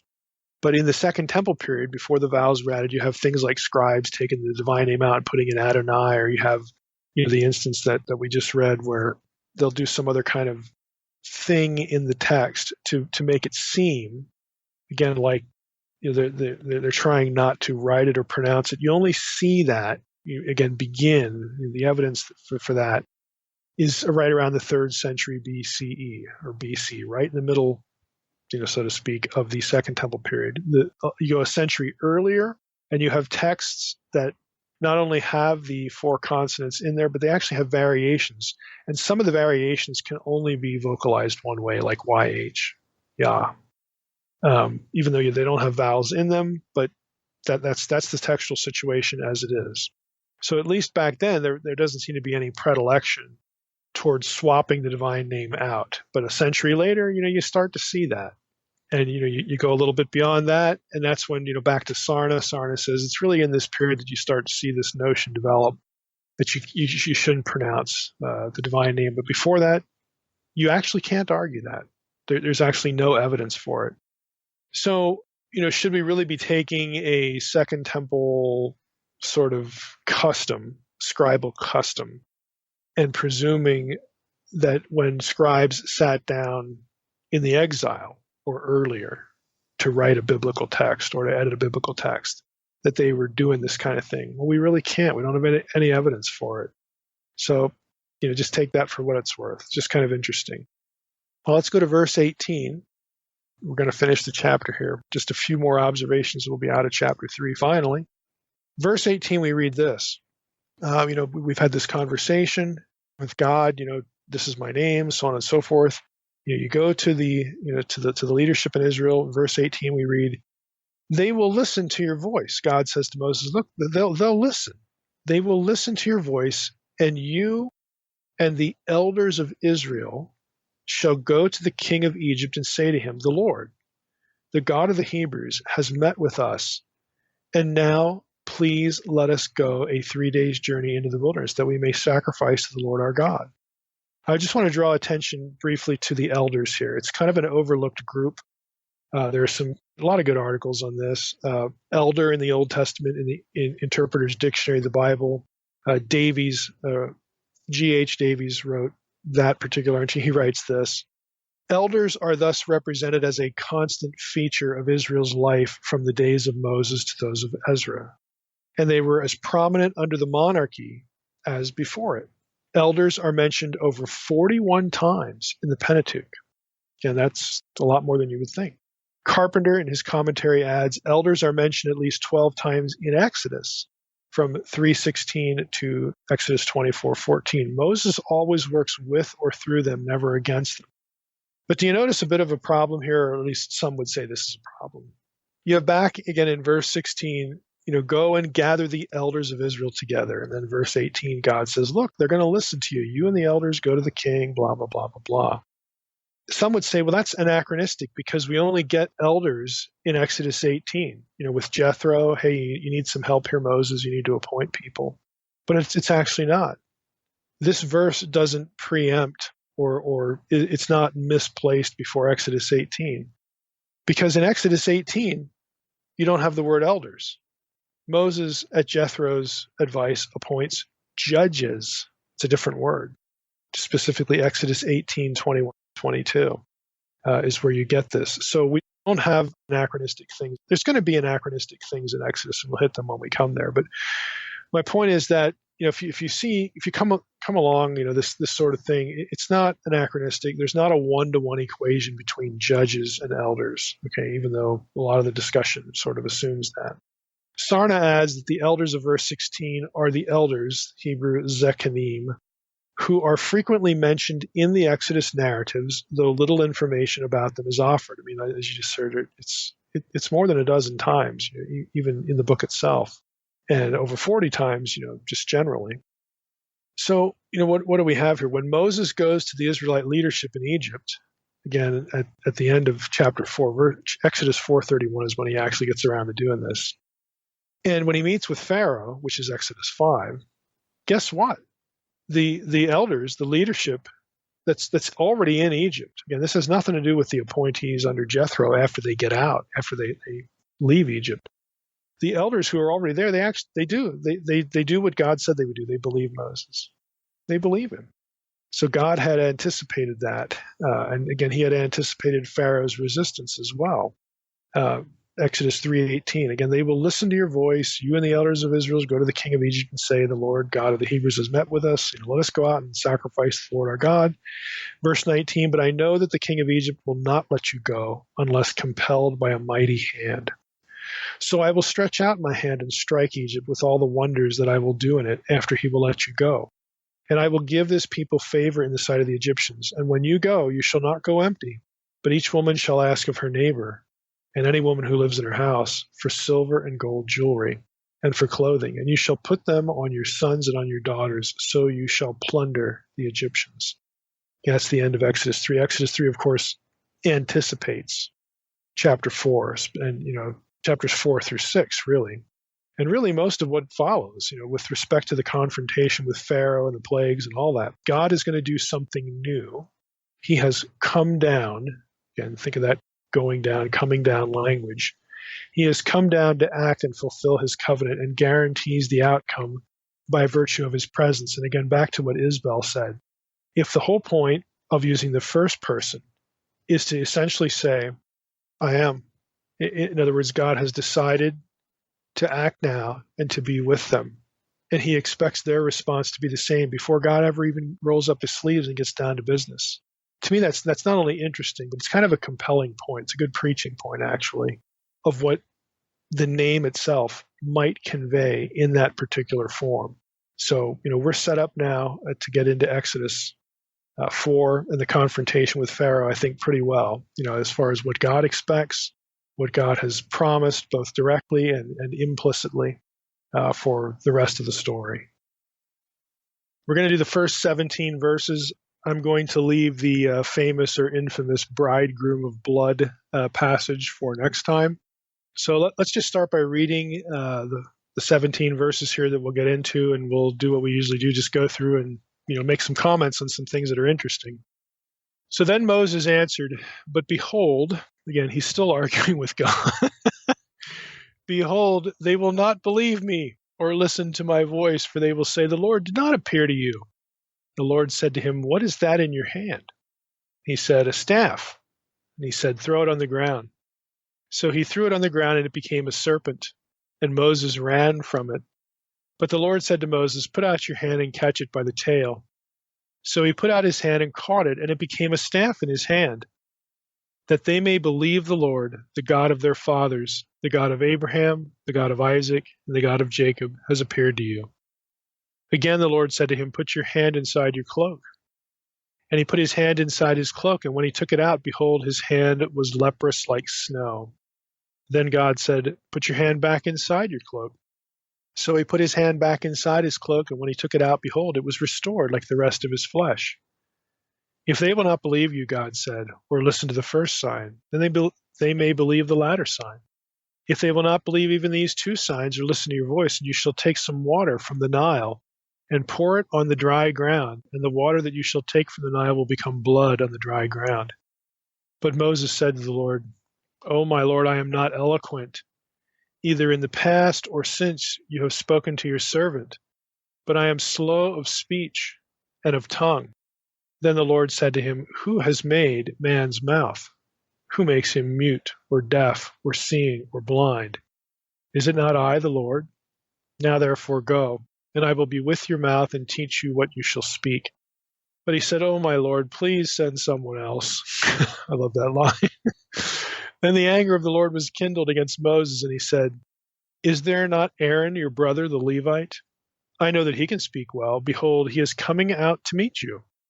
And when he sees you, he will be glad in his heart. You shall speak to him and put the words in his mouth. And I will be with your mouth and with his mouth, and will teach you both what to do. He shall speak for you to the people, and he shall be your mouth, and you shall be as God to him. And take in your hand this staff with which you shall do the signs. Now that is Exodus 4, 1 through 17. Again, there's some interesting things lurking around in here. This is actually Moses' third objection to God's call. The previous two were in Exodus 3 and verse 11. Moses said to God, "Who am I that I should go to Pharaoh and bring the children of Israel? I'm a nobody." And then Exodus 3:13. If I come to the people of Israel and say, the God of your fathers has sent me, and they ask me, what's his name? What shall I say? I mean, he's making excuses. And now God again delivers the divine name, which had something to do with presence. God was promising to be with them. I have the power to do something new here. And we get into chapter 4, and here he is again. I mean, Moses has not broken stride. Behold, they will not believe me or listen to my voice. They will say, the Lord did not appear to you. Again, he's treading water here, and he's making excuses. And God responds by giving Moses 3 signs to perform to validate Yahweh is with him. Verses 2 through 5, we get the rod and the snakes. Verses 6 and 7, we get the skin diseased arm and its healing. And then, of course, following that, we get the water to blood. Sarna, here in his commentary, has something interesting to say that kind of kicks us off here. He says Moses is instructed how to dissipate popular skepticism should it materialize. Deuteronomy 13, 2 through 6 discusses the role of the sign in the legitimation of a prophet in Israel. Here, the signs which will be executed in Egypt possess a distinctly Egyptian coloration. This is not surprising, for magic was a pervasive ingredient of everyday life in Egypt, deeply embedded in the culture. The signs taught to Moses are intended, first and foremost, to validate his claim to be the divinely chosen instrument for the redemption of Israel. On a secondary level, they also function to establish the superiority of Moses over the Egyptian magicians, and by extension, to affirm the superior might of Israel's God over those whom the Egyptians worshipped as gods. Moses, however, is not a magician.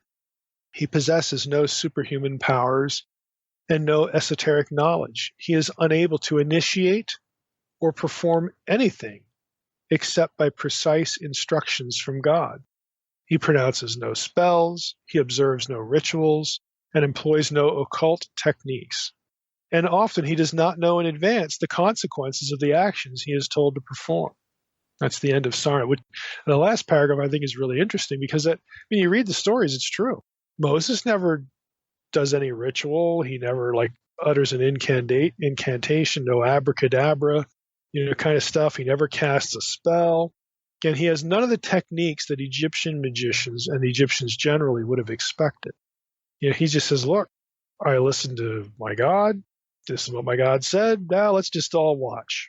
Because again, Sarna is correct. Again, as you read the story, there are a number of situations where Moses would not really quite have known what to expect, what the fallout would be. And he sort of finds out with everybody else. And that would have spoken something, to an Egyptian, because the Egyptians are expecting, you're a magician, right? You do what magicians. No, actually, I'm not a magician. I'm just a servant of the Most High God. So you need to let us go. Again, there are differences there that are important. So let's talk about the first set, the serpents and the staff. The Lord says to him, "What's in your hand?" He said, "A staff. Throw it on the ground." He throws it on the ground. It becomes a serpent. And again, we know the rest of it. Moses gets scared, and God says, "Hey, take it by the tail." And it becomes a staff in his hand. Now, the English translation here, and if you compare the translation here to Exodus 7, 9, and 10, when Moses and Aaron actually do this, right now it's sort of God's just telling them what to do, but when you get into Exodus 7, they actually do this. The English translation sort of obscures an interesting item that some would call a problem.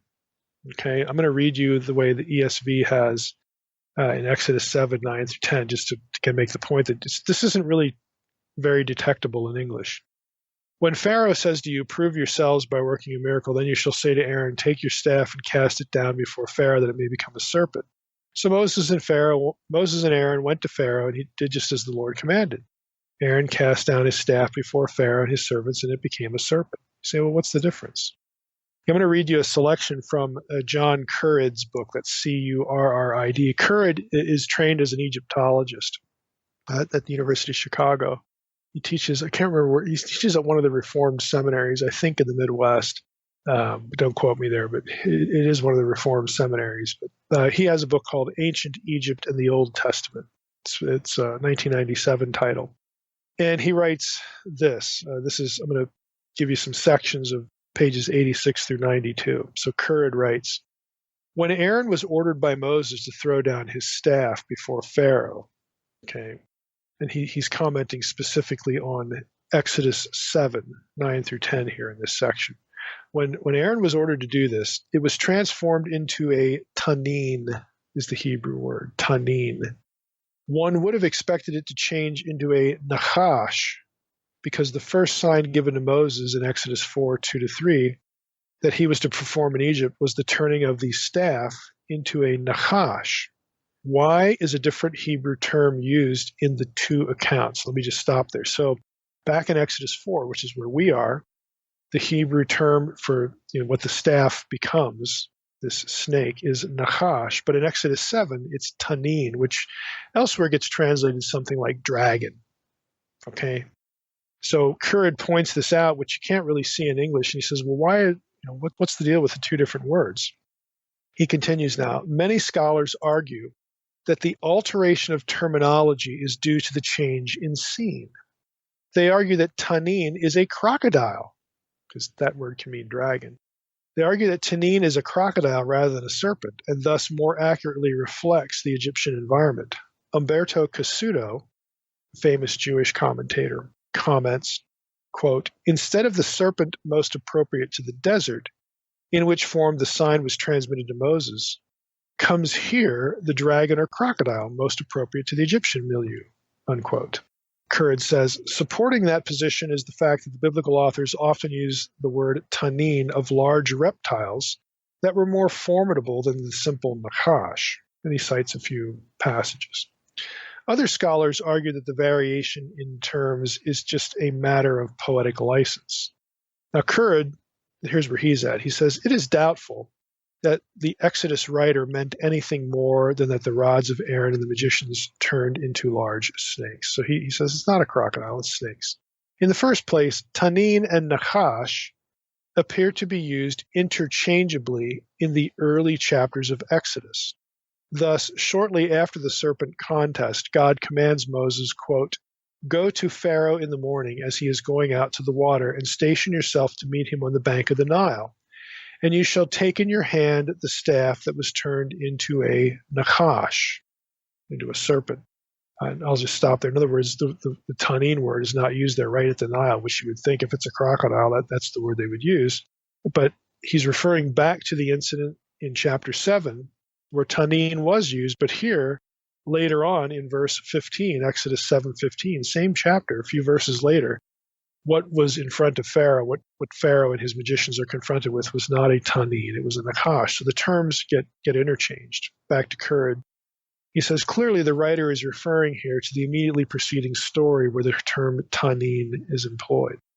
The Septuagint is of little help in this matter, although it translates tanin into the Greek drakon, dragon, large reptile. It also applies drakon to numerous instances of nachash, Job 26:13, Isaiah 27:1, Amos 9:3. If anything, the Septuagint supports the idea of the two Hebrew words often being used synonymously. That's the end of Currid. Now, I just introduced that because I thought it was interesting, and you may, again, it's the kind of thing that you're going to find on a website, contradictions in the Bible. Well, could we actually spend a little bit of time, looking to see if the terms are interchanged elsewhere and it really doesn't matter? Might be a good idea. So I wanted to introduce it here because of the novelty of it, so that you would know, people have noticed this and scholars have written about it, but the two terms in Exodus do just really appear to be interchangeable. In the mind of the translator of the Septuagint, the same thing is true. So we're probably just dealing with snakes here and not crocodiles. Verse 5, again, I want to draw your attention just to a word here. We have a repetition of what we saw in the previous week's episode in chapter 3 about God appearing, using that appeared language. We get it again in verse 5. Okay, God of their fathers, the God of Abraham, the God of Isaac, the God of Jacob has appeared to you. Again, same language that we talked about last time with the burning bush, and it's just reinforced here. Verse 6, then again the Lord said to him, put your hand inside your cloak, and then we get him taking his hand out, and the ESV has, his hand was leprous like snow. Now we covered this in our series on Leviticus. This term used in Hebrew is not actually leprosy. Okay, if you actually, you could go back to the episodes in Leviticus where we talked about this. The term used there and the description, more importantly, that is given in the book of Exodus is not consistent with what we know as leprosy today. So Sarna writes here, the Hebrew tzara'at, usually mistranslated leprosy, has none of the major symptoms of that malady. And the descriptions of tzara'at given in Leviticus 13 and 14 are incompatible with Hansen's disease, which is what we know today as leprosy. Sarna continues, the comparison to snow is not in respect of its whiteness, but of its flakiness. Apart from the startling phenomenon of the sudden appearance and the disappearance of the encrustation, this particular sign has an ominous aspect to it in that it is seen in the Bible as a divine punishment for human misbehavior. That's the end of the Sarna quote. So I just wanted to park on that a little bit and harken back again to our earlier episodes in Leviticus, just when it comes to that particular issue. Verses 8 and 9, if they will not believe you, God said, or listen to the first sign, they may believe the latter sign.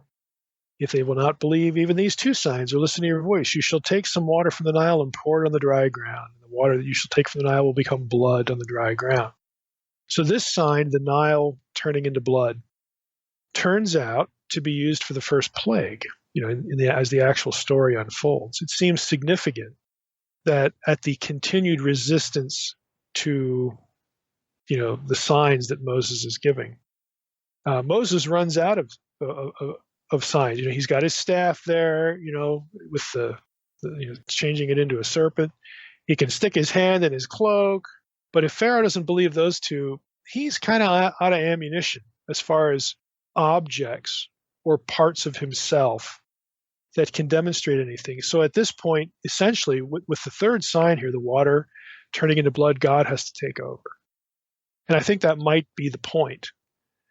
Pharaoh's resistance to a sign where clearly Moses isn't doing he's not manipulating an object. He's not doing sleight of hand magic. The hand in the cloak, out of the cloak, back in again. Oh, look at that. Again, he's not doing any of that stuff after the second sign. The third sign is literally an act of God. And again, this isn't new to me. It's lots of commentators have pointed this out.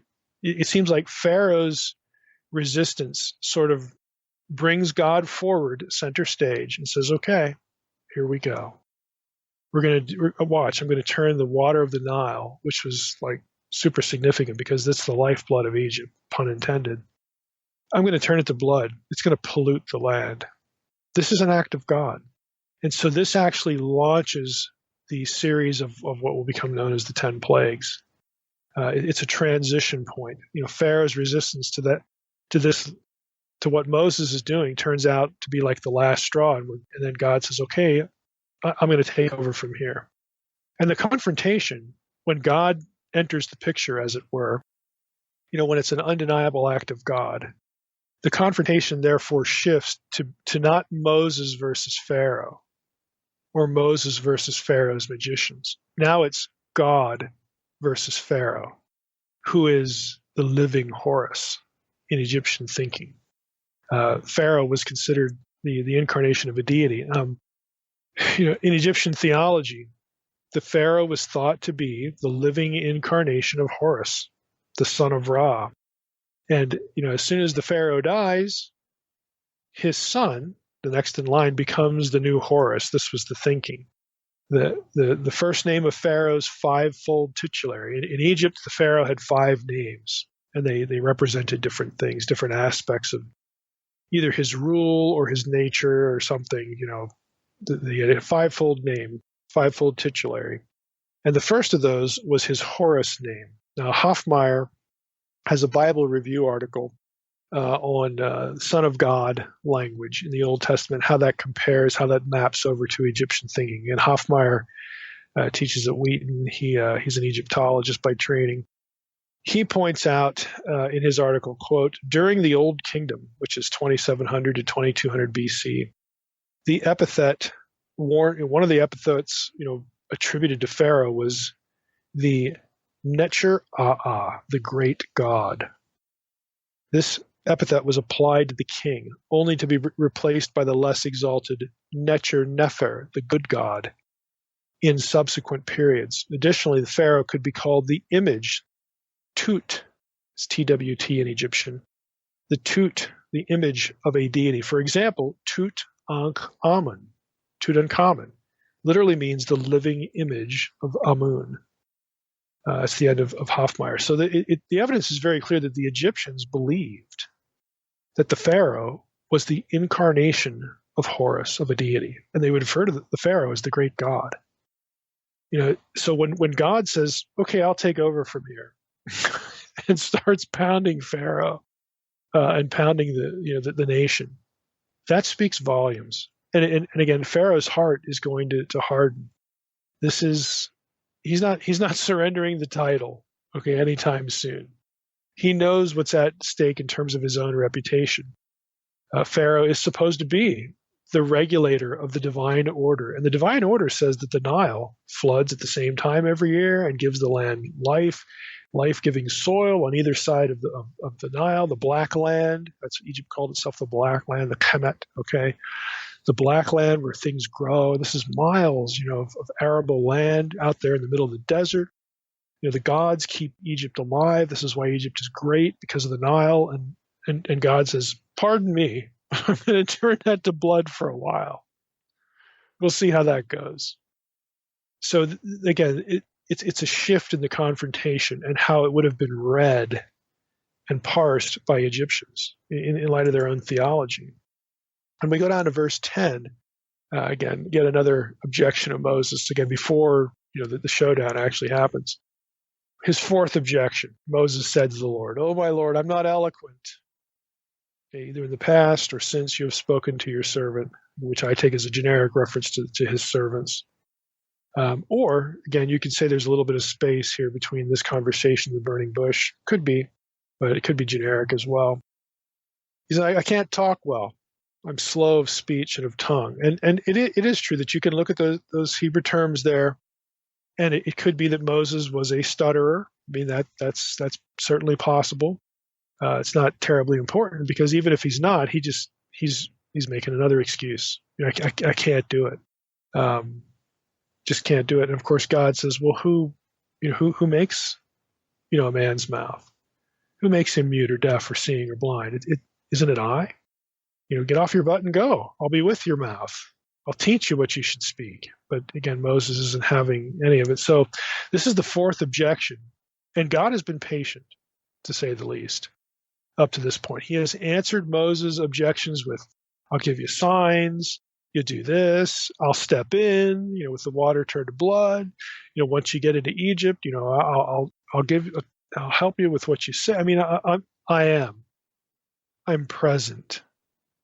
Going back to our discussion of the name.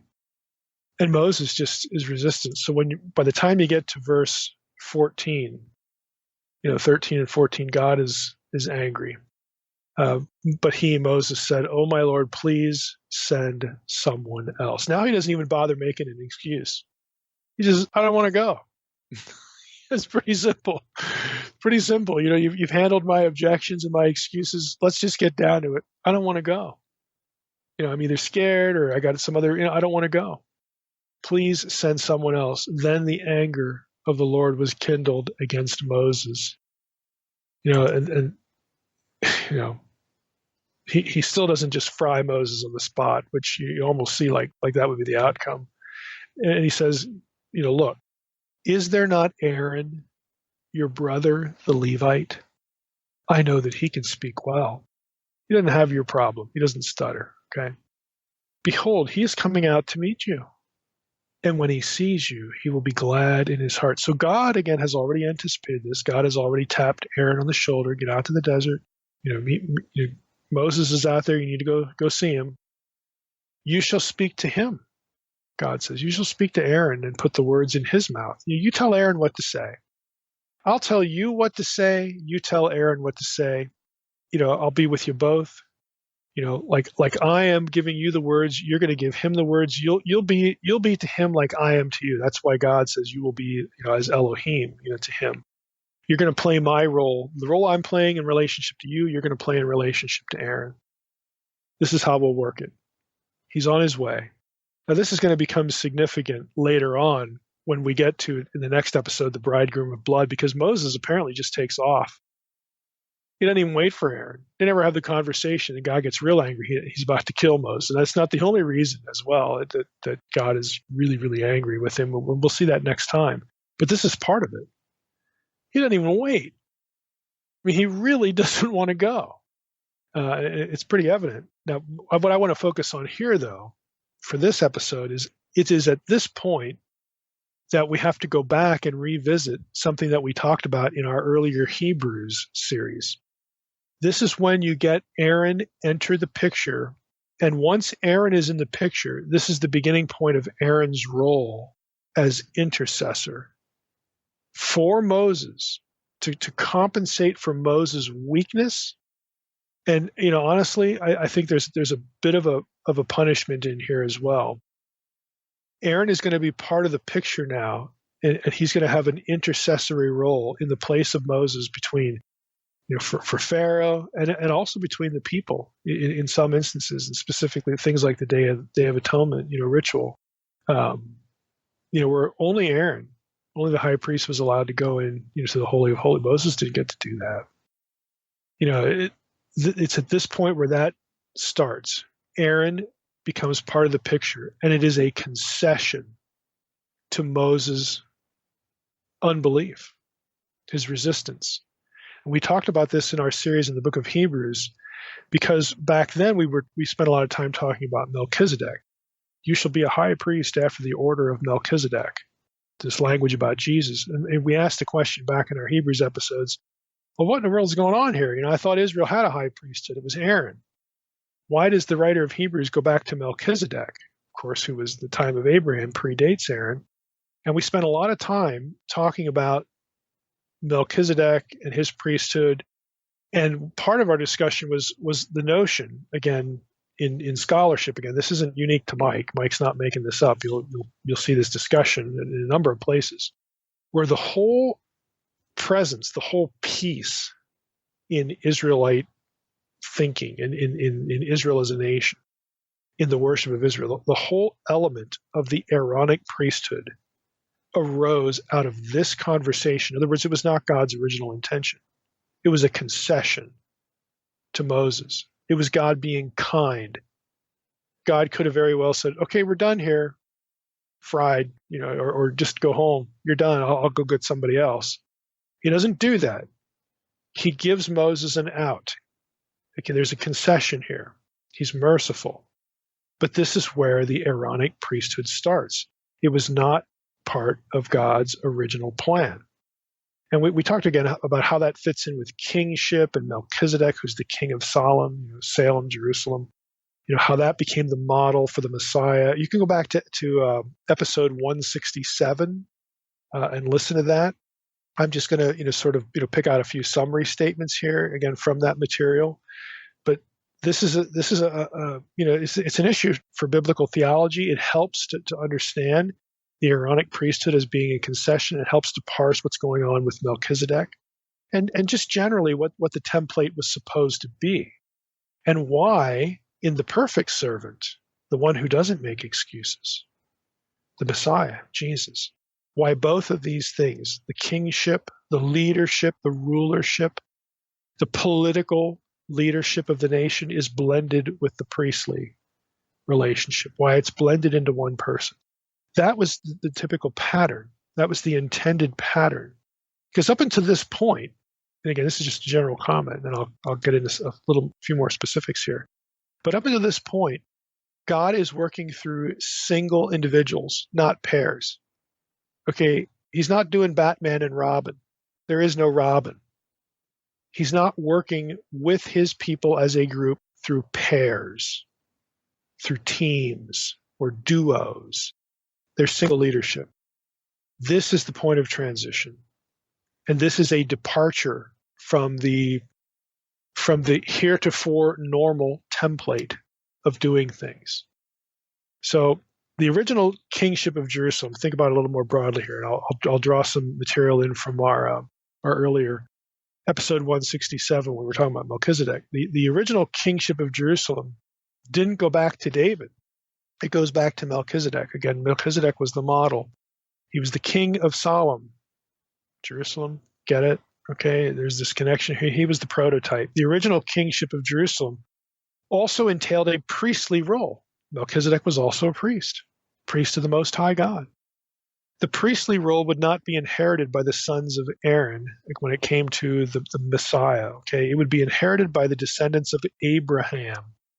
It has chronological priority over the Aaronic priesthood. Again, the whole Melchizedek thing has chronological priority.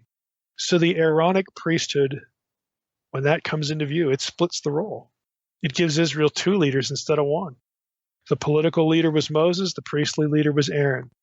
The argument that Aaron's priesthood, again, was supposed to be like the original design just doesn't work. There's a good argument, again, and I think Exodus 4 makes it pretty clear. There's a good argument to be made that Aaron's priesthood was a concession to the lack of faith on Moses' part. It was plan B. And plan A would have been to have Moses be both the political leader and the priestly leader, to intercede for the people with respect to God. But that isn't how it emerges. The role splits because of this. Now you can say, well, Moses, he still interceded for the people, with God, and think about the wilderness wanderings and all. Yeah, he does that. He does that stuff. But when they get in the land, and the land is going to be the place where they build a temple, God's going to come and be their God. They will be his people. When they get into the land, that ain't the case. It's split in two. It's two separate offices instead of one. So it's at this point in Exodus 4 that Aaron's status is elevated to essentially co-leader. And that'll be his status. It'll lead to him becoming the high priest. Again, this is just how it works. Now think about what happens after this scene in the Exodus story. Moses apparently, again, if we look at Exodus 4, 24 through 27, he apparently leaves for Egypt without Aaron. Now, in this incident, the bridegroom of blood incident with Zipporah, where God is going to kill Moses, which we'll talk about next time, Moses apparently left for Egypt without Aaron. I mean, God had told him, look, your brother Aaron's on the way, you talk to him, here's how it's going to be. Moses, he's out of Dodge. Well, again, that might indicate Moses is just a screw up. It probably indicates just plain old disobedience. He leaves Aaron behind after all of this wrangling with God and after God's anger and his compassionate concession and just, all of that right after he says, can you send somebody else? God gets angry and says, look, here's what we'll do. We'll bring Aaron in the picture. After hearing that, Moses just takes off without him, without ever telling Aaron that he was part of God's plan. Now, again, we'll cover that scene, the bridegroom of blood scene, next time. But after you get past that, Aaron, think about what Aaron does. Aaron repeats the signs that God originally told Moses to perform. So not only can you get, well, Moses does priestly things, he meets with God and he intercedes with God. Don't blot them out, God. Yeah, right. But Aaron actually also does Moses things as well. I mean, they're co-leaders now, when the original plan was to have one. So Aaron repeats signs that God originally told Moses to perform. An example is Exodus 4, 29 through 30. We read this. We're still in chapter 4 here, but we're past the bridegroom of blood thing. Then Moses and Aaron went and gathered together all the elders of the people of Israel. Aaron spoke all the words that the Lord had spoken to Moses, and did the signs. Aaron did the signs in the sight of the people. And of course, the outcome is positive. The elders believe, just like God said they would, despite Moses' unbelief. Aaron acts in the place of Moses at other times. Exodus 4 and 5 and 6, you see this going on. In Exodus 6:12, for instance, Moses again does not believe the people will listen to him if he speaks God's words with them. I'll just read you the verse. But Moses said to the Lord, behold, the people of Israel have not listened to me. How then shall Pharaoh listen to me? For I am of uncircumcised. He's complaining that, look, I can't talk. I told you, God, I can't talk. You're not going to listen. So Aaron is brought on the scene in verse 13 in Exodus 6 to get the job done. And he does. In the rest of Exodus 6, we get you're reading along in Exodus 6, Moses and Aaron and Pharaoh, and they're duking it out, and, all this kind of stuff. And then right in the middle of that, you get what? You get a genealogy. Again, we'll hit this when we get to chapter 6, but we get the genealogy of Moses and Aaron. And then the text adds what feels like an explanation for why the genealogies are even there. Okay, here's verse 26 with the comment on the genealogy. So you got Moses and Aaron. Aaron's the co-leader. He's doing what Moses won't do. And then you get a genealogy right in the middle of that, just thrown in there. And then you hit verse 26 right after the genealogy. This is what it says. These are the Aaron and Moses to whom the Lord said, bring out the people of Israel from the land of Egypt by their hosts. It was they who spoke to Pharaoh, king of Egypt, about bringing out the people of Israel from Egypt, this Moses and this Aaron. Notice the plural language. These are the Aaron and the Moses to whom the Lord said to both of them, he spoke to both of them, bring out the people of Israel from the land. It was they who spoke to Pharaoh, king of Egypt, about bringing out the people of Israel from Egypt, this Moses and this Aaron. On the day when the Lord spoke to Moses in the land of Egypt, the Lord said to Moses, I am the Lord, tell Pharaoh, king of Egypt, all that I say to you. But Moses said to the Lord, behold, I'm of uncircumcised lips. How will Pharaoh listen to me? Yeah, the writer actually brings verse 12 back at the end of the genealogy and explains why it's there. It's because on the day that the Lord spoke to Moses in Egypt and said, you tell Pharaoh, I'm the Lord. Moses said, look, I can't talk well. Again, an editorial hand here has actually put verse 12 right back here, right after the genealogy, to tell you why it's there, to tell you why there were co-leaders. And if you look at the situation, Moses saying, I can't talk, that is what prompted, that's part of the transition to Aaron, to include Aaron way back at the burning bush in chapter 4. So the writer or the editor is telling you, this is why we got two. This is why we have two and not one. So basically saying, this is why, there you go. Aaron's here because Moses chickened out, or he was just a rebel. He just was disobedient. He was faithless. And again, you take that against the context of the wider flow of biblical history. The leadership, again, up to this point had been one individual, Abraham, Isaac, Jacob. You could almost count Joseph, but we'll just stick with, the major patriarchs here. So you got at least three. You can throw Joseph in there if you want. Then you hit Moses. They're single leaders, single mediators. There's no duo. There's no duet. There's no team. Okay, here with Moses, it splits. Aaron's priesthood is a result of Moses' unbelief from the very beginning. It's a concession. Incidentally, this makes the golden calf incident all the more tragic. Again, we'll get to that in the future too, because it's Aaron's fault. Aaron screws up there. Moses gets better, but by then, again, the Aaronic priesthood is in place. So, this whole situation, this whole episode, these first 17 verses, and again, picking up toward the end of chapter 4 as well, and we'll save the bridegroom of blood for next week. It's kind of important. And again, I think it's important because of the role it will play, the role it does play, and the role it will play later. Like if you get into the New Testament with Melchizedek and all that stuff, it creates a context for why Jesus, again, refuses the two leadership roles back into one. Now, there are kings like David. Again, you can go back and listen to episode 167. David does some priestly things. There are hints of this. Again, and it's important that it's David. It's important that it's Solomon, because these are the archetypal figures, especially David. And it's his line. It's his dynastic line. This is the line from which or through which God will produce the ultimate son of David, the Messiah.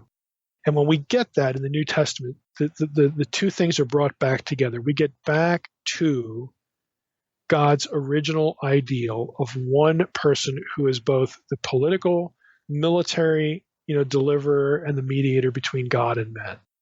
So this helps us understand why there was two in so many other contexts, why it goes to one, because it was originally one, and this is a concession. So I think that's important. The other thing I think, again, that we can get out of this is the tolerance of God. I mean, even though he gets so angry, with Moses, and he's going to get angry with Moses on other occasions too.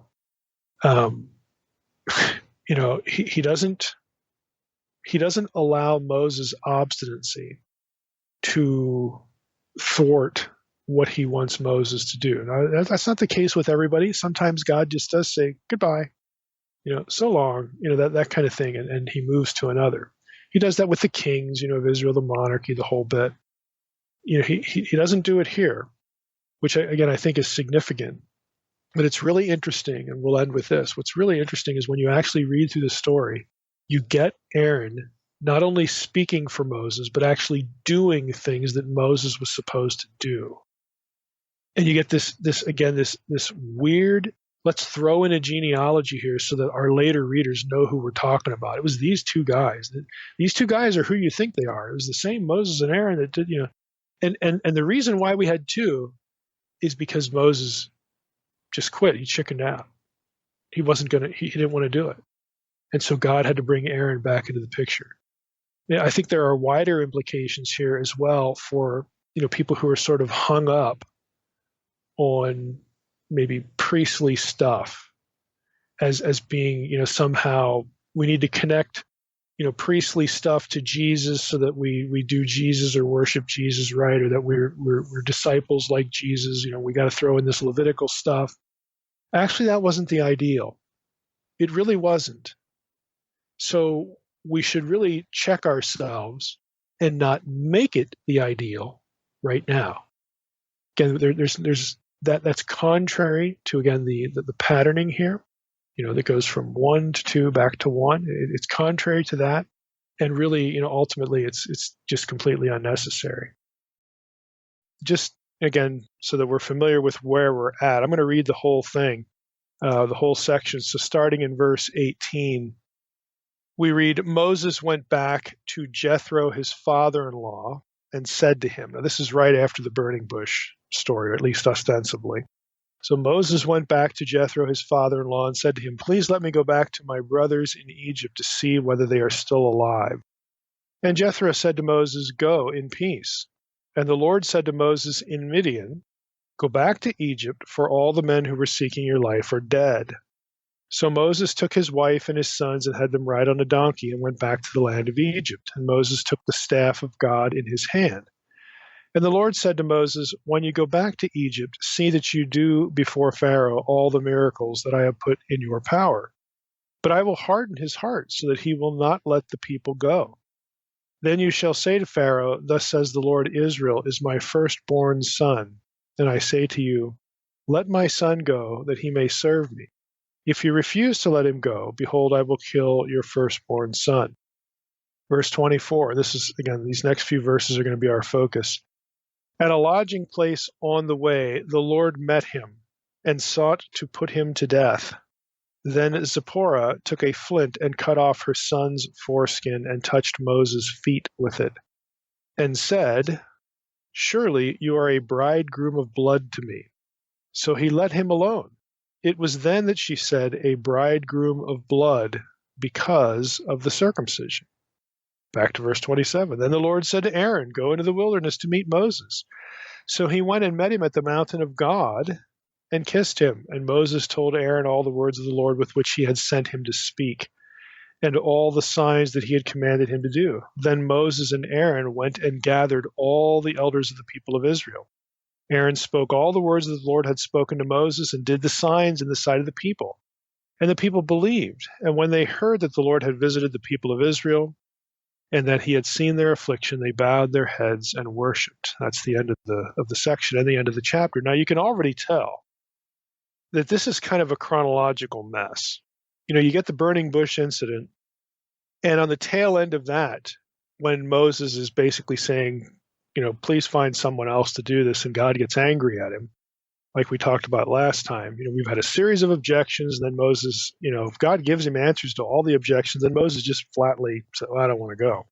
God gets angry, and then God makes a concession to Moses, and we talked about the concession last time. This is where we get the Aaronic priesthood sort of launched.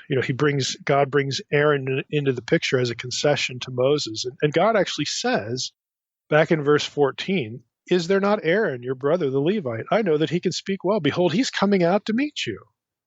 And when he sees you, he will be glad in his heart. Well, between that statement of, hey, Aaron's on his way, he's coming out to meet you, we get Moses going back to Jethro, to ask him about going. Why didn't he wait for Aaron? We talked about this last time. And then you get God speaking again to Moses in Midian at apparently Jethro's place, because it follows his return to Jethro, where Jethro lives. And then you got all that going on.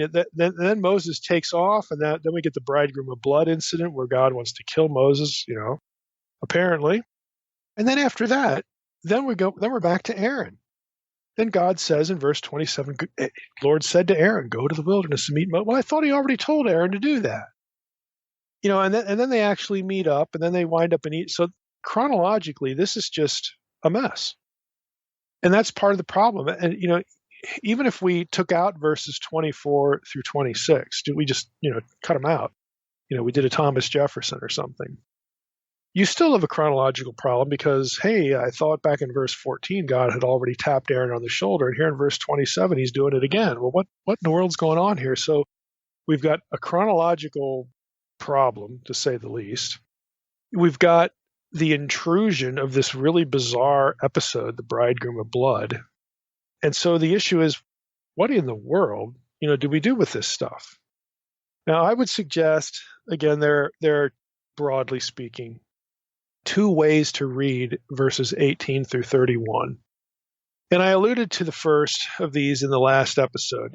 Honestly, you got to use your imagination here, and sort of admit that you have to infer things, or things might be implied rather than stated. Okay, but let's just jump into it, because either way, there's a lot to deal with here. So there's two ways to sort of read this section. First one is, you could say, well, it's implied in the previous section, the burning bush incident, the tail end of that Aaron is literally on his way, having been tapped or prompted by God to meet his brother Moses. That little phrase, he is coming out to meet you, again in verse 14. But we never read, of course, that they actually meet. Again, when we talked about this the last episode. Instead, we get the distinct impression from verses 18 and following that Moses just left after God makes the concession, hey, we'll bring Aaron into the picture here to help you out. Moses just takes off, regardless of the fact that God said, hey, he's on his way. He's coming out to meet you. Well, apparently they never meet. Moses leaves. He goes back to Jethro's place. Now, we know that Jethro's place, where he lived, was not at the mountain of God because of Exodus 3:1, which we spent, 4 weeks on? Okay, now Moses was keeping the flock of his father-in-law Jethro, the priest of Midian, and he led his flock to the west side of the wilderness and came to Horeb, the mountain of God. So Jethro doesn't live at the mountain. It's not like the movie The Ten Commandments where, the mountain's a few hundred yards away or something. Okay, that's not the impression you get. So Moses goes back to Jethro's place, but then in verse 27, we see that Aaron meets Moses at the mountain of God. Apparently, again, we're just suggesting one way to look at this. Apparently, Moses went back to Sinai after returning to Jethro. But that raises two questions. Was it okay for Moses to leave Sinai at the end of the burning bush episode and go back to Jethro and then return to Sinai? We aren't told. We aren't told if God was good with that or not. But we can presume that it was okay because Aaron, for all we know, is back in Egypt. I mean, he's still back in Egypt. It would take a while for Aaron to get to Sinai. The second question it raises is, did God anticipate Moses' rebellion and call Aaron earlier? So Aaron is basically right around the corner, ready to meet Moses, and then Moses takes off. We aren't told that either. And again, I'll just throw in a third question here. Did Moses return to Sinai with his tail between his legs in fear? Like he leaves when he's not supposed to. And he talks to Jethro, and God taps him on, God meets him again. God speaks to him again, okay? And then Moses, okay, I got to go back to Sinai. I'm in trouble. Does he go back fearfully? Is that how we're supposed to read this? If so, was the threat of verses 24 through 26 when God's ready to kill him, is that directly related to Moses leaving, or is that related to something else? So we've got a number of questions here before we even get to the bizarre 3 verses that we're going to focus on, because we have a non-chronological thing going on in Exodus 4 that's really related again to the burning bush episode. Stuff that happens earlier, earlier in chapter 3 and chapter 4, but mostly chapter 4, because that's where you get the conversation between God and Moses, where Moses just basically says, I don't want to go, and then God makes the concession with Aaron. But there's another way to read this, okay? Here's the second way to sort of approach it. The other way to read this is that verses 24 through 26 are simply an intrusion. They're a literary intrusion. They have nothing to do with the chronology. It's placed there because the author isn't concerned with the chronology of things, but with telegraphing some other point. Yeah, that's possible. We're going to encounter other places in Exodus that are clearly not chronological, even though we tend to think that as we're reading through a book, everything that's happening is chronological. But there are going to be some places where it's absolutely clear. For instance, we're going to hit one place where they put Aaron's rod before the testimony, and the testimony is a term that's related to the Ark of the Covenant. But that's in a chapter before the Ark of the Covenant's even created. It's not even made yet. So it's very obviously not chronological. So we're going to hit stuff like that in Exodus. So this is a possibility that verses 24 to 26 are just sort of dropped in there for some other reason other than the chronology. And in so doing, it kind of messes up the chronology for us. But let's be honest, even without those verses, there's stuff that messes up the chronology.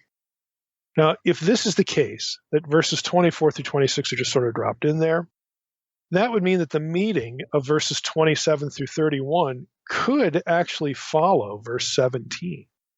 In other words, God sent Aaron to meet Moses at Sinai, suggesting Moses stayed there a while before going back to Jethro's place. We can imagine that happening. We can imagine verses 27 through 31 happening at Sinai before Moses goes back to Jethro in verse 18. If the sections of the chapter are loosed from being a strict chronology, then we can move them around. We can play with them a little bit. Again, that might be a way to approach this. But that creates a problem too. If this is the case, when does Moses actually meet Jethro to ask for permission, verse 18, to go to Egypt as the Lord commanded? And why would God have to speak to Moses again in Midian, reiterating the conversation about going to Egypt that had taken place at Sinai? In other words, if we move the meeting with Aaron, verses 27 to 31, up to happen right after the burning bush, then that should have been a settled matter.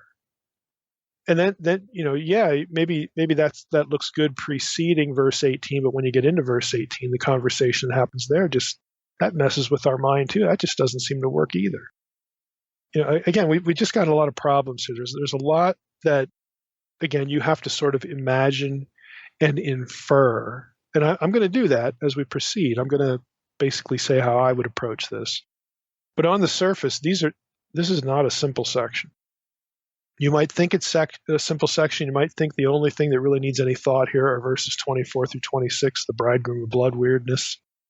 But that's not the case. There's a lot of things going on here that just don't on the surface make sense. When you start looking at it, and if you made a play of this, if you were going to reenact it, how in the world would you do it? You'd run into all sorts of problems. So, what do we do with this? Now, I'll throw one more in. When you get to verse 20, that has Moses taking his sons, plural, and Zipporah when he starts on the trip to Egypt. But Exodus 18, verse 2, notes that at some point Moses had sent Zipporah back home to Midian. I'll just read you Exodus 18:2. Now Jethro, Moses' father-in-law, had taken Zipporah, Moses' wife, after he had sent her home. Again, when did he send her home? Does that have any relationship to verse 24, which is the beginning of the bridegroom of blood incident?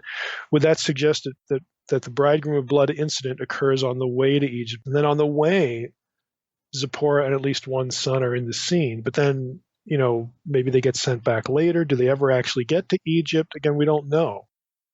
How in the world, are we going to explain all that? Then throw in the meeting with Aaron. Again, I'm trying to convey the sense that there's a lot that's confusing here.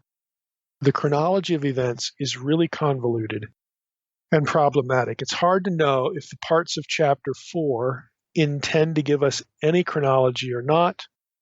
Again, it's another, critical scholars look at this kind of stuff and say, well, look, the reason this is a mess is because you have different sources.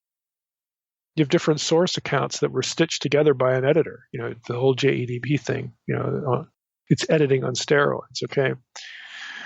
So, again, it's hard to know, how these parts of chapter 4 relate to each other. It's also impossible to know why Zipporah was sent back and precisely when. The text isn't really clear on any of those details. We have to imagine events or the purpose of the placement of verses 24 through 26 and go from there. Now, here's what I would propose. And I'm admitting up front that it springs from my imagination. I'm trying to take the data and just sort of, again, be like a movie director or something. Or if this was a play or we're going to reenact this, how would we account for all of the elements in something of a coherent fashion if we were visually seeing what's going on here? I tend to think Moses takes off from Sinai, right after the burning bush incident. And again, I mentioned that in the last episode.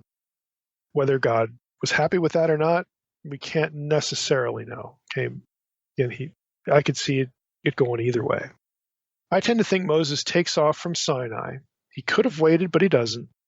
He goes to Jethro's place, which is not Sinai. And he starts to have second thoughts, which would be entirely consistent with Moses' character. Okay. And so that's why God speaks to him again.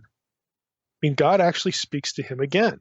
Verse 19, the Lord said to Moses in Midian, they're in Midian, he's in Midian, go back to Egypt, for all the men who were seeking your life are dead. So Moses might have been having second thought, like, man, if I go back to Egypt, they're going to kill me. See, that wasn't mentioned earlier. So he may be having second thoughts, and then God has to come with him and look, don't worry about it. I'll handle it. Those guys are dead. Get off your butt and go to Egypt. All right. So God speaks to him again while he's in Midian. And then Moses decides to tell Jethro he has to go to Egypt. And he does. Then he starts on the journey with Zipporah and the boys. The boys' names, of course, are Gershom and Eleazar. Their names are given later in Exodus 18, verses 2 through 4. On the way to Egypt, now here's a key element, and again, it's just springing from my imagination. I think this could have happened.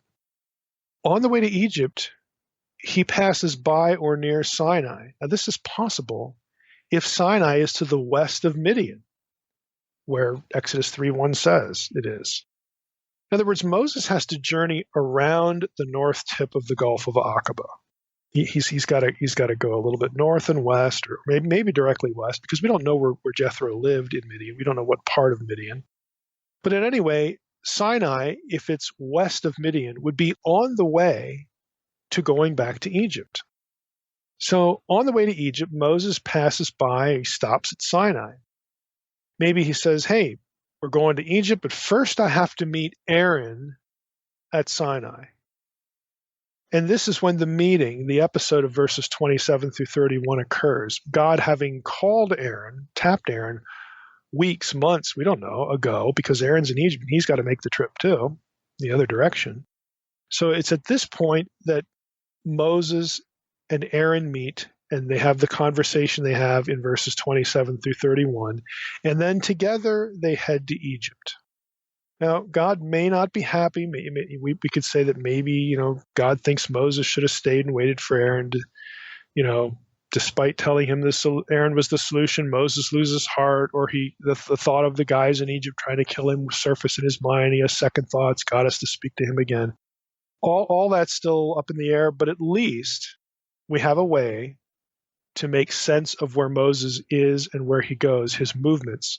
He finally gets to Aaron at Sinai, okay, at the mountain of God, because you look at verse 27, the Lord said to Aaron, go to the wilderness and meet Moses. So he went and met him at the mountain of God. So they finally connect at Sinai, and then they go to Egypt. So that's how I would sort of reconstruct in my mind what's going on here to create a chronology out of this mess. To have it make sense, you have to infer some things. And I think that's legitimate. I mean, that you got to do that in a lot of places, especially in narrative in the Old Testament. There's nothing that I just said that can't work with the text. I can't say that all of that is spelled out in the text, because it's not. If it was, we wouldn't even be having the discussion. But nothing I just gave you there violates any point of the text. And so this is what we're trying to do, just trying to make sense out of it. So now a question, a related question. Does the bridegroom of blood episode happen before or after they meet Aaron at Sinai? Again, if this is something of an intrusion and we're not told at all, I mean, it has some connection to the itinerary, because verse 24 says, at a lodging place on the way, the Lord met him and sought him to put him to death. Okay. So this incident happens either before they meet up with Aaron or after. What is the way? Is it the way to Sinai that I've imagined, or the way to Egypt? Again, we're not told. So where does the bridegroom of blood episode happen? I would say it happens before they meet Aaron at Sinai. And I'm just going to say that my reasons for thinking that will become evident as we proceed here. I'm just going to telegraph it up front, so it's lurking, in the back of your mind here. I think that the bridegroom of blood episode happens before they meet up with Aaron at Sinai, and then from Sinai they go to Egypt. The only thing that might throw this off is verse 27's wording. The Lord said to Moses. Now Moses should have already known what the Lord said about going to meet Aaron. He should have already known that. I mean, God has mentioned it before, but maybe the point is that, hey, Moses, God's speaking to Moses, hey, we're good now. Okay, I'm not angry. I'm not going to kill you. Zipporah has taken care of the problem that was prompting me to think about killing you. So keep going to Sinai, hook up with Aaron, and then get to Egypt. Again, I still have to infer that. In other words, God says, we're good now and the plan is still on. Now, having said all that, I really don't think that the bridegroom of blood incident, verses 24 through 26, is actually about Moses' continued second guessing or faint-heartedness. I think it's about another problem with Moses. And I think that for a simple reason.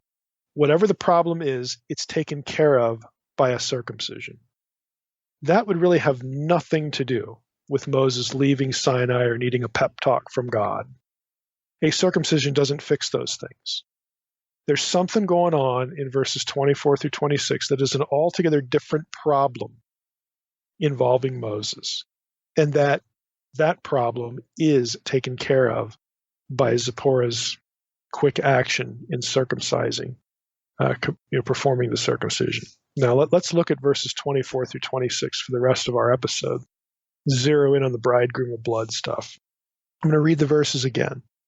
At a lodging place on the way, the Lord met him and sought to put him to death. Then Zipporah took a flint and cut off her son's foreskin. Okay. Cut off her son's foreskin and touched Moses' feet with it and said, surely you are a bridegroom of blood to me. So he let him alone. It was then that she said, a bridegroom of blood, because of the circumcision. Now, I have, back in 2011, so this is 7 years ago, I had blogged about this. I had mentioned that in the last time. What I'm going to give you here, again, I think is just worded better than what was back on the blog. So I've actually swapped some of this discussion in. I more or less wanted to write this out for the sake of the blog, because there were some things in there that I thought were just not clear, not sufficiently clear. So I've tried to dress that up a little bit. So I'm telling you that here on the podcast. But what we're going to hear now again is essentially, you could have read it before already, on the blog. But I think the wording is better here. I just took a little more time to, for the sake of clarity, to try to dress things up. The issues are, again, as we look at verses 24 through 26, what are the things we need to think about? Well, there's what in the world is up with placing the foreskin at Moses' feet. It's kind of odd that God would want to kill Moses, especially on the heels of calling him and then making a concession for him with the Aaronic priesthood, and then reminding him that you need to go to Egypt while he's in Midian. Again, it would have to be something that's pretty significant, for Moses as the person God wants to lead his people, for God to just get this angry and consider killing him. The other issue is that, as we're going to see, there are certain ambiguities in these three verses in the text, specifically what certain verbs refer to and who the actors are precisely in the scene. Because I can tell you right now, the ESV has made, and every translation does this isn't a slap on the ESV. The ESV translator has inserted names and nouns in places in verses 24 through 26 where in the Hebrew text there are only pronouns, he and his and him. Okay, the translator has done that to try to make the content of these verses comprehensible. But we need to talk about that, because knowing that certain things are ambiguous in the Hebrew text, like what does the pronoun refer to when it says his or him? Is it Moses' son or Moses? Again, which they're both masculine. So which one does the masculine pronoun refer to? You have to make an educated or an interpretive guess. You have to land somewhere in interpretation, and the translation, of course, is going to land somewhere to try to steer us through. But sometimes the choices that translators make are good. Sometimes they're not so good. Sometimes they help. Sometimes they muddy the waters even more. But we need to think about all of these things. So let's try to approach the stuff we need to think about. Really, I guess, two trajectories here. So first, who is it that the Lord wanted to kill? Now you would think, and we've sort of presumed here in the sake of our discussion, you'd think that that's Moses. And most readers would assume it is Moses since he's mentioned in the preceding verses. But verse 24 actually doesn't name him.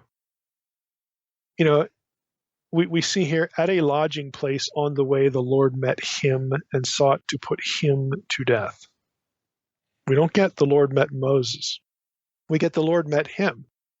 And you say, well, why is that an issue? Well, Moses is traveling with two boys, his two sons.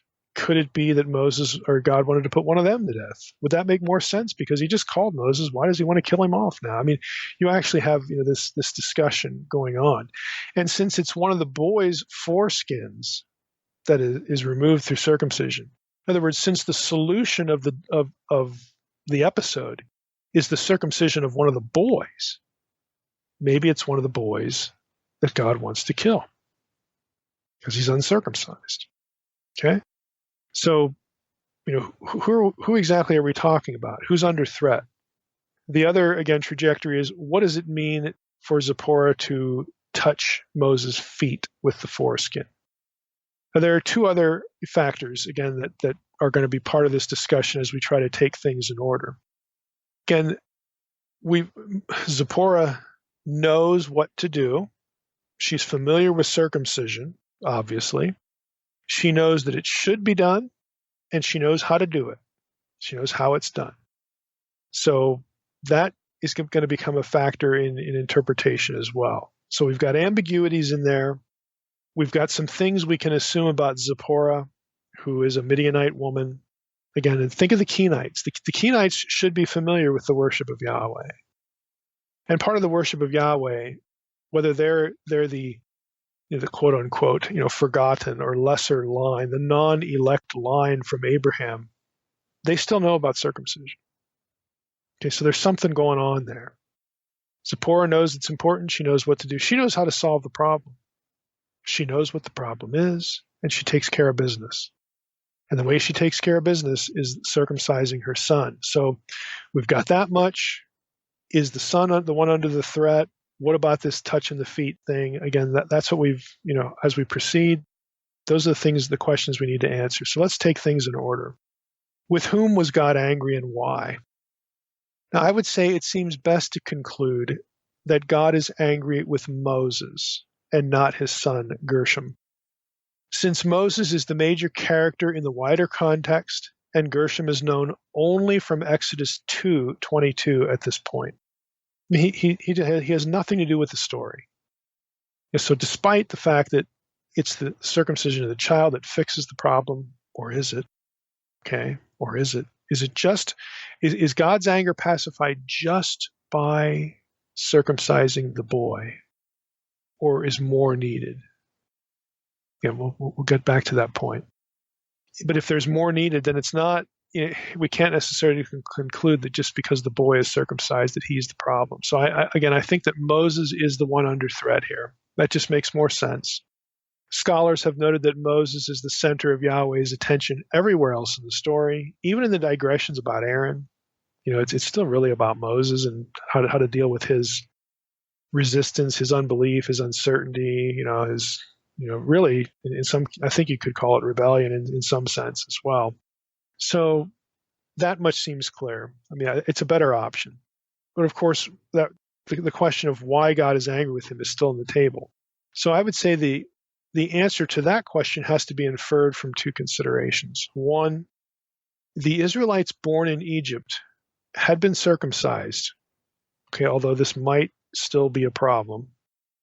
They were circumcised, according to what God had passed on or told Abraham to do. We know from Joshua 5, verses 2 through 9. I'm just going to read you that section because it's going to become relevant here. We read again. This is Joshua. This is about they're getting ready to go into the promised land. So it's much later. At that time, the Lord said to Joshua, "Make flint knives and circumcise the sons of Israel a second time." A second? How can you be circumcised a second time? That's interesting, isn't it? So Joshua made flint knives and circumcised the sons of Israel at Gibeath ha-Aralot. And this is the reason why Joshua circumcised them. All the males of the people who came out of Egypt, all the men of war had died in the wilderness on the way after they had come out of Egypt. Okay, so you've got kids, growing up, and apparently you could say, well, okay, they weren't circumcised yet. Why the second time? Verse 5, though all the people who came out of Egypt. Okay, so verse 4 is about the kids that were born during the wilderness wanderings and all that. They need to be circumcised, okay, the boys, the men. But verse 5 harkens back to the previous generation. Though all the people who came out had been circumcised, yet all the people who were born on the way in the wilderness after they had come out of Egypt had not been circumcised. So verse 5, the first part of it says, the people who came out, had come out of Egypt, they had been circumcised. So they're doing circumcision in Egypt, okay, or, before this point. It's the ones afterwards that have not. But then what in the world is this second time thing going on? It's just really odd. Verse 7, so it was their children whom he raised up in their place that Joshua circumcised, for they were uncircumcised because they had not been circumcised on the way. So verse 8, they circumcised the whole nation. When that was finished, they remained in their places in the camp till they were healed. And then, of course, the conquest is going to start. So, what's up with this? How does it inform the issue with Moses? Why is God angry at him? And again, this has to be inferred from two considerations. The Israelites born in Egypt had been circumcised, apparently according to, the covenant with Abraham. That's why they were doing it. And two, we have to consider the circumstances of Moses' birth and childhood again. Now, let's just jump in. With respect to the first of these items, it may be that the Israelites in Egypt practiced Egyptian circumcision. Okay, Israelites are in Egypt. What we just read in Joshua says they were circumcising down in Egypt. Maybe this Joshua doing the circumcision a second time, maybe this refers to the fact that, or to the possibility that, the circumcision they were doing in Egypt was not correct. Egyptian circumcision, which by the way refers to a method, not anything religious, like circumcision wasn't being done in honor to some foreign god, okay? Egyptian circumcision refers to a method, and it's possible Moses and other Israelite men were not properly circumcised.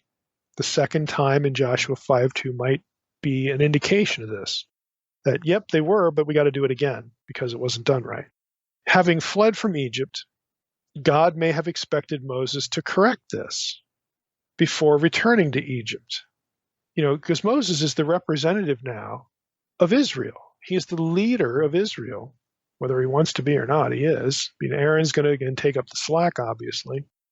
But Moses is the key figure here, and God might be angry with him because he has been circumcised incorrectly and never took care of the problem. Now, that's an argument from silence, but any other explanation is as well. So this is what we're dealing with here. Let me just rabbit trail a little bit about the circumcision thing in Egypt. Archaeologists and Egyptologists know that circumcision was practiced in Egypt by the Egyptians. However, Egyptian circumcision did not remove the foreskin. That's how it's possible you could be circumcised again, all right, if it wasn't done properly. Egyptian circumcision did not remove the foreskin. Rather, the foreskin was just split. It was left there, but it was split.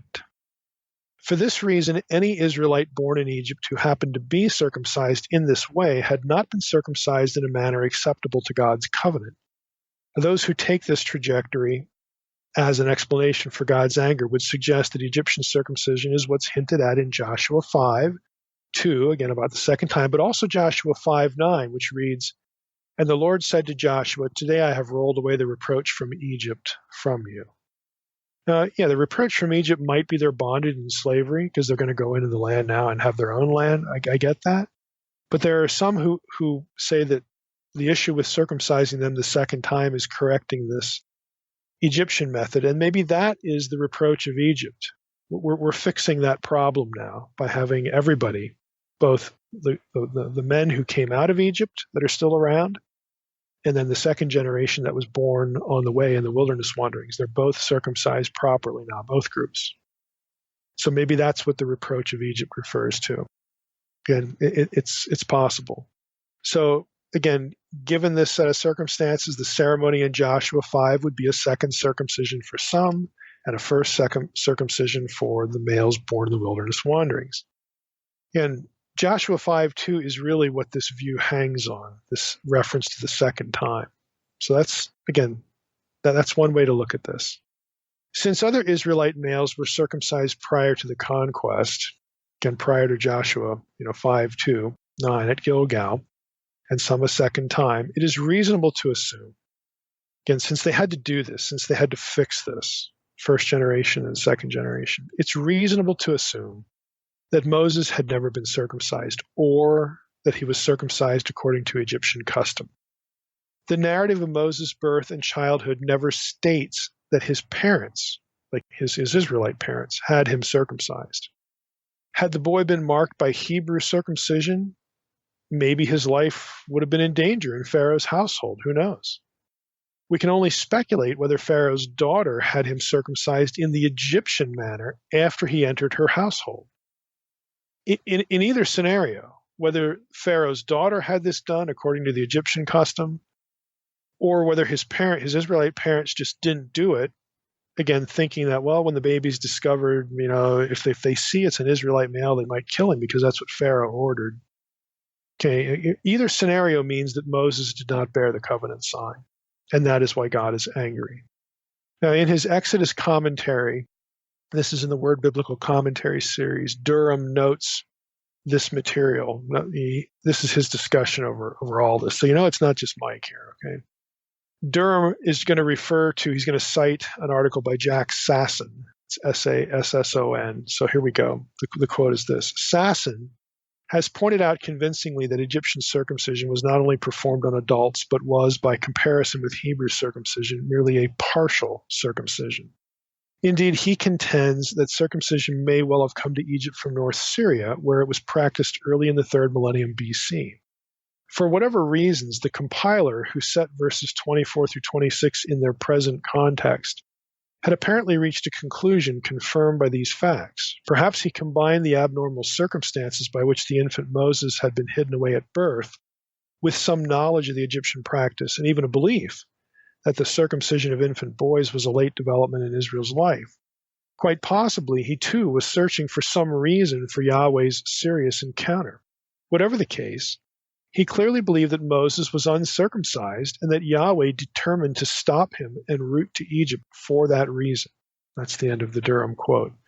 So again, this isn't Mike just sort of speculating. I mean, this is an explanation for why God is angry that other scholars, have come up with, and again, just trying to overview the basis for it. Another angle, again, with this, let's just go back to Moses' childhood here. Another angle is that it's possible Moses' mother would not have had him circumcised again because of the edict. I want to say a little bit more about that. Again, the rationale in that case would have been that, maybe an Egyptian who discovers the boy will see him uncircumcised and have mercy on him or something like that. But see, there's a problem with that. Pharaoh's daughter knew immediately that the baby was a Hebrew. So the question is, how did she know? Now, it doesn't have to be because he was circumcised. It could be something as simple as, well, why would anybody else put their kid in a basket and set him afloat in the Nile? It's got to be a Hebrew kid.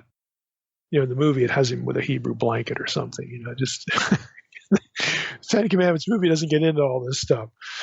So it doesn't have to, the fact that Pharaoh's daughter recognizes this is a Hebrew boy doesn't mean that the Hebrew boy was circumcised. He may not have been.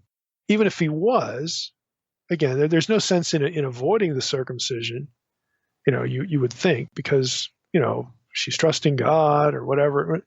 I think the chances are really good. I think that, if the Israelite parents of Moses had him circumcised, then there's no need for, the secondary Egyptian circumcision, which again did not remove the foreskin. So I think the best bet here is, again, it's all a guess. This is all speculation. I think the best bet is that Moses arrived in Pharaoh's household uncircumcised. Pharaoh's daughter had him circumcised according to the Egyptian custom, which was a partial circumcision, and that was never corrected when Moses fled Egypt and went into Midian. And he's not thinking about Yahweh at all. He's thinking about, I got to get out of Egypt and basically stay alive and have a nice home here. But God calls him at the burning bush incident. And again, we're not told, they don't have a conversation about circumcision, but apparently God is thinking, do the math, Moses. You're in Midian. They worship Yahweh here. I'm Yahweh. I'm calling you to go to Egypt. You might want to bear the sign of the covenant people if you're leading the covenant people. But apparently that doesn't occur to Moses, or he said, I don't, well, that's going to hurt. It's entirely consistent with Moses' character here. That's going to hurt. And I don't want to go anyway. And so he goes back to Midian. He doesn't talk to Jethro right away. God has to remind him, you're supposed to go to Egypt. Okay. And God even, look, everybody who wanted you dead is dead now. Let's get the show on the road here. And Moses does. He moves. They go on their way and they stop at Sinai. They meet. They're going to do all that. But when he leaves Midian, and this is my view, when he leaves Midian, he's on the way to Sinai. This is before they've met Aaron. God gets angry because he has not taken care of the covenant sign of proper circumcision. Again, this is how I would reconstruct things here. I think this is probably the best sort of scenario that we can garner and put together. Again, using some inference, using our imagination a little bit to infer some things about why God would have been angry and how the itinerary works. Now, the reason why I think this event happens before they meet Aaron is because Aaron is a priest. He's a Levite. He would know what to do. I mean, if it became clear that God's going to kill Moses unless we do the circumcision thing or whatever, he would know what to do. And so Zipporah would not have to perform the circumcision of her boy. Aaron would have done that. Again, now, this is all guesswork. It's an argument from silence. But I think, again, you can put the things together by making those inferences. So again, this is my view of how things are going on, what the scenario is.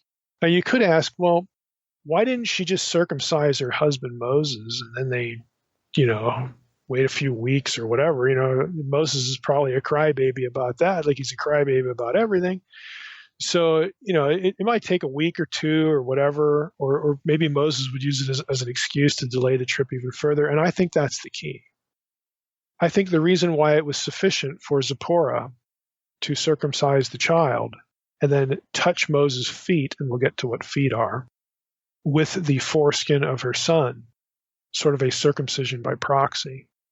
I think that's probably what's going on, that it's a symbolic gesture or something like that to have God's anger against Moses pacified. So let's just jump into the rest of it. So I think that is what's actually going on, and I think because she does it, they're not in Aaron's presence yet. Again, I'm fully admitting that I'm just using inferences here, and again trying to piece together things from the data that aren't specifically said, but everybody has to do that. So we're at the point of asking the question, who was circumcised and what did it mean? Now, regardless of the fact that we don't know how to precisely take all this stuff because it's never spelled out, you got a couple options here. Either Moses was properly circumcised and he neglected to have his son circumcised, in which case God could be, in theory, mad at either one of them. But if that's the case, when they circumcise the kid, why doesn't it end there? Why doesn't it stop there? Why do you have to touch Moses' quote-unquote feet to make things good with God?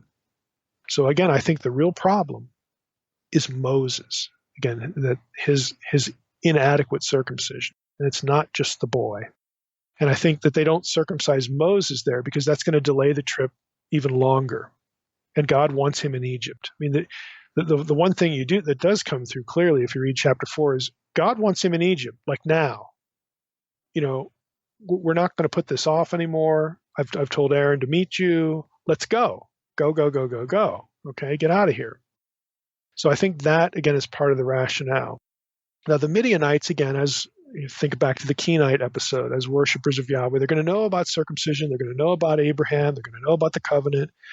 They know about the necessary tool, the flint, knife there to do the rite. Again, they know what's going on here. So this is how I would handle what the rest of our little weird, sidebar here, verses 24 through 26. Again, concerning whether Moses or his son Gershom was circumcised, clarity can be gained in Zipporah's act of touching the foreskin to the feet of Moses. And I think Moses is the issue. Let's talk about the feet before moving on. The Hebrew word for feet, regel, can refer to feet, legs, or genitals, according to Old Testament usage. This was a euphemism. It was a word that was used, again, as sort of a nice way, to refer to the genital area. Every language, every culture, has this sort of thing. Euphemistic language for private parts or sexual acts or something like that. Okay, this is what we're dealing with. For example, in Deuteronomy 28:57, we read, her afterbirth, this is again part of law, her afterbirth that comes out from between her feet and her children whom she bears, so on and so forth. Well, the afterbirth doesn't really come out between your feet. I mean, the legs are apart. And, I was there at the birth of my kid, and the afterbirth, the feet were there too. Look, the whole point is that the afterbirth comes out of the genital area, of a woman. Go to Ezekiel 16:25. I think it's even clearer.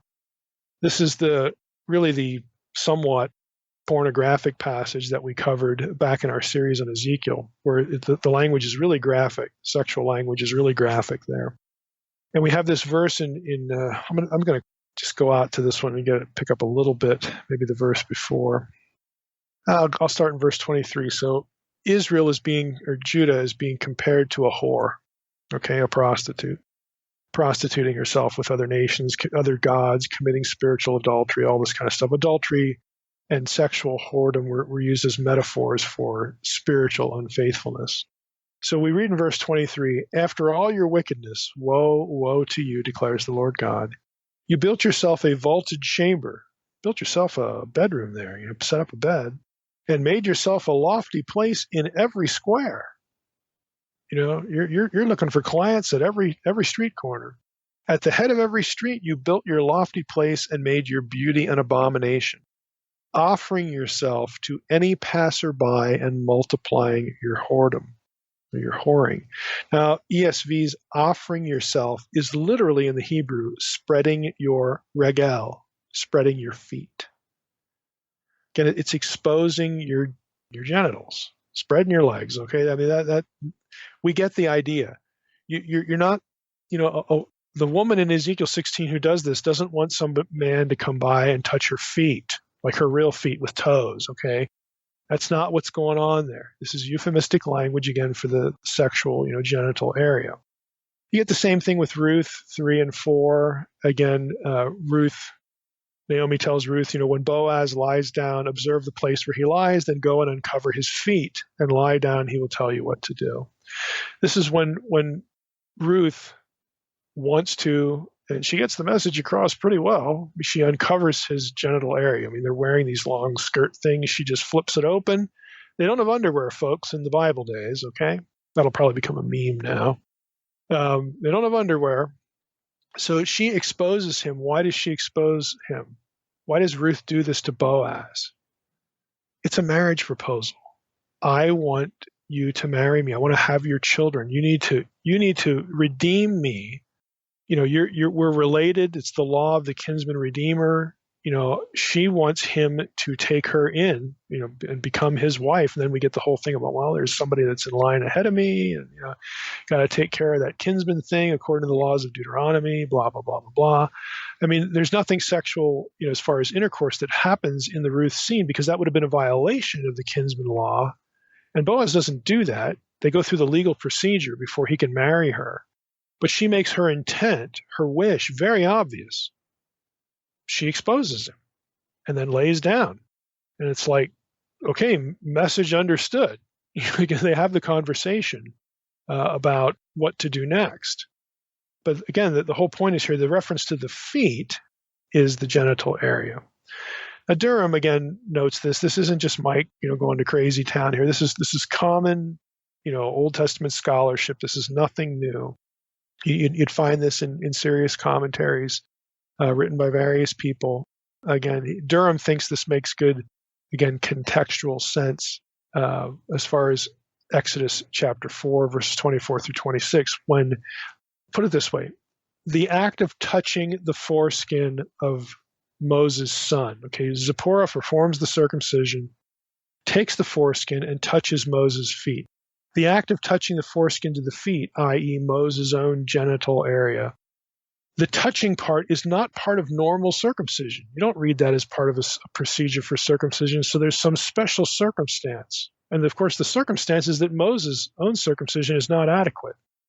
He has to be approved. He has to be sort of looped into the covenant relationship by proxy. He has to have this taken care of, like now, and then get to Egypt, like now. So it consequently only makes sense if Zipporah has circumcised her son, Gershom, and then symbolically transferred the circumcision to Moses by taking the foreskin and touching Moses' genitals with it. Under the circumstances, Moses would have been incapacitated had they done this to him, had they circumcised him, and they were already on the way to Egypt. So apparently, if you read again through verse 26, God was satisfied by the ritual act, and Zipporah had saved her husband's life. I mean, that's what's going on here. In regard to the phrase bridegroom of blood, the phrase is obviously associated with the marital relationship. Okay, the word bridegroom there. So why use the term, and what's the bridegroom of blood? I mean, what's the significance of the phrase? Moses' status as a bridegroom must, of course, have some importance here. And Durham, I'll just read from Durham here. Durham says, Zipporah, the only person available to perform the rite, and again, I agree with that because I don't think they've met Aaron yet, seizes the mandatory flint cutting tool and circumcises not Moses, who would have been temporarily incapacitated by the surgery, at a crucial time when he could no longer delay his journey. So she circumcises her son. For the child, who was not to make the journey to Egypt in any case, the effects of the circumcision would be less problematic. To transfer the effect of the rite, Zipporah touched the severed foreskin of her son to the genitals of Moses, intoning as she did so the ancient formula, recalling circumcision as a premarital rite. For a bridegroom of blood you are to me. This ancient phrase, as Mitchell has demonstrated, it was a phrase of marital relationship. Now, in other words, let me try to decipher some of that. Circumcision was a premarital ritual, obviously performed on a male infant, well before the boy's going to get married. As the sign of the covenant, circumcision identified men as Israelite for the sake of Israelite women, because they were only supposed to marry fellow Israelites. So when you got your man there, it's your honeymoon night, okay, the fact that he's circumcised is important because then you're marrying within the covenant bounds. This is why circumcision is, one of its meanings is, again, has to do with marriage, that the marriage is legit, okay, it's within, again, the Israelite community. So it ensured that the married couple were both Israelites and there was no forbidden intermarriage taking place. We have to assume that Zipporah had learned and embraced the idea that the God of the mountain she knew by virtue of her proximity to it in Midian anyway. They had heard of Yahweh and they knew where the mountain was. It's not next door, but they know where it is. That this was the God of the Israelites, okay, the God of Abraham, Isaac, and Moses, Abraham, Isaac, and Jacob. And he was the true God. So Zipporah apparently knows that, believes it. This is particularly coherent if the Kenite connection involves the worship of Yahweh, which again we talked about at length. Zipporah's marriage to Moses linked her to the Israelite people. Okay, she's marrying Moses now, and their covenant relationship to Yahweh. Under normal circumstances, her husband would have been a circumcised Israelite man, but that apparently isn't what's going on here between the two of them. This ritual of circumcision by proxy made Moses her bridegroom of blood. It legitimized him as an Israelite man that she could marry and be secure in marrying within a covenant relationship with Yahweh. And so part of the ritual act of touching the foreskin of Gershom to Moses' genital area atoned for this oversight. And again, Zipporah saves Moses. And here's the kicker, we'll end with this, a little bit of a kicker here. Zipporah saves his life. How? By performing a priestly act. That's interesting in and of itself because she's a woman, right? A woman plays the role of a priest in this scene, and God accepts that. And the circumstances are unusual, but there it is. And this is why I think the incident occurred again before Moses linked up with Aaron. Had Aaron been there, he's a Levite, he likely would have done this, and there you go. Now, without getting into the whole, women in ministry issue, which if you're unfamiliar with me or my podcast or the blog, I don't know how many years ago it was, probably 5-6 years ago as well. I went through a blog series with my friend John Hobbins, who is we met in the doctoral program at Wisconsin. John is a Methodist pastor, and his wife is also a pastor at the same church. So John proposed to me one day, hey, let's you and I blog back and forth about the women in ministry issue. And I said to him, and we put it in the blog series. I said, okay, your mission here is to make me care. And the reason I said that is because I can argue both sides of this really well, and that alone tells me that. Again, if you can argue both sides really well, and ultimately you get down to things like the non-use of accents in capital uncial script in Greek manuscripts. I'm not kidding. It gets that granular, to decide, this whole issue. So to me, this is something that, look, you'd have to be omniscient to know for sure where to land on this. And so to me, this is a conscience issue, which is why I said, just make me care. whatever decision you make it before the Lord, and whatever it is, do a good job, or not. I mean, this is how I would approach it with my own daughter. If I had a daughter that said, I feel called to the ministry, this is exactly what I would tell her. I don't know that this is the right decision, but I'm not going to get in your way. It's between you and the Lord, and in the providence of God. If this is what the Lord wants you to do, good, and do a good job. Don't screw up. That kind of thing. So, beyond that, it's such a difficult issue. It's so granular. Anybody who tells you that there's nothing to see here and argue about is just wrong. They're just wrong. What things that you think are clear, like 1 Timothy 3, husband and one wife thing, trust me. You take that over the same description to deacons, and guess what? You got a female deacon in 1 Corinthians. Now what do you do with that? Well, that must have been the deacon's wife. Oh, really? Where does it say that? Well, it doesn't, but that's what I think, because I need to think that, because this is the view I want to defend. Exactly. So this is where this debate goes.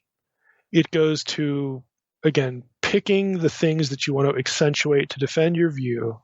And I think the best thing to do here is just be honest and say, look, I can argue both sides of this really well. It's amazingly granular at the end of the day. And at the end of the day, we have to guess. And so I'm not going to disfellowship you on the basis of my guessing, even if I think the guessing is good. I'm just not going to do that. Like I like to say, I will let some other ministry fight Christians. I'm not going to do that. Let's circle it back here. I think it's interesting, though. You can't use Exodus 4:24 through 26 to say egalitarianism, that is, women can be ordained. Okay, egalitarianism is biblical. Look at what Zipporah did. Okay, that's an overuse of the data. The circumstances are really unusual. But on the other side, the complementarian side, which says women cannot be ordained, okay, they should not be in ministry, that side routinely neglects things like this. Okay, where God himself is good with a woman performing a priestly function. It's just there in the text. Now, that doesn't mean that their view is overturned either. You have to be able to say this is a proof of one thing to overturn the other. It becomes a little piece, a little cog, a little, just one of many items in this whole discussion, the women in ministry discussion. So, I mean, you could go look at the website. Hobbins is spelled Hobbins. You'll find it if you put drmsh.com and Hobbins and women in ministry or something like that in there. You're going to find our little back and forth. It was fun. I think it was entertaining and useful for some people. But to me, there's built-in ambiguity to the whole issue. It's very difficult. So I think extreme forms of complementarianism ought to at least take note of what's going on here in Exodus 4:24 through 26. Zipporah does what she does. It's a priestly role, and God is good with it. But that's about all you can say. You can't really build a view on that or overturn somebody else's view. We have to be honest with the limitations of the data, and just be good with that. So again, I'll let some other ministry beat up Christians on either side, from either side or against either. I'll let them do that, but I'm just not going to do that. There's just more interesting and better things to do with my time, and I think there's better things for you to do with your time than, again, try to take something that's ambiguous and pretend at the end of the day that it's not, because it is. Be warmed and filled.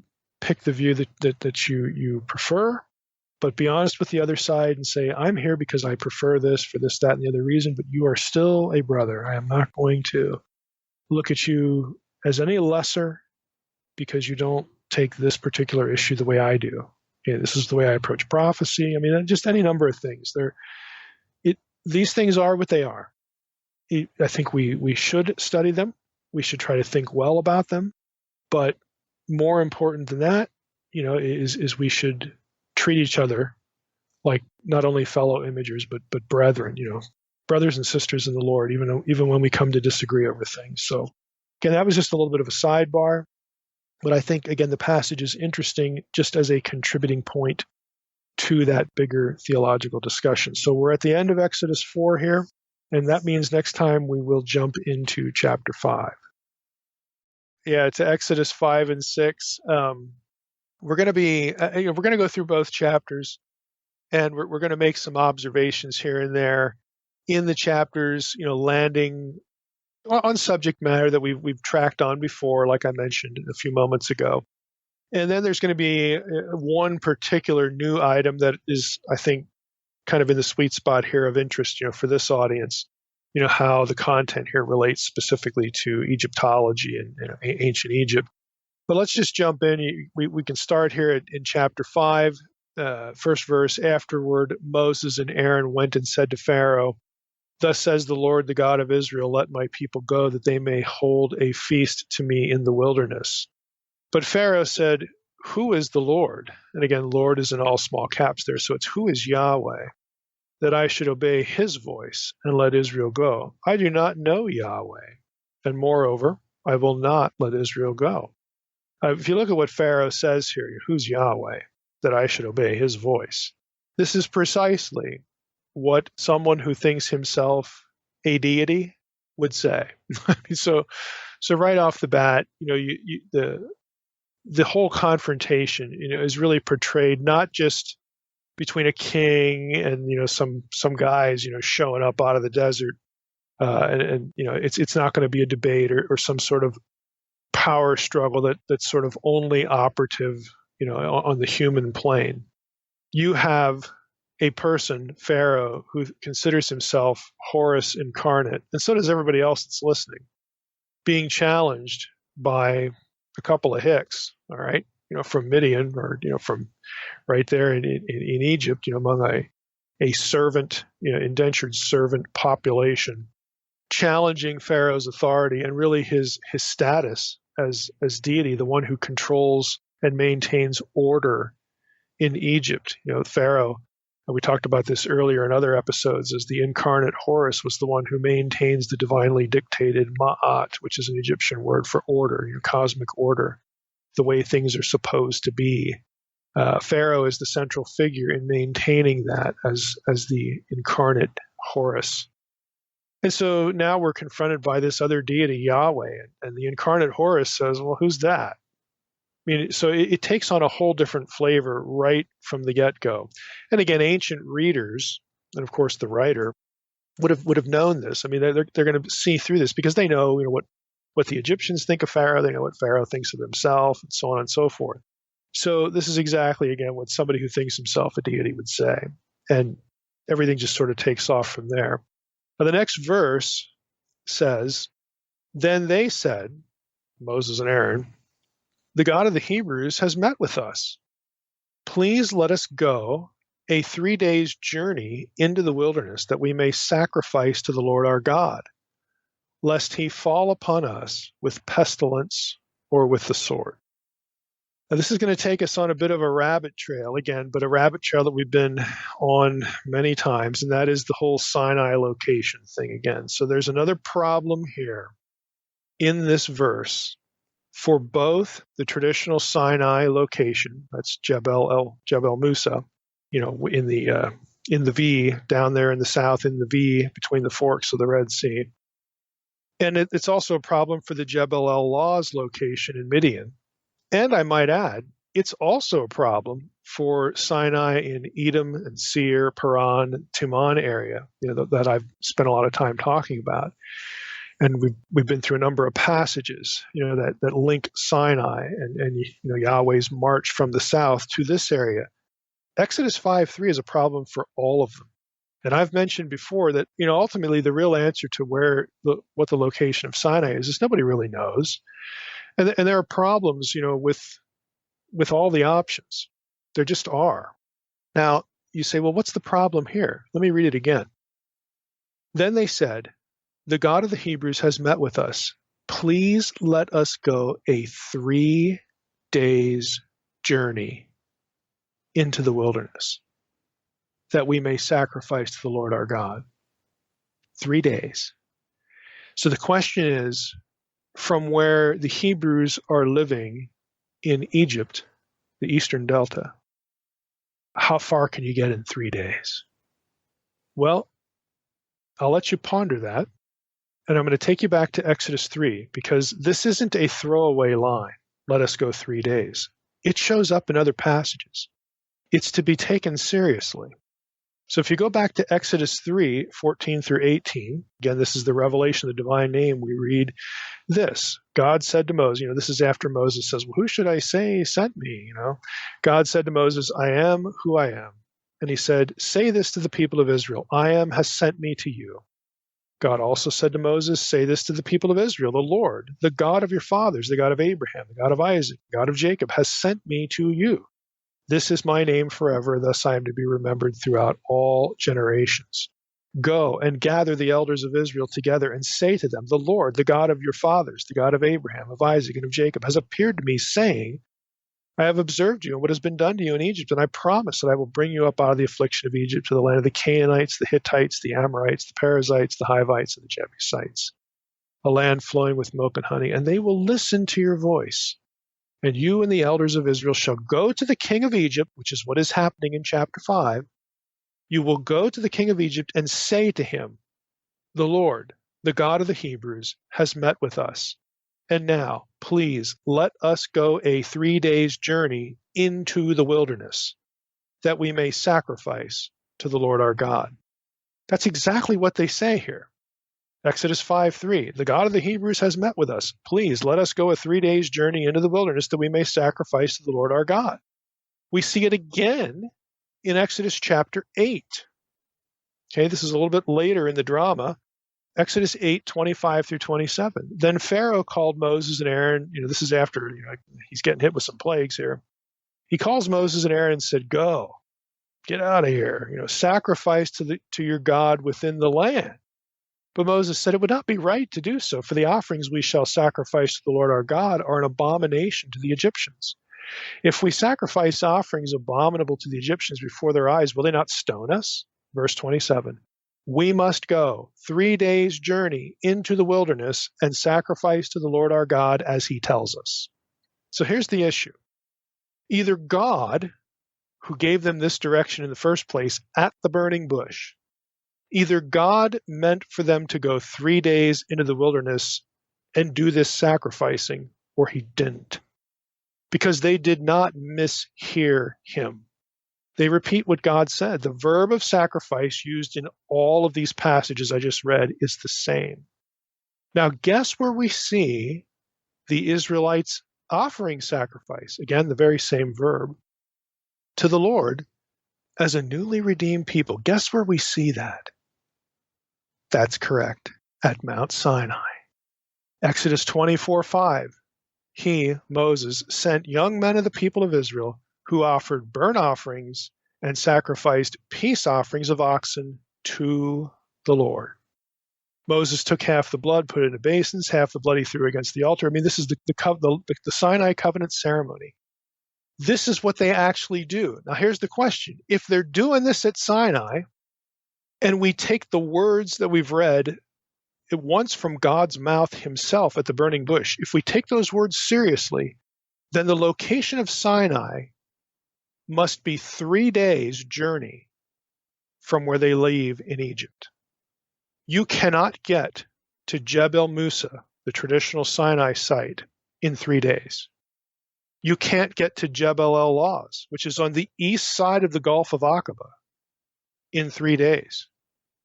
You just can't do it. It can't work. Now, you might be able to get to Kadesh Barnea in 3 days. And I mentioned Kadesh Barnea because after the episodes we did on the Sinai location, I posted something on my website, just with a little more detail to explain to people why I don't hold the traditional view and why I abandon the Jebel Allah's view.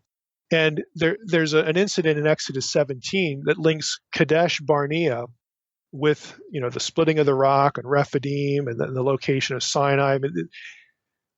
And that's right adjacent to Seir and Timon and Paran. So there's something going on. These events are going on in this area south of Canaan, north of the Gulf of Aqaba, and also north of the Negev. So this is where the Sinai stuff is happening. It's not happening at the traditional site. It's not happening over the Jebel Allah's site. And Kadesh Barnea, I mean, there are different names, that are used of the same location, and there are different names that are used, to connecting this with Horeb and Sinai. You can go up to the website and read the stuff, all the detail.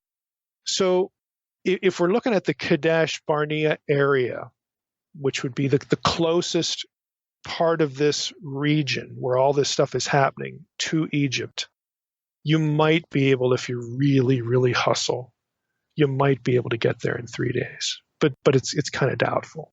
So there's even a problem with this. Plus, you have other textual problems as it relates to what's going on. We have a statement in Deuteronomy 1:2 that it's 11 days' journey from Horeb by the way of Mount Seir to Kadesh Barnea. Now, we know from our previous episodes that there are certain passages that take the name Horeb and associate it with Mount Sinai. But there are other verses that take Horeb, and it's not a specific mountain. It's an area, a mountainous area. So how do we take Deuteronomy 1:2 there? And how does it relate to this 3 days thing that we just read 3 times? Again, the first of which comes right from the mouth of God to the burning bush. 3 days journey. How do we relate that to this 11-day thing, in Deuteronomy 1:2? You also have Deuteronomy 1:19. Then we set out from Horeb. Again, is it a mountain, specific mountain, or a mountainous area? Then we set out from Horeb and went through all that great and terrifying wilderness that you saw on the way to the hill country of the Amorites, as the Lord our God commanded us. And we came to Kadesh Barnea. So this has to be a regional thing because it's disconnected, but still in relation to Kadesh Barnea. How do we take that? And worst of all, how do we take Numbers 33? In Numbers 33, you have this long itinerary of the journey from Egypt, to Sinai and into the wilderness, okay? Numbers 33 has multiple stations between the term Sinai and Horeb and Kadesh. Now, that seemingly requires ignoring passages that link Sinai and Kadesh, but you can't just do that and have a coherent, inerrant view of the itinerary. Now, the problems here that I'm describing may be lessened by creating the more legitimate distinction between Horeb and Sinai. Again, sometimes it's a mountain, sometimes it's not. Again, it could be just a generic reference to a desert wilderness. You might, that's going to help. It's going to contribute, to how you unravel, untangle, and then put back together all of this stuff. You've got these 3-day, verses. You've got the 11-day verse in Deuteronomy. You've got, where is Horeb and Sinai? Are they the same or are they different? What about all these stages in Numbers 33? Now, when we get to the actual root of the Exodus, you're going to see that Numbers 33 presents a few additional problems. My point with all this is that it is not possible to be certain about the location of Mount Sinai. It just isn't. I'm telling you the truth. This is what we do here. I'm telling you like it is. And if you're taking the 3 days thing seriously, and I would suggest we do that because that's what God tells them at the burning bush, you cannot get to Jebel Musa in 3 days. You cannot get to Jebel Allah's in 3 days. Now, there is a location we have not even talked about that is adjacent to the Kadesh Barnea area, and it's a little bit west of that, and it's more west of Edom and Seir and Paran and all that stuff. So again, how does all this go together? And that other location is Har Karchom, and there are some scholars who park on Har Karchom as being Mount Sinai for this very reason, the 3-day journey thing. Plus the Kadesh and the march from the south stuff that gets factored in. But all of those views, even that alternative view, and some other view that isn't Jebel Musa or Jebel Allah's, all of that, any alternative view has to figure out what to do with these chronological statements and these number of days statements. And I'm just telling you the truth. Nobody knows precisely where this was. There are about the best you can do is say, look, there are certain options, And again, for me, it's the traditional site and Jebel al-Lawz. Even though I used to hold the Jebel al-Lawz view when I started running into this stuff, I had to abandon it. And again, the march from the south is a big deal for me, and the 3-day journey. I mean, I didn't even mention that on the earlier podcast, but here it is, because this is, it comes up here in the confrontation, which is the context of the Exodus 3 statement. This is a big deal. You just can't get to those locations in 3 days. They didn't have cars. Okay. Okay. You can't do it. And in our earlier episodes about Sinai, about the 11-day thing, I postulate, because I do think it makes more sense than what Graham Davies is saying about this is 11 consecutive days in one direction. I just don't buy that. There's nothing in the text that requires that. And he's trying to do math about how long, how much, territory can be discovered by adult males and soldiers and stuff like that, or just normal adult males in a day. Look, you're not dealing with adult males here. Half of your population is women and children, and then livestock. So this is why even the 3 days to Har Karkom, that's a huge undertaking. Even that's a stretch, because the travel is going to be slow. Because of who's taking the trip. These are not just adult males, and not everybody can ride a camel. Okay, most of the people are going to be walking. These are significant issues, and nobody has really produced a coherent, satisfactory explanation for how to take all these things, put them together, and come out at a coherent location that works, especially with the 3 days verse, but works with some of these other indicators. Nobody knows. The Jebel Musa site is nothing more than church tradition. That's what it is. Constantine's mom, this is the site. Okay, that's the site. Again, it might be workable in many respects, but you're not getting there in 3 days. And according to Exodus 24, that is where Israel offers sacrifice to the Lord as the Lord told them to do. So either the 3 days thing is wrong or the Exodus 24 thing is wrong. Take your pick. This is what you're up against when it comes to this kind of data. You don't get to articulate a view. And again, I accuse the scholarly community of this with the traditional data. It's one of those things that rarely gets examined. If I was at an academic meeting, I'd say, tell me how you get to Jebel Musa in 3 days.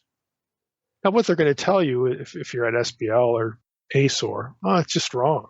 The 3 days is wrong. It's just, we can't take that at face value. Well, thanks. That really solves the problem. That's the kind of thing that scholars get to do. They just get to say to the stuff that's in their way, it's not accurate. I don't think that we just get to do that willy-nilly. All right, that's really suspicious to me. That's cheating. And so any view held by anyone has got to take these things seriously and work them out. And good luck.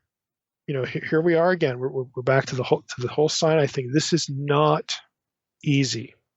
And again, my view is nobody's right here. Nobody really, really knows.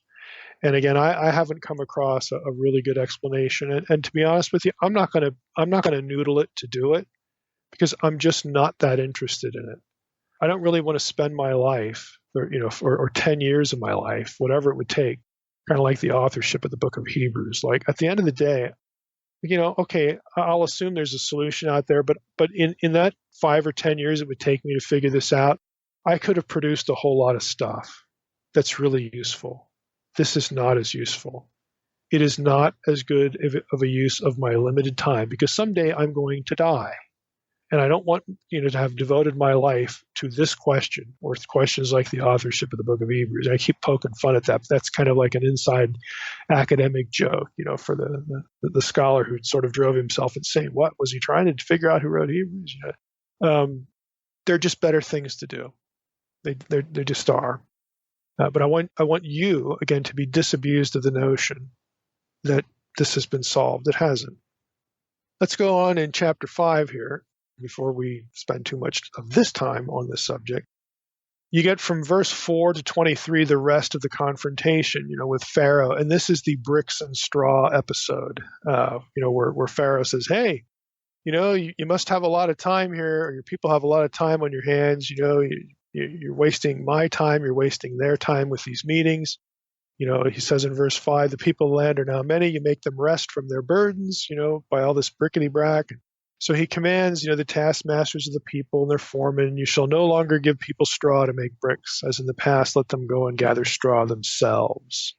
We're familiar with this scene and what happens. This increases the burden of the Israelites. And they complain to Moses and Aaron and about what they're doing. This is a very straightforward account here. And I only want to mention John Currid, who's a trained Egyptologist, and he's an Old Testament guy as well. I mentioned his book, Egypt in the Old Testament, before. He's also written a commentary on the first 18 volumes. He may have both volumes done now, but on this a study commentary on Exodus.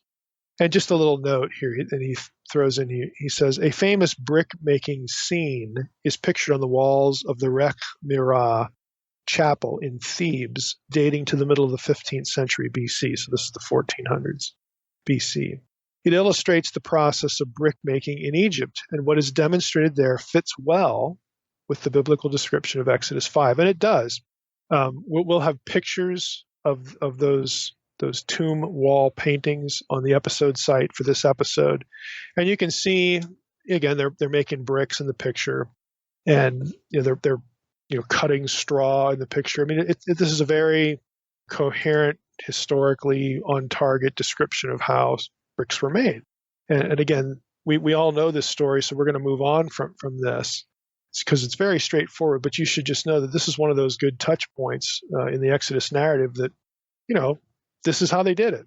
And the evidence, the not photographic obviously, but the pictorial evidence from Egypt aligns very nicely here. When we get into Exodus 6, again after this episode with the bricks and the straw, then we have the confrontation gets ramped up a little bit. Exodus 6, the Lord said to Moses, now you shall see what I will do to Pharaoh. Okay, so Pharaoh makes the task harder. The people complain. Moses is like, at the end of chapter 5, Lord, why have you done this to the people? Why did you ever send me? Blah. I was right. They're not going to listen. This whole thing. But the Lord says to Moses, now you shall see what I will do to Pharaoh. For with a strong hand he will send them out, and with a strong hand he will drive them out of his land. In other words, Pharaoh's going to be glad to get rid of you by the time I'm done with Pharaoh. He will be thrilled to see you go. God spoke to Moses and said to him, I am the Lord. I appeared to Abraham, to Isaac, and to Jacob, as God Almighty. But by my name, the Lord, I did not make myself known to them. Again, this is we're going to come back, to Exodus 6:3, and we've already mentioned Exodus 3 or 6:3 before when it comes to the whole, the Kenite hypothesis and all that sort of thing. This verse does not need to be translated specifically the way most translations have it, because critics, they typically like to refer to this verse. Again, to say that they didn't know who Yahweh was. Not only did they not know, who Yahweh was, but, we've got a situation where they're not worshiping Yahweh. This is all entirely new, so on and so forth. Critics, again, will sort of pounce on this. This is a big sort of go-to passage to justify all of JEDP and that sort of thing. But what we really need to, realize here is that this verse, and I'm going to read it to you again. I am the Lord. Okay, that's the end of verse 2. I appeared to Abraham, to Isaac, and to Jacob as God Almighty, but by my name, the Lord, by my name, Yahweh, I did not make myself known to them. And that makes it sound like the patriarchs had never heard of the name Yahweh because of the way this verse is translated. Now, you could go up and Google this, but I'm just going to read a little section to you. I blogged a long time ago. I had an online review of the Zondervan Illustrated Bible Background Commentary, the first volume there of the Torah. And I left a few notes there about Exodus. And this is one of the things I sort of nitpicked with the resource. I like the series. I mean, don't get me wrong, the series is really good.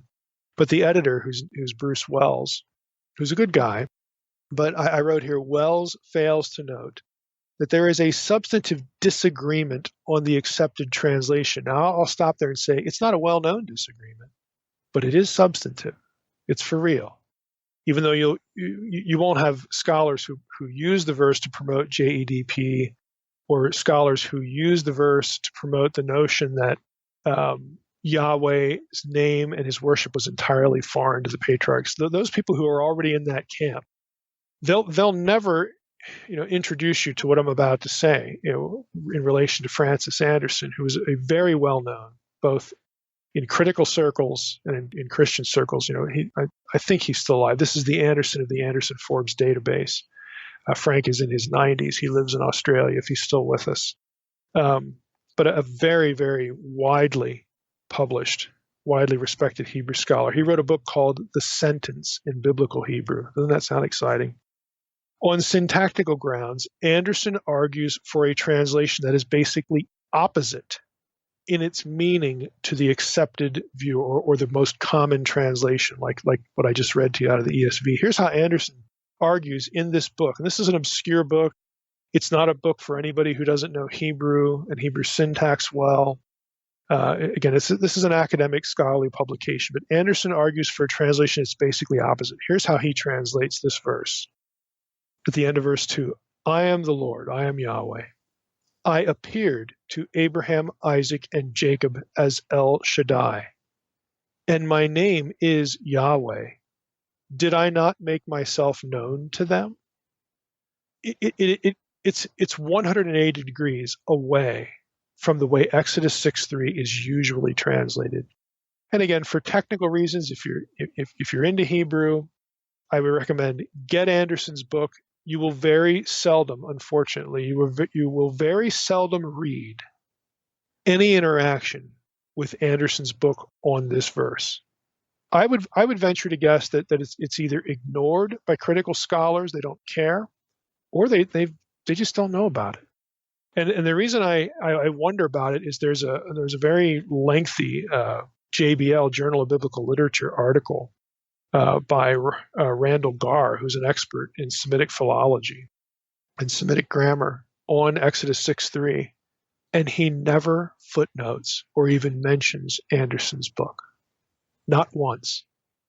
Now, to me, that's either a huge oversight or it's a thing that just gets in the way, and so we're not going to include it. I don't know what's the explanation there, but he doesn't mention it once. So you, my audience, should know that this is not a given. The translation of this verse is not a given, and so if this is ever whipped out at you for whatever reason, I mean, you all know that I don't buy the JEDP view, but I also don't buy the everything's Moses view. I think editing is very obvious in the Torah. I think multiple hands are very obvious in the Torah. So I'm not either one of those. And I'm just telling you that this verse is not the load of ammunition that the dyed-in-the-wool JEDPers make it to be. It just isn't. So let's move on from that and focus on what I really want to get into here for the rest of our time.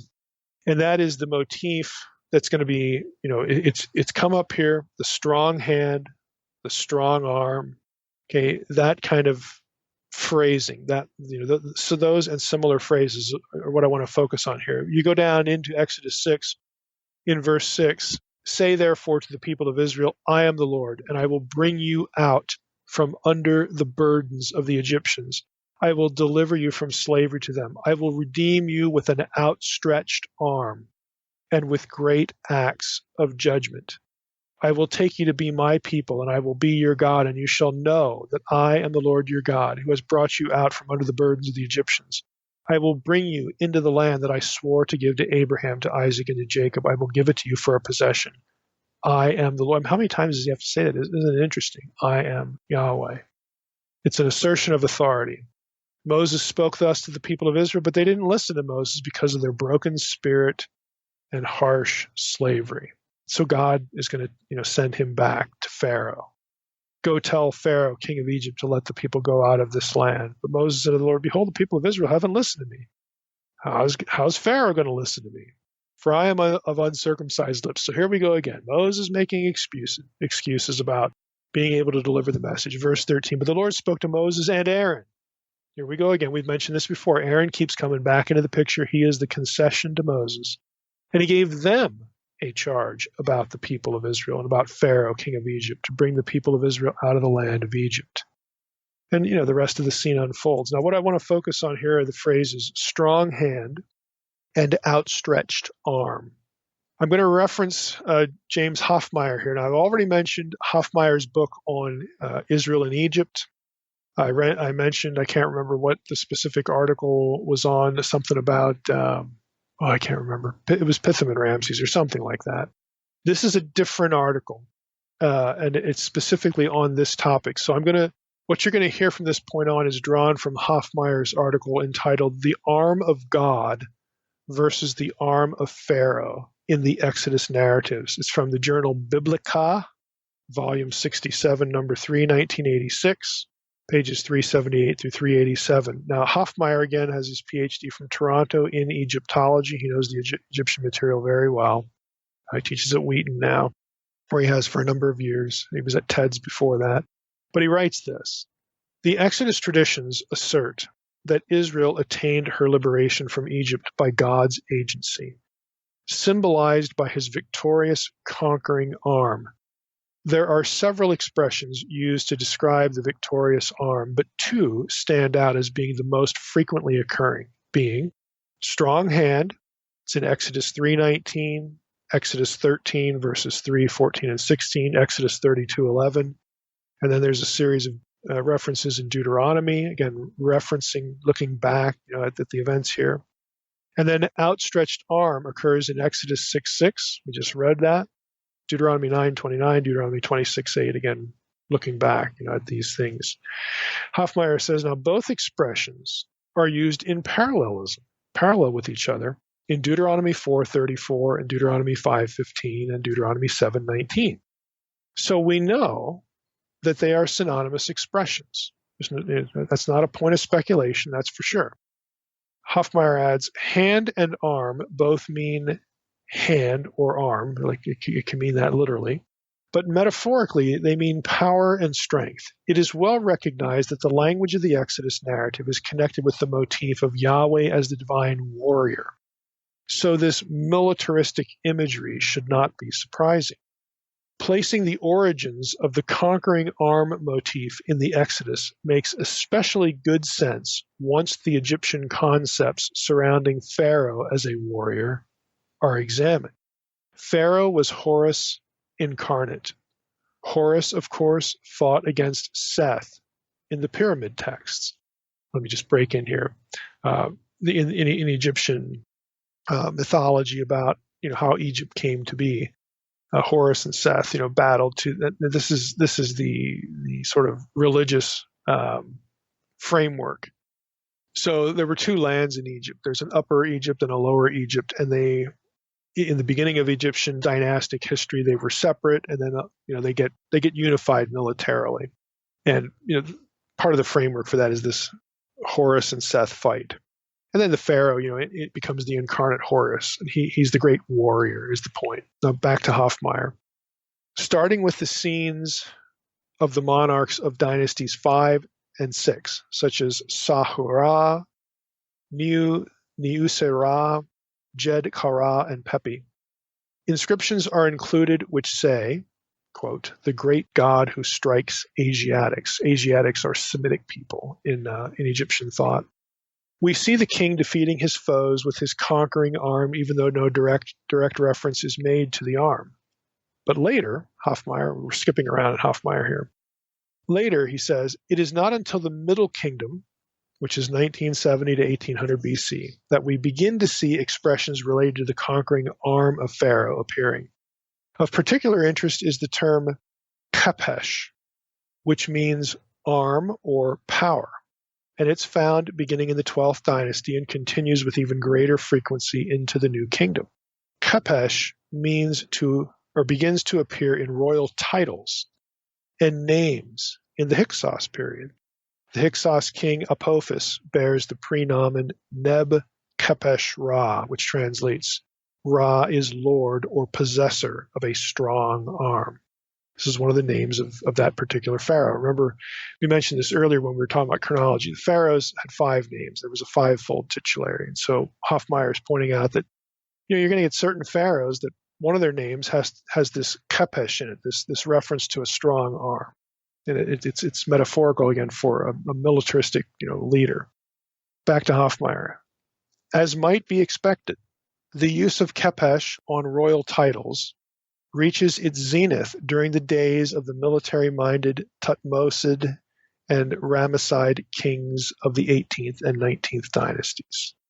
Hoffmeyer then goes on in his article. He goes through a series of examples. He goes through Egyptian text where you have an outstretched arm, strong arm in hand, all this kind of stuff in Egyptian texts associated with the portrait of Pharaoh. Again, the incarnate Horus as a great warrior. Back to him more specifically, later in his article, he says, our second and third observations have to do with why the biblical writers chose to use the expressions strong hand and outstretched arm. The foregoing references, again, that he lists out in his article, illustrate that the pharaohs, especially those of the New Kingdom, again, interjecting, which is when all the Exodus stuff's happening by either the early or late date, especially those of the New Kingdom, those pharaohs recognize that their power to conquer, subdue, hunt, etc., was linked to their mighty arms.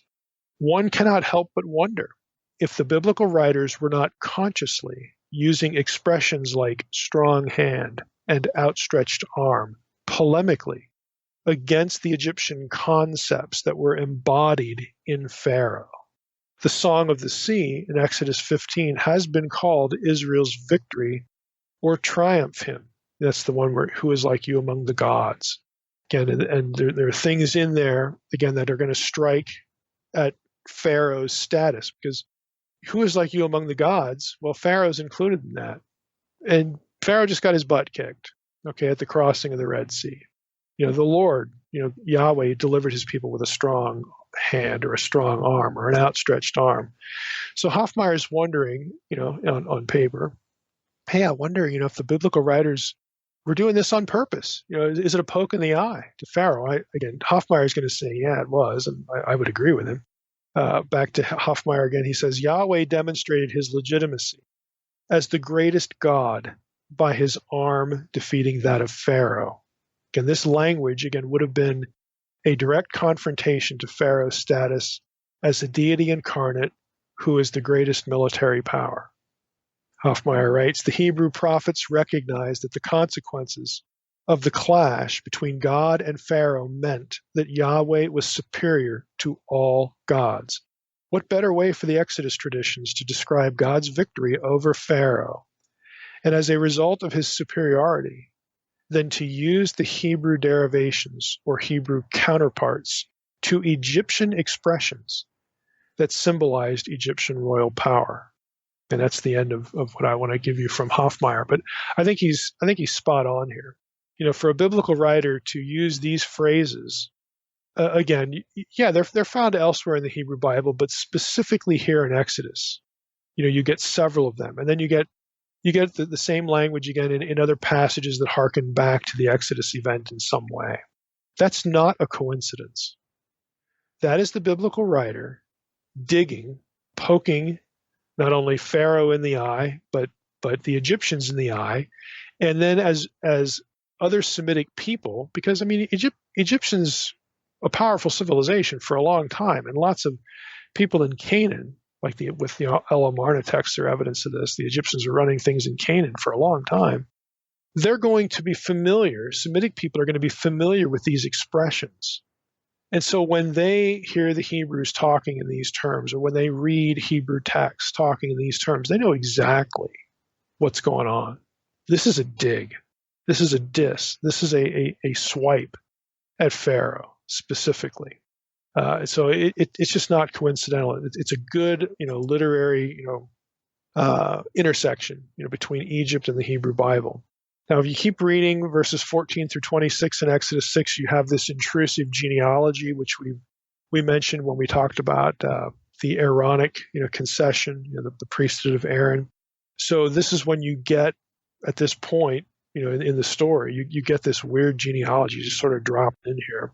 Like, boy, that's in the way. What's that doing there? And we talked about that before, so I'm not going to rehearse kind of all of its purposes. But again, it's to remind readers that Aaron's in the picture now, both Moses and Aaron's the same Moses and Aaron that did this, that, and the other thing. Again, to sort of make it clear that our only leader is not Moses; it's Moses and Aaron. We've got two now instead of one. And it contributes to the elevation of the Aaronic priesthood, obviously, which wasn't the original plan. Again, had Moses never complained at the burning bush, there would have been no need to bring Aaron into the picture, is the point. But since that did happen, here's another reminder of who's who. Now, Sarna comments, this is Sarna in his Exodus commentary about the genealogy. He says this: a detailed analysis of the content of the genealogy discloses careful design and purpose. The line of the Levites is framed by a separate introduction and conclusion. That's verses 16 and 26. The lifespans of individuals are registered only in the list of Levites, verses 16, 18, and 20. And the descendants of Levi are traced to 5 generations in contrast to the single generation given for the Reubenites and the Simeonites. Still more peculiarities appear in the Levitical listing. Aaron's name precedes that of Moses, verse 20. Moses' wife is not mentioned, but Aaron's is, verse 23. Only the fathers-in-law of Aaron and his son Eleazar are named, verses 23 through 25. Only Aaron's brother-in-law is recorded. Only Aaron's descendants, and not those of Moses, are listed, and to 3 generations. To put it all another way, the Levites are here singled out from among the other tribes of Israel. The Aaronites are distinguished from among the other Levitical families, and there is a further differentiation within the Aaronite families themselves. These special features undoubtedly anticipate later developments: the special status to be granted to the tribe of Levi, the appointment of the Aaronites to serve as priests, the investment of Aaron as high priest, with one specific line of his descendants exclusively designated to succeed him. The exaltation of Aaron is enhanced even further by the note about his marriage in verse 23.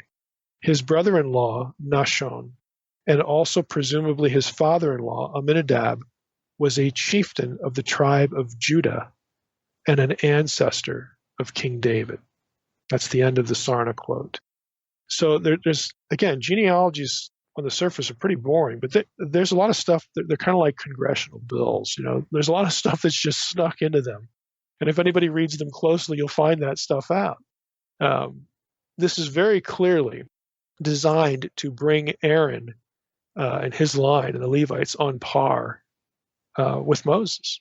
And again, that's why it harkens back to the whole concession narrative. Now, just a few isolated observations within the genealogy. When you go down to verse 20, we have this mentioned. We have the mention of Amram and Jochebed, Moses' parents. So it says, Amram took as his wife Jochebed, his father's sister, or Yocheved, would be the better Hebraic pronunciation. Amram took his wife Jochebed, his father's sister, and she bore him Aaron and Moses, the years of the life of Amram being 137 years. Now, a couple of notes here. The line about his father's sister, marriage to a paternal aunt, is prohibited in Leviticus 18:12 and 20:19. Therefore, the present notice, Sarna says, must preserve a very ancient tradition. Now, again, we're not going to get into all the authorship issues, but if you're thinking that Moses, after the fact, is writing all of the Torah, why would he put that line in there? Why would he have why would he have their parents, both the parents of him and Aaron, why would he have his mother and father's marriage be delegitimized by Mosaic law if Moses is the author? There's things like this that come up, as opposed to somebody, and it could have been Moses, it could have been a more ancient tradition. I mean, Sarna, sure. There could have been something around, oral tradition or whatever, that predates, the codification, the literary product, of Leviticus and the Torah and whatnot. But again, it's still a question. Why would you do that? Why would you do that? This is the kind of thing that scholars fixate on when it comes to authorship issues, because they read the text really closely. And they'll ask questions like this. Well, does this make sense, for Moses to have done or somebody else? It's just that kind of thing. And again, I'm not going to drill down into this, the nuts and bolts of all these things, because it gets almost as bad as chronology. It gets really granular, gets you into theories about sources and all this kind of stuff. And that just doesn't translate well to audio. And honestly, it gets mind-numbing, after a while. But I mention things like this, again, just to reinforce the reality to you that a lot of what scholars say, even critical scholars, again, who don't have any theological investment in the Bible, like they don't believe in concepts like inspiration or inerrancy, but a lot of the stuff they talk about and the questions they raise derive from the text. They're not just sitting in their rooms, in their little faculty offices or something. What can I do today to hate on evangelicals? No, they don't have to invent things. Okay, these are things that you just bump into in the text, and they create questions, and then scholars have to try to figure these things out. And sometimes you can, sometimes you can't. Sometimes you just come up with a working theory, and that's as far as you can go. That's what scholars do. So it's not all like just made up stuff. There's real stuff like this. Now, Yocheved is interesting, Moses' mother's name. She is the anonymous Levite woman of Exodus 2:1, way back in the Moses story. A man from the house of Levi went and took as his wife a Levite woman, and they have this baby called Moses, okay, who gets named Moses. This is the anonymous woman. She's the first biblical person to bear a name composed of Yo, which is the shortened form, one of the shortened forms of the divine name, YHWH. Her name means, or seems to mean, Yahweh is glory. Okay, Yo is the divine element, and then kavod is a noun. It can be a noun that means glory. Now, here's another author question. The writer or editor creates the impression that the divine name, short form Yo here, YW, and without getting into historical Semitic linguistics as to why that was pronounced Yo, just again, I'll say take my word for it, or I can give you references for it. The writer-editor creates the impression that the divine name, the short form Yo, was known in Egypt before Moses' flight to Midian. Remember the Kenite issue? Did they know, did Moses know the name of Yahweh? Did the Israelites, had they ever heard of Yahweh? And we said, yeah, it's entirely possible that they would have heard this name. Moses, it's a little more sketchy because, he leaves the house when he's weaned, 2-3 years old. He gets raised, the son of Pharaoh's daughter and all that.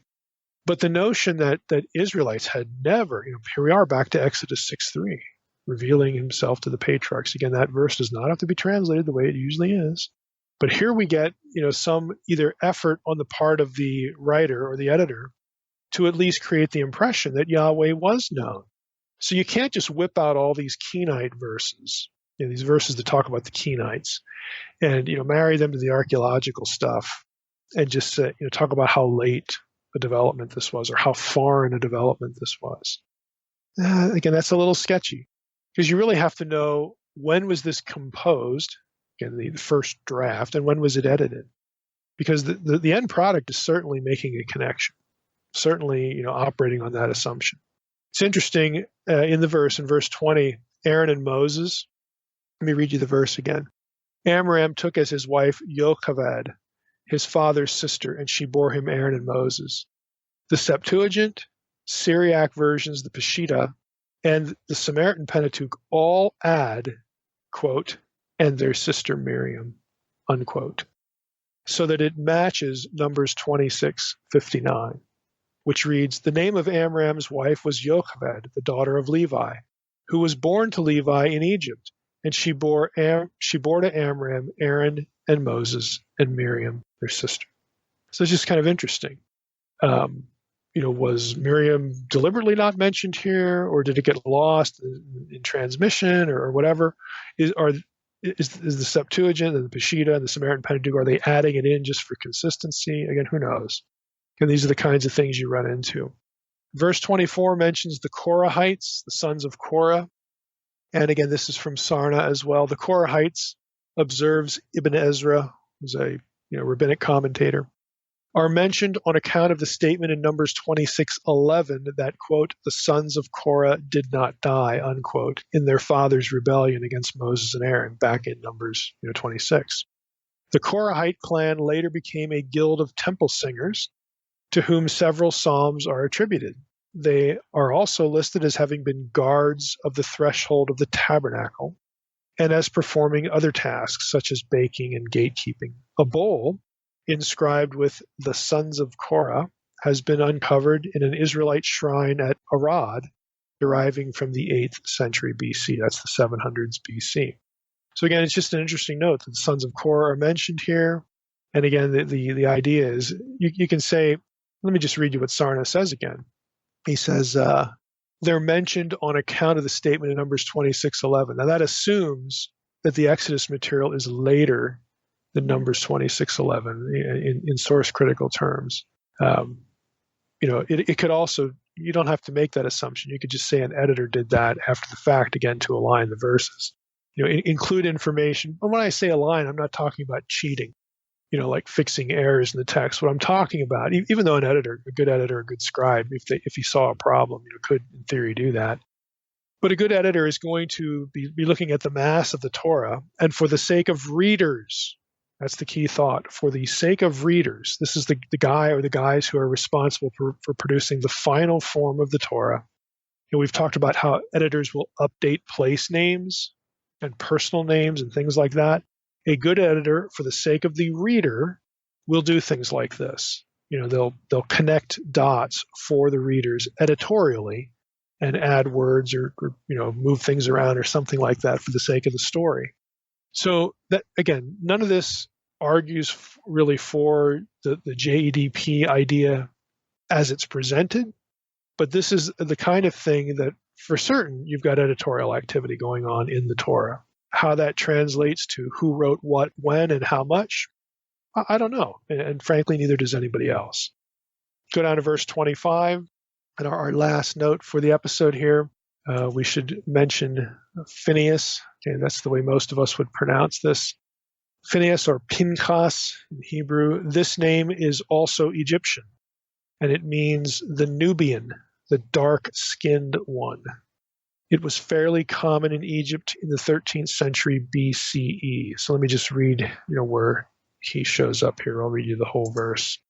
Let's go back to verse 24. The sons of Korah, Asir, Elkanah, Aviasaph, these are the clans of the Korahites. Eleazar, Aaron's son, took as his wife one of the daughters of Utiel, and she bore him Pinchas, Phinehas.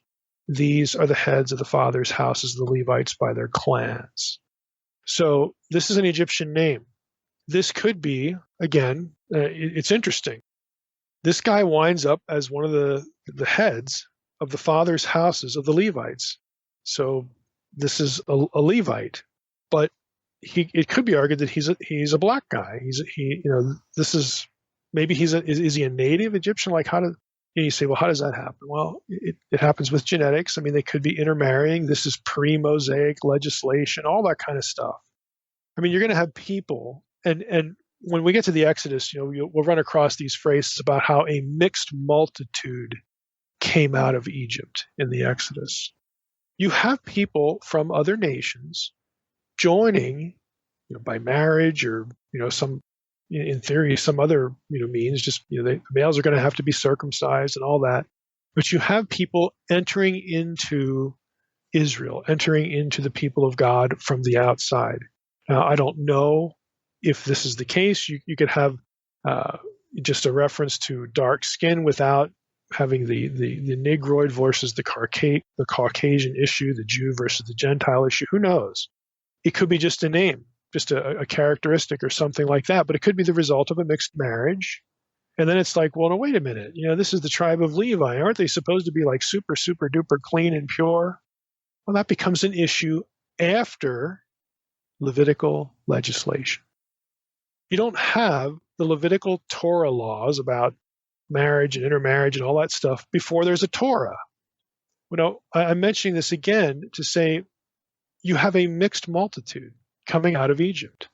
So this is a bit of a swipe, on my part at people, I think, who are unreasonably obsessed, tracing their lineages back to the Levites, and DNA, and what, am I a secret Jew, or this kind of Jew, or that kind of Jew? Do I have Jewish blood? You have to realize, before there was Levitical legislation, God didn't care. He didn't care. What he cares about is that if you want to join the people of God, then you worship Yahweh and no other. You enter into the nation, you take the sign of the covenant, which for men is circumcision. Women are to marry only circumcised males because that's the way you tell if they belong, if this marriage is legit. I mean, we talked about this in Exodus 4 with the bridegroom of blood, sort of thing. I mean, they had at least that much of a sense of community wholeness and needing, again, to be loyal to the covenantal terms that God made with their forefather, Abraham. But you don't have a lot of this legislation and concern stuff. Now, once you bring Aaron, this is the chapter, with the big genealogy, we just read some of its features. Once you have Aaron brought into the picture, and that becomes the family and the line of the priesthood, and priestly duties. They're not all priests. Some of the Levites do other things, associated with the religious objects and whatnot. But once you have that tribe demarcated in this way, then this stuff becomes more sort of tighter. There are more rules to follow. It's a bigger deal. But there's indication again in the Torah that prior to that time, that's just not an issue. The issue is, do you worship Yahweh, the God of our fathers, or not? You're going to enter into the people of God or not? This is your identity now. So they're going to, the mixed multitude is not only going to be, quote unquote, pure Jews plus other, riffraff. You're going to have that. There's going to be people who glom onto it. We know that from the Exodus narrative as well. But, the whole mixed multitude thing could have something like this going on. Now, we don't know why Pinchas was given this name. Is it, I hate to even use the word race because race is an artificial construct. Everybody's a human. But could this be a quote unquote, racial, issue, the result of a mixed marriage? It could, but it's fine. It's legit that this guy's a Levite and the other Levites aren't dark skinned, but this one is, it's not an issue because we don't have the same sort of parameters, the same sort of concerns and whatnot. And again, even afterward, again, if you really want to be honest with it, that's kind of a misnomer anyway in the modern world because nobody can really trace their lineage, back to the tribes. Now, the priests have tried this, the Kohen lineage. I mean, I get that. They've taken a whack at this, and there's a better case there, but that's one tribe. That's just one tribe. And if you've read the DNA stuff on, related to Judaism and the Levites and all this kind of stuff, it's far from a perfect picture. Let's just put it that way. It's a good shot, good look, but it's far from a perfect picture. So I mention this again, that I just don't think that in real life, especially since we're not a theocracy and we are not under theocratic law and laws that concern themselves with tribes and lineages and so on and so forth. And we are never encouraged to try to find, our tribal lineages and whatnot. And as if we could do that. Or to get some sort of honorary membership in one of the Israelite tribes. If that makes you feel good, fine, but realize that's all it does. It has nothing to do with standing before God. Zero. And again, this is just something I've run into in Middle Earth, so I thought I would mention it. And Pinchas, again, makes for an interesting discussion point in that sort of larger, area. But it's just not something that ought to be in the forefront of anybody's mind when it comes to, walking with the Lord. What's my lineage? Am I really a Jew or something like that? It just doesn't matter. It didn't matter before the law, and it doesn't matter after the law. Again, after the theocratic system has been done away with, it was initiated with the plan for it to be obsolescent at some point. The point being, when the nations are brought back into the family under the Messiah, okay, this is planned obsolescence, this whole system. So I think we again need to just think better about that and not let it be a distraction.